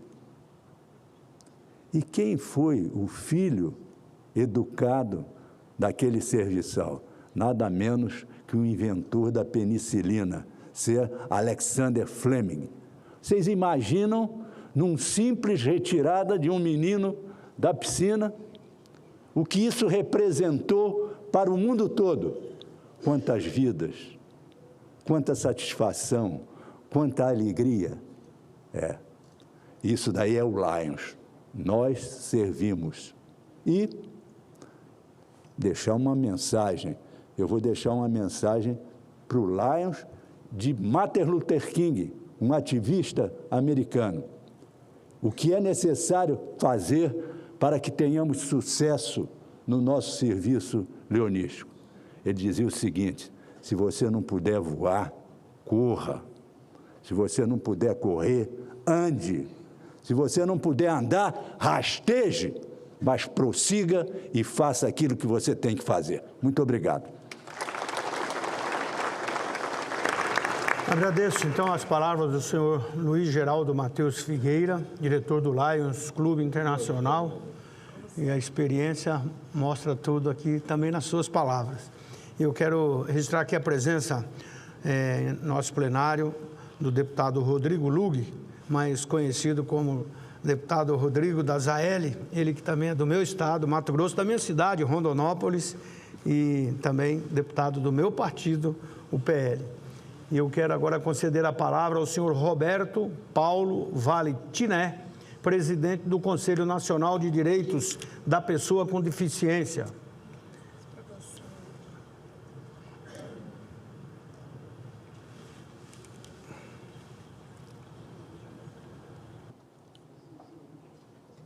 Bom dia a todos. Excelentíssimo senador Wellington Fagundes, meu cumprimento especial extensivo a todos os membros dessa mesa, aos senadores e deputados presentes e às demais autoridades. Meus senhores e minhas senhoras, primeiramente eu vou falar um pouco fora do microfone para que as pessoas com deficiência visual identifiquem a minha posição nesse plenário. Eu estou aqui ocupando a tribuna do lado direito da mesa. Eu sou um homem de 67 anos, de pele clara, tenho cabelos escuros, 1,75 m, uso óculos de graus, tenho um rosto redondo, estou usando um terno de cor chumbo, com listras brancas, uma camisa branca com a gravata verde escura, com alguns detalhes em verde mais claros. Eu quero inicialmente parabenizar o Senado Federal por fazer essa sessão especial em homenagem ao Lions. E quero agradecer ao Lions o convite feito ao CONAD para participar do Advocacy Day. A importância desse evento do Advocacy Day para as pessoas com deficiência é muito grande. A capilaridade do Lions, ela chega em rincões do país onde o Estado não consegue chegar. E as ações do Lions, o serviço que o Lions presta às comunidades, vai ser muito eficiente e de muito valor para as pessoas com TEA. O CONAD, ele pode ajudar muito o Lions nesse sentido, por conta da sua especialidade com pessoas com deficiência. Nós temos cadeiras no Lions destinadas ao autismo, inclusive 2 pessoas estão aqui presentes representando a Fundação Palmares, e o CONAD tem a expertise de saber e de discutir quais são as políticas públicas necessárias para as pessoas com deficiência, especialmente para as pessoas com autismo. Nesse sentido, o CONAD se sente muito prestigiado por esse convite de estar participando desse evento promovido pelo Lions. E, senador, nós temos um pedido a fazer ao senhor, o mesmo pedido que eu fiz ao deputado Hollenberg, presidente da Comissão da Pessoa com Deficiência na Câmara. O pedido para que considere o apoio do CONAD na formulação das políticas públicas. Que todo projeto de lei que passe aqui por esta casa, ele seja encaminhado ao CONAD para que o CONAD avalie, analise e dê o seu parecer técnico sobre aquele projeto. Esse acordo eu fechei com o deputado Hollenberg e a comissão tem enviado sistematicamente todos os processos, todos os projetos de leis que chegam lá. E o CONAD pode se debruçar sobre esse projeto de lei, porque o CONAD ele tem a capacidade de saber, de opinar no que é bom e o que não é bom para a pessoa com deficiência, especialmente para a pessoa com autismo. Então, se o Senado Federal também abraçar essa causa e enviar para o CONAD todos os projetos de lei que chegam aqui, a casa terá a certeza de que a posição política do Senado, ao aprovar um projeto, vai estar de acordo com aquilo que pensa a sociedade, aquilo que pensa a pessoa com deficiência e das suas necessidades.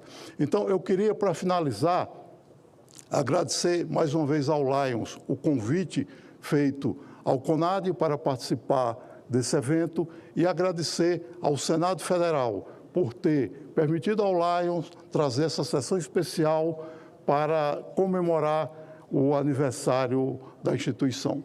E, senador, O que o senhor está fazendo aqui é muito importante. O que o Lions está fazendo aqui é muito importante, porque representa a fazer diferença na vida de pessoas com deficiência e de suas famílias no Brasil todo.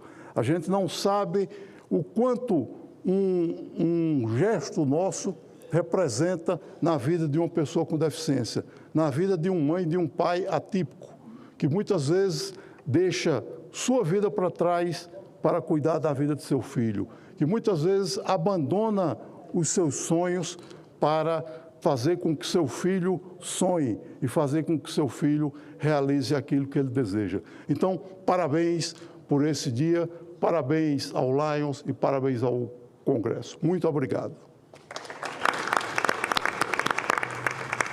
Agradecendo, então, ao senhor Roberto Paulo Valit, né?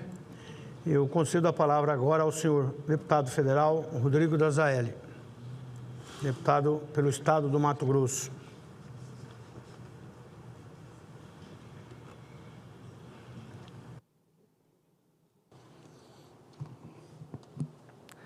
Bom dia a todos. Cumprimentar nosso senador Wellington Fagundes, que está promovendo aqui essa audiência no Senado. Cumprimentar o presidente Alicif, brasileiro, senhor Fabrício, e todos os presentes. Wellington, amigos do Lions, é com muita satisfação que eu venho aqui hoje poder falar um pouco de Lions Clube. Que Lions mudou a minha vida. Não por ter sido atendido em alguma causa social com a qual eu defendia, não por ter usado os titulares da Visão em Cuiabá, mas por ter sido leão. Em 2002, eu fui convidado a participar do Lions Clube de Rondonópolis, né, um grupo de pessoas que eu admirava muito, mas não os conheciam. E imaginavam que seriam pessoas difíceis de atingir, alcançar, pessoas difíceis de conversar, onde a gente não podíamos ter um relacionamento de amizade. Porque eu admirava essas pessoas demais, né? Pessoas importantes na sociedade, e fui convidado a participar do Lions Clube. Quando chego lá, no primeiro ano, tive a satisfação de estar aqui o Sérgio Delciste, estava sendo empossado governador do distrito LB4. E fiquei 20 anos no Lions Clube. E o Lions me fez chegar até aqui, como deputado federal. Certamente eu não teria chegado aqui se não fosse pelo Lions. Mas não porque os companheiros do clube votaram na gente, não porque fizeram campanha, mas porque me ensinaram a ser a pessoa que eu sou hoje. Quando a gente fala de Lions, a gente imagina o que o Lions pode fazer para a comunidade, para a sociedade, prestar serviços, como as bandeiras mundiais, que todos os anos acontece quando os presidentes mundiais colocam a sua vontade de realizar pelo mundo. Mas muito mais é o que o Lions faz para cada leão, todo dia, colocando no sentimento, na cabeça, aquela vontade de servir, de estar ali pelo próximo. E isso vai nos corrigindo, isso vai nos melhorando. Então, se eu tenho alguma coisa a agradecer pelas inúmeras caravanas que nós fizemos, que levávamos pessoas de Rondonópolis para fazer as cirurgias em Cuiabá, no Instituto Lages da Visão, e inúmeras ações que nós fizemos em Rondonópolis para angariar fundos para diversas causas, né? Mais do que isso, era a amizade que eu construí com essas pessoas que eu admirava e quanto essas pessoas me ensinaram a ser a pessoa como eu sou hoje. Então, senador, parabéns por essa iniciativa, porque mais do que serviços que o Lions produz pessoas dispostas a servir. E eu sou o exemplo de uma construção que o Lions fez. Então, parabéns. Não estou mais no Lions desde 2022, da pandemia, acirrou, né, a vida pública, mas eu tenho o maior carinho pelo Lions, e toda vez que tem evento do Lions, eu participo lá como colaborador. Então, ficamos 20 anos no Lions Clube e tenho certeza que não quero deixar de ser deputado, não. Mas quando tiver mais tempo, voltarei ao Lions para prestar mais serviço e retribuir para novas pessoas que entrarem, para novas pessoas que querem servir a comunidade, servir como exemplo e facilitador, né, de toda a nossa sociedade brasileira. Obrigado, senador. Obrigado, Fabrício. Obrigado a todos da mesa.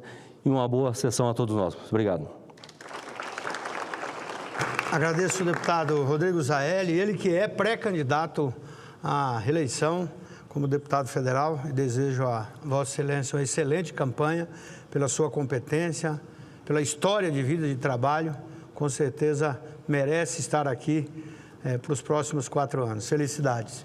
Quero conceder a palavra à senhora Ana Maria Teófilo, presidente do Conselho de Governadores, Distrito Múltiplo LB dos estados de Goiás, Distrito Federal, Mato Grosso do Sul, Mato Grosso, Oeste Paulista, Tocantins e também do Triângulo Mineiro. Ai.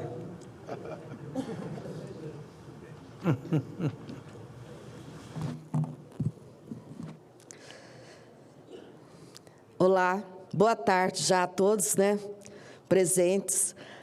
Senador Wellington, agradecendo a você, quero estender nossa gratidão a todos os demais parlamentares que assinaram com você essa propositura, agradecer aos deputados que estão presentes e os que já passaram aqui nessa plenária, dizer algo depois da história leonística que foi apresentada, dizer algo depois de tantos depoimentos maravilhosos e depois daquela aula impecável que tivemos ontem, de como conhecer um pouco mais do universo do autismo. Eu, que já também estive aqui o ano passado no Advocacy Day, quando trouxemos o tema de bem-estar e saúde mental, e entender um pouco mais do universo que convive com as pessoas portadoras do TEA, de um universo que não se restringe apenas a 2 milhões de pessoas, mas, como disse nosso líder ontem, há mais de 7 milhões de pessoas diretamente envolvidas,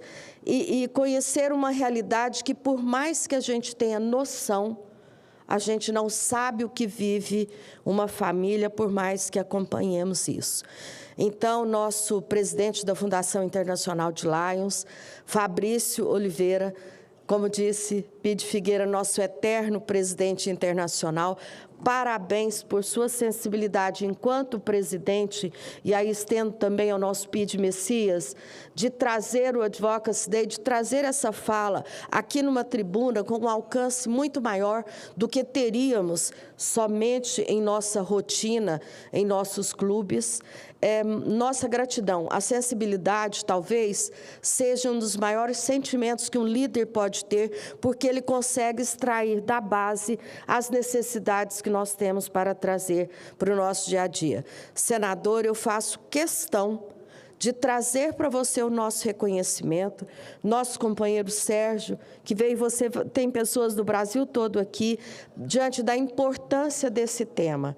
Mas você me confidenciou que você ainda não é companheiro Leão. Presidente, eu vou deixar o convite para você, que com certeza será irrecusável. E o nosso deputado, que também já foi companheiro, retornem. A parceria com todos os coordenadores da área do autismo que trabalham com suas comunidades é o caminho para toda a nossa vida. O cooperativismo, estender as mãos, seguirmos juntos, é toda a possibilidade que nós temos de ter sucesso juntos. Jamais conseguiremos sucesso cada um caminhando de um lado. E essa foi a minha fala ontem. Mas, como mãe, como companheira Leão, como parceira de vida de muitas mães que trabalham com a comunidade de autistas, tem uma história, Pide Figueira, que sempre para mim é um exemplo de como nós podemos construir um legado aqui, por mais que sejamos cidadãos comuns, vamos dizer assim. Em 1857, eu acredito, uma senhora chamada Nancy Edson recebeu a carta da escola que o filho dela estudava, dizendo que ele era uma criança confusa, com deficiência mental e que era incapaz de aprender. E quando essa mãe recebeu essa carta, e eu sempre vou me emocionar, o filho dela, então, Thomas Edison, perguntou: mãe, o que está escrito nessa carta? Então, nós estamos percebendo que nós estamos diante de um caso típico atual. E a mãe lhe respondeu: meu filho, a sua escola escreveu para nós que você é tão inteligente, que a sua capacidade de aprendizado é tão além do que a escola pode lhe ensinar, e que a escola não é capaz de ensinar a você, e a partir de hoje eu, como professora, passarei a cuidar da sua formação. E ela lhe ensinou ciência, ela lhe ensinou compreensão das línguas e muitos outros aprendizados. Mas o que ela mais ensinou a um dos maiores inventores existentes até hoje, com mais de 1000 patentes registradas, que é o conhecido Thomas Edison, é que é o amor, a confiança e a fé, a base de toda transformação. E é esse o exemplo que nós, leões, nós, companheiros e companheiras leão, companheiros Léo, temos que deixar para cada um que está aqui. A nossa gratidão, o nosso desejo, a nossa confiança de que, por mais que sejamos cidadãos comuns e que a vida e ser mãe não venha com um manual explicativo, eu, cidadã Ana, e meu companheiro Luiz Teófilo, encontramos nos propósitos de Lions, no Código de Ética de Lions, um manual de como criar melhor nossos filhos, criarmos cidadãos melhores para poderem servir ao próximo, e também como sermos nós cidadãos de bem, tentando sermos melhores a cada dia e tentando construir o nosso legado com a escola que um Lions Clube e a convivência de ser leão pode trazer para nós. É esse, senador, o convite que eu deixo para você, esse é o convite para todos que estão nos assistindo através da TV Senado. Conheça como a sua vida pode ser transformada através de servir dentro de um Lions Clube. Muito obrigada. Agradeço a senhora Ana Maria Teófilo e concedo a palavra à senhora Kátia Helena Seneghini Caputo, presidente da Associação dos Familiares e Amigos dos Pais de Autistas de Bauru. Com isso, encerraremos, então, a nossa sessão.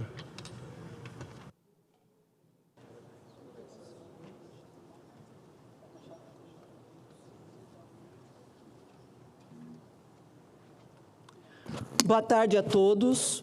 Inicialmente, eu quero agradecer essa casa e a todos que estão na mesa por nos ouvirem. Eu vou falar aqui hoje em nome de muitas mães, de histórias que eu vou contar um pouco da minha associação, mas, inicialmente, eu queria agradecer a vocês, leões.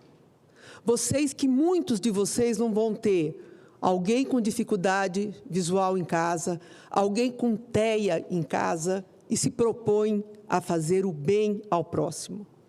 Toda vez que alguém pergunta o que vocês precisam aí na FAPAB, Kátia, eu falo, eu preciso de pessoas. Porque as minhas mães, 80% delas, não conseguem me ajudar nos eventos. Porque elas têm um filho especial em casa que ninguém fica com eles. Então, sempre que me perguntam, eu falo, preciso de pessoas. E lá em Bauru, eu tenho vocês, os leões, que já nos ajudam.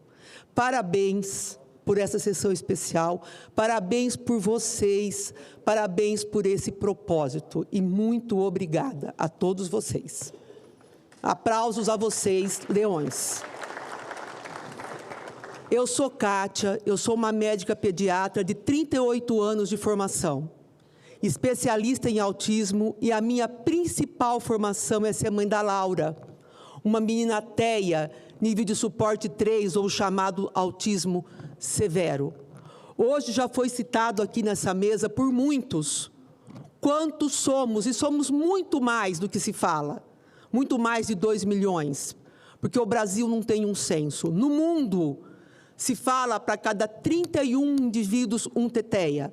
A nossa última estatística é de 2013, 365 para 1. Então, nós somos muitos.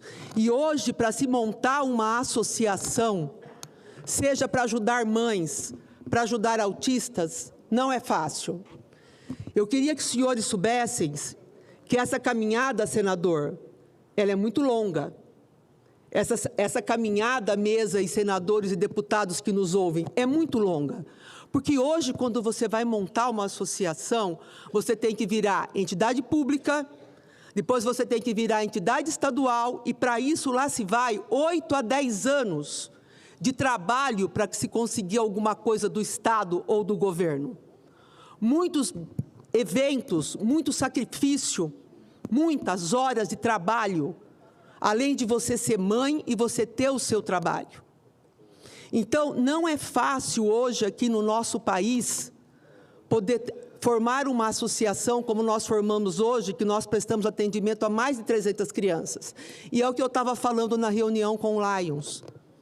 Quando eu montei a Associação do Autismo, junto com mais 5 mães, nós montamos porque nós não tínhamos aonde colocar os nossos filhos que usavam fralda, que não comiam sozinho numa escola regular. Aí nós montamos a FAPAB. E hoje a minha filha vai fazer 23 anos.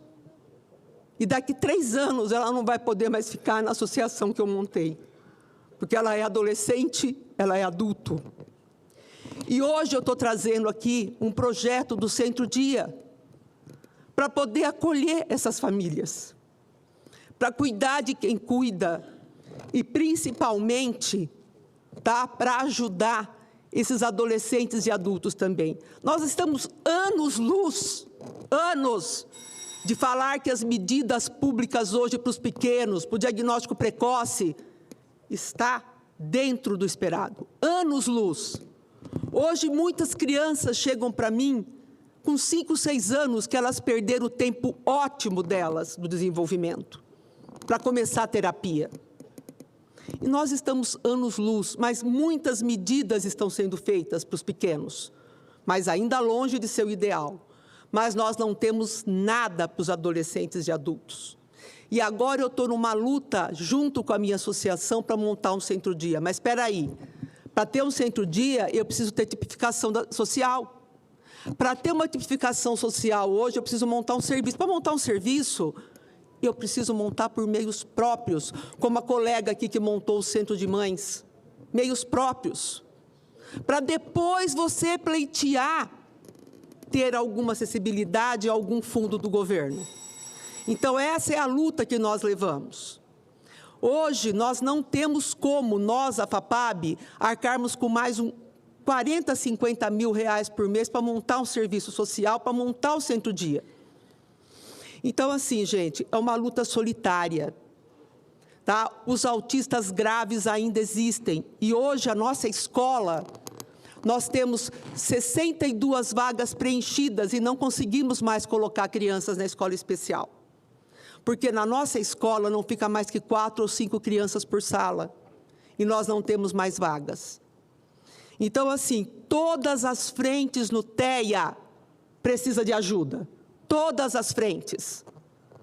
Tá? A frente da criança, a frente do adolescente, a frente do adulto e a frente do apoio às mães. Eu venho pedir a essa casa que nos olhe, que criem medidas públicas, que criem censo e que criem meios para nós podermos ajudar e sermos ajudados. Eu quero deixar, por último, novamente, o meu agradecimento aqui a essa mesa e a vocês, leoninos. Agradecer imensamente por essa oportunidade, por estar falando de nós. O caminho é muito longo, mas com pessoas nós podemos chegar lá. Muito obrigado.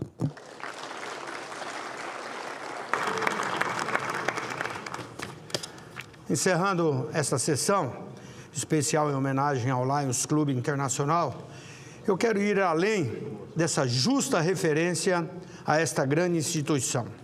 Eu quero aqui apresentar de forma respeitosa e solene uma proposição que nasce do coração de Mato Grosso e que se volta a uma causa de interesse mundial.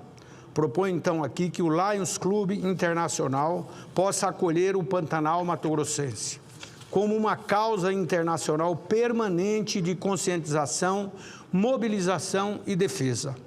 O Pantanal não é apenas um bioma brasileiro. O Pantanal é um patrimônio natural da humanidade. É um dos maiores símbolos de biodiversidade, da riqueza hídrica, também de equilíbrio ecológico e de beleza natural do nosso planeta. E tudo aquilo que pertence à humanidade precisa também com solidariedade, com a atenção e com o compromisso da humanidade. O Lions Clubes, por sua história, por sua presença global e por sua vocação humanitária, tem na autoridade moral e capacidade de mobilização para abraçar essa causa. Por isso, neste ato, formalizo aqui a sugestão de que o Lions Clube Internacional reconheça o Pantanal mato-grossense como uma causa simbólica e permanente de interesse internacional, estimulando assim ações de conscientização, engajamento social, valorização ambiental e defesa desse patrimônio natural da humanidade. Faço esta proposição com respeito, com esperança e com a convicção de que servir a vida é também proteger a criação e cuidar do Pantanal é cuidar do futuro. Por isso, quero aqui entregar nesta sessão essa manifestação formal como gesto de reconhecimento ao Lions e também como um chamado nobre para que esta causa possa ganhar dimensão global. Digo aqui também que já disse aqui ao Francisco Fabrício de Oliveira Neto, presidente da Fundação Internacional Lions Clube, que também já criamos, implantamos e já nomeado também o Instituto Nacional de Pesquisa do Pantanal, que é uma construção que a gente já vem nessa luta há muito tempo, de 5.000 metros quadrados, um edifício fantástico lá na Universidade Federal de Mato Grosso. E com recursos que coloquei também, já compramos todo o equipamento, veículos, laboratórios e, portanto, um concurso já feito com vários pesquisadores de nível nacional e que estão lá já prestando um serviço a esse instituto que pertence ao Ministério da Ciência e Tecnologia. Como eu disse aqui antes, já criamos, então, o selo Pantanal Sustentável. Portanto, essa proposição que eu faço aqui agora também será um trabalho conjunto com o Instituto Nacional de Pesquisa do Pantanal.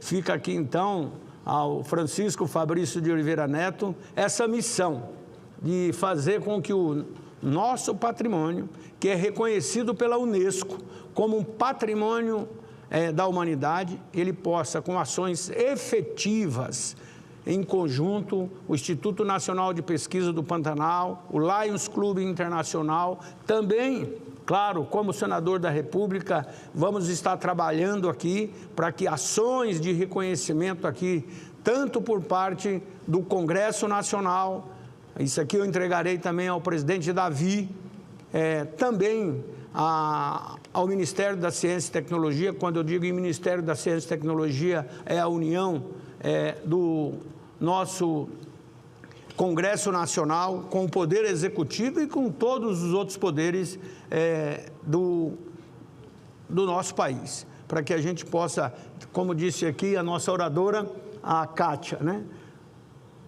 Não ficar só na fala, em ações concretas. E o nosso Pantanal, ele precisa muito de ações concretas.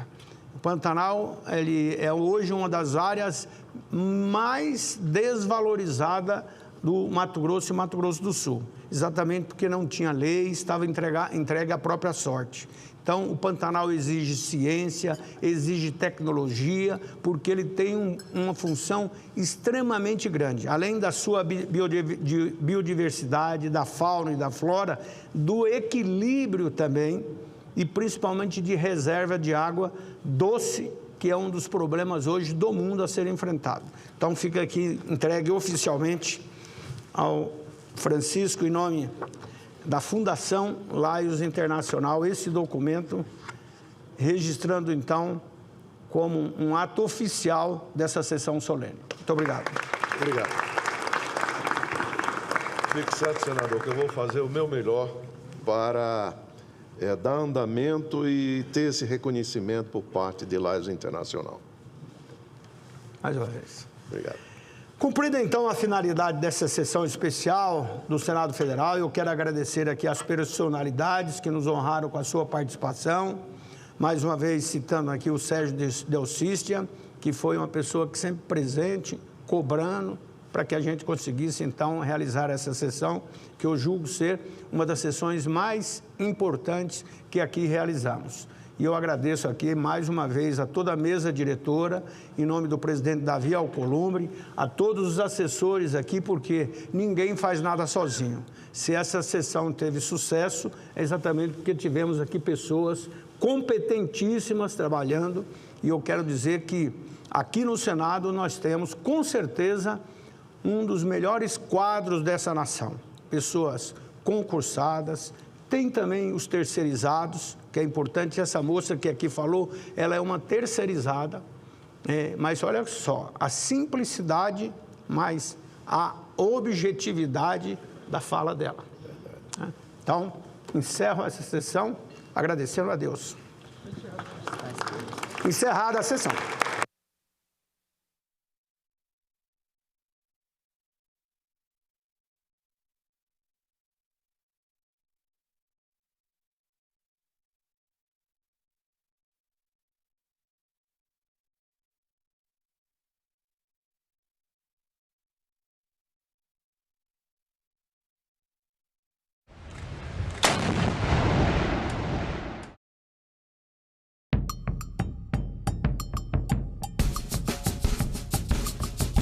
Eu aprendi a falar português e esgrimo essa língua como uma lança, uma espada, como uma flecha, para eu poder alcançar a cabeça dura das pessoas que não conseguem pensar sozinhos.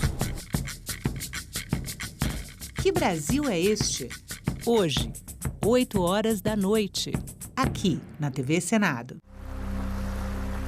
Não tem como a gente pensar Macunaíma sem os efeitos da colonização e, ao mesmo tempo que a gente pega esses efeitos da colonização e transforma isso em caminhos viáveis para uma decolonização. Então, hoje a gente pode fazer aí um caminho reverso e trazer os olhos do mundo para outras realidades, outras paisagens que são ditas como a origem de Macunaíma, que é o encontro com os seus netos, que são os remanescentes desses povos originários, e mostrar junto com isso a realidade atual, que passa também pela questão da terra demarcada, homologada, enfim, o ambiente de residência do Macunaíma, que é a Raposa Serra do Sol e o Monte Roraima.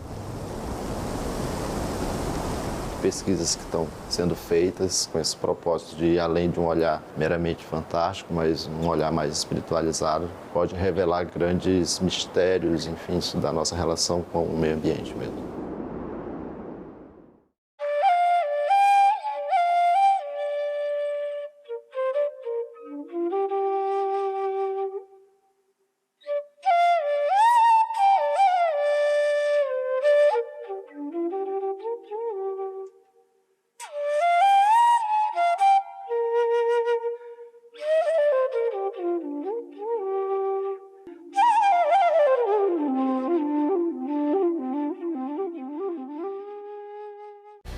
Nós vamos oportunizar a nossa juventude a incorporar uma nova linguagem, que é a linguagem de empreender. Falar de educação empreendedora, a gente está falando do futuro, a gente está falando de oportunidade e do protagonismo juvenil. Tem uma coisa muito importante no empreendedorismo, que é conseguir compreender, às vezes, a realidade do mercado onde você está instalado. Em discussão, nesta quinta, 20h, aqui na TV Senado. Você sabe o que é biometria? É uma tecnologia que reconhece pessoas a partir de traços únicos, como as linhas do rosto e a impressão digital. A biometria é uma forma segura de identificação. Por isso, desde 2008, a Justiça Eleitoral faz o cadastramento biométrico. E você, já fez?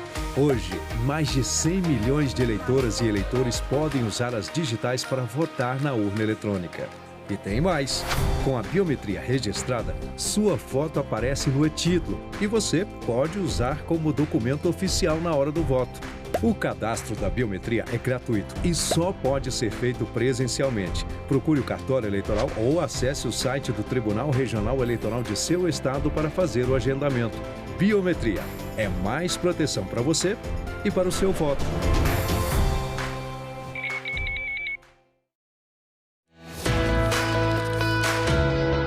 As leis fazem parte da nossa vida de todo dia. Elas podem começar de diversas formas, mas todas elas passam pelo Congresso Nacional. As leis nascem por um projeto de lei. É um longo caminho que pode demorar alguns anos até a aprovação. Mas quem pode, afinal, apresentar uma ideia, um projeto de lei? Muita gente. Os senadores, os deputados, o presidente do Supremo Tribunal Federal, procurador-geral da República, o presidente da República, claro, e você também. Qualquer cidadão pode apresentar um projeto de iniciativa popular.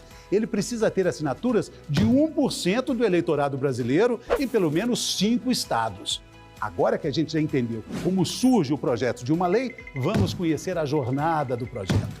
Vamos supor, o projeto é de um senador. O ponto de partida é quando a proposta é lida em uma reunião do plenário. Na sequência, ela vai passar por uma ou mais comissões especializadas que vão avaliar também se a proposta está de acordo com a Constituição. Essas comissões colocam em votação o relatório e ele volta para o plenário. Se for aprovado do Senado, esse projeto vai para a Câmara dos Deputados, onde é feita uma revisão do projeto.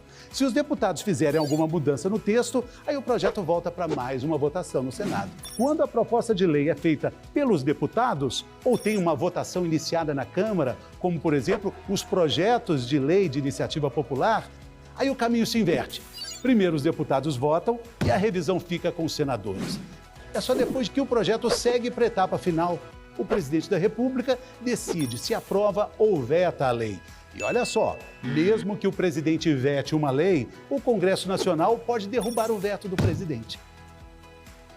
É o nosso poder legislativo que dá a palavra final sobre um projeto de lei. Mas antes de tudo isso, estamos nós, eleitores, e as nossas escolhas.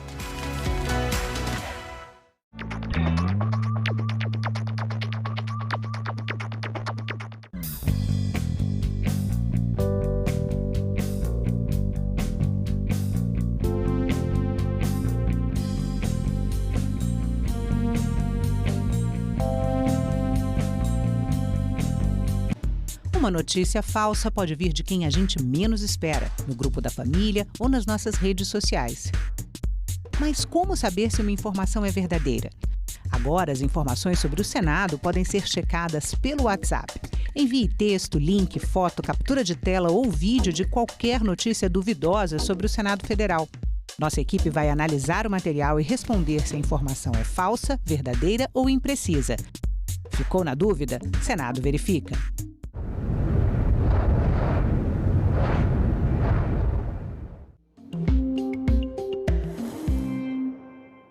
Declaro aberta a sessão. Sob a proteção de Deus, iniciamos nossos trabalhos. A presente sessão especial foi convocada em atendimento ao requerimento número 181 de 2026, de autoria da senadora Damares Alves e de outros senadores, aprovado pelo plenário do Senado Federal. E a sessão é em alusão ao Abril Marrom, campanha responsável pela conscientização sobre a prevenção e combate a doenças oculares que podem causar cegueira.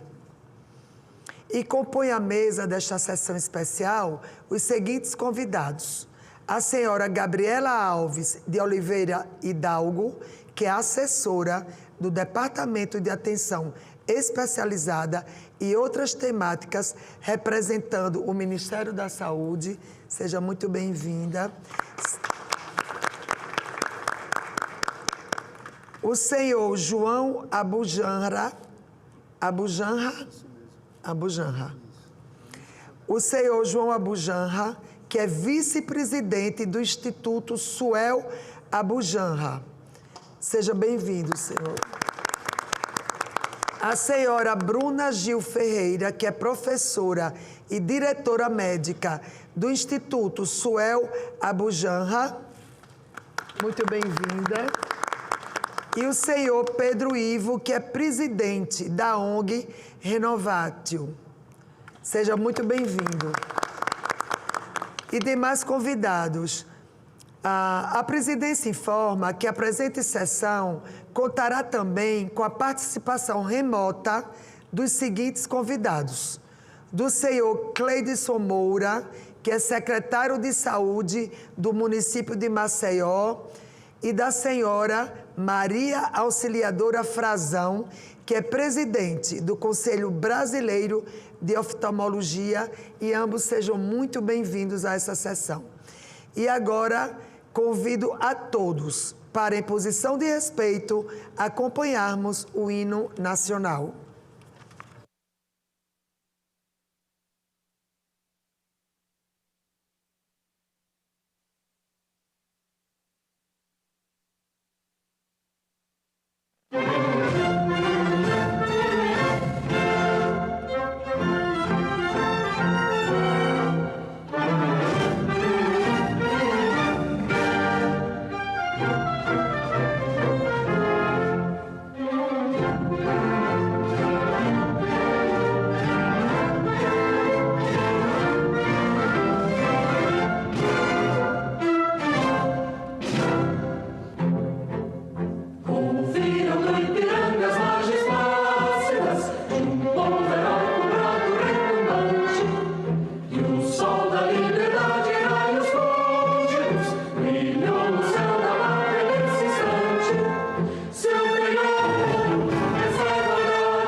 Eu quero aqui cumprimentar todos os presentes, senhores colegas oftalmologistas que estão aqui presentes.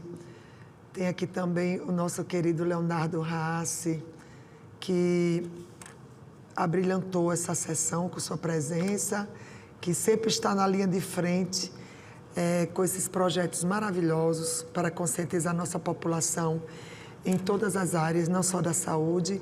E quero cumprimentar todos que estão representando o ONG, está ali a Kazumi. E em seu nome eu cumprimento a todas que estão estão aqui representando várias ONGs, não só a ONG Escolhemos Viver, mas todas as outras ONGs. E eu quero começar aqui fazendo o meu discurso e cumprimentando todos os senadores, todas as senadoras que estão remotamente, e dizer que eu ocupo hoje esta tribuna movida por um tema que toca de forma silenciosa e profunda a dignidade humana, que é a saúde ocular. O mês de abril nos convoca à reflexão por meio da campanha Abril Marrom, um movimento nacional dedicado à prevenção, ao combate e à reabilitação da cegueira e da baixa visão. Trata-se de uma causa que, embora muitas vezes invisível aos olhos da sociedade, impacta diretamente a autonomia, a inclusão e a qualidade de vida de milhões de brasileiros. Os dados são eloquentes e nos impõem responsabilidade. Segundo a Organização Mundial de Saúde, cerca de 80% dos casos de cegueira e deficiência visual poderiam ser evitados ou tratados com medidas adequadas de prevenção e assistência. No Brasil, mais de 6,5 milhões de pessoas vivem com algum tipo de deficiência visual, sendo aproximadamente 500 mil cegas e cerca de 6 milhões com baixa visão.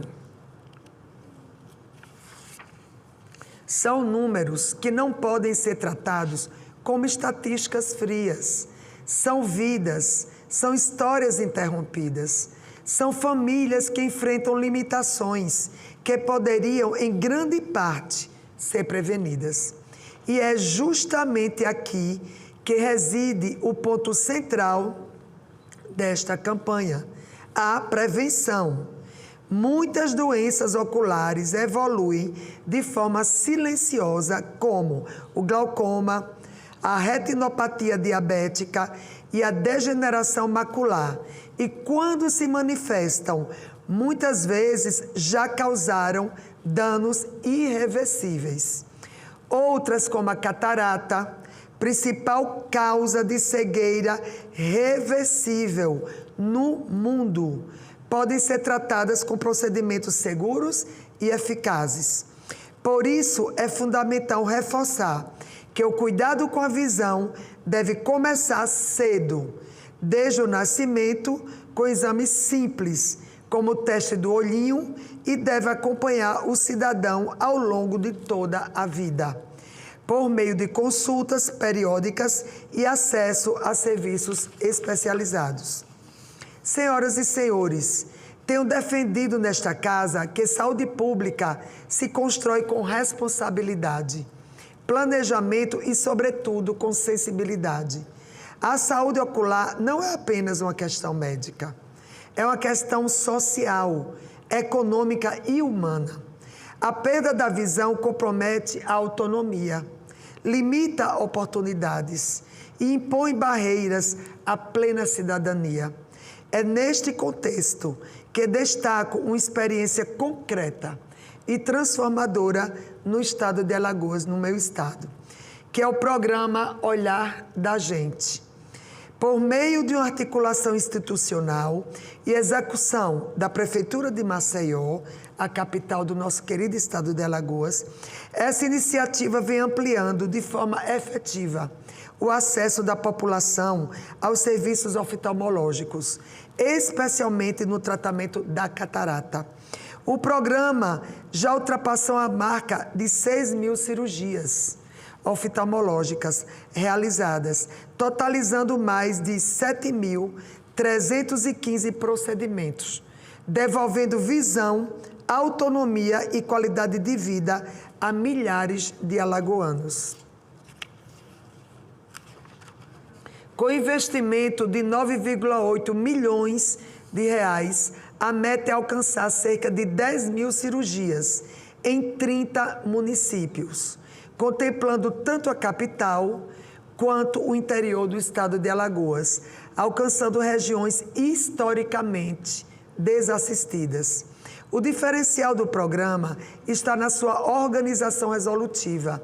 As triagens são realizadas nos próprios municípios, com exames completos e encaminhamento célere para cirurgia no hospital da cidade, que é o nosso hospital, o Hospital de Maceió, Hospital Municipal, totalmente SUS, garantindo ao paciente um fluxo contínuo de cuidado que vai do diagnóstico ao pós-operatório, com acompanhamento, medicação e suporte adequado. Trata-se de uma política pública que não apenas trata, mas transforma vidas. Devolve às pessoas a possibilidade de enxergar com dignidade, de retomar suas atividades e de viver com autonomia. Registro ainda o reconhecimento ao trabalho realizado pelo prefeito JHC, o prefeito da capital de todos os alagoanos, cuja gestão tem demonstrado compromisso com a saúde pública eficiente, humanizada e orientada por resultados concretos. E aqui eu quero especificar sobre esse programa, esmiuçando como é que ele acontece lá no nosso estado. Foi um programa idealizado por mim e pelo prefeito JHC. Eu enviei os 9,8 milhões de reais em emendas lá para a nossa querida capital de Maceió. É um programa de suma importância. Nós tínhamos uma demanda reprimida gigante de catarata e, como eu acabei de colocar, a catarata é a doença que mais causa cegueira e que é totalmente irreversível através da cirurgia. Então, nós não podemos mais aceitar que os nossos pacientes percam a dignidade, a autoestima, a sua vida, porque transforma vidas essa cirurgia. E aceitar que esses pacientes continuem com cegueira ou diminuição importante da acuidade visual por não ter acesso à cirurgia oftalmológica, porque a cirurgia oftalmológica é muito cara e os pacientes da rede SUS não conseguem pagar. E se esperar a demanda normal, o fluxo do SUS, porque a quantidade de gente é muito grande, então isso demora muito. Então, às vezes, o paciente opera um olho e vem operar de novo daqui 2, 3, 4, 5 anos. Eu cheguei a ouvir relatos de pessoas que esperam a cirurgia assim, que não chegaram a ter o primeiro atendimento, porque zona rural, dificuldade de chegar à cidade, enfim. Mas que estão com diminuição da acuidade visual e até cegueira há 15 anos. E que não teve acesso ao tratamento. E esse programa, ele vai em loco, em cada município. Os pacientes são atendidos, depois de uma semana estão no hospital da cidade para fazer a cirurgia do primeiro olho. E se tiver indicação do segundo, na outra semana faz. Então, em 15 dias, eles são atendidos e faz a cirurgia dos 2 olhos. E também nós oferecemos o óculos escuro, que é muito importante. Para o pós-operatório, o colírio também, que é um pouco caro, enfim, que é importante também. Então, é um programa completo, que tem início, meio e fim, e a gente já fez mais de 6 mil cirurgias, e a nossa meta é alcançar 10 mil cirurgias nesse primeiro momento, mas nós queremos ampliar para mais 30 municípios. E, dessa forma, é gratificante ver o depoimento dessas pessoas depois da cirurgia, dizendo, Léo, senadora, agora eu estou enxergando tudo, agora eu vou ter que ir para a feira, porque como o meu estado tem muitos interiores, e tem feiras, tem feira ao ar livre, e voltaram a cuidar dos seus netinhos, dos seus filhos, enfim. São depoimentos lindíssimos de voltar, assim, pessoas que tinham uma lanchonetezinha, faziam o seu pãozinho, o seu bolo, que não puderam mais, enfim, mudou vidas. Então, seria o antes da cirurgia de catarata e o depois. Eu estou frisando muito a catarata por isso, por 80% das cegueiras ser causada pela catarata, que é totalmente reversível. Então, por isso a importância do Abril Marrom, para conscientizar as pessoas da importância de buscar o médico e poder ter acesso a esse tipo de cirurgia. Então, é motivo de muita alegria e também do prefeito JHC da gente ter instituído esse programa lá na nossa capital e que repercutiu em todo o estado de Alagoas. Mas, continuando, eu quero aqui, inclusive, cumprimentar e parabenizar a senadora Damares Alves por essa iniciativa brilhante de organizar, de idealizar todo esse momento aqui sobre o Abril Marrom. Quero aqui, minha amiga senadora Damares, te cumprimentar e te parabenizar. E para mim é motivo de muita honra poder presidir essa sessão no seu lugar, me sentindo honrada e muito feliz de ser um tema tão importante. E que eu aqui coloco, para concluir minhas palavras, que o Abril Marrom não seja apenas um marco no calendário, mas um chamado permanente à ação, que possamos fortalecer políticas públicas de prevenção, ampliar o acesso ao diagnóstico precoce e garantir tratamento digno a todos os brasileiros. Porque enxergar é mais do que viver. É viver com autonomia, é participar da sociedade, é exercer plenamente a cidadania. E com essas minhas palavras, quero desejar a todos que seja uma participação bem interativa entre a gente aqui sobre o Abril Marrom e dizer a todos os brasileiros e brasileiras e aqui dizer ao meu querido estado de Alagoas que a catarata, por ser a doença oftalmológica que mais causa cegueira, que vocês possam procurar um médico no SUS, na UBS, na atenção básica, que serão enviados aos setores competentes, aos colegas oftalmologistas, para que vocês tenham acesso à cirurgia de catarata e também através do Hospital da Cidade, através dos seus municípios, com o nosso projeto,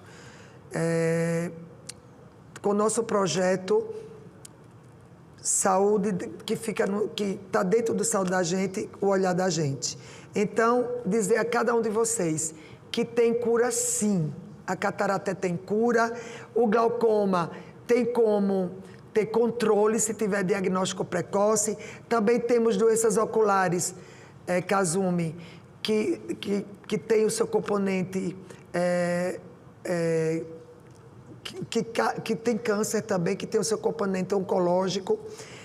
Então, tem várias situações oculares, né, de doença ocular, que a gente tem que ter essa consciência para poder procurar em tempo precoce o colega para poder ter o diagnóstico e o tratamento. E eu quero desejar a vocês, meu muito obrigada, e dando continuidade a essa sessão, eu solicito à Secretaria-Geral da Mesa a exibição de um vídeo institucional.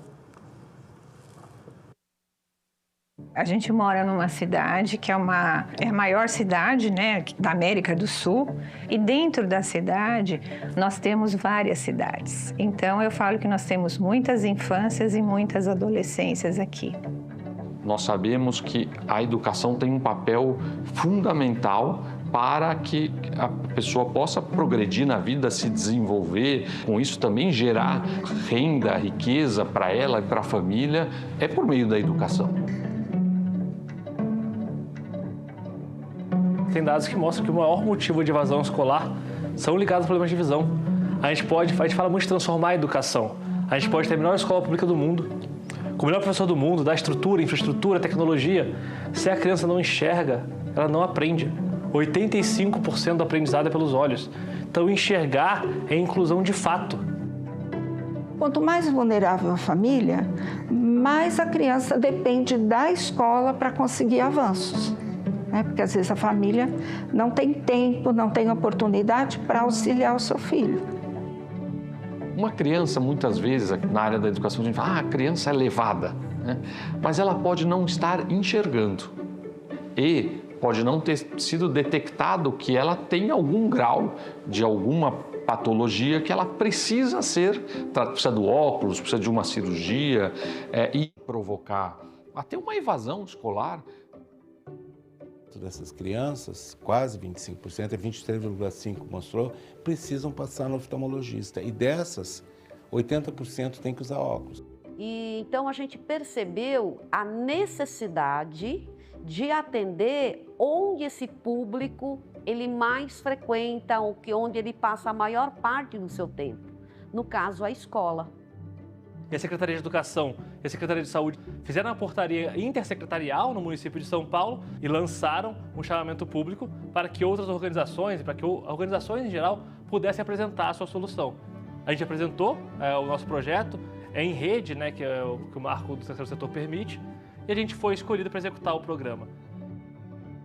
A partir de 2023, nós começamos a atender, pelo programa Avança Saúde Escolar, oftalmologia, os estudantes das EMEFs e EMEFENs, que é um público de 6 a 17 anos, 11 meses e 29 dias.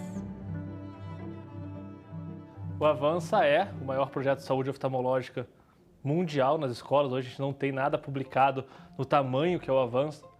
É de fato a gente conseguir fazer algo que muita gente falou que era impossível. São mais de 400 mil crianças num período de 18 meses. O que eu acho legal nesse programa é que as equipes que fazem o atendimento oftalmológico, eles vão dentro da unidade escolar. Porque a gente une a expertise da Renovate, do Verter, que estavam mais acostumadas a ir nesse ambiente escolar, a ir para campo, com o que é o Suel Bujanra, que é o Instituto Suel Bujanra. Então, o programa, ele garante esse atendimento na sua integralidade. Não é apenas triagem, não é apenas passar pelo oftalmologista, não é apenas entregar o óculos. Mas se ele tem alguma outra comorbidade, uma outra necessidade de atendimento especializado, ele também é encaminhado.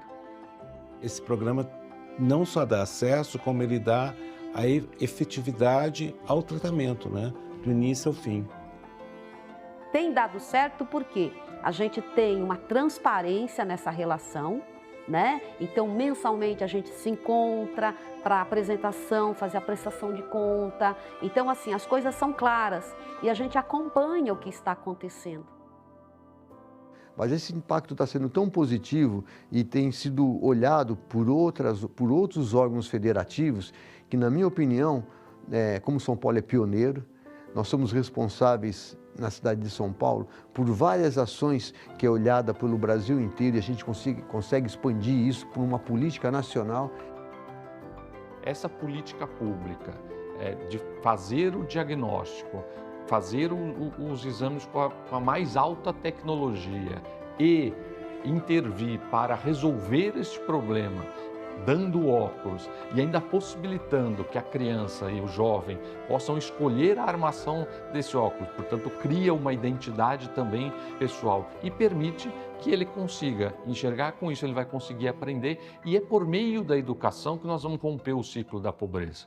É uma criança aprendendo a ler, a escrever, que ela vai interpretar o mundo e conseguir conquistar a sua autonomia sendo um cidadão crítico. Dar o direito da criança enxergar o mundo do jeito que ele é. E a gente quer que todas as crianças e adolescentes possam ter a mesma oportunidade e acesso à saúde. Esse projeto, ele prova que trabalhando junto a gente consegue fazer algo que o impacto é gigantesco, reduzindo o custo de política pública, mostrando eficiência, processo e respeito ao recurso público, porque todo mundo junto uniu, fez o que sabe fazer melhor para entregar um resultado que hoje, eu falo de novo, é história.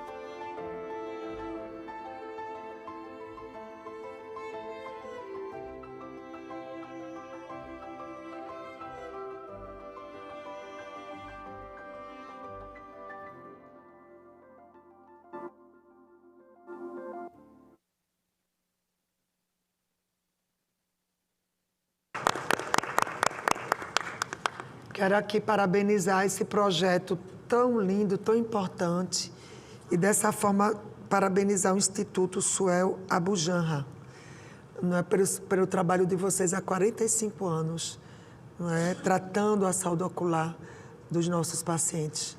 Mais uma vez eu quero parabenizá-los por isso. Quero cumprimentar e colocar que está aqui conosco o senhor conselheiro da Embaixada da Guiné, o senhor Alfa Mohamed Bakir Barri. Seja muito bem-vindo, embaixador. O senhor presidente da Comissão de Saúde da Assembleia Legislativa do Estado de Santa Catarina, o deputado estadual Neldi Sareta. Seja muito bem-vindo, deputado. Quero também cumprimentar o senhor prefeito do município de Araras, no estado de São Paulo, o prefeito Irineu Marreto. Prefeito, seja muito bem-vindo. Quero cumprimentar o senhor assessor-chefe de Relações Governamentais da Defensoria Pública Federal, o senhor Tiago Moreira Parri. Seja muito bem-vindo, Vossa Senhoria. E o secretário municipal do Governo e das Relações Institucionais do município de Araras, no estado de São Paulo, o senhor André Batistella. Seja muito bem-vindo, senhor André. E neste momento, concedo a palavra à senhora Gabriela Alves de Oliveira Hidalgo, que é assessora do Departamento de Atenção Especializada e outras temáticas, representando o Ministério da Saúde. Senhora Gabriela Alves, a senhora tem 5 minutos para a sua fala. Obrigada, senadora.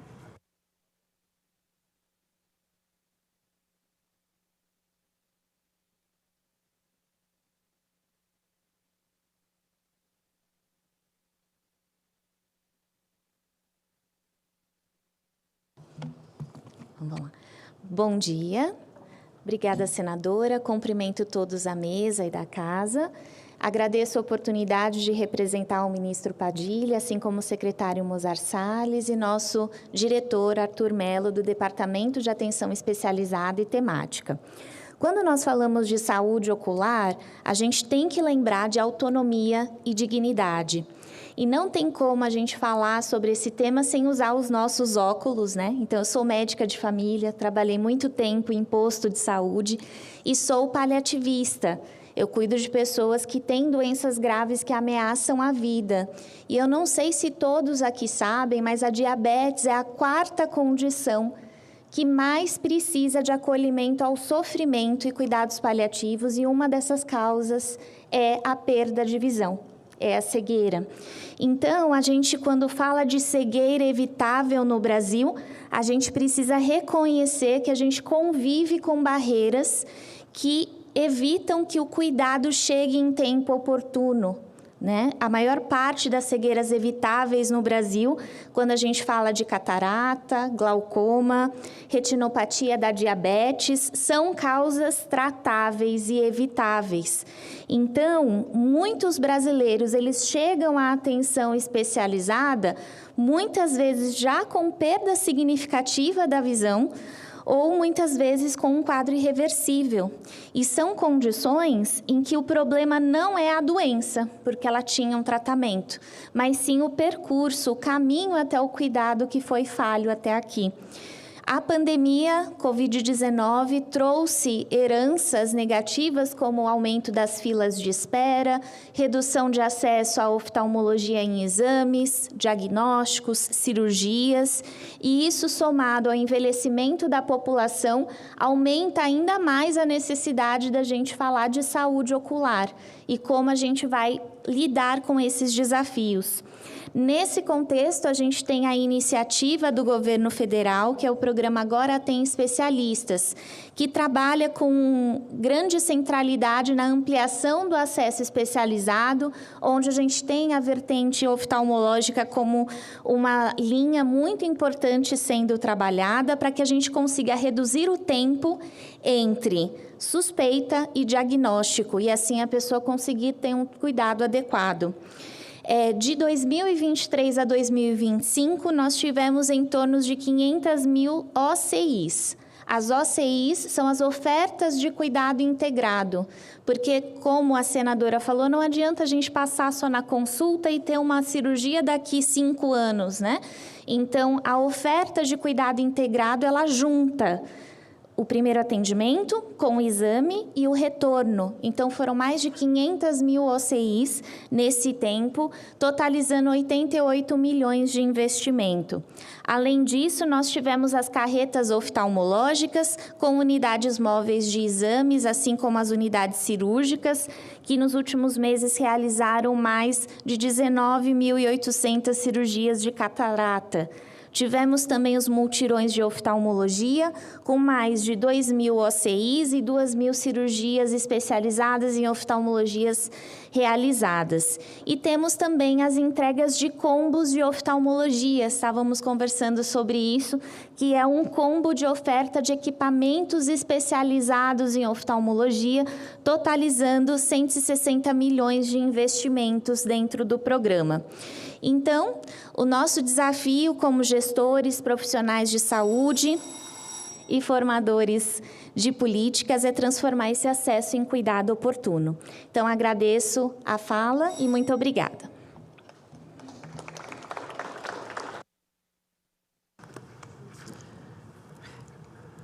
Parabéns pela sua fala. Gabriela Alves, parabéns. Muito bem o ministro está muito bem representada por você. Obrigada. Viu, querida? Eu quero também cumprimentar aqui o senhor Pedro Gessler, que está aqui abrilhantando esse momento, enaltecendo essa participação aqui de todos para conscientizar os nossos brasileiros e brasileiras da prevenção e cuidados com a saúde ocular. Me sinto honrada, nos sentimos honrados e honradas pela sua presença. Concedo agora a palavra à senhora Bruna Gil Ferreira, que é professora e diretora médica do Instituto Suel Abu Janra, por 5 minutos. Senhora Bruna. Obrigada. Meu nome é doutora Bruna Gil, eu sou médica oftalmologista. Gostaria de agradecer muito a oportunidade pela senadora, agradecer todos os senadores e senadoras que estão aqui presentes, todas as demais autoridades. Então, eu estou aqui para falar do ponto de vista médico e eu lido com isso todos os dias. Então, eu sou médica no Instituto Suel Abu Janra, sou especialista em retina. Eu faço cirurgias para pacientes que já estão cegos, por retinopatia diabética principalmente, além de catarata e tudo isso. E a gente lida com esse dia a dia do paciente que está cego ou está próximo de estar cego. E a gente, muitas vezes, consegue fornecer uma cirurgia que vai reverter e muitas vezes a gente não consegue, porque, infelizmente, os pacientes eles chegam muito tardiamente, como já foi falado aqui hoje. Então, o nosso hospital hoje, o Instituto Suel Abu Janra, ele é localizado na cidade de São Paulo. Nós somos responsáveis hoje por pacientes de média e alta complexidade da rede municipal de São Paulo. E são pacientes que já passaram por muito tempo de fila de espera, estão aguardando um procedimento, uma cirurgia, eles chegam já ali com grandes sequelas e com perda visual, muitas vezes irreversível. Mas a boa notícia é que, apesar de termos muitas pessoas hoje nessa situação, o problema de deficiência visual ele é um problema tratável e reversível em cerca de 80% dos casos. Então, e o que falta hoje é acesso, porque a gente tem a tecnologia, a gente tem os tratamentos, o SUS fornece. No nosso hospital, a gente consegue fazer grande parte dessas cirurgias com alta tecnologia, mas o que falta é o paciente chegar até lá. Então, hoje a gente fornece cerca de mais de 1.000 cirurgias de catarata por mês, mais de 200 cirurgias de retina por mês, além de todas as outras especialidades. A gente tem todas as especialidades lá dentro, glaucoma, plástico ocular, todas as especialidades. E o que falta hoje é o paciente chegar mais precoce, ele ter esse acesso. Então, a gente sabe como lidar com esse problema, a gente tem a tecnologia, é muito custo-eficaz, porque a cirurgia oftalmológica ela é uma cirurgia complexa, mas ela desenvolveu muito ao longo dos últimos anos, então a gente consegue, mais de 99% das vezes, reverter a catarata. O paciente sai com uma visão muito boa, próximo de 100%. O que falta é realmente esse paciente ter acesso, chegar até lá e difundir esse acesso. Às vezes não é só uma carreta, uma campanha, é realmente ter a infraestrutura e ter essas pessoas terem essa rede de apoio, terem a triagem e fazer esses programas que realmente abranjam toda a população e ela chegue do começo ao fim, porque não adianta a gente fazer uma triagem, fazer uma carreta, fazer uma cirurgia ali e deixar o paciente desassistido. Então, a catarata realmente é uma cirurgia que a gente faz e ela é resolutiva, mas as outras doenças elas precisam de tratamento, acompanhamento e rever o paciente sempre. O paciente diabético ele é um paciente crônico, ele vai ter aquela doença para o resto da vida. Então, a gente precisa acompanhar esses pacientes, a gente precisa dar o acesso adequado para eles. O paciente glaucoma é uma doença grave, é uma doença que leva à cegueira, mas ela tem tratamento, o tratamento muitas vezes é feito com colírio, que é um medicamento fácil, barato, e ele só precisava ter o diagnóstico precoce e o acompanhamento necessário. Então, estou aqui hoje para a gente lembrar que não são números, são pessoas que impactam muito, não só a questão da cegueira, a questão de ser totalmente excluído da sociedade, porque a gente sabe que hoje a sociedade ela é muito baseada no visual, então a gente está o tempo inteiro sendo estimulado, tendo informação através dos nossos olhos, e essas pessoas ficam excluídas disso, do ponto de vista de cidadania, de educação e de ser independente, de ter aquela qualidade de vida. Então, eu gostaria muito de agradecer a oportunidade de estar aqui e falar em nome do Instituto Seu Abujanra, em nome de todos os nossos pacientes. Muito obrigada. Parabéns pela sua fala, doutora Bruna Gil Ferreira. Realmente é isso que nós vivemos no país, por isso que nós temos que nos dar as mãos para que os nossos pacientes sejam favorecidos. Porque a questão é essa, vocês têm uma estrutura maravilhosa, pelo que eu entendi, aqui no Instituto Seu Abujanra, porém, falta exatamente a porta de entrada para o paciente ter acesso. Não é? E como nós estamos aqui com a Gabriela, você poderia já levar isso para o ministro para ver como nós faríamos, para além da carreta, como a doutora Bruna falou, nós temos o segmento, não é? Como você falou, o glaucoma, as doenças de retina, elas são crônicas. Tem que ter todo um acompanhamento. Diferente da catarata, porque tem início, meio e fim, uma vez que a cirurgia torna totalmente reversível. Sem comentar, doutora Bruna, eu queria só acrescentar os tumores, né, oculares. E aqui eu falo do retinoblastoma, que é algo que, se for no início, como qualquer câncer, como qualquer outra doença, mas vamos falar agora especificamente de câncer ocular. Chegando em estágio inicial, é totalmente irreversível, não é? Então, assim, os retinoblastomas, também o melanoma de coroide e de conjuntiva, né? E também tem o carcinoma de superfície, os tumores de pálpebras que podem levar metástase para o olho. E aqui eu falo também dos tumores oculares, porque a minha bandeira aqui no Senado é a saúde, que eu também sou uma colega médica. E dentro da saúde, especificamente, a minha bandeira é a oncologia. Para que cada vez mais nós tenhamos um diagnóstico precoce das doenças oncológicas, para que os nossos pacientes tenham tratamentos efetivos e para termos diagnóstico precoce também temos que ter uma estrutura para que o paciente tenha acesso ao colega, não é, que está fazendo o diagnóstico, as biópsias e o que for necessário para resolver a questão do paciente. Tudo impacta na precocidade do atendimento. E é isso que nós precisamos reverter, doutora Gabriela, junto aí com o Ministério da Saúde, aliás, junto vocês como Ministério da Saúde, vocês atuando lá na frente e a gente acompanhando em paralelo com vocês. Mas eu quero te parabenizar, doutora Bruna, pela sua brilhante explanação.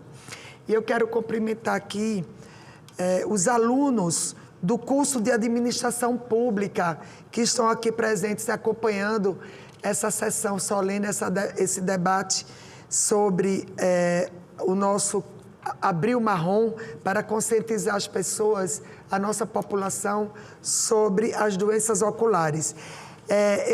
Vocês são muito bem-vindos e colocar que vocês fazem parte da Fundação Getúlio Vargas, a FGV, de São Paulo.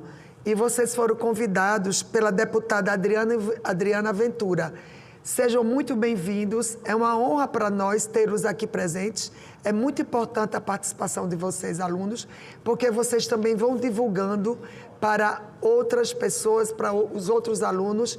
E quero dizer a vocês da nossa satisfação em recebê-los aqui no plenário do Senado Federal. E, mais uma vez, sejam muito bem-vindos. Eu quero também cumprimentar aqui a minha querida Renata Seixas, que me deu a honra de estar aqui presente no plenário. Renata, minha amiga, muito grata por você se fazer presente e por você sempre se preocupar com a população do Brasil, né? É como já foi presidente da Sociedade de Pediatria aqui do DF, né? Mas agora faz parte da presidência nacional e dessa forma quero cumprimentar o Dr. Edson Liberal, que é o presidente da Sociedade Brasileira de Pediatria, e a Renata Seixas faz parte faz parte da mesa diretora, e quero parabenizar o Dr. Edson pela sua preocupação com a pediatria no Brasil, em todo o Brasil, pela sua luta para que nossas crianças e adolescentes tenham um atendimento efetivo e um atendimento por especialistas, por pediatras. Por isso que eu sou autora do projeto de lei que coloca o pediatra na atenção básica. E quero agradecer a sua parceria para elaborarmos juntos esse projeto de lei, a parceria também da Renata Seixas, que já está com a nossa querida, como relatora, a nossa querida senadora Tereza Leitão, que ela é muito sensível à questão das crianças e dos adolescentes do nosso Brasil e, com certeza, a minha amiga particular e a senadora Tereza Leitão terá a sensibilidade de fazer um relatório que realmente venha a agariar esforços para que a gente possa ter pelo menos um pediatra, ao menos um pediatra para 4 equipes de saúde da família. Esse é o nosso objetivo e vamos lutar juntos, porque a união faz a força e com a bênção do nosso bom Deus, nós seremos vitoriosos. Nós não, o povo brasileiro, porque as famílias terão, as suas crianças e os seus adolescentes terão um pediatra esperando por eles para tratá-los de uma forma eficaz, com especialista que é o pediatra. Criança e adolescente tem que ser cuidado, tem que ser acompanhado pelo pediatra, que é o especialista. E nós queremos crianças saudáveis, porque elas sendo saudáveis, serão adultos saudáveis. E assim, a gente está lutando para que a nossa criança, que está nascendo, atinja os 100 anos de vida, se Deus quiser. Mais uma vez, obrigada, Renata e o Dr. Edson, pela presença. E agora eu concedo a palavra ao meu amigo, senhor Cleidson Moura, conhecido carinhosamente como nosso querido Mourinha, que é secretário de saúde do município de Maceió. Meu amigo, você tem 5 minutos para a sua fala. Presidente, senadora Eudócia, em nome da senhora, eu quero abraçar todos os presentes nessa sessão tão incrível do Senado Federal. Nós nos programamos para estar presente, mas essa luta toda terminou nos impedindo. Mas que bacana que nós pudemos participar desse momento histórico, mais um momento histórico.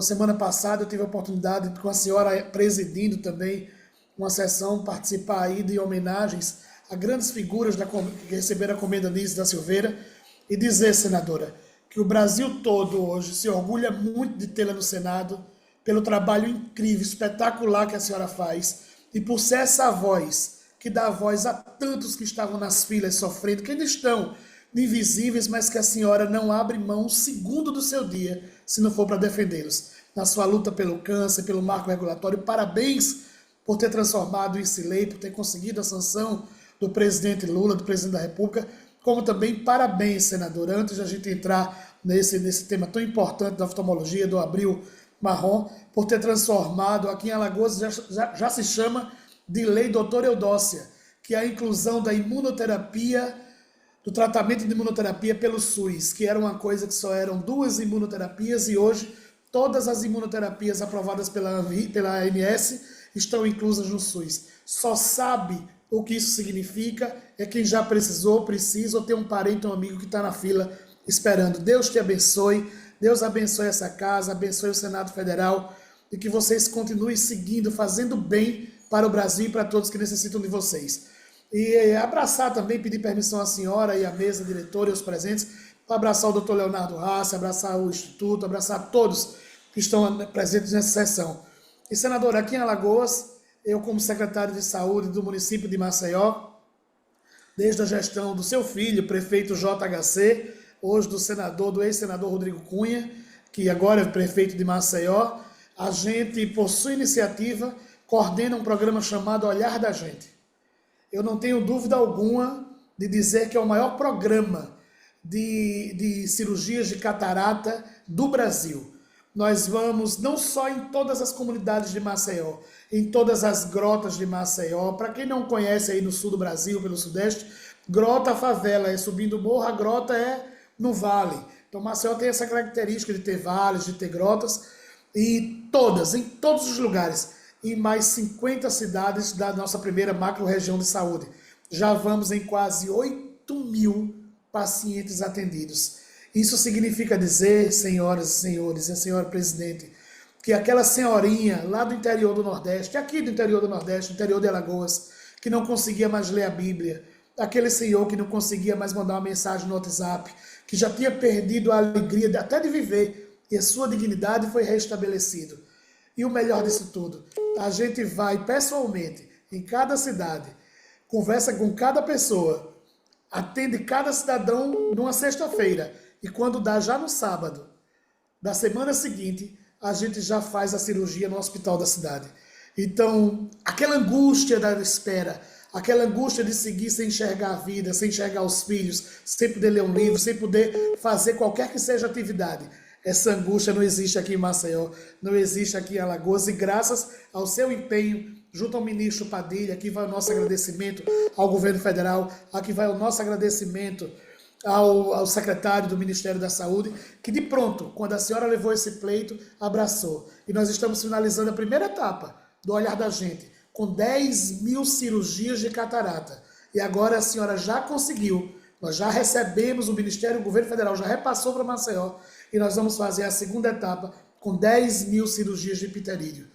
Isso é dignidade, isso é oferta real, isso é solução real, é resultado real, e mais que isso, é transformação real. Quando a senhora trouxe esse programa para Alagoas, e hoje dando a oportunidade do Brasil conhecer, e nós estamos aqui em Maceió com as portas abertas para fazer um termo de cooperação com todos os municípios do Brasil, mandar essa expertise, mandar a formatação, como é que a gente faz e como é que a gente consegue, em 7 dias, operar todo mundo. E mais, doutora, me permita, já sai todo mundo com óculos, o paciente já sai com óculos, o paciente já recebe o colírio, então é um tratamento completo. E um hospital, que é o melhor e maior hospital de Alagoas, que fica aqui em Maceió, foi comprado na gestão do prefeito JHC, que é o hospital da cidade, que era o melhor hospital privado do estado, hoje é o melhor hospital 100% SUS, é lá onde os pacientes fazem todo 60 segundos. Fico honrado dessa participação, fico muito feliz com esse convite, com essa homenagem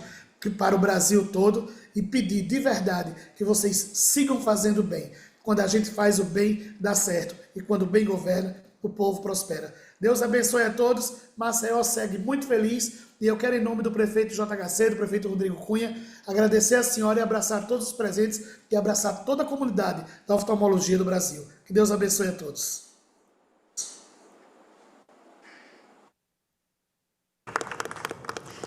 Meu amigo Cleidson Moura, muito grata pelas palavras, me senti lisonjeada com o que eu ouvi de você, porque uma coisa é fazer, outra coisa é a gente ouvir de alguém que participou do processo desde o início.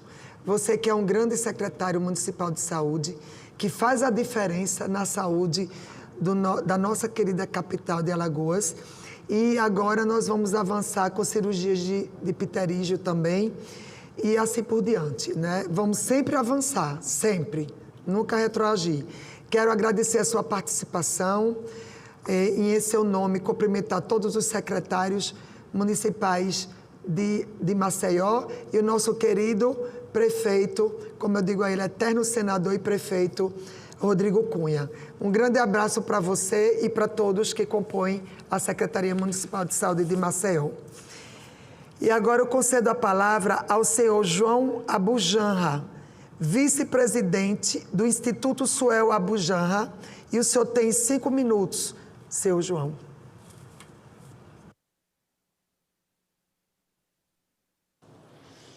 Licença, boa tarde a todos. Sou João Vitor Abujanra, sou vice-presidente do Instituto Suel Abujanra, o instituto localizado ali na Tamandaré, bairro da Liberdade, que atendemos o município de São Paulo. E hoje somos ainda 100% SUS. Vou trazer algumas curiosidades aqui sobre o Abril Marrom, que ninguém teve a oportunidade de abordar. O Abril Marrom, ele foi escolhido para ser celebrado dentro desse mês por conta do Dia Nacional do Sistema do Braille, que é comemorado no mês de abril. E a cor marrom foi escolhida por conta da incidência da cor dos olhos que predomina na população brasileira, que é o marrom. Durante esse mês, o Abril Marrom tem o objetivo de sensibilizar a população sobre a importância do exame rotineiro de oftalmologia, porque, como já foi mencionado antes, a maioria das doenças que acometem a saúde visual, elas poderiam ter um quadro revertido se tivesse tido um diagnóstico precoce, assim como o glaucoma. Como já foi também mencionado antes, segundo dados do IBGE, mais de 6 milhões de brasileiros sofrem de algum tipo de doença visual. E dentro destes, 500 mil são considerados cegos.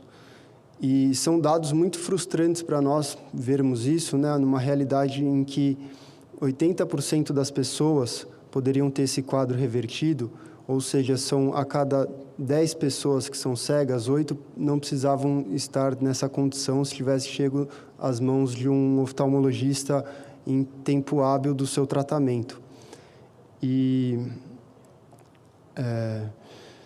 estamos falando de pessoas que poderiam continuar trabalhando, estudando e vivendo plenamente, mas que, por falta de acesso à informação ou estrutura, acabaram perdendo algo tão essencial quanto é a visão. E no Instituto, nós vemos diariamente o impacto disso. Crianças com dificuldade de aprendizado, com problemas visuais, idosos que perdem sua autonomia e trabalhadores que são afastados de suas atividades.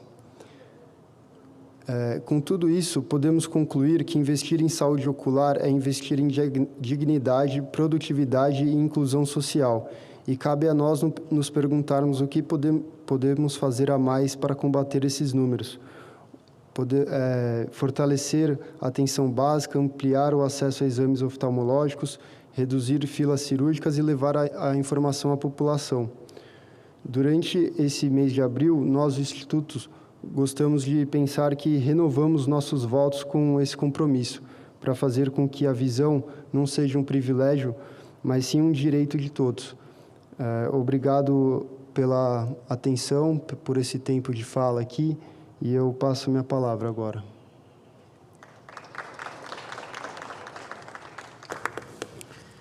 Parabéns, senhor João, pelas suas palavras, pela importância do Instituto Suel Abujanra para atender as pessoas que têm doenças oftalmológicas e, como você colocou, olha que impressionante, 80% das pessoas poderiam não ter cegueira se tivesse o diagnóstico precoce da doença e tivesse o devido acompanhamento.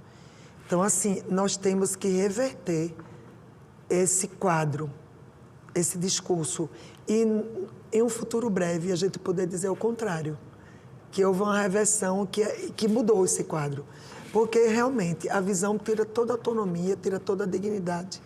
A autoestima vai lá para baixo. Então, assim, a gente precisa urgentemente reverter esse quadro. E quero, mais uma vez, parabenizar o Instituto que vocês representam, que tem mais e mais institutos assim semelhantes ao de vocês em todo o Brasil. Tá? E aqui eu quero cumprimentar todos os outros institutos que nós sabemos que tem inúmeros em todo o nosso país, mas que a gente avance cada vez mais.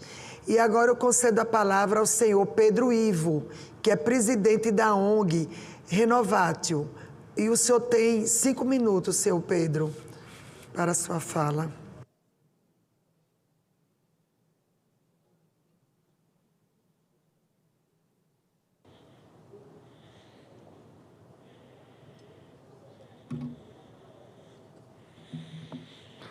Bom dia a todos. Gostaria de agradecer à senadora Damares por essa sessão, à senadora doutora Eudócia por estar dando a oportunidade da gente vir aqui falar sobre a conscientização e a importância do Abril Marrom. Como foi falado aqui anteriormente, há a possibilidade de reverter a cegueira em 80% dos casos. É uma dádiva de Deus que a gente tem que usar e isso tem que ser levado em forma de conscientização para mais pessoas e chegar àqueles que mais precisam. A ONG Renovatio ela foi criada para levar conscientização e fomentar a política pública. E é isso que hoje a gente vem conseguindo construir em conjunto com outras organizações, como o Instituto Samuel Abujanra. A gente hoje consegue levar cada vez mais para aquelas pessoas que mais precisam na ponta, como o programa Tem Especialistas, como o programa Olhar da Gente e outros programas que, por exemplo, o Bons Olhos Paraná, que é um programa que acabou de virar política pública do governo do estado do Paraná, no qual esse ano serão atendidas mais de 500 mil crianças em 275 municípios, aonde o governo vai conseguir levar para dentro das escolas conscientização, atendimento completo, a entrega do óculos e fazer o atendimento de ponta a ponta, né? Então, programas como esse são a solução para que a gente consiga chegar naqueles que mais precisam. Porque hoje tem a dificuldade do nosso paciente vir até o instituto ou vir até o hospital. Então, programas que estão olhando como a gente chega nesse paciente, como a gente consegue estar lá na ponta, de fato, falando com o paciente, atendendo ele, e aí a gente consegue acelerar o diagnóstico. Quando a gente acelera o diagnóstico, a gente consegue separar de uma fila onde tinha desde o paciente que tinha dor de cabeça porque precisava de um óculos para enxergar, e na mesma fila está aquele paciente que tem um problema de retina super grave e está há 4, 5, 6, 7 anos na fila. Quando a gente leva programas que faz a OCI, por exemplo, o atendimento integrado, onde a gente faz os exames, faz todo o atendimento, a gente consegue separar o joio do trigo. Então, a importância de organizações sociais como a Renovatio, como o Instituto Samuel Abujanra, entre outras, que a Renovatio é parceira, que o Instituto Mongoiá, a própria OneSite, que são organizações das quais a gente leva junto com eles a conscientização, o atendimento em massa é o que faz a diferença. Então hoje, aqui celebrando o Abril Marrom, o que nessa casa que quem define quais são as políticas, ou seja, quais são os rumos que o Brasil vai tomar, a importância de estar aqui hoje falando para vocês num ano muito importante para a nossa política, é uma honra poder vir aqui e falar um pouco do Abril Marrom. Muito obrigado.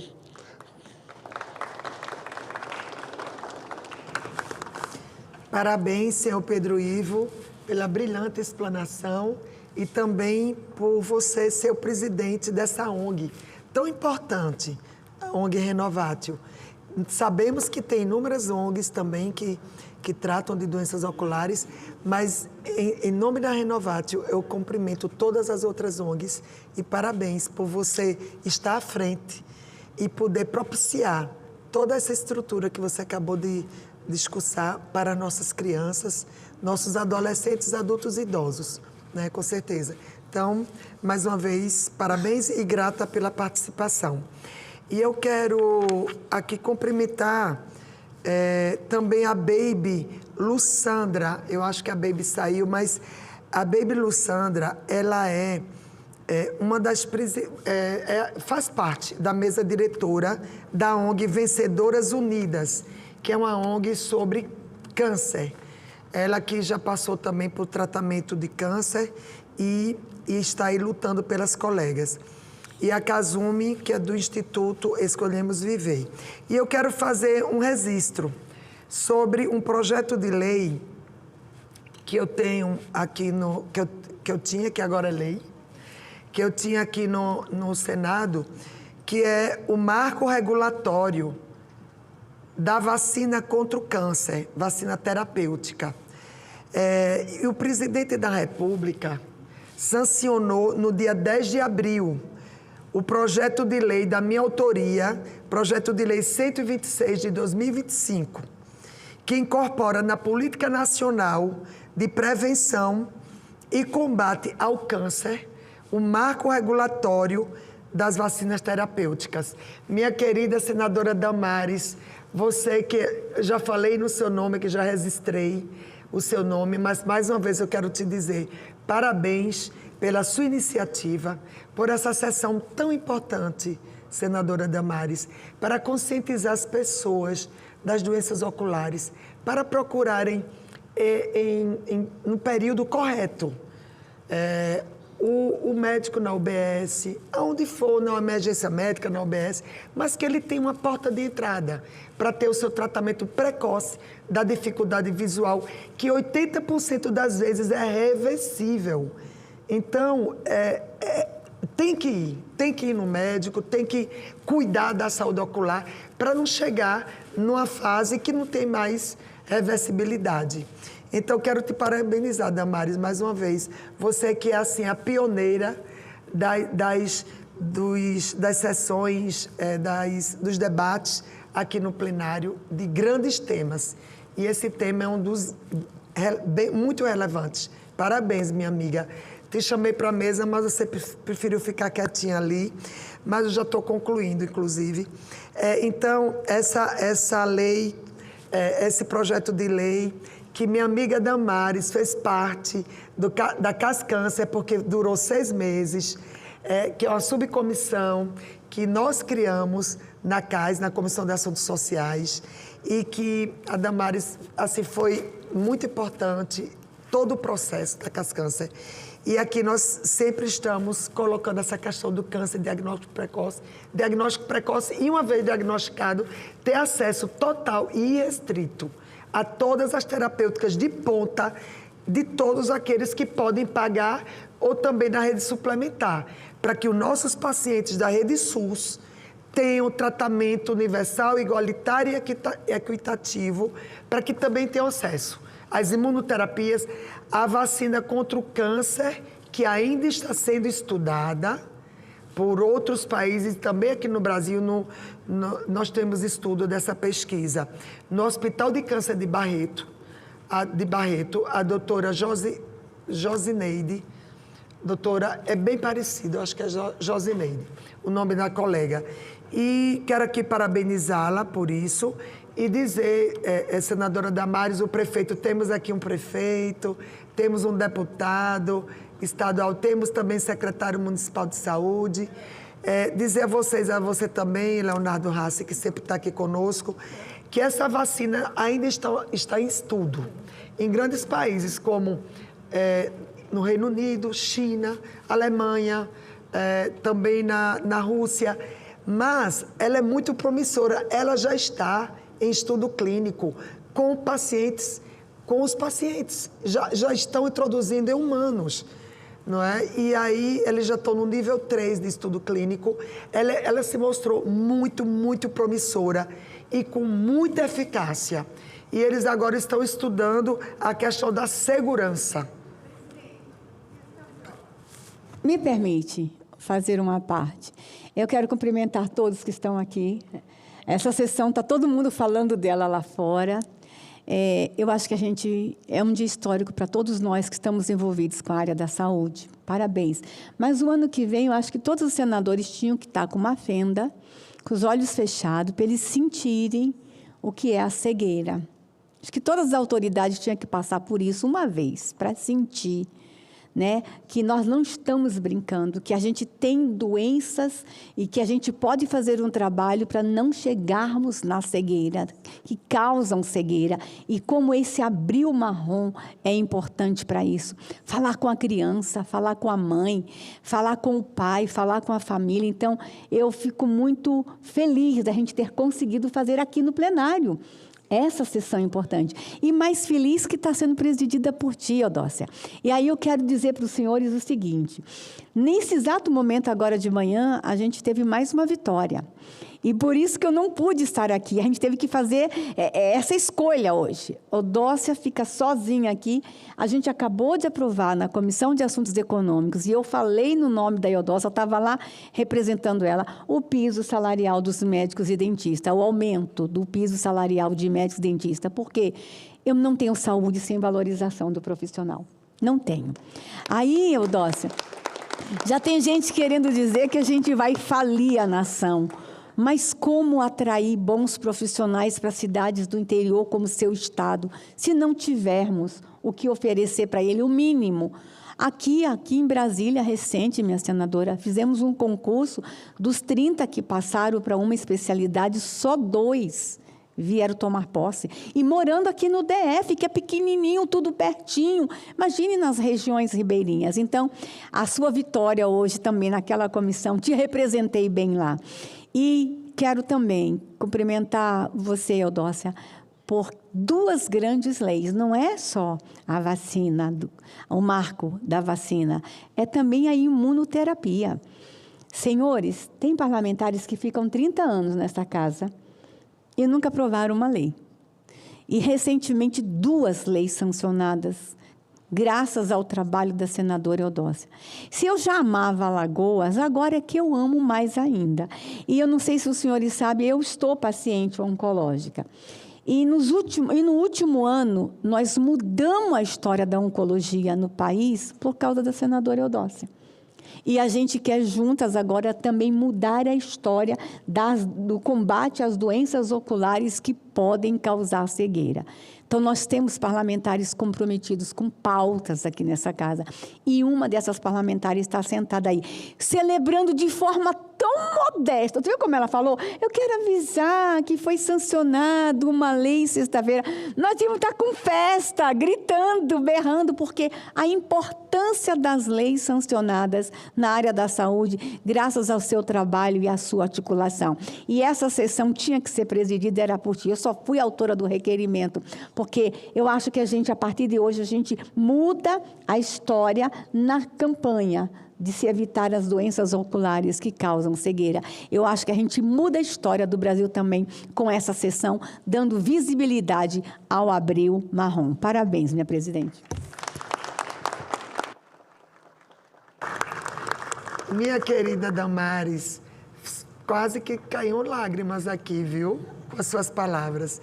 Muito grata pelas suas palavras. Você exagerou um pouquinho, mas muito obrigada.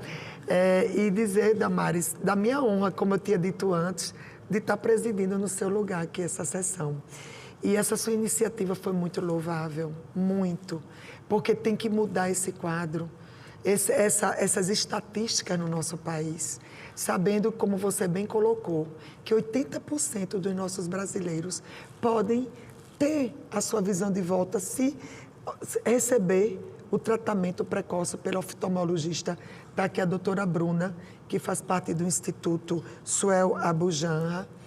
E é isso, Damares. Você é uma pessoa incrível. Falar de você aqui, todo mundo vê, todo mundo acompanha, todo mundo... Não é chover no molhado. Mas eu me inspiro muito em você, Damares, e você é incrível. O que seria do nosso Senado sem a tua presença, amiga?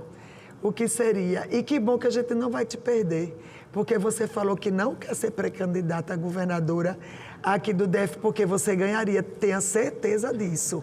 Mas que bom que a gente não vai te perder. O povo brasileiro não vai te perder, nem o DF.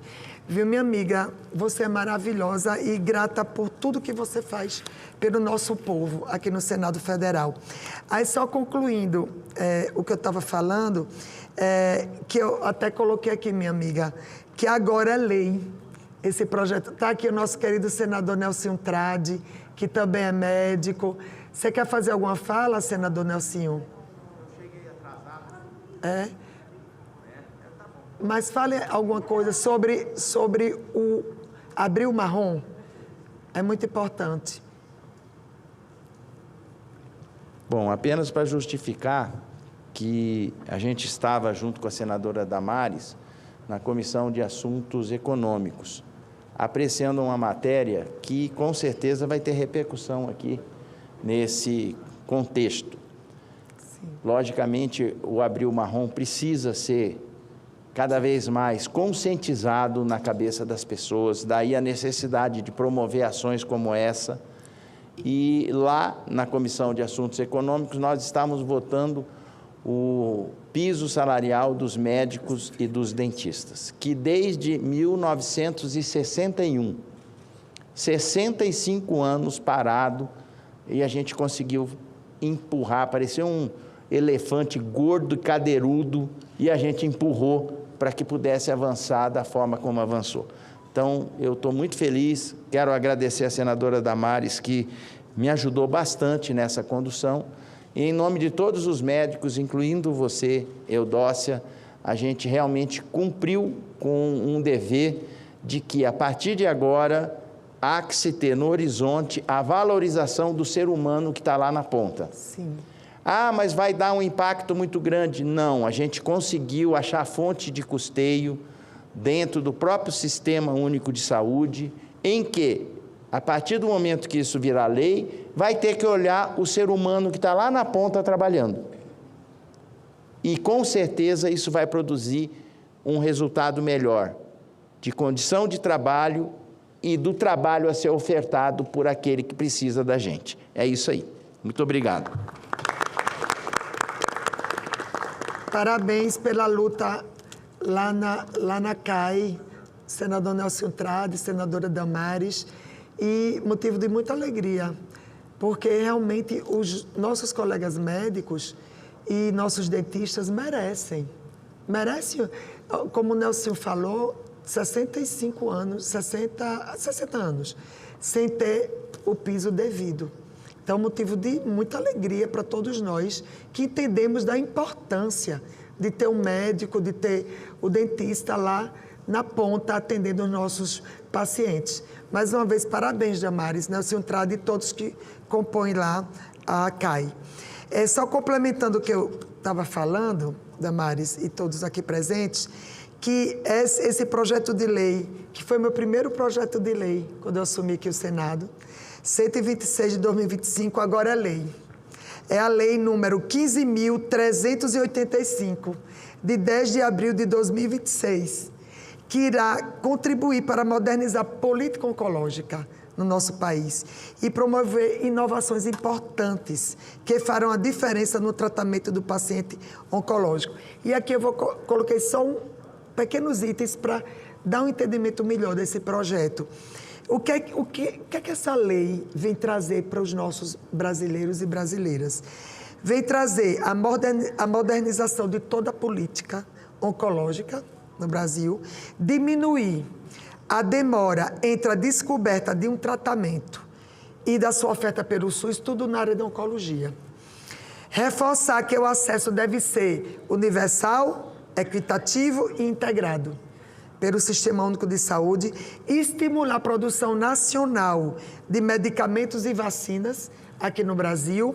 Isso é muito importante porque diminui o custo da medicação e diminui a questão de ter que importar, que torna ainda mais caro e mais demorado essas medicações. Então, olha como é importante. Essa lei está trazendo tudo isso, senadora Damares.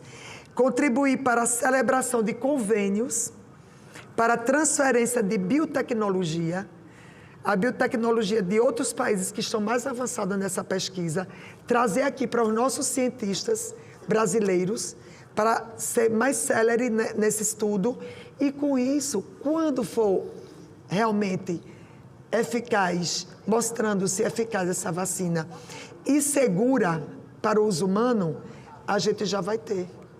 Então, a gente não vai estar para trás.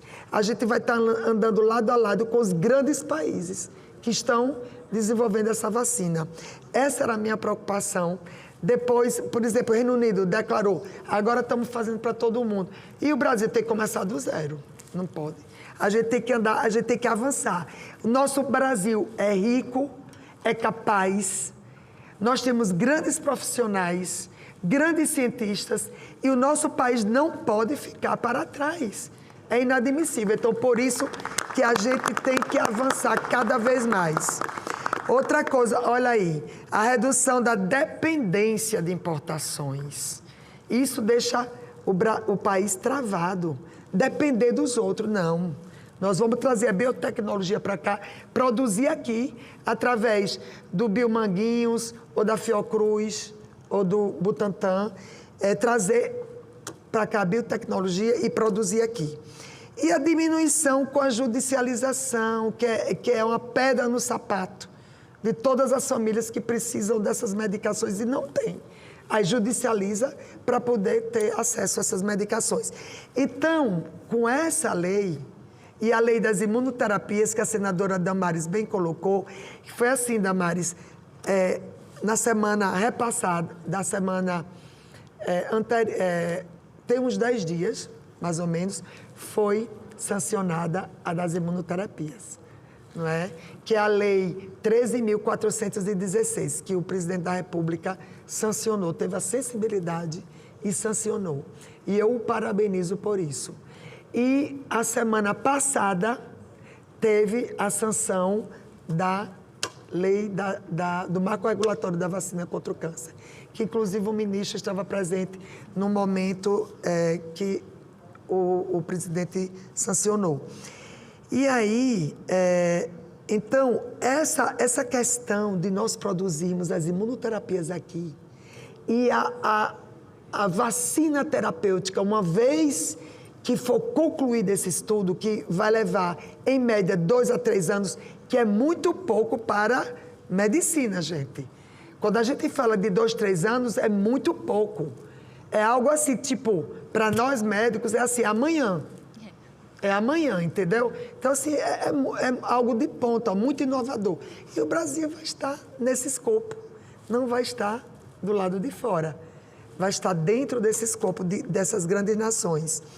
E outra coisa importantíssima que esse projeto de lei, que essa lei traz, a inclusão de diretrizes para acelerar os processos de avaliação por parte da Anvisa, sem comprometer equilíbrio entre rapidez e segurança, que é um dos maiores desafios da área.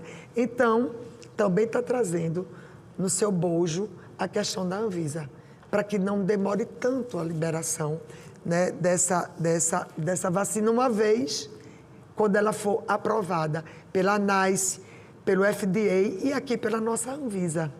Então, motivo de celebrarmos de verdade, eu agradeço a cada senador, a cada senadora que votaram favoravelmente aqui no Senado esses 2 projetos de lei e que foi para a sanção presidencial e que o presidente da República sancionou. E dessa forma, além de agradecer a todos aqui presentes e aos nossos colegas senadores e senadoras, autoridades, a Casume, como eu já falei, a Baby, falei sobre você, Baby, que sempre está aqui lutando em relação à questão do câncer, para combatermos o câncer. E por isso também que eu coloquei, Damaris, você não estava aqui, a questão do câncer ocular, que tem que ter diagnóstico precoce, como tem que ter diagnóstico precoce para qualquer outro tipo de doença oncológica, porque o câncer é tempo dependente, não é? Então, mais um motivo de reforçarmos a importância do Abril Marrom. E, dessa forma, cumprida a finalidade desta sessão especial no Senado Federal, agradeço a todas as personalidades que nos honraram com a sua participação e, mais uma vez, dizendo a você, Damares, da importância do Domingo Marrom, do Abril Marrom, e da sua capacidade de ter entendido isso, dessa importância e da sua iniciativa, e de ter conseguido fazer essa sessão dentro do plenário do Senado Federal. Amiga, eu sei que você batalhou muito, porque não é fácil conseguir aqui no plenário. E você conseguiu. Mais uma vez, parabéns. E dessa forma, está encerrada a nossa sessão. E um grande abraço a todos.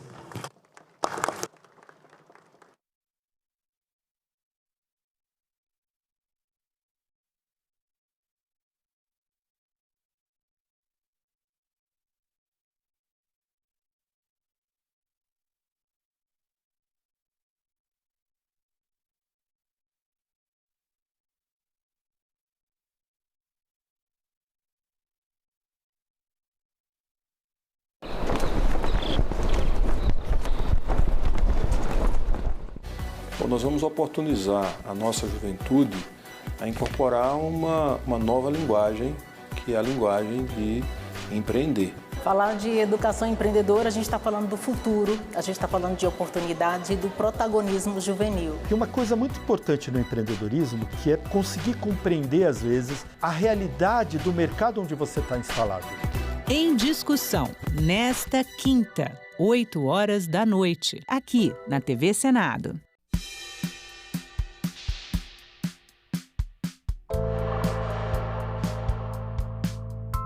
Primeiro, eu estou muito feliz em viver esse momento.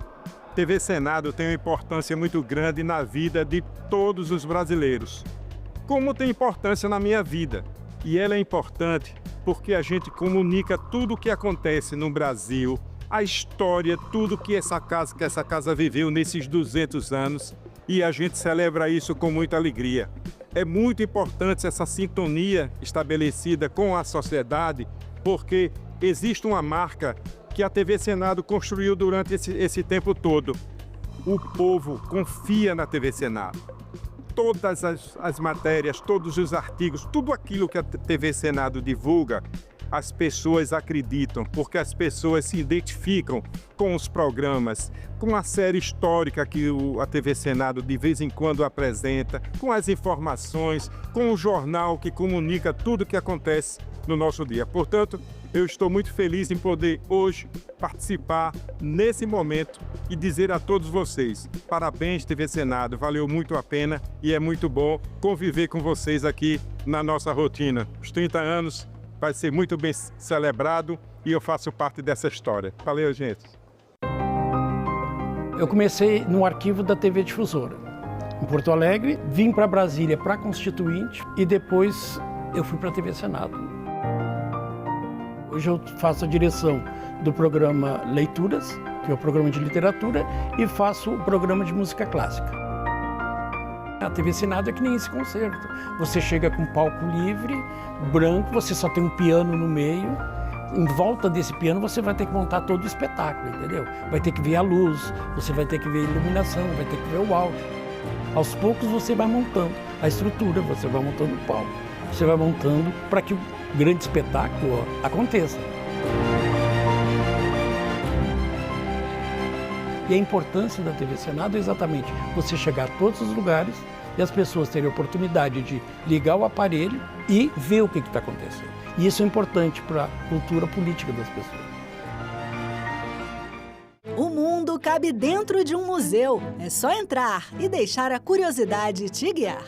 Tradições, saberes e costumes que mantêm viva a essência de um povo. O museu é esse espaço que celebra as raízes, valoriza as diferenças e fortalece o que nos conecta como humanidade. Conhecer nossa história é descobrir o que nos torna únicos. Museus, onde o passado encontra o presente e inspira o futuro. Visite, descubra, valorize.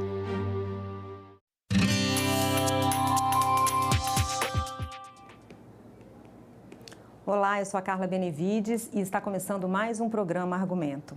A proposta de emenda à Constituição que prevê a aposentadoria especial para agentes de saúde e de combate a endemias será analisada pela Comissão de Constituição e Justiça aqui do Senado. O relator, senador Irajá, do PSD do Tocantins, está trabalhando no texto que veio da Câmara dos Deputados e é com ele que a gente conversa a partir de agora. Senador, obrigada pela sua presença e por ter aceitado o nosso convite. Obrigada a você, Carla, o convite. Senador, como é que está aí a construção desse relatório? A gente tem visto aqui regularmente a presença dos agentes aqui nos corredores do Senado. Como é que está essa negociação? Bom, eu tenho uma posição clara e muito conhecida por todos no país, e em especial lá no Tocantins, de uma defesa incessante do trabalhador. Tanto que em matérias relevantes que já tivemos votado aqui no Senado e na Câmara, eu sempre me posicionei favorável ao direito dos nossos trabalhadores, quem quer que seja a categoria. Assim foi na reforma trabalhista, que eu me posicionei e votei contra a reforma trabalhista, como aconteceu também na reforma da Previdência, que eu me posicionei do lado dos nossos trabalhadores.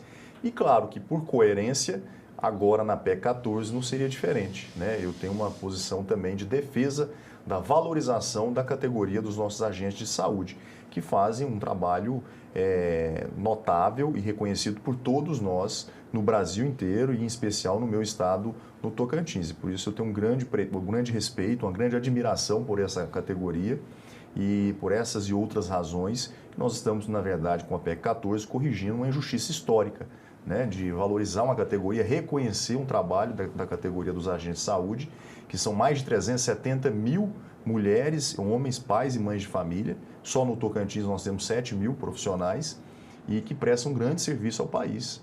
E, portanto, nós estamos, através da PEC 14, fazendo o reconhecimento desse trabalho, através de uma aposentadoria especial, uma luta histórica, né, de um setor que durante quase 3 meses trabalhou e aprovou na Câmara dos Deputados, sobre a relatoria do deputado Antônio Brito, que fez um grande trabalho na relatoria, e que esperava também por 3 meses a distribuição dessa PEC da mesa diretora pelo presidente Davi e agora a CCJ. Nós assumimos essa relatoria tem algo em torno de 2 semanas e estamos fazendo todo um trabalho, um diálogo, né, com o governo federal, defendendo sempre, né, a pauta e a agenda dos nossos agentes de saúde, dialogando também com os prefeitos, né, que tinham uma posição na Câmara contrária, né, a essa matéria.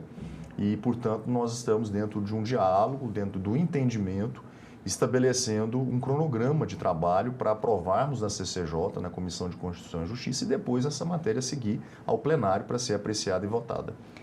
O governo argumenta um grande impacto fiscal, né, se essa PEC for aprovada. Governo, estados, municípios, eles têm receio do impacto fiscal. É possível, senador, garantir direitos e manter as contas em dia? Olha, a gente tem que ter responsabilidade, né? Os estudos apontam que esse impacto seria algo em torno de 29 bilhões num prazo de 10 anos, né? Algo em torno de 2 bilhões e 900 bilhões ao ano. E isso é algo defensável, né? É algo responsável, né? Que cabe dentro do orçamento do governo federal e, portanto, nós precisamos, evidentemente, compatibilizar esse número dentro da LDO e depois da LOA para que isso seja absorvido dentro do orçamento da União. É exatamente esse o trabalho que nós estamos fazendo, junto com os técnicos do governo, junto com o Ministério da Economia, para que a gente possa aprovar essa matéria, mas com toda a responsabilidade que requer e exige um tema como esse. Como é que está o texto que veio da Câmara e o que o senhor pode aí mexer, o que o senhor pretende mexer ou se vai mexer? Olha, tem uma série de sugestões, né? A própria categoria dos nossos agentes de saúde, que a gente tem um diálogo permanente, apresentou algumas ideias que são boas, né, que a gente pode aperfeiçoar no texto aprovado na Câmara, como também tem um posicionamento da Confederação Nacional dos Municípios, que tem uma preocupação sobre o custo disso aos municípios, embora no texto da Câmara aprovado está expresso no texto que é responsabilidade da União arcar com esses custos adicionais, como também há por parte do próprio governo federal também algumas ideias, algumas sugestões. Então, nós na posição de relator, nós precisamos fazer um filtro de tudo isso, como há também boas ideias vindo de senadoras e senadores, para que a gente possa aprovar um texto possível, né, no Senado e que atenda a contento a categoria dos nossos agentes, porque o maior beneficiado e com todo o merecimento são os nossos 370 mil agentes de todo o Brasil. Tem algum ponto mais sensível? Olha, há alguns questionamentos em relação à regra de transição, sobre esse direito ele ser assegurado aos que estão hoje no exercício da profissão, os 370 mil, ou se isso deveria ser estendido também para os futuros agentes de saúde que venham a ser absorvidos. Então, há alguns detalhes que nós estamos dialogando e conversando com o governo, com a categoria e com os prefeitos, para que a gente consiga minimamente chegar num consenso. Senador, como é que está a conversa com o governo? Existe, assim, uma intenção, porque o governo não fala em veto, mas você já se posicionou contra a proposta. Há um risco desse veto acontecer caso ela seja aprovada? Não é possível porque é uma emenda constitucional. Sim, né? A emenda constitucional ela é promulgada pelo Congresso Nacional. Mas mesmo que isso fosse possível, eu confesso que, reconhecendo a sensibilidade do presidente Lula, eu não vejo nenhuma possibilidade do presidente ficar contrário, né, a uma matéria tão importante para os nossos agentes. Pelo contrário, eu tenho a convicção que o presidente Lula apoia essa iniciativa. Mas a gente precisa, dentro do próprio governo, conciliar isso com o Ministério da Economia, que cuida do orçamento. Então, nós não podemos fazer nada de forma assodada, né, que possa representar um risco fiscal ou até um questionamento, né, futuro na Suprema Corte quanto à sua inconstitucionalidade. Então, nós precisamos ter muito cuidado para fazer realmente algo que seja defensável, seja justo com os nossos agentes de saúde e que o governo assuma essa responsabilidade também de arcar com esse custo adicional que haverá ao longo desses anos. O senhor falou no início que essa é uma reivindicação histórica da categoria, né? Eu queria que o senhor falasse um pouquinho do trabalho desses agentes, tanto de saúde também como de combate a endemias, que eles são a linha de frente do SUS, de certa forma. Aquelas pessoas que ainda não conhecem o trabalho dos nossos agentes, são aquelas pessoas que estão no contato direto com o cidadão, né? Com a mãe de família, o pai de família, com a dona de casa, né? Com o trabalhador, porque alguns cuidam das endemias, é uma grande parte desse número. No meu estado, por exemplo, são 4.000 agentes de endemias e tem 3.000 dos 7.000 que cuidam da saúde da família. Então, são pessoas que têm um convívio diário, né? Um profissional valoroso que tem esse contato direto com a sociedade e que cuida, em especial, da saúde das pessoas. Então, é algo extremamente difícil, né? Requer uma responsabilidade imensa e nos momentos mais difíceis, como, por exemplo, a gente pode citar aqui o período da pandemia, eles foram bravos soldados que trabalharam na defesa da vida, né? Os cuidados que naquele momento eram exigidos em relação à distância das pessoas, né? Ao trato com o coronavírus e que, portanto, fizeram um trabalho extraordinário ao nosso país e aos brasileiros. Então, por essas e outras razões, não seria só em função da pandemia do coronavírus, é claro, eu citei aqui um exemplo, mas pelo convívio diário, né, o cuidado diário que esses profissionais têm, eles merecem sim o nosso respeito, o nosso reconhecimento e que tenham na sua categoria uma condição de aposentadoria que seja compatível e à altura dessa responsabilidade que eles exercem no país. Senador, a gente sabe que o senhor está construindo um texto que seja, né, tem uma questão técnica, mas também tem uma questão política, né, que tem que ser resolvida aí dentro dessa negociação, mas é possível se falar em data de votação na Comissão de Constituição e Justiça? Olha, a gente pode prever que nós iremos avançar e aprovar com essa matéria nesse semestre, eu não tenho dúvida disso. No que depender de mim como relator, logo. Mas isso requer uma aprovação na CCJ, isso depende evidentemente de uma votação no colegiado e também depois depende da aprovação no plenário. Então existe um rito, né? Existe uma pauta a seguir, né? O presidente da CCJ está alinhado com essa pauta, o presidente Davi Alcolumbre também está. Portanto, há toda a boa vontade, né, do relator, do presidente da CCJ, do presidente da Casa, para que esse processo possa fluir de uma maneira natural. Todos nós estamos empenhados nisso, agora a gente precisa realmente dialogar, né? Nós precisamos ouvir todas as partes, precisamos ouvir o governo, ouvir os prefeitos, ouvir sempre, permanentemente, a categoria e aí sim construir um texto de convergência. Senador, mais uma vez, obrigada pela sua presença, pelos seus esclarecimentos e sucesso aí na negociação desse texto. Mais uma vez. Obrigada, senador. E eu agradeço a você também que nos assistiu. Se você quiser rever essa entrevista, é só entrar no nosso site, senado.leg.br/tv ou no nosso canal no YouTube. Obrigada pela sua companhia e até o próximo argumento.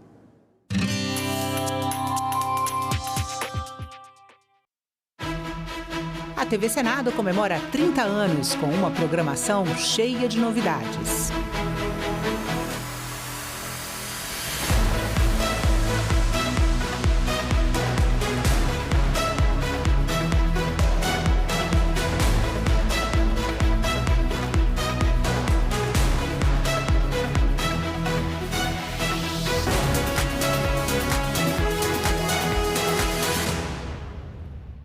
A violência política de gênero tenta silenciar as mulheres. Mas você não precisa enfrentar isso sozinha. O Zap Delas é o canal da Procuradoria da Mulher do Senado para acolher e orientar candidatas e lideranças. É um espaço seguro para denunciar ataques, ofensas e perseguições. Anote o número 619-8309-0025. Zap Delas, um canal da Procuradoria da Mulher do Senado. Agora é lei. O programa Luz do Povo vai beneficiar famílias de baixa renda que consomem até 80 kWh. A gratuidade na conta de energia elétrica deve atingir famílias inscritas no Cadastro Único de Programas Sociais com renda familiar mensal por pessoa menor ou igual a meio salário mínimo. O programa também alcança lares de idosos que recebem o benefício da prestação continuada, indígenas e quilombolas. O Senado votou, agora é lei.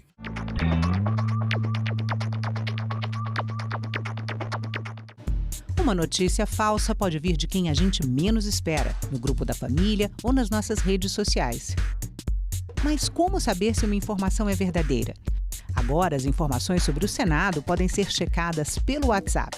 Envie texto, link, foto, captura de tela ou vídeo de qualquer notícia duvidosa sobre o Senado Federal. Nossa equipe vai analisar o material e responder se a informação é falsa, verdadeira ou imprecisa. Ficou na dúvida? Senado verifica.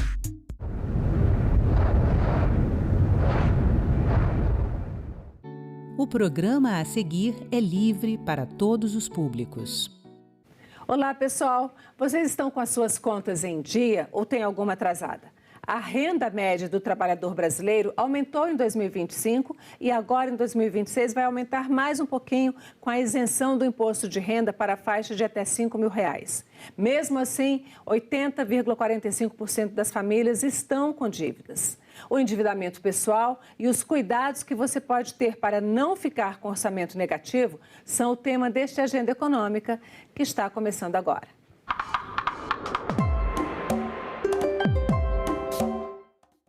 E para entendermos o que está acontecendo com o orçamento das famílias brasileiras e como pode-se evitar o endividamento, eu recebo aqui na Agenda Econômica a Alessandra Casamaior, que é planejadora financeira. Alessandra, obrigada pela sua vinda aqui ao Agenda Econômica. A gente vai ter muita coisa que ajudar aqui os nossos telespectadores, a nossa audiência, né? Com certeza, agradeço o convite aí para poder vir falar aqui em nome da Planejar. Muito obrigada. Sente-se aí. Você falou em nome da Planejar. É uma instituição que agrega planejadores financeiros, é isso? Sim, é uma instituição mundial. O Brasil hoje é o 5º em número de planejadores certificados. Estamos hoje com 12 mil planejadores no Brasil todo. Então, isso significa que a gente está com muito problema e precisa de muita gente para ajudar a arrumar as contas, ou isso é um avanço que mostra que o brasileiro está tentando se planejar melhor? Isso é um avanço, né? O Brasil estar em 5º lugar, né? Os Estados Unidos hoje tem 107 mil, e depois vem já o segundo, já vem com 30 e poucos, e a gente está num lugar de destaque muito grande. E essa certificação vem aumentando constantemente, ano a ano, a gente tem aumentado muito o número de certificadores. Isso o planejador financeiro, na realidade, ele é o médico de família das finanças, porque a gente entende o cliente e vai orientar em todos os pontos da vida dele. Orientar até a próxima geração. Tem muitos escritórios que fazem esse trabalho até de treinar os filhos dos nossos clientes, né? Dar educação financeira. Já que a gente enveredou por aí na conversa, como é que dá para uma família, né? Porque a gente tem aí várias faixas, né? Uma faixa salarial muito grande, faixa de renda muito grande, e a maioria da população brasileira, a maioria dos trabalhadores, está numa faixa de renda muito pequena. Né? Assim, a gente está aí entre... a maioria dos nossos trabalhadores recebem entre 1 e 5, 6 salários mínimos, né? Uma família, assim, consegue se planejar para não viver no vermelho? Consegue sim, mas tem que ter bastante disciplina. Né? Tem que viver de acordo com aquilo que consegue pagar, tem que escolher um aluguel num local mais distante, né? Tem que comprar marcas que sejam aquelas marcas, né? Muitas vezes do supermercado, sem nenhum tipo de grife, alguma coisa assim. Tem que fazer uma ginástica para conseguir isso, mas é possível. Não fazer contas que não consegue pagar no futuro. Agora, esses conselhos, em geral, eles valem para todo mundo, né? Com certeza.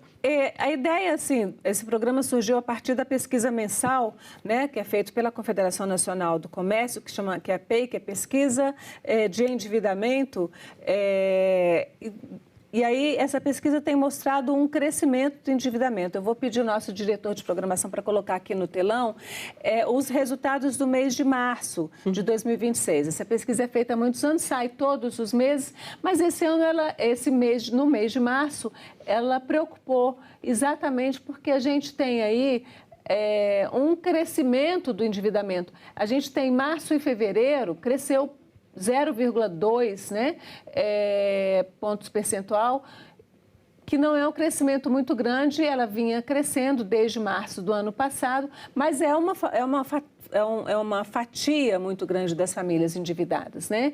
E quando a gente vê que tem dívida em atraso, esse número já bate quase 30%, e 12% deles não podem pagar, ou seja, isso aqui já é inadimplência. Eu queria que você diferenciasse para a gente o que é uma pessoa que está endividada, ou uma família. Uma dívida em atraso a gente sabe, mas o que é inadimplência, mas o que a gente considera dívida? Quando eu penso em endividamento pessoal, eu estou falando como um todo. Eu comprei um carro, eu estou pagando a prestação. Eu financiei um apartamento, eu estou pagando a prestação. Eu fiz uma compra no cartão de crédito e vou pagar no mês que vem. Eu estou endividada. Mas eu estou endividada se eu não tenho... É uma obrigação. Você tem uma obrigação. Não significa que você não tem dinheiro para pagar. Isso. Aquilo está dentro do seu orçamento, mas mesmo assim é uma dívida. O grande segredo é isso, eu fazer uma conta do tamanho que eu consigo pagar, para eu não começar a entrar em juros, né, que são altíssimos. Então, o endividado, se eu estou fazendo uma dívida que eu sei que eu consigo pagar no ano que vem, ou se eu me programei que a prestação do meu apartamento cabe nos próximos 10, 20 anos, se eu me programei, isso é um endividamento saudável, digamos assim, é uma obrigação que eu tenho lá. Né? Seria o passivo aí do balanço. Até porque você está gerando um patrimônio, você está se endividando para gerar um patrimônio no seu apartamento. Exato. Né? Muitas vezes eu substituí eu pagava um aluguel e substituí por um financiamento. Então, né, um carro. Eu posso comprar um carro e financiar. Ou eu posso até, hoje em dia, a gente já tem a facilidade de ter assinatura de carro por aluguel. Né? Então, eu posso não gastar meu dinheiro, deixar meu dinheiro rendendo. Hoje a gente tem juros, hoje é o segundo maior juros do mundo que a gente tem hoje no Brasil. A gente perde só para a Turquia. Então, eu vou aproveitar esses juros, vou deixar meu dinheiro rendendo e ainda vou ter uma reserva lá de segurança. Se eu tiver uma emergência, eu uso primeiro esse dinheiro. Para quê? Para evitar cair num cartão de crédito que eu não consigo pagar, evitar cair num consignado ou num empréstimo pessoal. Por quê? Porque as taxas são muito mais altas. Agora, eu queria que a gente visse vamos abrir essa tela para uma tela que mostra o endividamento por faixa salarial. Sim. A gente está trabalhando aqui, na verdade, de 0 a 3 seria de 1 a 3 salários mínimos, 5 a 10. Na verdade, de 3 salários mínimos até 8 é o que a gente chama de classe C, não é isso? Sim. De 8 salários até 14 é o que a gente chama de classe B. Então, a gente está aqui pegando um pouco de classe C, toda a classe C e um pouco de classe B. E aí é interessante porque a gente vê que a pessoa com a dívida, né, por faixa de renda, ela de 0 a 3 salários mínimos, de 82% das famílias estão endividadas. Quando vem aqui para mais de 10, esse endividamento ainda é muito alto, mas cai para, digamos, 70%, arredondando aqui, 70%. Né? A dívida em atraso, que aí sim é a inadimplência, ela está em quase 30% para quem está na faixa até 3 salários mínimos e ela cai para menos de 15%, ou seja, cai pela metade, né, para quem está na faixa de mais de 10 salários mínimos. E os que realmente estão inadimplentes, não têm condição de pagar, vem de 11% na faixa até 3 salários mínimos e cai para menos de 5% aqui, com mais de 10 salários mínimos. Aqui a gente percebe claramente uma questão da faixa de renda. As pessoas pegam empréstimo, estão endividadas porque o que ganha é muito pouco, né? E acaba virando uma bola de neve. E agora, dá para viver, mesmo com 3 salários mínimos, mas imagina quem tem menos, é possível se organizar com algum nível de decência de vida, porque é uma faixa salarial muito pequena, para uma família viver sem ter dívidas? É complicado, mas tem como. A pessoa tem que abrir mão de uma série de coisas, né? A gente até montou uma tabela que eu acredito que vai aparecer aí na frente. O lazer praticamente não vai existir, né? Porque eu vou pelo que é prioritário. Primeira coisa, eu tenho que ter um aluguel, eu vou, né, um terreno, vou construir. Muitas vezes, né, na minha casa mesmo tem um rapaz que trabalha lá, ele mesmo foi e construiu a casa dele. Então, são coisas assim que às vezes as pessoas trabalham todos os dias, trabalham em vários locais, né? Vou fazer uma renda extra, vou trabalhar um dia a mais. A família toda, os filhos, né, já estão estudando, de repente já pode fazer um estágio para ajudar na família. Todos têm que se ajudar, tem que ter um mínimo de, né, previsão para fazer compras, né, não fazer compras por impulso. Agora, o que leva uma família que ganha mais de 10, que tem, né, no conjunto mais de 10 salários mínimos, e mesmo assim ainda está endividada e não tem condição de pagar? Porque é um bom salário, né? Se você pegar acima de 10 salários mínimos, está com contas que não tem condição de pagar. O que isso fala da família? Muitas vezes eu acredito assim, a geração jovem, eu tenho meus filhos têm 19 anos, essa geração jovem consome muito. E até os adultos, eu acho que aplicativos no celular fazem as pessoas gastar muito mais. Às vezes você está aqui, estou com fome, vou pedir uma comida, você entra aqui, pede. Eu fiz uma pesquisa, ano passado eu fiz uma palestra na UNB, e aí eu fui ver onde os jovens se endividam. Aplicativos de pedindo comida, é um dos que mais gastam. Então assim, por que eu preciso pedir comida pelo aplicativo? Eu tenho taxa de entrega, o valor é mais alto. Será que não tem nada aqui perto que eu possa ir comprar? Um supermercado, uma padaria, alguma coisa que eu vá gastar menos? Levar de casa, levar de casa, muito mais saudável, com certeza, né? Outra coisa que gastam, né? Gastam demais. Bota lá, compras online, né? Fica assistindo lá, abre as redes sociais e começa lá. Aí o fulaninho tem isso, o influenciador tal comprou isso. Chegam modas e aí as pessoas acham que tem que seguir. Não, eu não tenho que seguir. Eu tenho que ser confiante. Eu tenho condição de pagar isso? Eu tenho que parar e pensar. Eu preciso realmente disso?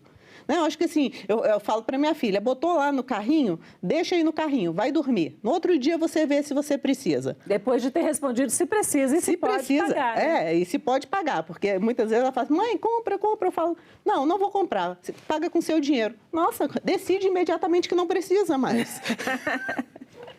Esse é um bom método também, né? Com certeza. Não, isso a gente tem que fazer até em casa. Outro dia eu peguei a planilha de todos os gastos financeiros e mandei para eles. Já tem uma certa idade, já conseguem entender, com 19 anos. A partir de que idade você acha que uma família pode, né, uma mãe, um pai, podem colocar os filhos nessa realidade financeira? A educação financeira tem que vir desde muito cedo. Eu acredito que devia, inclusive, estar na escola já, essa disciplina. Mas eu acho que a partir dos 12 anos já tem como entender. Eu fui numa feira de ciências, num colégio que meus filhos estudavam, e tinha lá, assim, como se fosse uma caixa d'água. E aí ele tem várias torneirinhas. E aí vai explicando, tá vendo? O salário é isso aqui. Enchemos aqui o filtro. Tá vendo a torneirinha? Essa aqui paga isso, essa paga isso, essa paga isso. Tem uma hora que não dá, a gente precisa de mais e só vai ter no mês que vem. Então, até a criança, tem formas lúdicas de você explicar para a criança. Eu acho que a partir dos 10, 12 anos já dá tranquilamente. E depois, hoje em dia, contas digitais já se consegue abrir muito cedo. Até menos de 18 anos consegue abrir conta digital. Dá uma mesada, nem que seja, né? É complicado para quem está na faixa mais baixa, mas está um pouquinho mais em cima, nem que seja R$50, você vai gerir seu dinheiro. R$50 por mês pode gerir e definir o que vai fazer. Né? Para começar, para ter essa educação financeira, pode ser R$10 que seja, mas então aí não vai conseguir abrir, vai ser mais difícil abrir conta, mas deixa um dinheiro que ele tenha essa responsabilidade. Seu lanche todo dia, né? Alguma coisa assim, a criança vai no supermercado, vai na venda, às vezes, né, que é próxima de casa, vai lá, o troco é seu, ele vai procurar o que é mais barato, que ele vai querer ficar com troco. Então, são coisas que a gente tem que botar. Nós temos que educar nossos filhos também muito. Eu peguei a planilha e falei, o que vocês vão cortar? Aí minha filha, nossa, mas a gente está quebrando. Eu falei, não, é porque vocês têm que ter educação financeira. Tem 1000 coisas aqui, 1000 aplicativos. Se vocês conseguem assistir todos esses filmes, vocês estão estudando, vocês fazem faculdade. Vamos reduzir os aplicativos de filme aí. Né? Então, assim, até nisso a gente pode. Às vezes tem 3, 4 que tem uma infinidade. Eu preciso de 3, 4, gente? Não preciso. Se eu economizo R$35, em média, R$40 um desse, ao longo de um ano, já é um dinheiro considerável. Posso comprar uma coisa melhor. Agora, né, a questão assim, às vezes você faz economia em Páscoa, ocasiões específicas. Quanto custa um ovo de Páscoa? Quanto custa uma barra de chocolate? Não é a mesma coisa? É tudo chocolate. Se já não é mais criança, não tem... Não, então eu dou um menorzinho e dou a barra. O efeito é o mesmo. Agora, isso aí você está falando para a família que está já numa faixa salarial maior, né? Eu queria falar um pouco dessa questão do endividamento. Como é que as famílias estão se endividando, né? E o que é que está facilitando esse endividamento? Né? Então, eu vou pedir o nosso diretor para colocar um outro gráfico aqui na nossa tela, que é exatamente os mecanismos de endividamento. E a gente tem, isso tudo são dados da pesquisa da CNC, a gente tem o fatídico cartão de crédito, hoje todo mundo tem um cartão de crédito, o cheque especial ainda existe. Né? A CNC fez essa pesquisa, foi até uma surpresa, mas ainda existe. O crédito consignado, que é aquele que vem descontado direto no seu salário ou na sua aposentadoria, o empréstimo pessoal, o cheque pré-datado, que por incrível que pareça ainda existe, e as prestações de carro ou casa, que eu deixei para o fim, para a gente falar um pouquinho, porque essa é uma dívida que pode ser considerada uma dívida boa, né? Porque está gerando um patrimônio. Então, cartão de crédito, por que as pessoas usam o cartão de crédito se todo mundo sabe que é o juro mais alto que tem? Porque facilitam muito para dar cartão de crédito. É muito fácil hoje conseguir um cartão de crédito. Então, eu acho que até deveria ser mais difícil.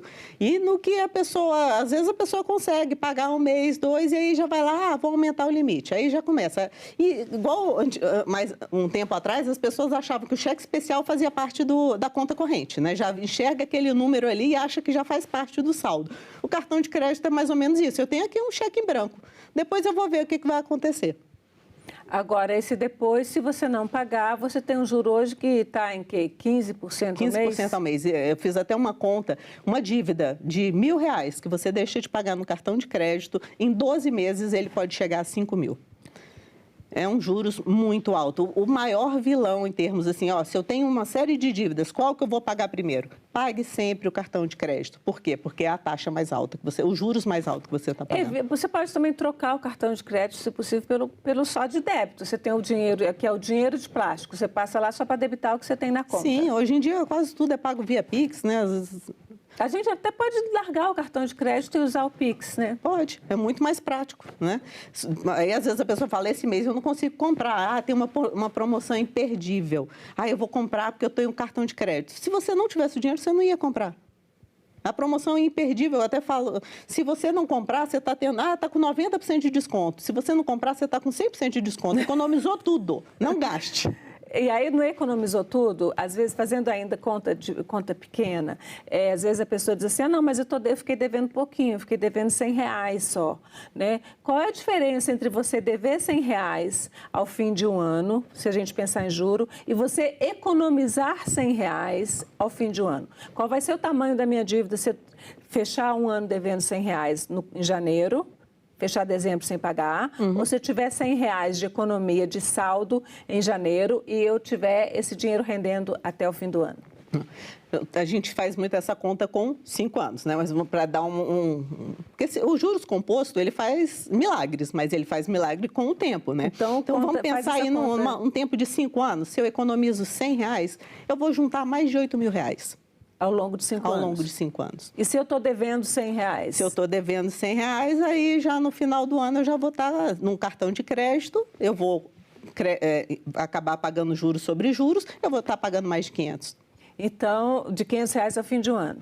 E ao fim desses 5 anos, aí você já está negativado. Aí você já não vai, já era, não consegue mais pegar o fio da meada. E até uma coisa que é bem interessante, assim, aproveitem as opções, de vez em quando saem uns feirões, né, como teve o Desenrola no início, né, há uns anos atrás, sai o feirão do Serasa. Aproveitem essas oportunidades para negociar. Uma das coisas que é bastante negociado, né, que tem também muita dívida que as pessoas fazem é em telefonia.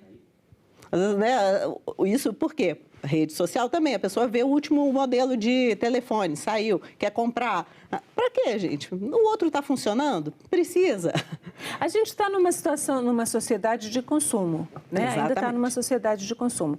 Como é que a gente trabalha todo mundo, né, na verdade, tem que se adaptar. E hoje a gente percebe, por exemplo, que os idosos que são aposentados têm problema de dívida, porque muitas vezes eles sustentam a família. Sim. Nas classes mais baixas, eles sustentam as famílias.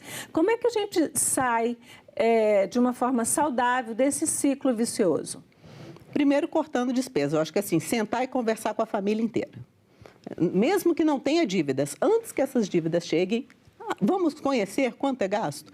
Será que a família sabe quanto que gasta de água, de luz, de telefone? Será que cada um, na hora que vê o quão caro não vai poder esquecer de deixar a luz apagada, deixar acesa, ou então tomar um banho tão demorado que acaba aumentando? Eu acho que cada um tem que fazer a sua parte. A partir do momento que você compartilha isso com a família se torna um pouco cúmplice, né? Todos têm que fazer a sua parte. Agora, isso vale para todo mundo? Porque se você pensar numa conta de luz, e aí eu vou pedir o Paulo para colocar aqui na nossa tela essa lista básica, né, de orçamento que a gente preparou aqui, é um orçamento básico de uma família com renda de 3 salários mínimos, né? 4.863. Já não vai ter o imposto de renda, já vai subir um pouquinho mais, né? Mas vamos dizer que gaste com moradia cerca de R$ 1.500 aí, um aluguel ou uma prestação do programa Minha Casa Minha Vida, que está mais ou menos nessa faixa aí, né? Alimentação, cerca de 1.800, ou seja, alimentação se gasta mais. Energia, água e gás. Para uma família de 3 salários mínimos é um gasto muito grande. Sim. Né? Saúde, farmácia, a gente está pensando aqui em SUS e farmácia popular, porque não tem, às vezes, nem condição de outros medicamentos. Transporte público, 450. Comunicação, que aí é o celular, 150, higiene e limpeza, 193, mas a gente pode arredondar isso aí para 200, produtos genéricos. Como é que a gente consegue cortar? É falar de uma renda muito apertadinha, né? Na verdade, a gente tem que pensar em uma renda maior, né? Tem que pensar em uma renda extra. Como eu poderia, né, de repente, conseguir uma renda extra? Né? Às vezes, todos trabalham já na família, né? Muitas vezes todos trabalham, mas dá para eu fazer alguma coisa no final de semana? Dá para eu fazer um bolo para vender? Tem como, sei lá, o filho, né? Uma pessoa mais nova, posso passear com os cães? Tem tanta coisa assim que dá para arranjar um trabalho extra, né? Que eu acho que a pessoa tem que pensar nisso. O que eu faço bem? O que eu consigo fazer? O que eu consigo ajudar? Né? Alguma forma de eu conseguir esse dinheiro extra. Estágios para as pessoas mais jovens.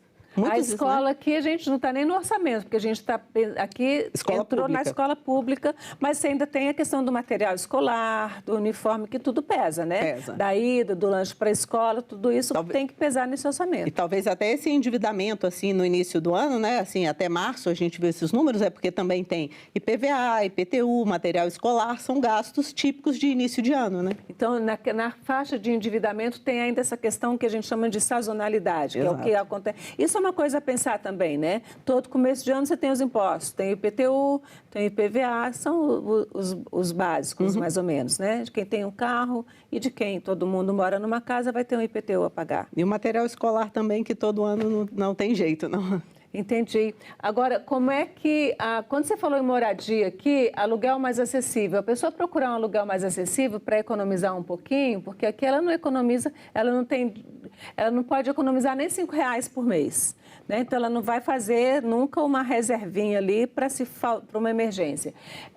Aí a gente fala em procurar um aluguel mais acessível, mas aluguel mais acessível significa morar mais longe, significa gastar mais com transporte e gastar mais tempo também. Aí, nesse caso, ela tem que pensar um lugar acessível, mais longe, mas que tenha transporte mais próximo, que ela consiga também, ou metrô, ou que, né, já olhar a questão de ônibus, tudo, que tenha próximo. Muitas empresas dão vale transporte, então aí o valor fica bem menor, né? A pessoa paga menos, porque tem o vale transporte. Transporte comunitário, combinar com pessoas, vizinhos que vão para o mesmo local. São mecanismos que as pessoas podem usar. Sim. Né? Quando a gente fala em classe média, principalmente a gente pensar no Distrito Federal, em Brasília, que é onde a gente está, aqui todo mundo tem carro, né? A brincadeira de que Brasília é a cidade que você tem corpo e 4 rodas, em lugar de 4 membros, né? Que você se desloca de carro. Mas é possível a gente trocar? É só uma questão de hábito, você acha? Apesar do transporte público ser ruim, mas dá para trocar, fazer essa troca? Acho que dá para quem já tem carro, muitas vezes dá para pensar num aluguel de carro.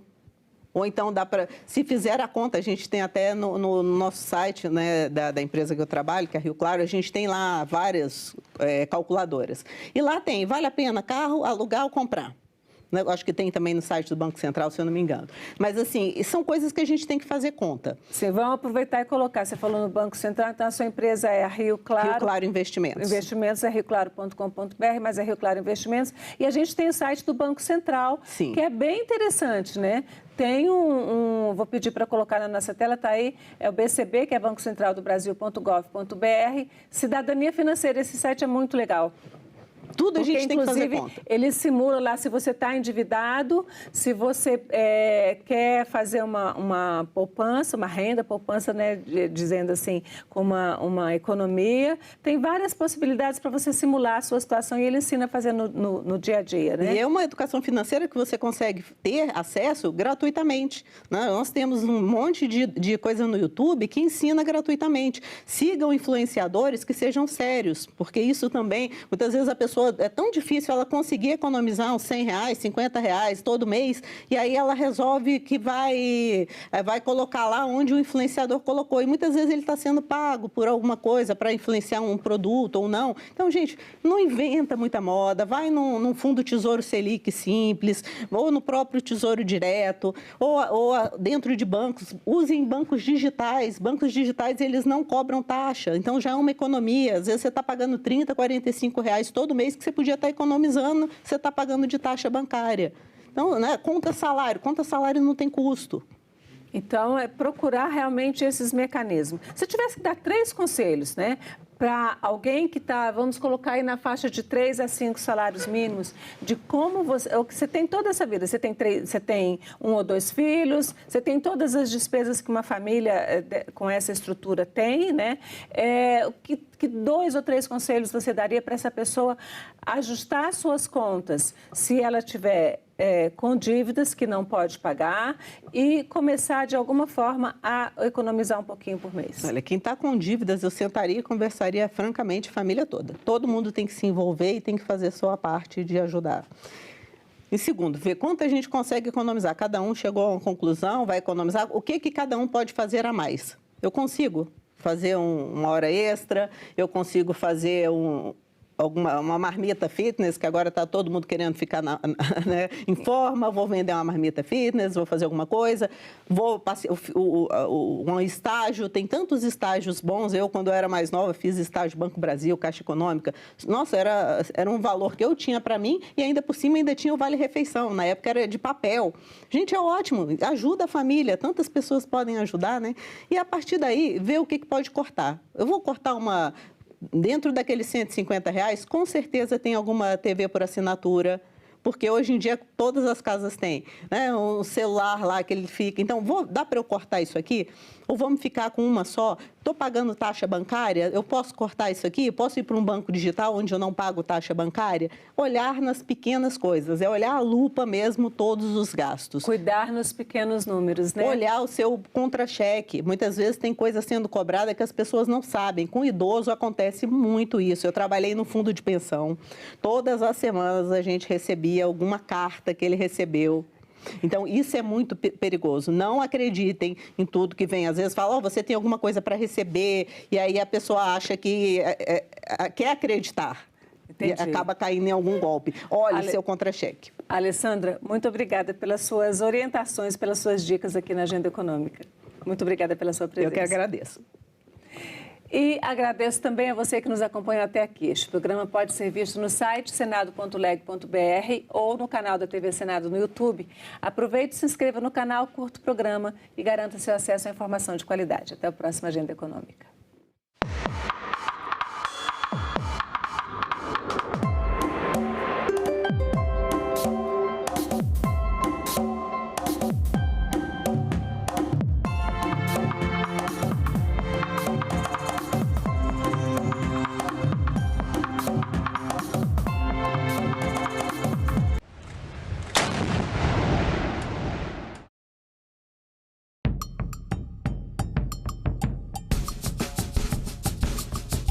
Eu aprendi a falar português e esgrimo essa língua como uma lança, uma espada, como uma flecha, para eu poder alcançar a cabeça dura das pessoas que não conseguem pensar sozinhos.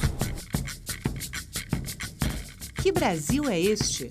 Hoje, 20h, aqui na TV Senado. Você, mulher que quer entrar para a política, agora pode contar com o Guia da Candidata. Um manual prático, feito pela Procuradoria da Mulher do Senado para ajudar em cada passo da sua jornada. A publicação mostra o que você precisa para começar. Estar em dia com a Justiça Eleitoral, garantir sua filiação a um partido e o domicílio eleitoral 6 meses antes da eleição. Lá, você descobre como garantir os recursos para sua campanha, como os 30% do fundo eleitoral e do tempo de rádio e TV, que são seus por direito. O material também ensina a organizar a campanha, cuidar da segurança na internet e o que fazer em casos de violência política. Acesse o guia na página da Procuradoria do Senado na internet. Basta clicar em Publicações no alto da página e selecionar o Guia da Candidata.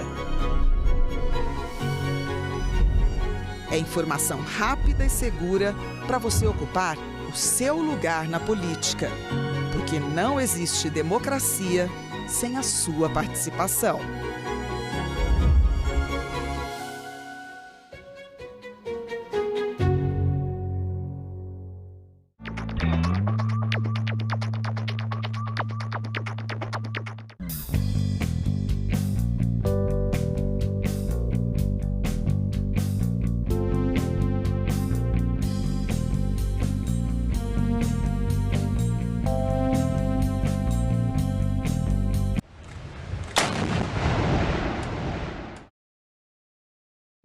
O programa a seguir é livre para todos os públicos.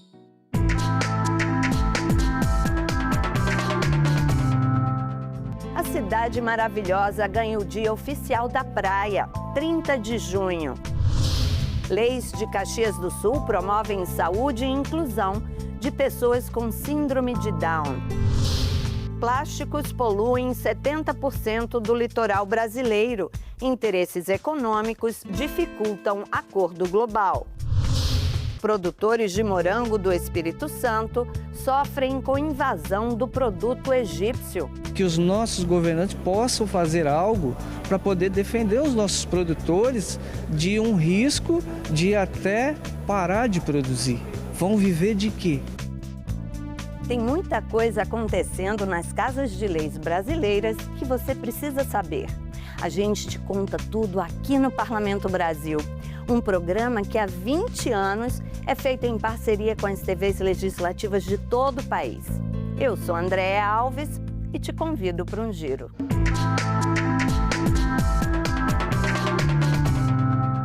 Vai de mate, limonada, biscoito Globo. Quem já visitou o Rio de Janeiro conhece esses verdadeiros mantras das praias. E você sabia que o quintal carioca movimenta cerca de 5 bilhões de reais por ano? Pois agora, esse motor da economia e do lazer tem uma data oficial. 30 de junho é o Dia da Praia na Cidade Maravilhosa.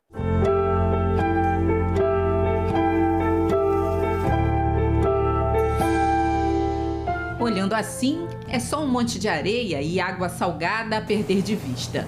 Só que não. Eu amo vir pra praia, parece que renova a minha energia, é paz, é tranquilidade, praia é tudo de bom. É a natureza, é a curtição, energia boa. A gente se diverte também, se distrai a mente, vendo a paisagem da praia, né? É bom. E o Rio de Janeiro é uma das poucas cidades do mundo agraciadas com uma orla tão linda quanto extensa. São cerca de 30 opções de praias para se bronzear, descansar, mergulhar. A praia de Copacabana é a mais divulgada dentro e fora do país. É a nossa princesinha. Mas do Leme ao Pontal, tem uma praia mais bonita que a outra para escolher. E elas estão disponíveis para todas as tribos. Diante desse cenário, o carioca se sente como, hein? Eu me sinto uma felizarda, porque cada dia a gente tem uma praia para escolher. Ipanema, Copacabana, Arpoador, a gente está indo para o Leblon às vezes. Eu venho todo dia à praia, sou aposentado, aproveito agora que eu não tenho mais o que fazer de trabalho, só de me divertir e aproveitar esse sol maravilhoso do Rio de Janeiro. É um privilégio, né, poder vir à praia, assim, a alguns passos de casa, realmente é uma... Não é terapia, mas é terapêutico. É para se orgulhar mesmo e festejar. Até porque, em novembro de 2025, o prefeito Eduardo Paes incluiu o Dia da Praia no calendário oficial da cidade. A data, criada a partir de um projeto de lei da Câmara Municipal, será celebrada todos os anos em 30 de junho.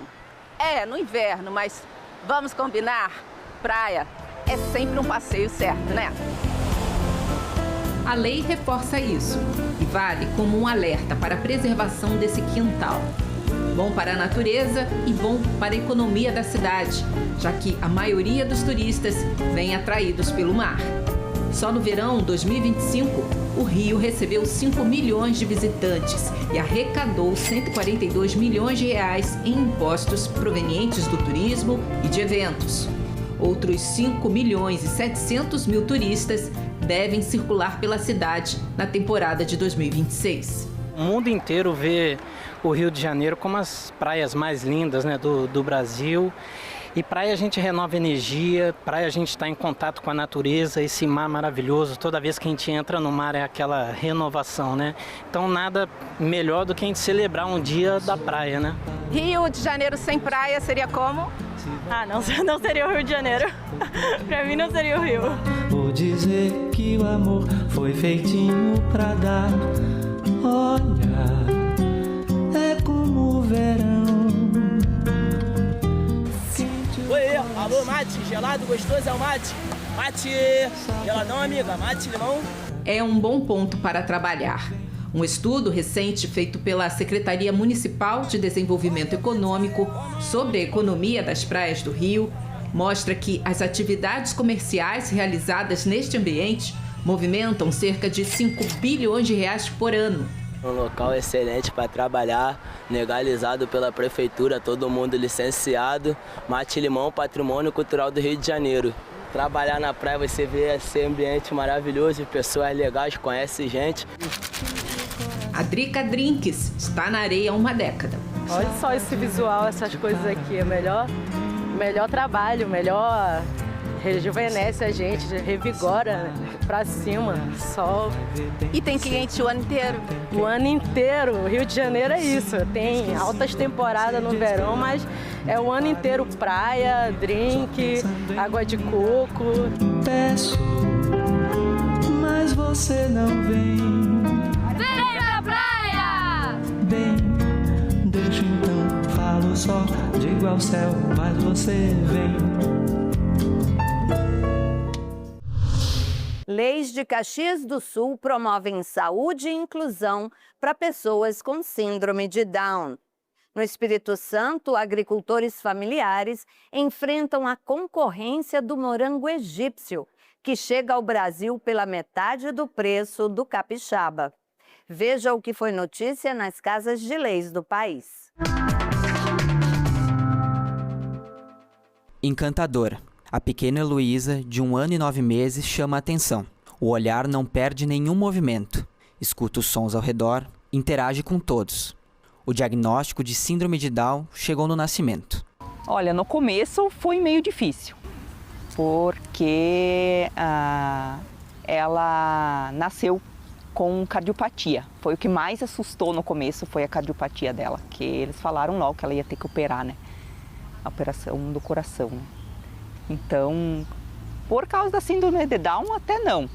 Porque a gente não tinha certeza que ela ia ter na gravidez, né? Com o 6º mês a gente descobriu que ela tinha cardiopatia. Mas, no mais, assim, foi tranquilo. A gente não tem casos na família, então, tipo, foi novo pra gente isso. o probleminha dela, né?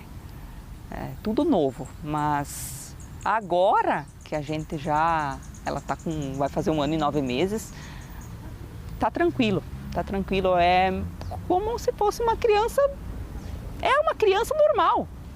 No Brasil, estima-se que haja cerca de 300 mil pessoas diagnosticadas com síndrome de Down. A síndrome de Down é uma alteração genética, é uma trissomia do cromossomo 21, todas as células ou algumas das células, elas têm um cromossomo a mais. Então, ao invés de 46, como as pessoas saudáveis têm, o síndrome de Down ele tem 47. Então, isso faz com que ele desenvolva fenotipicamente a síndrome de Down. Quando nasce um bebê com síndrome de Down, vem também as dúvidas e os medos da família. O que vai acontecer? Do que ele será capaz? Até onde ele pode se desenvolver? O apoio da família e da rede de saúde é essencial. Na cidade, existem leis que ajudam essas famílias. Uma delas garante o direito ao teste de cariótipo para recém-nascidos com sinais da síndrome. O exame confirma o diagnóstico. É caro, mas a lei garante acesso gratuito. Com o diagnóstico em mãos, é possível começar o cuidado certo desde cedo. Quanto mais cedo for o estímulo, maiores as chances da criança evoluir e desenvolver seu potencial. A gente tem os pacientes que são encaminhados logo depois do nascimento, eles são encaminhados para a rede das UBSs. Na UBS a gente faz, como pediatra, a coordenação do cuidado. Então, principalmente pela síndrome de Down não ser uma doença, ela é uma alteração genética, a trissomia do cromossomo 21. Então, a gente não considera o paciente um doente, mas ela tem doenças que são associadas com mais prevalência na síndrome de Down. Outra lei exige que todos os nascimentos com síndrome de Down sejam comunicados ao município. Assim, a família recebe atendimento desde os primeiros dias de vida. O estímulo precoce ajuda a vencer as limitações e favorece o desenvolvimento. A rede de serviços especializados está disponível para acompanhar cada família. A nossa função enquanto UTI, enquanto instituição, é fazer a humanização desse atendimento, o acolhimento desses pacientes, né? Realmente porque muitas vezes essa família está assustada com o diagnóstico, com o prognóstico, com a vida, como é que vai ser, enfim, com a questão de dificuldade de inclusão, os medos, né, que permeiam toda essa parte. Então a gente faz todo esse acolhimento inicial. E a gente atua também junto com a lei de Caxias do Sul, a 578, né, de março de 2019, onde a gente tem que fazer a notificação de todos os bebês nascidos com suspeita ou com síndrome de Down confirmado. As leis foram propostas pelo secretário de Urbanismo, Adriano Bressan, então vereador na época. Depois que a gente conseguiu apresentar, eu tenho certeza absoluta que isso é um retorno, né, que as famílias nos deram, né, que eles conseguem, né, hoje tratar da situação o quanto antes, né, que a criança tenha todas as oportunidades possíveis. Então a gente não precisa esconder, a gente sabe que é uma dificuldade talvez muito dos pais de poderem, né, aceitar essa situação, mas nós temos que trabalhar todos juntos, a família, o recém-nascido, a criança, oportunizar ela a estar junto com as outras crianças e com certeza, quando começa a ficar adolescente e depois vira um adulto, que seja inserida no mercado de trabalho. E hoje a gente tem diversos exemplos, principalmente nas empresas aqui de Caxias, que emprega muitas dessas adolescentes que viram adultos, né, e possam conviver junto com nós da melhor forma possível. A Semana de Conscientização sobre a Síndrome de Down, prevista por lei, é outra forma de promover a inclusão. Ela ajuda a garantir saúde, direitos e integração social. Como a história da família de Heloísa. A criança é um exemplo de que quanto mais cedo for estimulada, maior será o desenvolvimento. Ela começou a fazer fisioterapia com 17 dias de vida. Um exemplo de superação, esperança e amor. Olha, ela tem muito amor. Em primeiro lugar, ela é uma criança muito amada. Ela foi muito desejada. Eu desejei muito ela, porque quando ela nasceu eu já estava com 40 anos, né? Então, a vida inteira eu me preparei para ser mãe. Então, ela é um amor pra gente, assim. O que a gente puder fazer por ela, o melhor por ela, a gente vai fazer. A vida é mais fácil com ela. É mais fácil com ela. A gente vê no olhar dela, o carinho que ela tem com a gente. Então, ela é a inspiração, que ela vai ser o que ela quiser. Eu vou fazer de tudo para ela seguir a vida dela para ser o melhor que ela puder. Eu quero incentivar muito ela, para ela crescer, ser livre, tipo, independente. A cultura do morango está em franca expansão.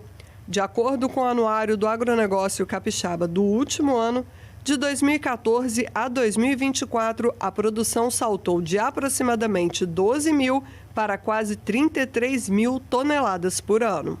Mas o cenário favorável enfrenta uma ameaça que vem de fora. Trata-se do morango ultracongelado proveniente do Egito. De boa qualidade e baixo valor, o fruto tem sido preferência da indústria brasileira. Preocupada com a situação, a Comissão de Agricultura reuniu representantes do segmento e do setor público para encontrar uma saída. A Secretaria de Estado da Agricultura acionou o governo federal, solicitando um aumento da tarifa de importação para conter os danos ao mercado interno. Se a gente pegar nos últimos anos, a tarifa de importação foi reduzida em 60%. Ou seja, hoje, para se importar morango, a tarifa é de apenas 4%. O que a gente quer é que se aumente um pouquinho a tarifa de importação para que o preço que chegue aqui chegue pelo menos acima dos custos de produção de morango, não só do Espírito Santo, mas do Brasil como um todo. Em 2022, nós importávamos aqui o Brasil cerca de pouco mais de 4 mil toneladas de morango. E em 2025 foi para 44 mil toneladas, ou seja, mais de 10 vezes em apenas 3, 4 anos. São medidas que a gente precisa tomar em conjunto com o governo federal. Obviamente tem também o nosso dever interno de cada vez mais, e estamos fazendo isso, de ter pesquisa, de ter assistência técnica, melhorar a produtividade, reduzir os nossos custos de produção, porque os concorrentes também são altamente tecnificados. As medidas protecionistas também foram reforçadas pelo superintendente do Ministério da Agricultura no Estado. Segundo Guilherme Gomes, o acordo de livre comércio firmado entre Brasil e Egito deve chegar aos impostos zerados em setembro deste ano, prejudicando ainda mais os pequenos produtores. Esse morango entrando no Brasil, da forma que está entrando, o preço que eles conseguem colocar no mercado, isso vem prejudicar o produtor nacional sobremaneira. O produtor nacional tem um custo mais caro, muito mais elevado que o morango do Egito. Nós temos aí no Espírito Santo uma quantidade enorme de produtores e a maioria desses produtores trabalham em regime de agricultura familiar, são pequenos produtores e eles precisam ser protegidos. Quando você deixa de proteger um produtor nacional, isso passa a ser uma questão de segurança nacional, você não pode afetar o produtor. Já saiu um encaminhamento daqui para que possa o Ministério da Agricultura também ficar ao lado do produtor e tomar as devidas providências junto ao Ministério da Indústria e Comércio. O empresário Adair José Graciano está sendo impactado diretamente. Ele é proprietário de uma empresa de morango congelado em Santa Maria de Jetibá, município de maior produção no Espírito Santo. Adair demonstrou incerteza acerca do futuro dessa atividade econômica, devido à desvalorização do preço do produto, que caiu 50% em um só ano. A baixa atividade comercial só faz aumentar o estoque, já que as vendas diminuíram. Nós não estamos tendo venda, não estamos tendo procura, mesmo que a gente oferte num valor bem mais abaixo. E em relação ao produto congelado, o que a gente mais ouve é isso. O preço do morango do Egito está sendo mais acessível. Agrega-se também um valor pelo fato dele ser um produto bem bonito, não que a gente também não consiga chegar numa qualidade parecida ou até igual ali, próxima desse quesito, Mas o que a gente mais ouve é a questão do preço. Então os nossos custos são muito altos para produzir morango. Então ninguém trabalha para perder, Então nós trabalhamos visando a ter uma lucratividade para poder manter o negócio, poder manter a nossa fonte de renda. Para o presidente da Comissão de Agricultura, deputada Adilson Espíndola, é importante garantir relações justas e equivalência nas exigências de produção. De acordo com ele, atualmente mais de 1.000 estabelecimentos capixabas trabalham com a fruta, gerando renda aproximada de 400 milhões de reais. Deslealdade da concorrência, né? Hoje, para você ter uma ideia, o custo de 1 quilo de morango aqui no estado do Espírito Santo pelos nossos produtores fica em torno de 15 a 16 reais e o morango que vem do Egito é vendido por 8 reais. Então, não tem como concorrer o nosso produtor de morango nesse patamar, inclusive por causa também de todas as normas que os nossos produtores de morango atendem aqui no estado do Espírito Santo, principalmente também das normas sanitárias. Depois de ouvir os participantes, a comissão decidiu por fazer 2 encaminhamentos. Primeiro que nós queremos vir ao encontro, junto com as nossas instituições financeiras do nosso estado, para aqueles produtores de morangos que fizeram empréstimos, né? Porque eles não estão conseguindo vender o seu produto. Então imagina esses agricultores que ainda fizeram empréstimo nessa área, na produção de morango. A outra questão que nós encaminhamos aqui, nós vamos formalizar um documento para dizer a real situação dos milhares de produtores de morango do nosso estado e levar isso ao Ministério do Comércio Exterior e também ao Ministério da Agricultura para ver se de alguma forma nós possamos achar uma saída para essa situação dramática aqui no nosso estado. São famílias que vivem dessa cultura há anos, é uma história. São pessoas que dependem desse cultivo para sobreviver. É que os nossos governantes possam fazer algo para poder defender os nossos produtores de um risco de até parar de produzir. Vão viver de quê?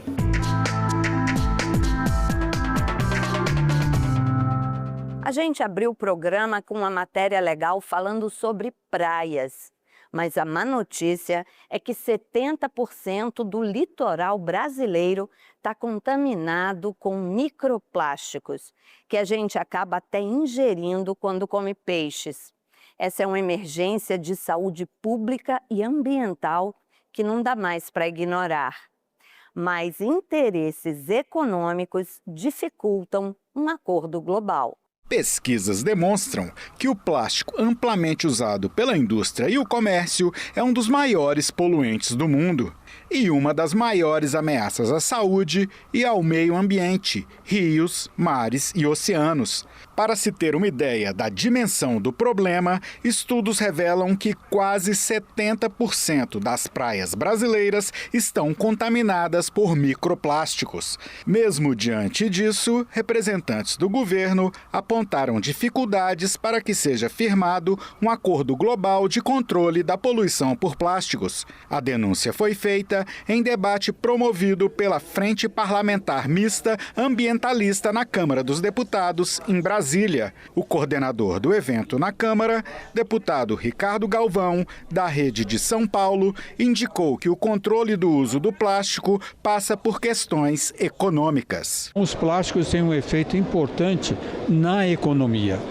Existem países que querem que haja decisões de cima para baixo, que proibindo a produção de certos plásticos enquanto não houver mecanismos para reciclá-los ou mesmo eliminar a poluição deles.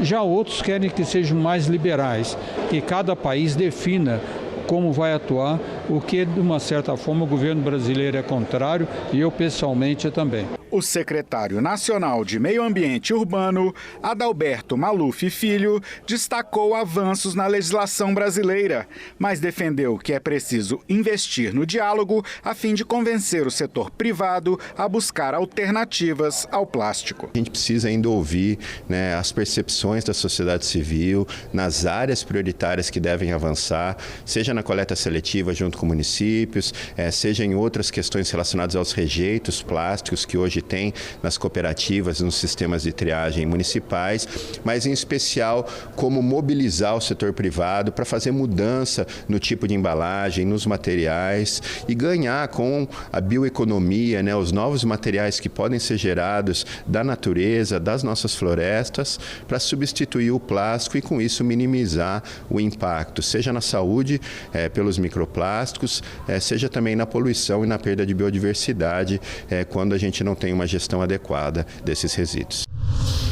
O avanço dos casos de gripe no país fez o governo antecipar a vacinação para proteger os grupos mais vulneráveis, como crianças e idosos. 14 mil casos de síndrome respiratória aguda grave nos 2 primeiros meses do ano deram o alerta para o Ministério da Saúde. Na maioria dos diagnósticos foi identificado o vírus influenza, mais comumente conhecido como o da gripe comum. Daí a necessidade de antecipar a imunização nos postos e nas unidades básicas do SUS. Uma corrida contra o tempo. O objetivo é que a faixa da população mais vulnerável esteja imunizada antes da chegada dos meses mais frios. 9 milhões de doses já foram distribuídas. A campanha nos postos de vacinação começou em 28 de março e vai até 30 de maio próximo. Nesse período, podem receber a imunização crianças de 6 meses a 6 anos de idade, idosos com 60 anos ou mais, gestantes, pessoas com comorbidades, profissionais de saúde e educação e outros grupos definidos pelo Ministério da Saúde. Primeira semana da campanha, nesta Unidade Básica de Saúde de Brasília, mesmo sob sol forte, os idosos marcaram presença. Tudo muito bem organizado. A expectativa é que quando chegar a hora de tirar o casaco do guarda-roupa, essa turma esteja bem protegida. Queria fazer um apelo aqui a todos, leve as crianças, os adultos e os idosos aos postos de vacina. A vacina contra a gripe, aí está aí o H1N1, matando as pessoas. Eu costumo dizer, feliz das pessoas que têm acesso a uma vacina que salva vidas, gente. Por favor, vacinar é amar as pessoas. E a gente fica por aqui. Você sabe que pode rever qualquer conteúdo da TV Senado pela internet. Até semana que vem, pessoal. Tchau.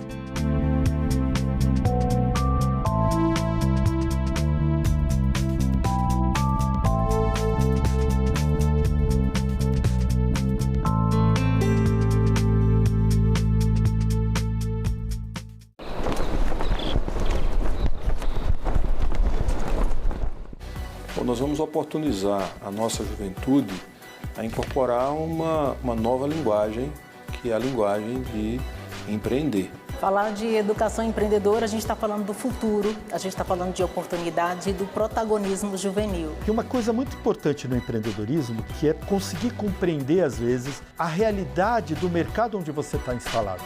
Em Discussão, nesta quinta, 8 horas da noite, aqui na TV Senado. Sempre soube que as circunstâncias da morte de Yara, em agosto de 1971 em Salvador, permaneceram obscuras e que a versão de suicídio dada pelos militares era altamente questionável. Eu nunca consegui me esquecer de uma foto muito triste, com meus avós reconhecendo o corpo de Yara no IML de Salvador, só um mês depois de sua morte. Isso porque, durante esse período, o corpo dela ficou escondido em uma gaveta do IML, sendo usado como uma espécie de isca para atrair Lamarca. Só depois da morte dele é que a morte de Yara pôde ser divulgada. O barco, meu coração não aguenta tanta tormenta, alegria. Meu coração não contenta. Calendário Eleitoral 2026. A partir de 7 de abril, servidoras e servidores não podem mais receber aumento salarial. A exceção é o reajuste para repor as perdas provocadas pela inflação. A restrição só termina depois da posse de quem se eleger em outubro, ou seja, em 2027.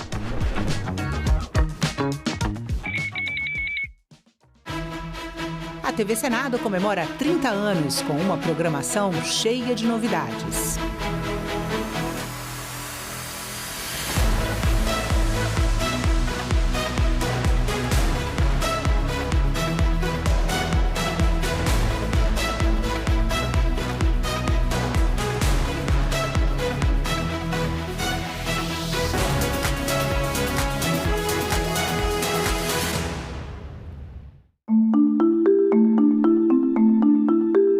Meu nome é Ginalva, eu sou repórter da TV Senado desde 2005.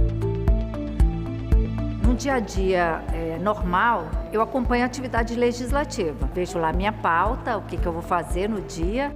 A gente acompanha os debates, uma comissão, acompanhar um plenário.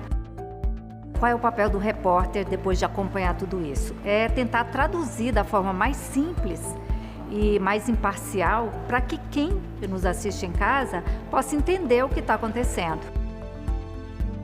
Por aqui passa a história política do Brasil. E assim, momentos bons e momentos ruins, mas momentos que fazem parte da história. Não tem como a gente mudar isso. E é um privilégio. Eu me sinto privilegiada de poder estar acompanhando isso tudo aqui de perto. A força da mulher e o ódio contra a mulher. Conheça a expressão Girl Power e o fenômeno Red Pill. Direitos indígenas como estratégia contra a crise climática. Primeira senadora do Brasil é eternizada em realidade virtual. Tudo isso você vê no Parlamento Brasil. Parlamento Brasil, toda sexta, 8 horas da noite, aqui na TV Senado.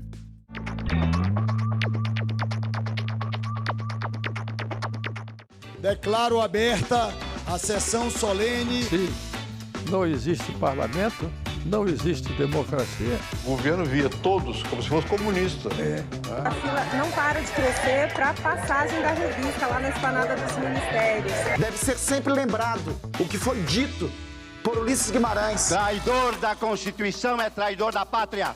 O homem disse logo, quem fala? Eu disse, Ariano Suassuna.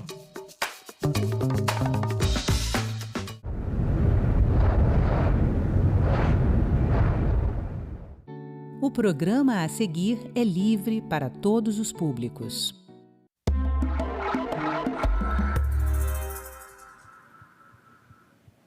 Olá, começa agora mais um Cidadania Mulher. Dados oficiais do Ministério da Justiça mostram que 4 mulheres são mortas por dia no Brasil apenas por serem mulheres. As notícias dos casos de feminicídio aumentam e nos assustam a cada dia. Só que essa violência de gênero normalmente não começa já no feminicídio.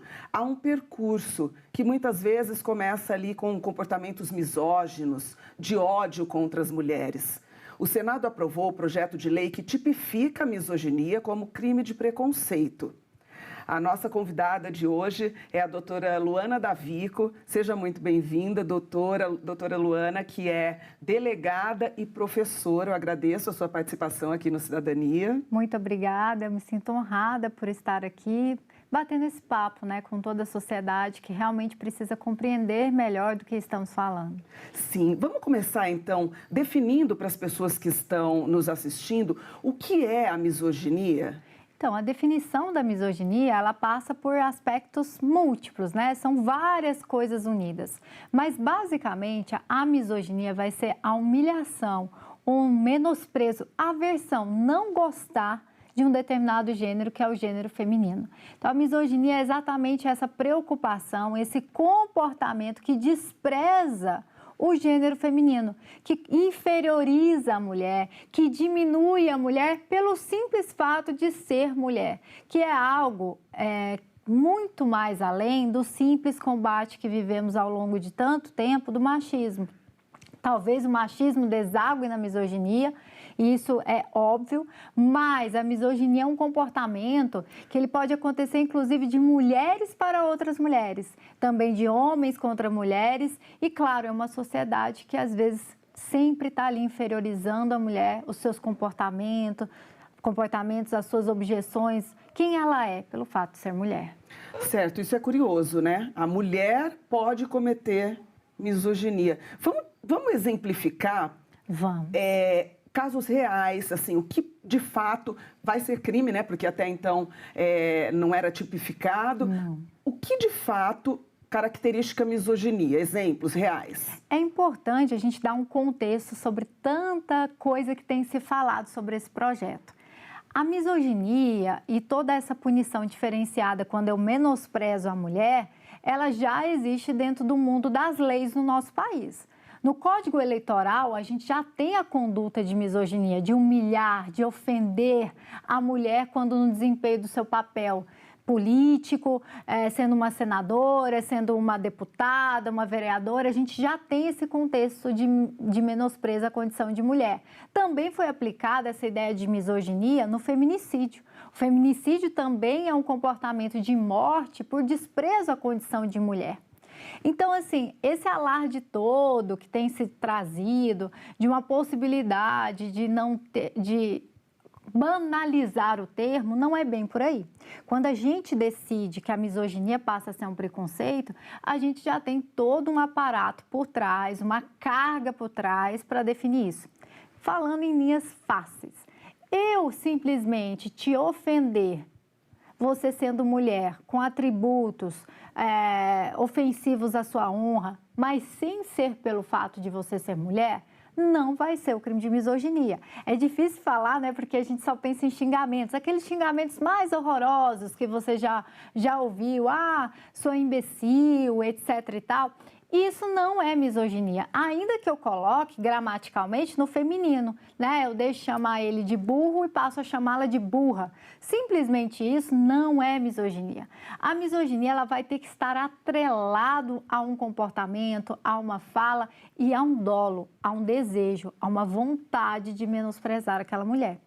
É importante a gente frisar que esse projeto de lei, ele altera a Lei 7716 de 89, que é a Lei de Preconceito e Racismo no país. E os termos que estão lá também eram tidos assim, como indefinidos. Raça, o que é raça? Cor, o que é cor? O que é religião? O que é etnia? Talvez a maioria dos brasileiros nem consigam definir o que é uma etnia, o que é uma raça, qual a diferença de uma cor. Por isso a gente não pode simplesmente, pelo fato da palavra misoginia ser tão múltipla, dizer que esse projeto de lei não é importante. Então, pelo que a gente consegue entender aqui, porque tem havido, durante a discussão do projeto e também logo após a votação, muito debate, muita gente se posicionando, tanto autoridades quanto influencers, dizendo que hoje o homem não vai poder se manifestar, que numa reunião de trabalho, por exemplo, se ele discordar da mulher, a mulher pode denunciá-lo por misoginia. Isso faz algum sentido, então, diante de tudo isso que a senhora explicou? Esse tipo de discurso é para reforçar o preconceito quando uma mulher está cada vez mais alcançando seus direitos. Então, assim, nós não estamos aqui, e o Brasil, eu tenho certeza que os poderes não estão aqui para transformar homens e mulheres em inimigos. Até porque eu reforço que é possível a misoginia ser praticada por outra mulher. Assim como a gente já tem decisões no sentido de que racismo podem ser praticado por uma pessoa preta, homotransfobia pode ser praticada por uma pessoa homossexual. Então, a mulher também pode cometer esse aparato exatamente de uma sociedade que normalizou, acha bonito e assim, por muito tempo, diminuiu a mulher num papel inferior. O fato dela ser mulher transformou-a em algo inferior. Essa discussão, ela só quer o quê? Referenciar, reforçar estereótipos. Claro, para quê? Para diminuir a importância dessa luta. Essa luta, ela é muito necessária. Não simplesmente porque eu quero combater o ódio contra as mulheres, mas porque vivemos um momento de pandemia de feminicídios. O nosso país, isso é indiscutível. Você pode ter os seus problemas com a proteção à mulher, você pode dizer que tudo que a mulher faz é mimimi, você pode pegar qualquer corrente que despreze essa onda de proteção à mulher, mas você não pode negar os dados. Você não pode negar os números. E a quantidade de feminicídios nesse país, ela não está mascarada por uma palavra. Ela existe, ela é real, é o tempo todo. Nós temos 70 medidas protetivas sendo deferidas por hora no Brasil. Então, nós estamos falando de um risco que a mulher sofre pelo simples fato de ser mulher. E colocar isso na mesma balança de um homem dizer que não vai poder falar numa reunião, isso é incoerente, isso é injusto e não é verdade. Isso é uma falácia usada para desprezar os dados, porque o discurso de ódio deságua no feminicídio. O discurso de desprezo a uma mulher, ele vai escalonando até a violência contra a mulher. O homem ele vai poder se posicionar, ele vai continuar podendo viver em sociedade com a mulher. O que ele não pode é desrespeitar. Eu não acredito que nós tenhamos homens que defendam o seu direito de desrespeitar, humilhar e menosprezar uma mulher. Porque é isso que essa lei pune. Se ele discordar, se ele discutir com uma mulher, ele não estará cometendo misoginia desde que não passe da linha do desrespeito, do desprezo, da humilhação. Então, essa falácia ela não tem qualquer ligação com a realidade. E é muito importante a gente falar que num jogo de dominó, o ódio contra as mulheres, ele deságua nos nossos números de feminicídio.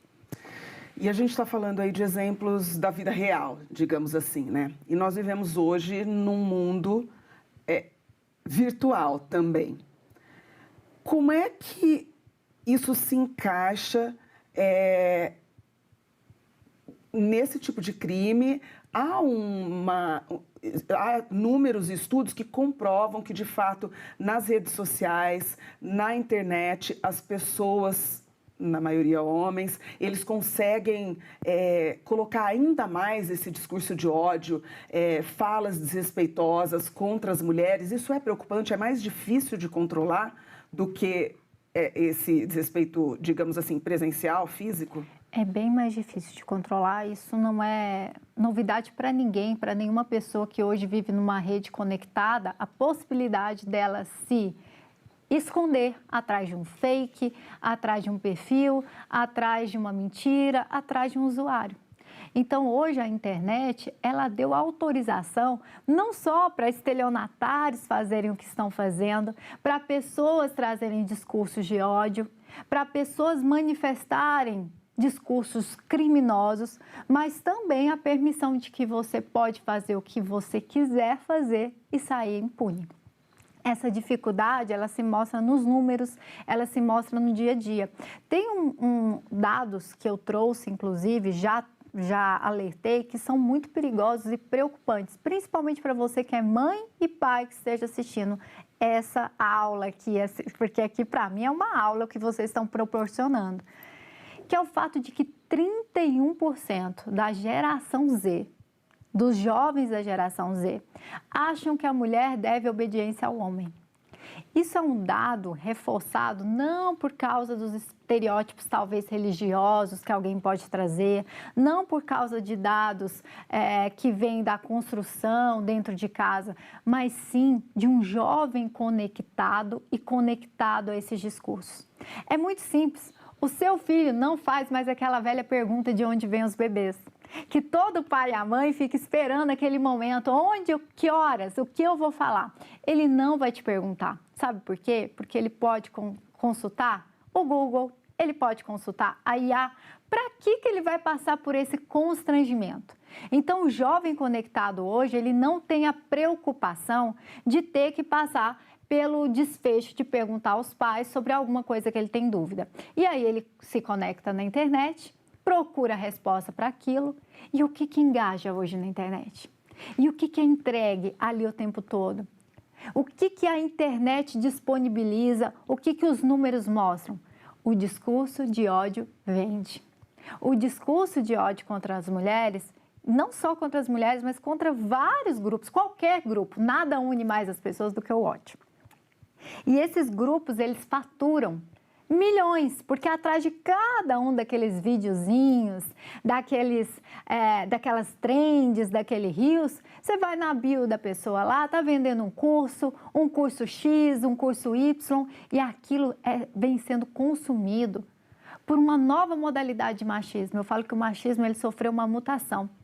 Hoje, os dados mostram que existe mais machismo na geração nova do que da velha. Aquela ideia de que é o tio do pavê que vai ser machista, não estou falando que não deixa de ser. Ela existe, mas você está esquecendo de olhar para o seu filho, para o jovem conectado na internet e que acessa de forma livre esse conteúdo que engaja, que as próprias redes sociais e plataformas entregam aquilo ali e que gera lucro por trás desses, vão virando aí coaches, professores, que desprezam a feminilidade e que geram esse discurso. E talvez a pessoa, Ticiane, fica muito na ideia, eu estou falando só da minha ideia de relacionamento. Não, a gente precisa dizer que recentemente 2 jovens no México entraram e mataram 2 professoras pelo simples fato de acharem que mulher não deve trabalhar. Nós devemos lembrar do caso do aluno do Cefet que matou as 2 colegas de trabalho porque disse que não seria mandado por mulheres. Nós estamos falando de desafios na internet, de desprezo ao feminino e que vão gerar condutas e impactos futuros não só para aquele jovem, mas também para a família dele. A gente reunir toda essa conversa sobre misoginia para falar que homem e mulher vão virar guerra entre sexos é muito leviano. Nós estamos tentando combater uma pandemia de ódio que tem causado morte. Se a gente não puder combater morte com lei, a gente vai combater com o quê? Nossa, e esse dado, ele traz um alerta, ele deixa o mundo, especialmente as mulheres. E agora? O que a gente faz? Porque assim, se a gente tivesse um dado que mostrasse que os homens mais velhos são os mais preconceituosos, os que mais cometem esse tipo de atitude, tudo bem, são os mais velhos, a nova geração está vindo com outro pensamento e isso pode mudar, traria uma esperança. Mas quando a gente vê que as crianças, aliás, os jovens, pensemos nos jovens que começam com esse tipo de discurso, que começam com esse tipo de sentimento, de comportamento e segue aí como uma doutrina de vida, que eles estão imbuídos nesse tipo de comportamento, isso causa, assim, uma estranheza total e um medo mesmo, né? Há algum tipo de trabalho, a gente pode pensar em atitudes que estejam sendo tomadas e que a gente consiga, por exemplo, esse projeto de lei pode ajudar nessa transformação mesmo desse pensamento do homem como sociedade?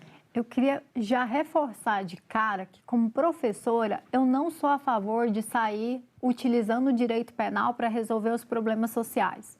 Então, em primeiro momento, quando se falou de tipificar a misoginia, como professora, eu fui contrária. Eu não acho que vá resolver aquela velha história da descrença no sistema, da sensação de impunidade e aquela ideia que a gente não pode deixar de dizer que o direito penal, ele é uma serpente que só pega os pés descalços. Aquela ideia de que quem vai ser punido pela misoginia, será que não é só o pobre? Será que a pessoa rica vai chegar a ser punida ou sempre ela vai ter uma desculpa, bons advogados, interpretações? Tudo isso eu coloco em xeque, sim. Mas como mulher, eu me reforço nisso que você acabou de falar, medo. É engraçado nós vermos uma reação sobre esse projeto de lei de algumas pessoas, eu acredito que todas desinformadas. Porque nós homens vamos ficar com medo. Será que o medo que eles sentem é proporcional ao medo que nós sentimos? Porque nem eu nem você fizemos nada para ter nascido mulher. Simplesmente nascemos. E dentro de um contexto social e um contexto biológico, nós somos sim mais frágeis, nós precisamos ali, fragilidade no sentido que eu falo de que a gente é vulnerável por nascença. Eu falo com colegas, amigos meus, que disseram que a mentalidade deles mudaram sobre a vulnerabilidade de uma mulher quando tiveram filhas. Desde a escolha do pediatra para cuidar, para tocar o corpo de uma mulher. Então, a vulnerabilidade, ela é inerente ao fato de sermos mulheres. A misoginia e esse projeto de lei compreende isso. Não é o fato de eu te ver como um lado vulnerável e te proteger que eu estou te tratando com o desejo de te menosprezar. Não. Eu estou trabalhando exatamente um sistema social de medo e pavor pelo fato de sermos mulher. O fato de ser mulher que me permite ser perseguida, que me permite ser mais vulnerável, que permite com que as pessoas me desprezem no meu ambiente de trabalho, que me permite que eu seja desprezada no meu ambiente escolar, que me permite não poder dizer não. Não quero namorar com você e receber 15 facadas, como aconteceu com aquela jovem estudante. Eu quero terminar com você e poder terminar o meu relacionamento sem que você mate meus filhos e se mate e ainda fale que a culpa foi minha, que eu te traí. Sem ter que viver exatamente naquela ideia, não é minha, não vai ser de mais ninguém. entende que todas essas falas que culminaram em feminicídios, elas têm o viés da misoginia? Então, eu estou combatendo a misoginia hoje para que o seu filho, para que você lá na frente não seja preso por um feminicídio e não destrua a vida de todo mundo. Mais ou menos aquela história, né? Uma tentativa de cortar o mal pela raiz, porque é ali onde brota, né? Exato. Começa no discurso, começa nas palavras, começa nos xingamentos, nas humilhações, e aí depois acaba muitas vezes saindo do controle, né? Tá, inclusive, viralizado um vídeo, eu não sei se vocês tiveram acesso. Não foi no Brasil, tá? Porque é importante reforçar que esse combate à misoginia não é algo exclusivo do Brasil, é no mundo todo. Esses red pills, esses incels, têm formado células e agarinhados os jovens da nossa sociedade de maneira muito forte. E assim, a gente tem que parar de dar voz para quem comete esse tipo de incitação de ódio. O projeto da misoginia, ele vem exatamente de encontro a esse tipo de discurso odioso e que está se inflando cada vez mais. Nesse vídeo viralizado, um rapaz, que eu não sei de que país que é, mas não é no Brasil, ele fala que a mulher, quando ela tiver algo em desacordo com o homem, ela nunca deve questionar o seu homem. Que quando ele a decepcionar, quando ela estiver com raiva, ela deve se ajoelhar na frente dele. Porque o homem, ele pode fazer coisas com essa mulher que foi ela mesma que provocou. E a gente vive nesse espiral de que ser mulher, você é culpada por não fazer e culpada por fazer. Até a culpa do outro é transferida para nós mulheres. Se qualquer homem, a partir da aprovação e sanção dessa lei, for preso por misoginia, o que eu mais vou ouvir no desempenho da minha função é que foi ela que me fez fazer isso. Foi ela que provocou. Foi ela que quis, foi ela que aquilo. Estou falando de seres humanos que têm capacidade de decisão. Então é muito fácil eu ficar colocando isso, a culpa em fulana, em beltrana, em ciclana. E aqui eu trago até um paradoxo. Porque o mesmo coach que vende essa ideia de mulher submissa, que vende essa ideia de mulher ajoelhar perante um homem, de desprezo e diminuição do fato da mulher, ele também vai vender a ideia de desprezo à mulher. Ao mesmo tempo, vou dar um exemplo clássico. Hoje, não, a mulher tem que procurar um homem provedor, um homem protetor, para lá na frente falar que essa mulher é interesseira e encostada. Então, a gente sempre fica nessa ideia de menosprezo social, como se a gente tivesse travado uma guerra contra homens. Eu não travei guerra contra homem nenhum. Eu tenho exemplos, né, maravilhosos de homens na minha vida. Agora, não é possível que os próprios homens achem errado criminalizar quem, por causa de um discurso, quer matar a mulher. Quem acha legal menosprezar e humilhar uma mulher. É sério isso que a gente está discutindo? Você quer ter o direito de xingar, humilhar e menosprezar o outro gênero? Eu acho que não é por aí. Eu acho que essa venda na internet da misoginia sendo um projeto de lei para punir homem, ela é horrorosa. O projeto de misoginia não é para punir homem. Já falei, mulher também comete. É para proteger mulheres. Sim, aí quando a gente fala em punição, né, há uma previsão de detenção, inclusive, nesse projeto, então deve mudar aí o tempo, né, uma punição com privação da liberdade de quem cometer esse crime. A senhora acredita que isso pode inibir os misóginos de plantão? Eu não acredito que o encrudecimento de penas no país, ele sirva para alguma coisa. Eu sou bem cética nesse sentido. Eu não acho que a pessoa decide por cometer X ou Y crime, olhando o Código Penal e vendo qual é a pena que melhor se encaixa na minha vida. Mas, obviamente, a tipificação me permite, dentro do Código de Processo Penal, a proteção. A possibilidade de conseguir medidas protetivas, medidas cautelares e punição, nem que seja no âmbito do direito civil, do direito administrativo, válido. Então, realmente, a ideia aqui é impedir que discursos criminosos continuem sendo proliferados em todos os âmbitos e em todos os lugares, como se fosse algo comum. Eu vou dar mais um exemplo para que a sociedade compreenda. Está muito na moda aquela ideia de 30 versus 1, né? 30 fulanos versus 1 ciclano. Você jamais vai ver um programa desse falando 30 vítimas versus 1 assassino. Porque isso é desprezível. Você não vai ver um agressor versus 30 vítimas de Maria da Penha. Você não vai ver isso. Isso é desprezível. Você não vai ver um racista versus 30 negros.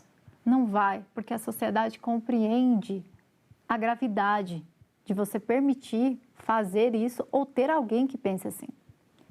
Agora, se eu entrar na internet, eu vou ter um machista versus 30 mulheres, um homem versus 30... E aí vira aquela briga de conservador, não conservador, quando não é sobre isso.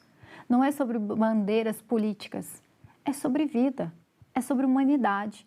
Quando a gente está falando da criminalização da misoginia, a gente está querendo falar não sobre o lado A, nem sobre o lado B. Eu tenho certeza que ninguém é a favor da violência contra a mulher. Mas quando você se posiciona contra um projeto desse, querendo ou não, você permite que a violência contra a mulher se perpetue. Perfeito, ótima análise. Eu agradeço muito as suas informações, a sua participação aqui no Cidadania Mulher. Se a senhora tiver alguma última consideração, a gente já está encaminhando para o final. Bom, as minhas últimas considerações é para as mulheres que estão assistindo esse programa, você mãe, você filha, irmã, quem você seja. Quero te falar que esse projeto é para proteger a vida de vocês. Acima de tudo, não deixe que essa discussão caia nas mesmices, nas falácias de diminuir os seus direitos, o direito à vida. E, acima de tudo, qualquer ato de desprezo, menosprezo, humilhação, ele já é crime tipificado no nosso Código Penal. Então, procure qualquer uma das autoridades e, se você sofre violência doméstica, denuncie, ligue 180 e permaneça viva. A medida protetiva funciona sim, e eu queria reforçar um dado que poucas mulheres sabem. A medida protetiva, aliada ao monitoramento eletrônico e ao nosso dispositivo aqui no Distrito Federal, como exemplo, o Viva Flor, nós nunca perdemos nenhuma mulher para o feminicídio. Então, essa fala de que não serve para nada é para garantir a sua desproteção. Se proteja e denuncie. Doutora Luana Davico, professora, delegada, obrigada pela sua participação no Cidadania Mulher. Obrigada mais uma vez. Nós ficamos por aqui, então. Você pode rever essa entrevista, compartilhar com seus amigos pela nossa página na internet, que é senado.leg.br/TV. Obrigada pela sua companhia e continue assistindo a TV Senado.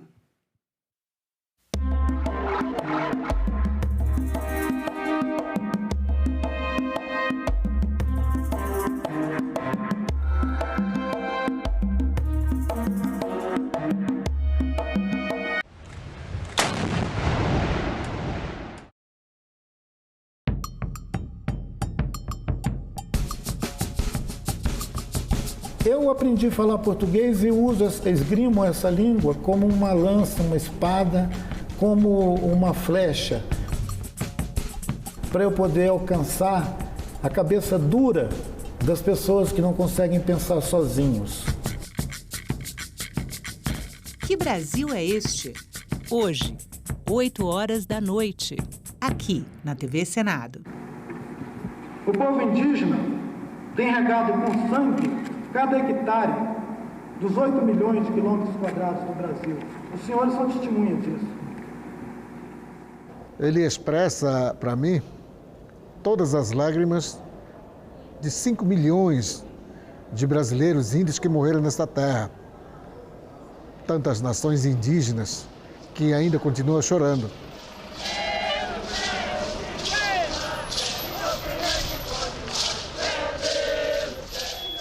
Hoje, eu acho que nós tínhamos que ter aqui dentro dessa casa não os 10 minutos daquela defesa na Constituinte, mas 5 representantes nossos no Congresso para defender os direitos do nosso povo aqui dentro. Por que os povos indígenas não têm direito de ficar aqui dentro? E todo mundo pode passar aqui por dentro, inclusive aquelas pessoas que vêm para aqui para vender o Brasil. De cada 10 mulheres que já sofreram violência, 4 tinham menos de 20 anos quando foram agredidas pela primeira vez.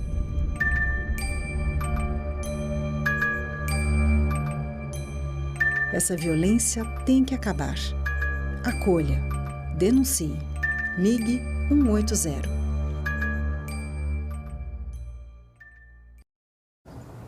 Eu acho que aí tem uma coisa meio misteriosa, que eu acho que a pessoa tem uma predestinação.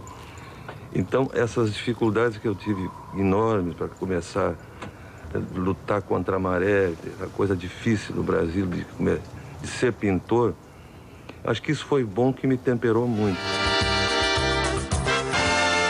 Senadoc, neste sábado, 21h, aqui na TV Senado. Eu comecei como mesária em 1974. Em 2026, eu quero ser mesária pela primeira vez. É importante contribuir para todo mundo ter eleições justas. A gente se sente útil e valorizado. É muito gratificante. Seja mesária ou mesário voluntário. A democracia nós fazemos juntos.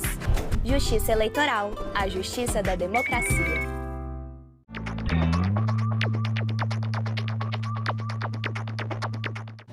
Uma notícia falsa pode vir de quem a gente menos espera, no grupo da família ou nas nossas redes sociais. Mas como saber se uma informação é verdadeira? Agora, as informações sobre o Senado podem ser checadas pelo WhatsApp. Envie texto, link, foto, captura de tela ou vídeo de qualquer notícia duvidosa sobre o Senado Federal. Nossa equipe vai analisar o material e responder se a informação é falsa, verdadeira ou imprecisa. Ficou na dúvida? Senado verifica.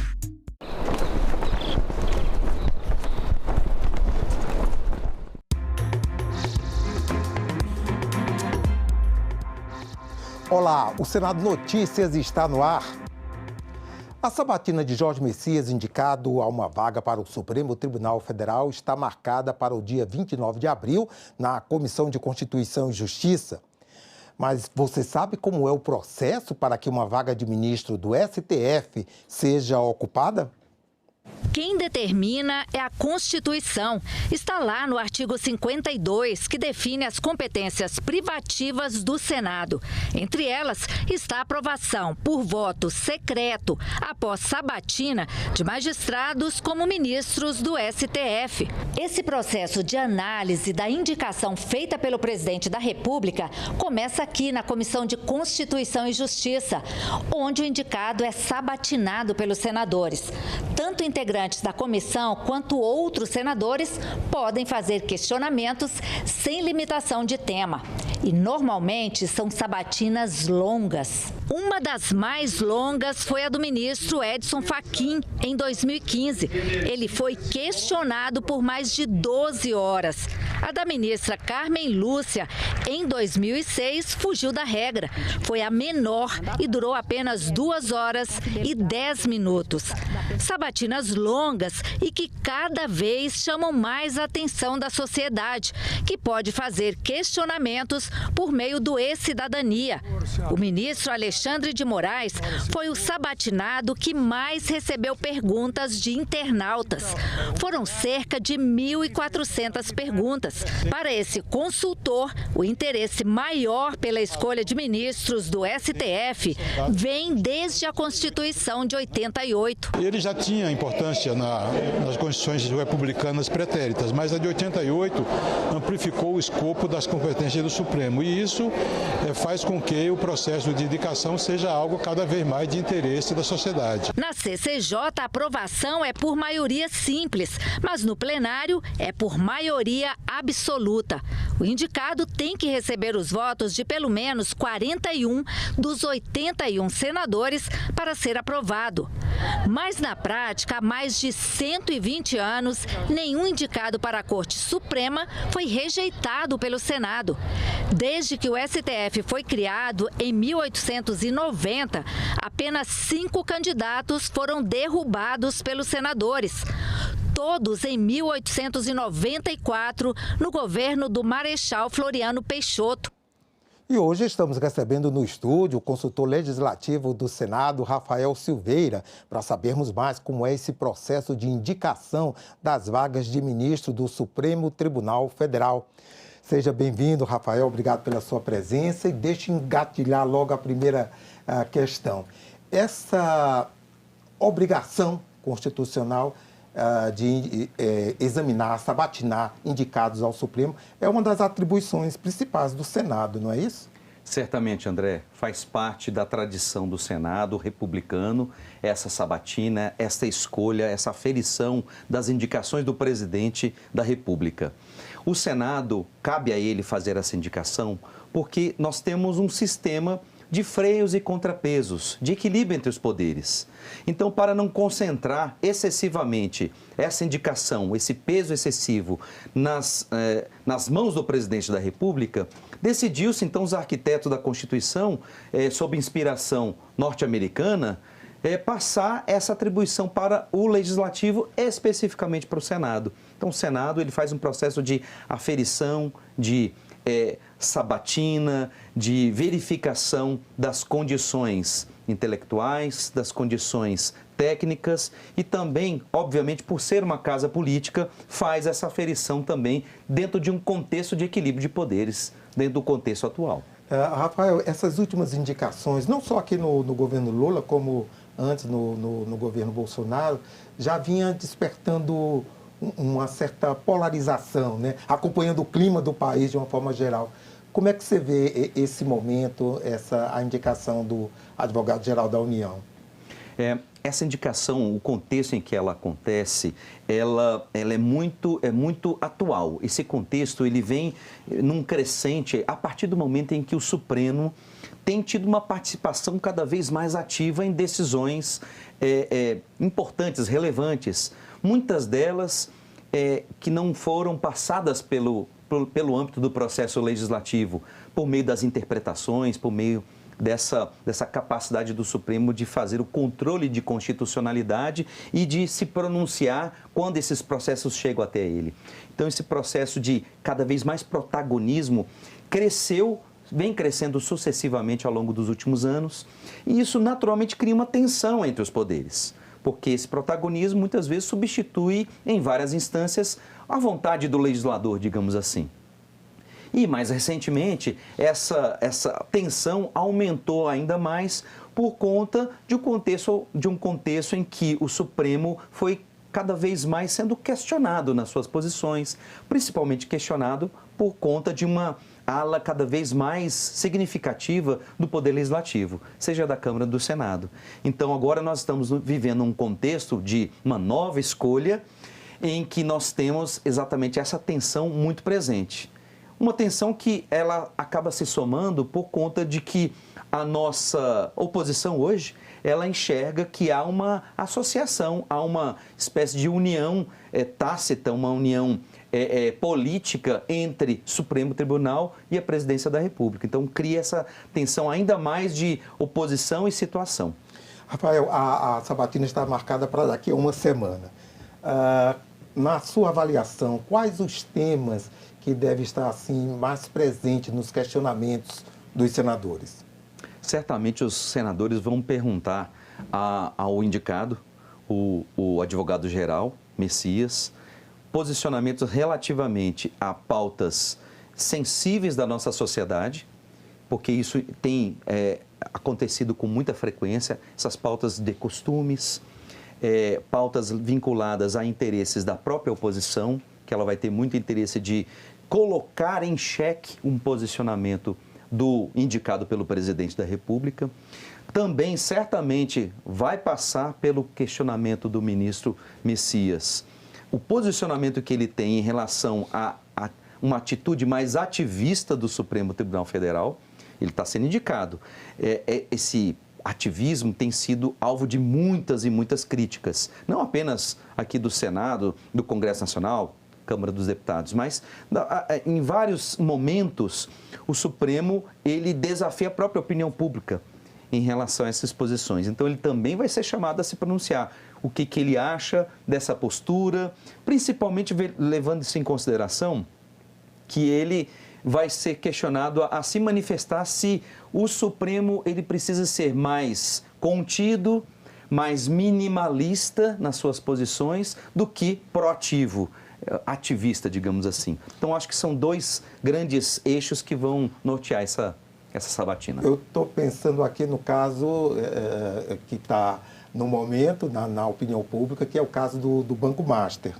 Sendo questionado sobre isso, ele não precisa ser muito direto, né? Até porque é um assunto que vai depois repercutir no Supremo e ele pode ter que tomar uma decisão a respeito.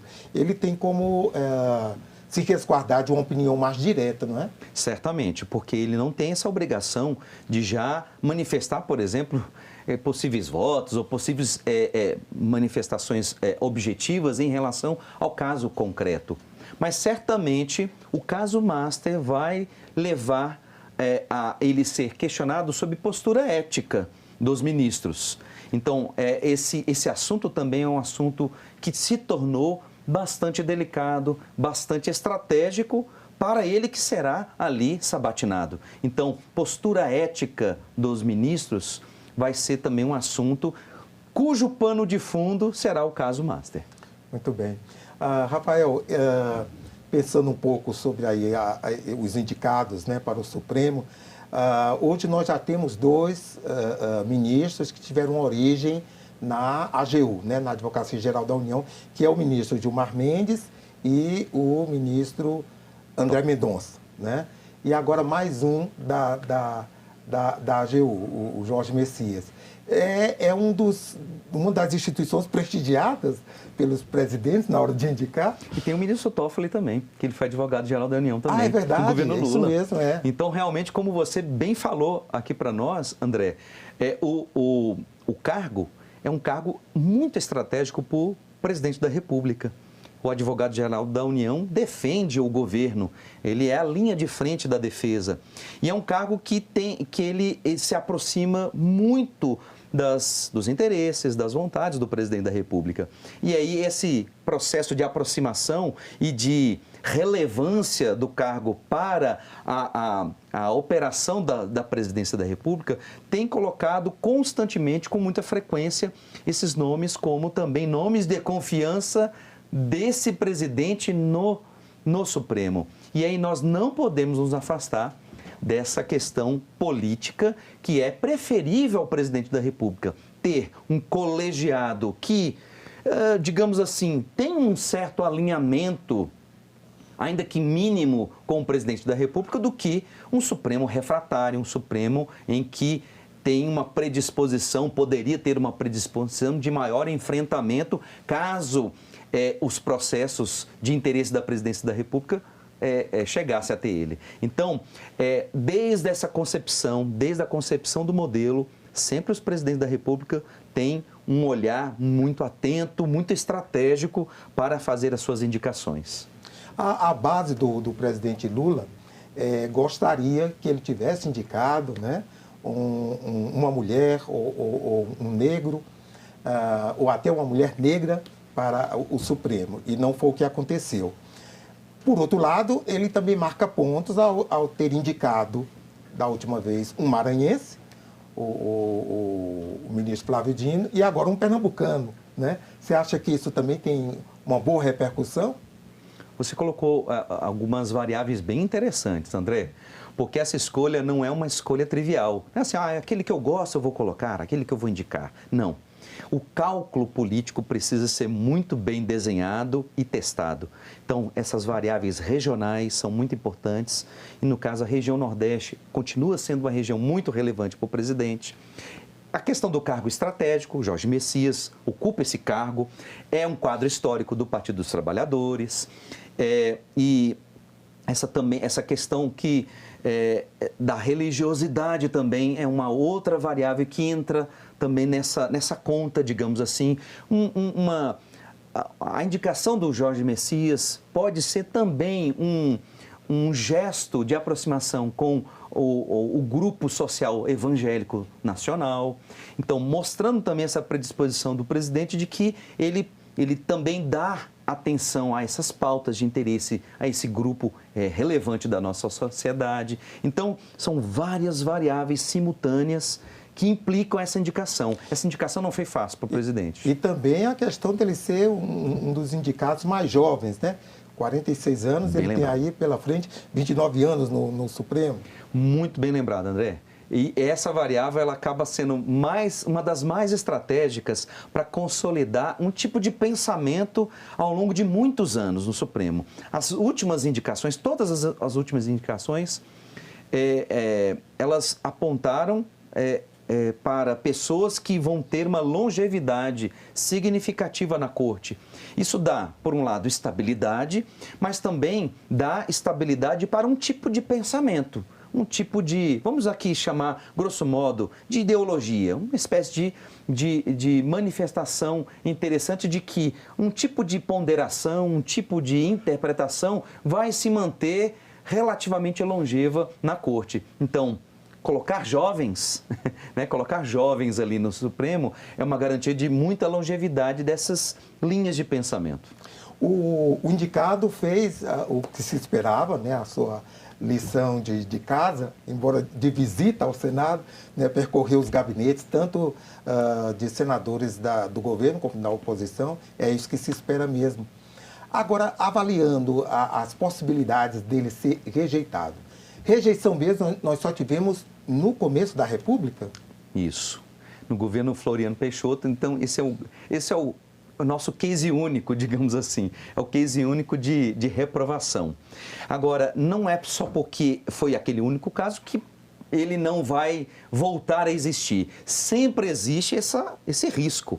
Nenhum presidente da República quer ter o risco do seu indicado, do seu nome ser rejeitado pelo Senado, ainda mais nessa modernidade que nós encontramos. Pensa bem como que isso pode repercutir negativamente para o presidente da República. Por isso que essa escolha ela foi muito estratégica, muito bem pensada e também até o timing, André, dessa indicação está demorando um pouco mais. Por quê? Por causa desse contexto mais complexo que nós estamos vivendo, um contexto de muito questionamento do Supremo e dessa associação que a oposição costuma fazer entre Supremo e o Poder Executivo. Digamos assim, eles são colaboradores. Então, passar essa impressão de que são colaboradores cria um clima mais difícil de aprovação. Mas esses cálculos estão sendo levados em consideração e isso também mostra o porquê que o presidente Lula demorou bastante de formalizar, junto ao Congresso Nacional, a indicação do ministro.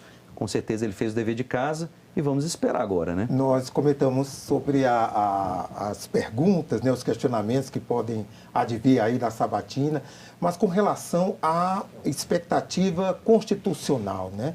O indicado, ele preenche claramente, sem sombra de dúvida, o que está lá na Constituição sobre os critérios para uma pessoa ser indicada ao Supremo. Sim, isso aí não tem a menor chance de nenhum requisito formal ser levantado para questionar essa indicação. Normalmente, esse erro não é cometido.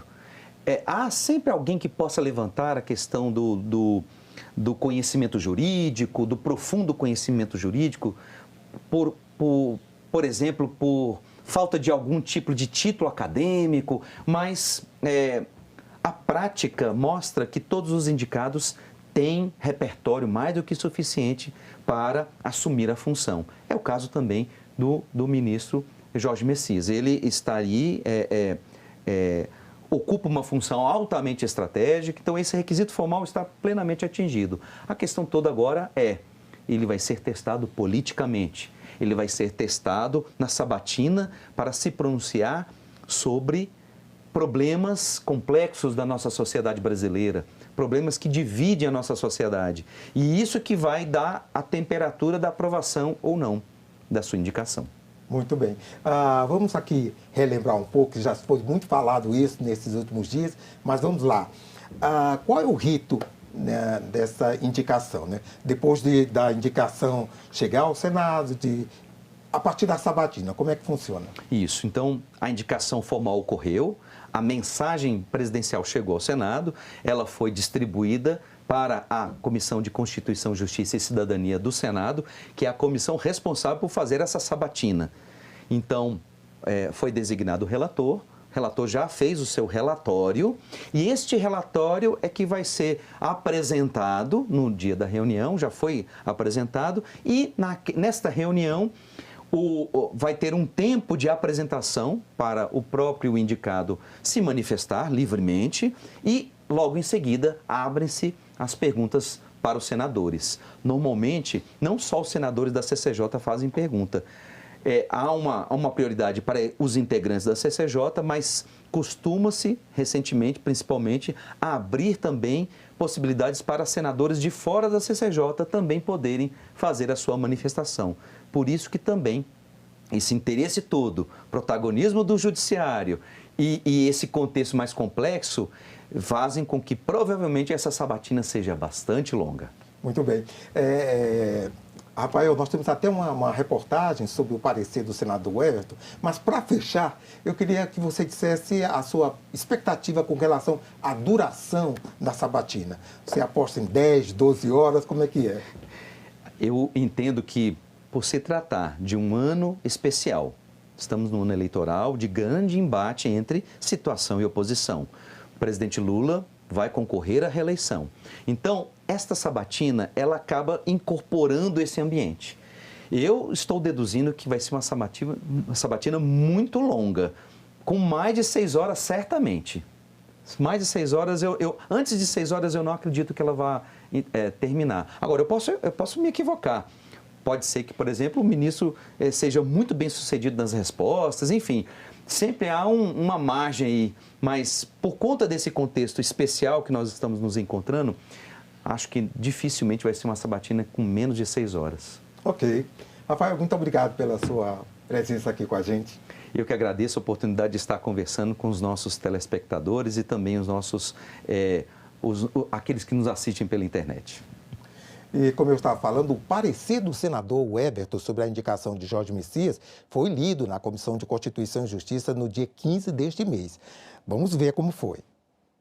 Jorge Rodrigo Araújo Messias é evangélico, tem 46 anos e comanda a Advocacia Geral da União desde janeiro de 2023, início do 3º mandato do presidente Lula. Antes disso, atuou como procurador do Banco Central e da Fazenda Nacional. E no governo Dilma Rousseff, foi consultor jurídico de vários ministérios e subchefe jurídico da Presidência da República. No relatório de 7 páginas favorável à indicação, o relator senador Everton Rocha ressalta a formação acadêmica e experiência profissional de Jorge Messias. Aponta que o advogado-geral da União reúne os requisitos necessários para exercer o cargo e ressalta o perfil conciliador de Jorge Messias. Como advogado-geral da União, sua atuação se destaca pelo perfil conciliador e de diálogo com os diferentes setores. Sobre sua liderança, a AGU posicionou a conciliação como uma política de Estado, priorizando a segurança jurídica por meio de realização de acordos judiciais e extrajudiciais. Destaques incluem o novo acordo do Rio Doce, que encerrou disputas sobre reparações de rompimento da barragem de Fundão, e o acordo de Alcântara, em 2024, resolvendo o conflito territorial de 40 anos entre quilombolas e os centros de lançamento, evitando condenação na Corte Interamericana. Jorge Messias foi indicado pelo presidente Lula para ocupar a vaga aberta no Supremo Tribunal Federal com a aposentadoria do ministro Luiz Roberto Barroso, em outubro do ano passado. Apesar dele ter sido nomeado em novembro de 2025, a indicação formal dele só foi encaminhada ao Senado no início deste mês. Nós ficamos por aqui. Você pode rever as reportagens desta edição na nossa página na internet, senado.leg.br/TV. Obrigado pela companhia e até a próxima.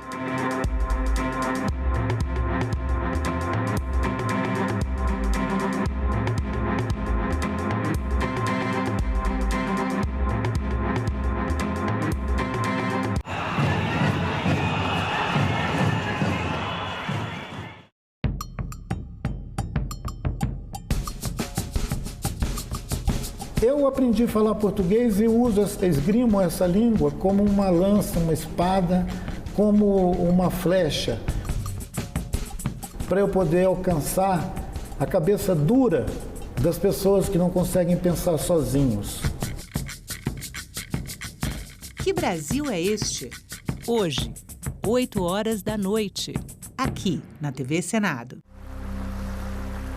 Não tem como a gente pensar Macunaíma sem os efeitos da colonização e, ao mesmo tempo que a gente pega esses efeitos da colonização e transforma isso em caminhos viáveis para uma decolonização. Então, hoje a gente pode fazer aí um caminho reverso e trazer os olhos do mundo para outras realidades, outras paisagens que são ditas como a origem de Macunaíma, que é o encontro com os seus netos, que são os remanescentes desses povos originários, e mostrar junto com isso a realidade atual, que passa também pela questão da terra demarcada, homologada, enfim, o ambiente de residência do Macunaíma, que é a Raposa Serra do Sol e o Monte Roraima.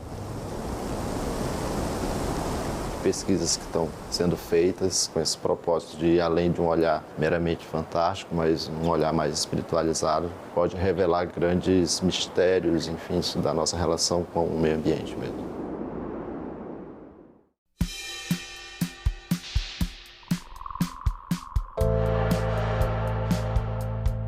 Um abraço à equipe da TV Senado, que ao longo desses 30 anos tem feito um grande trabalho em prol do povo brasileiro.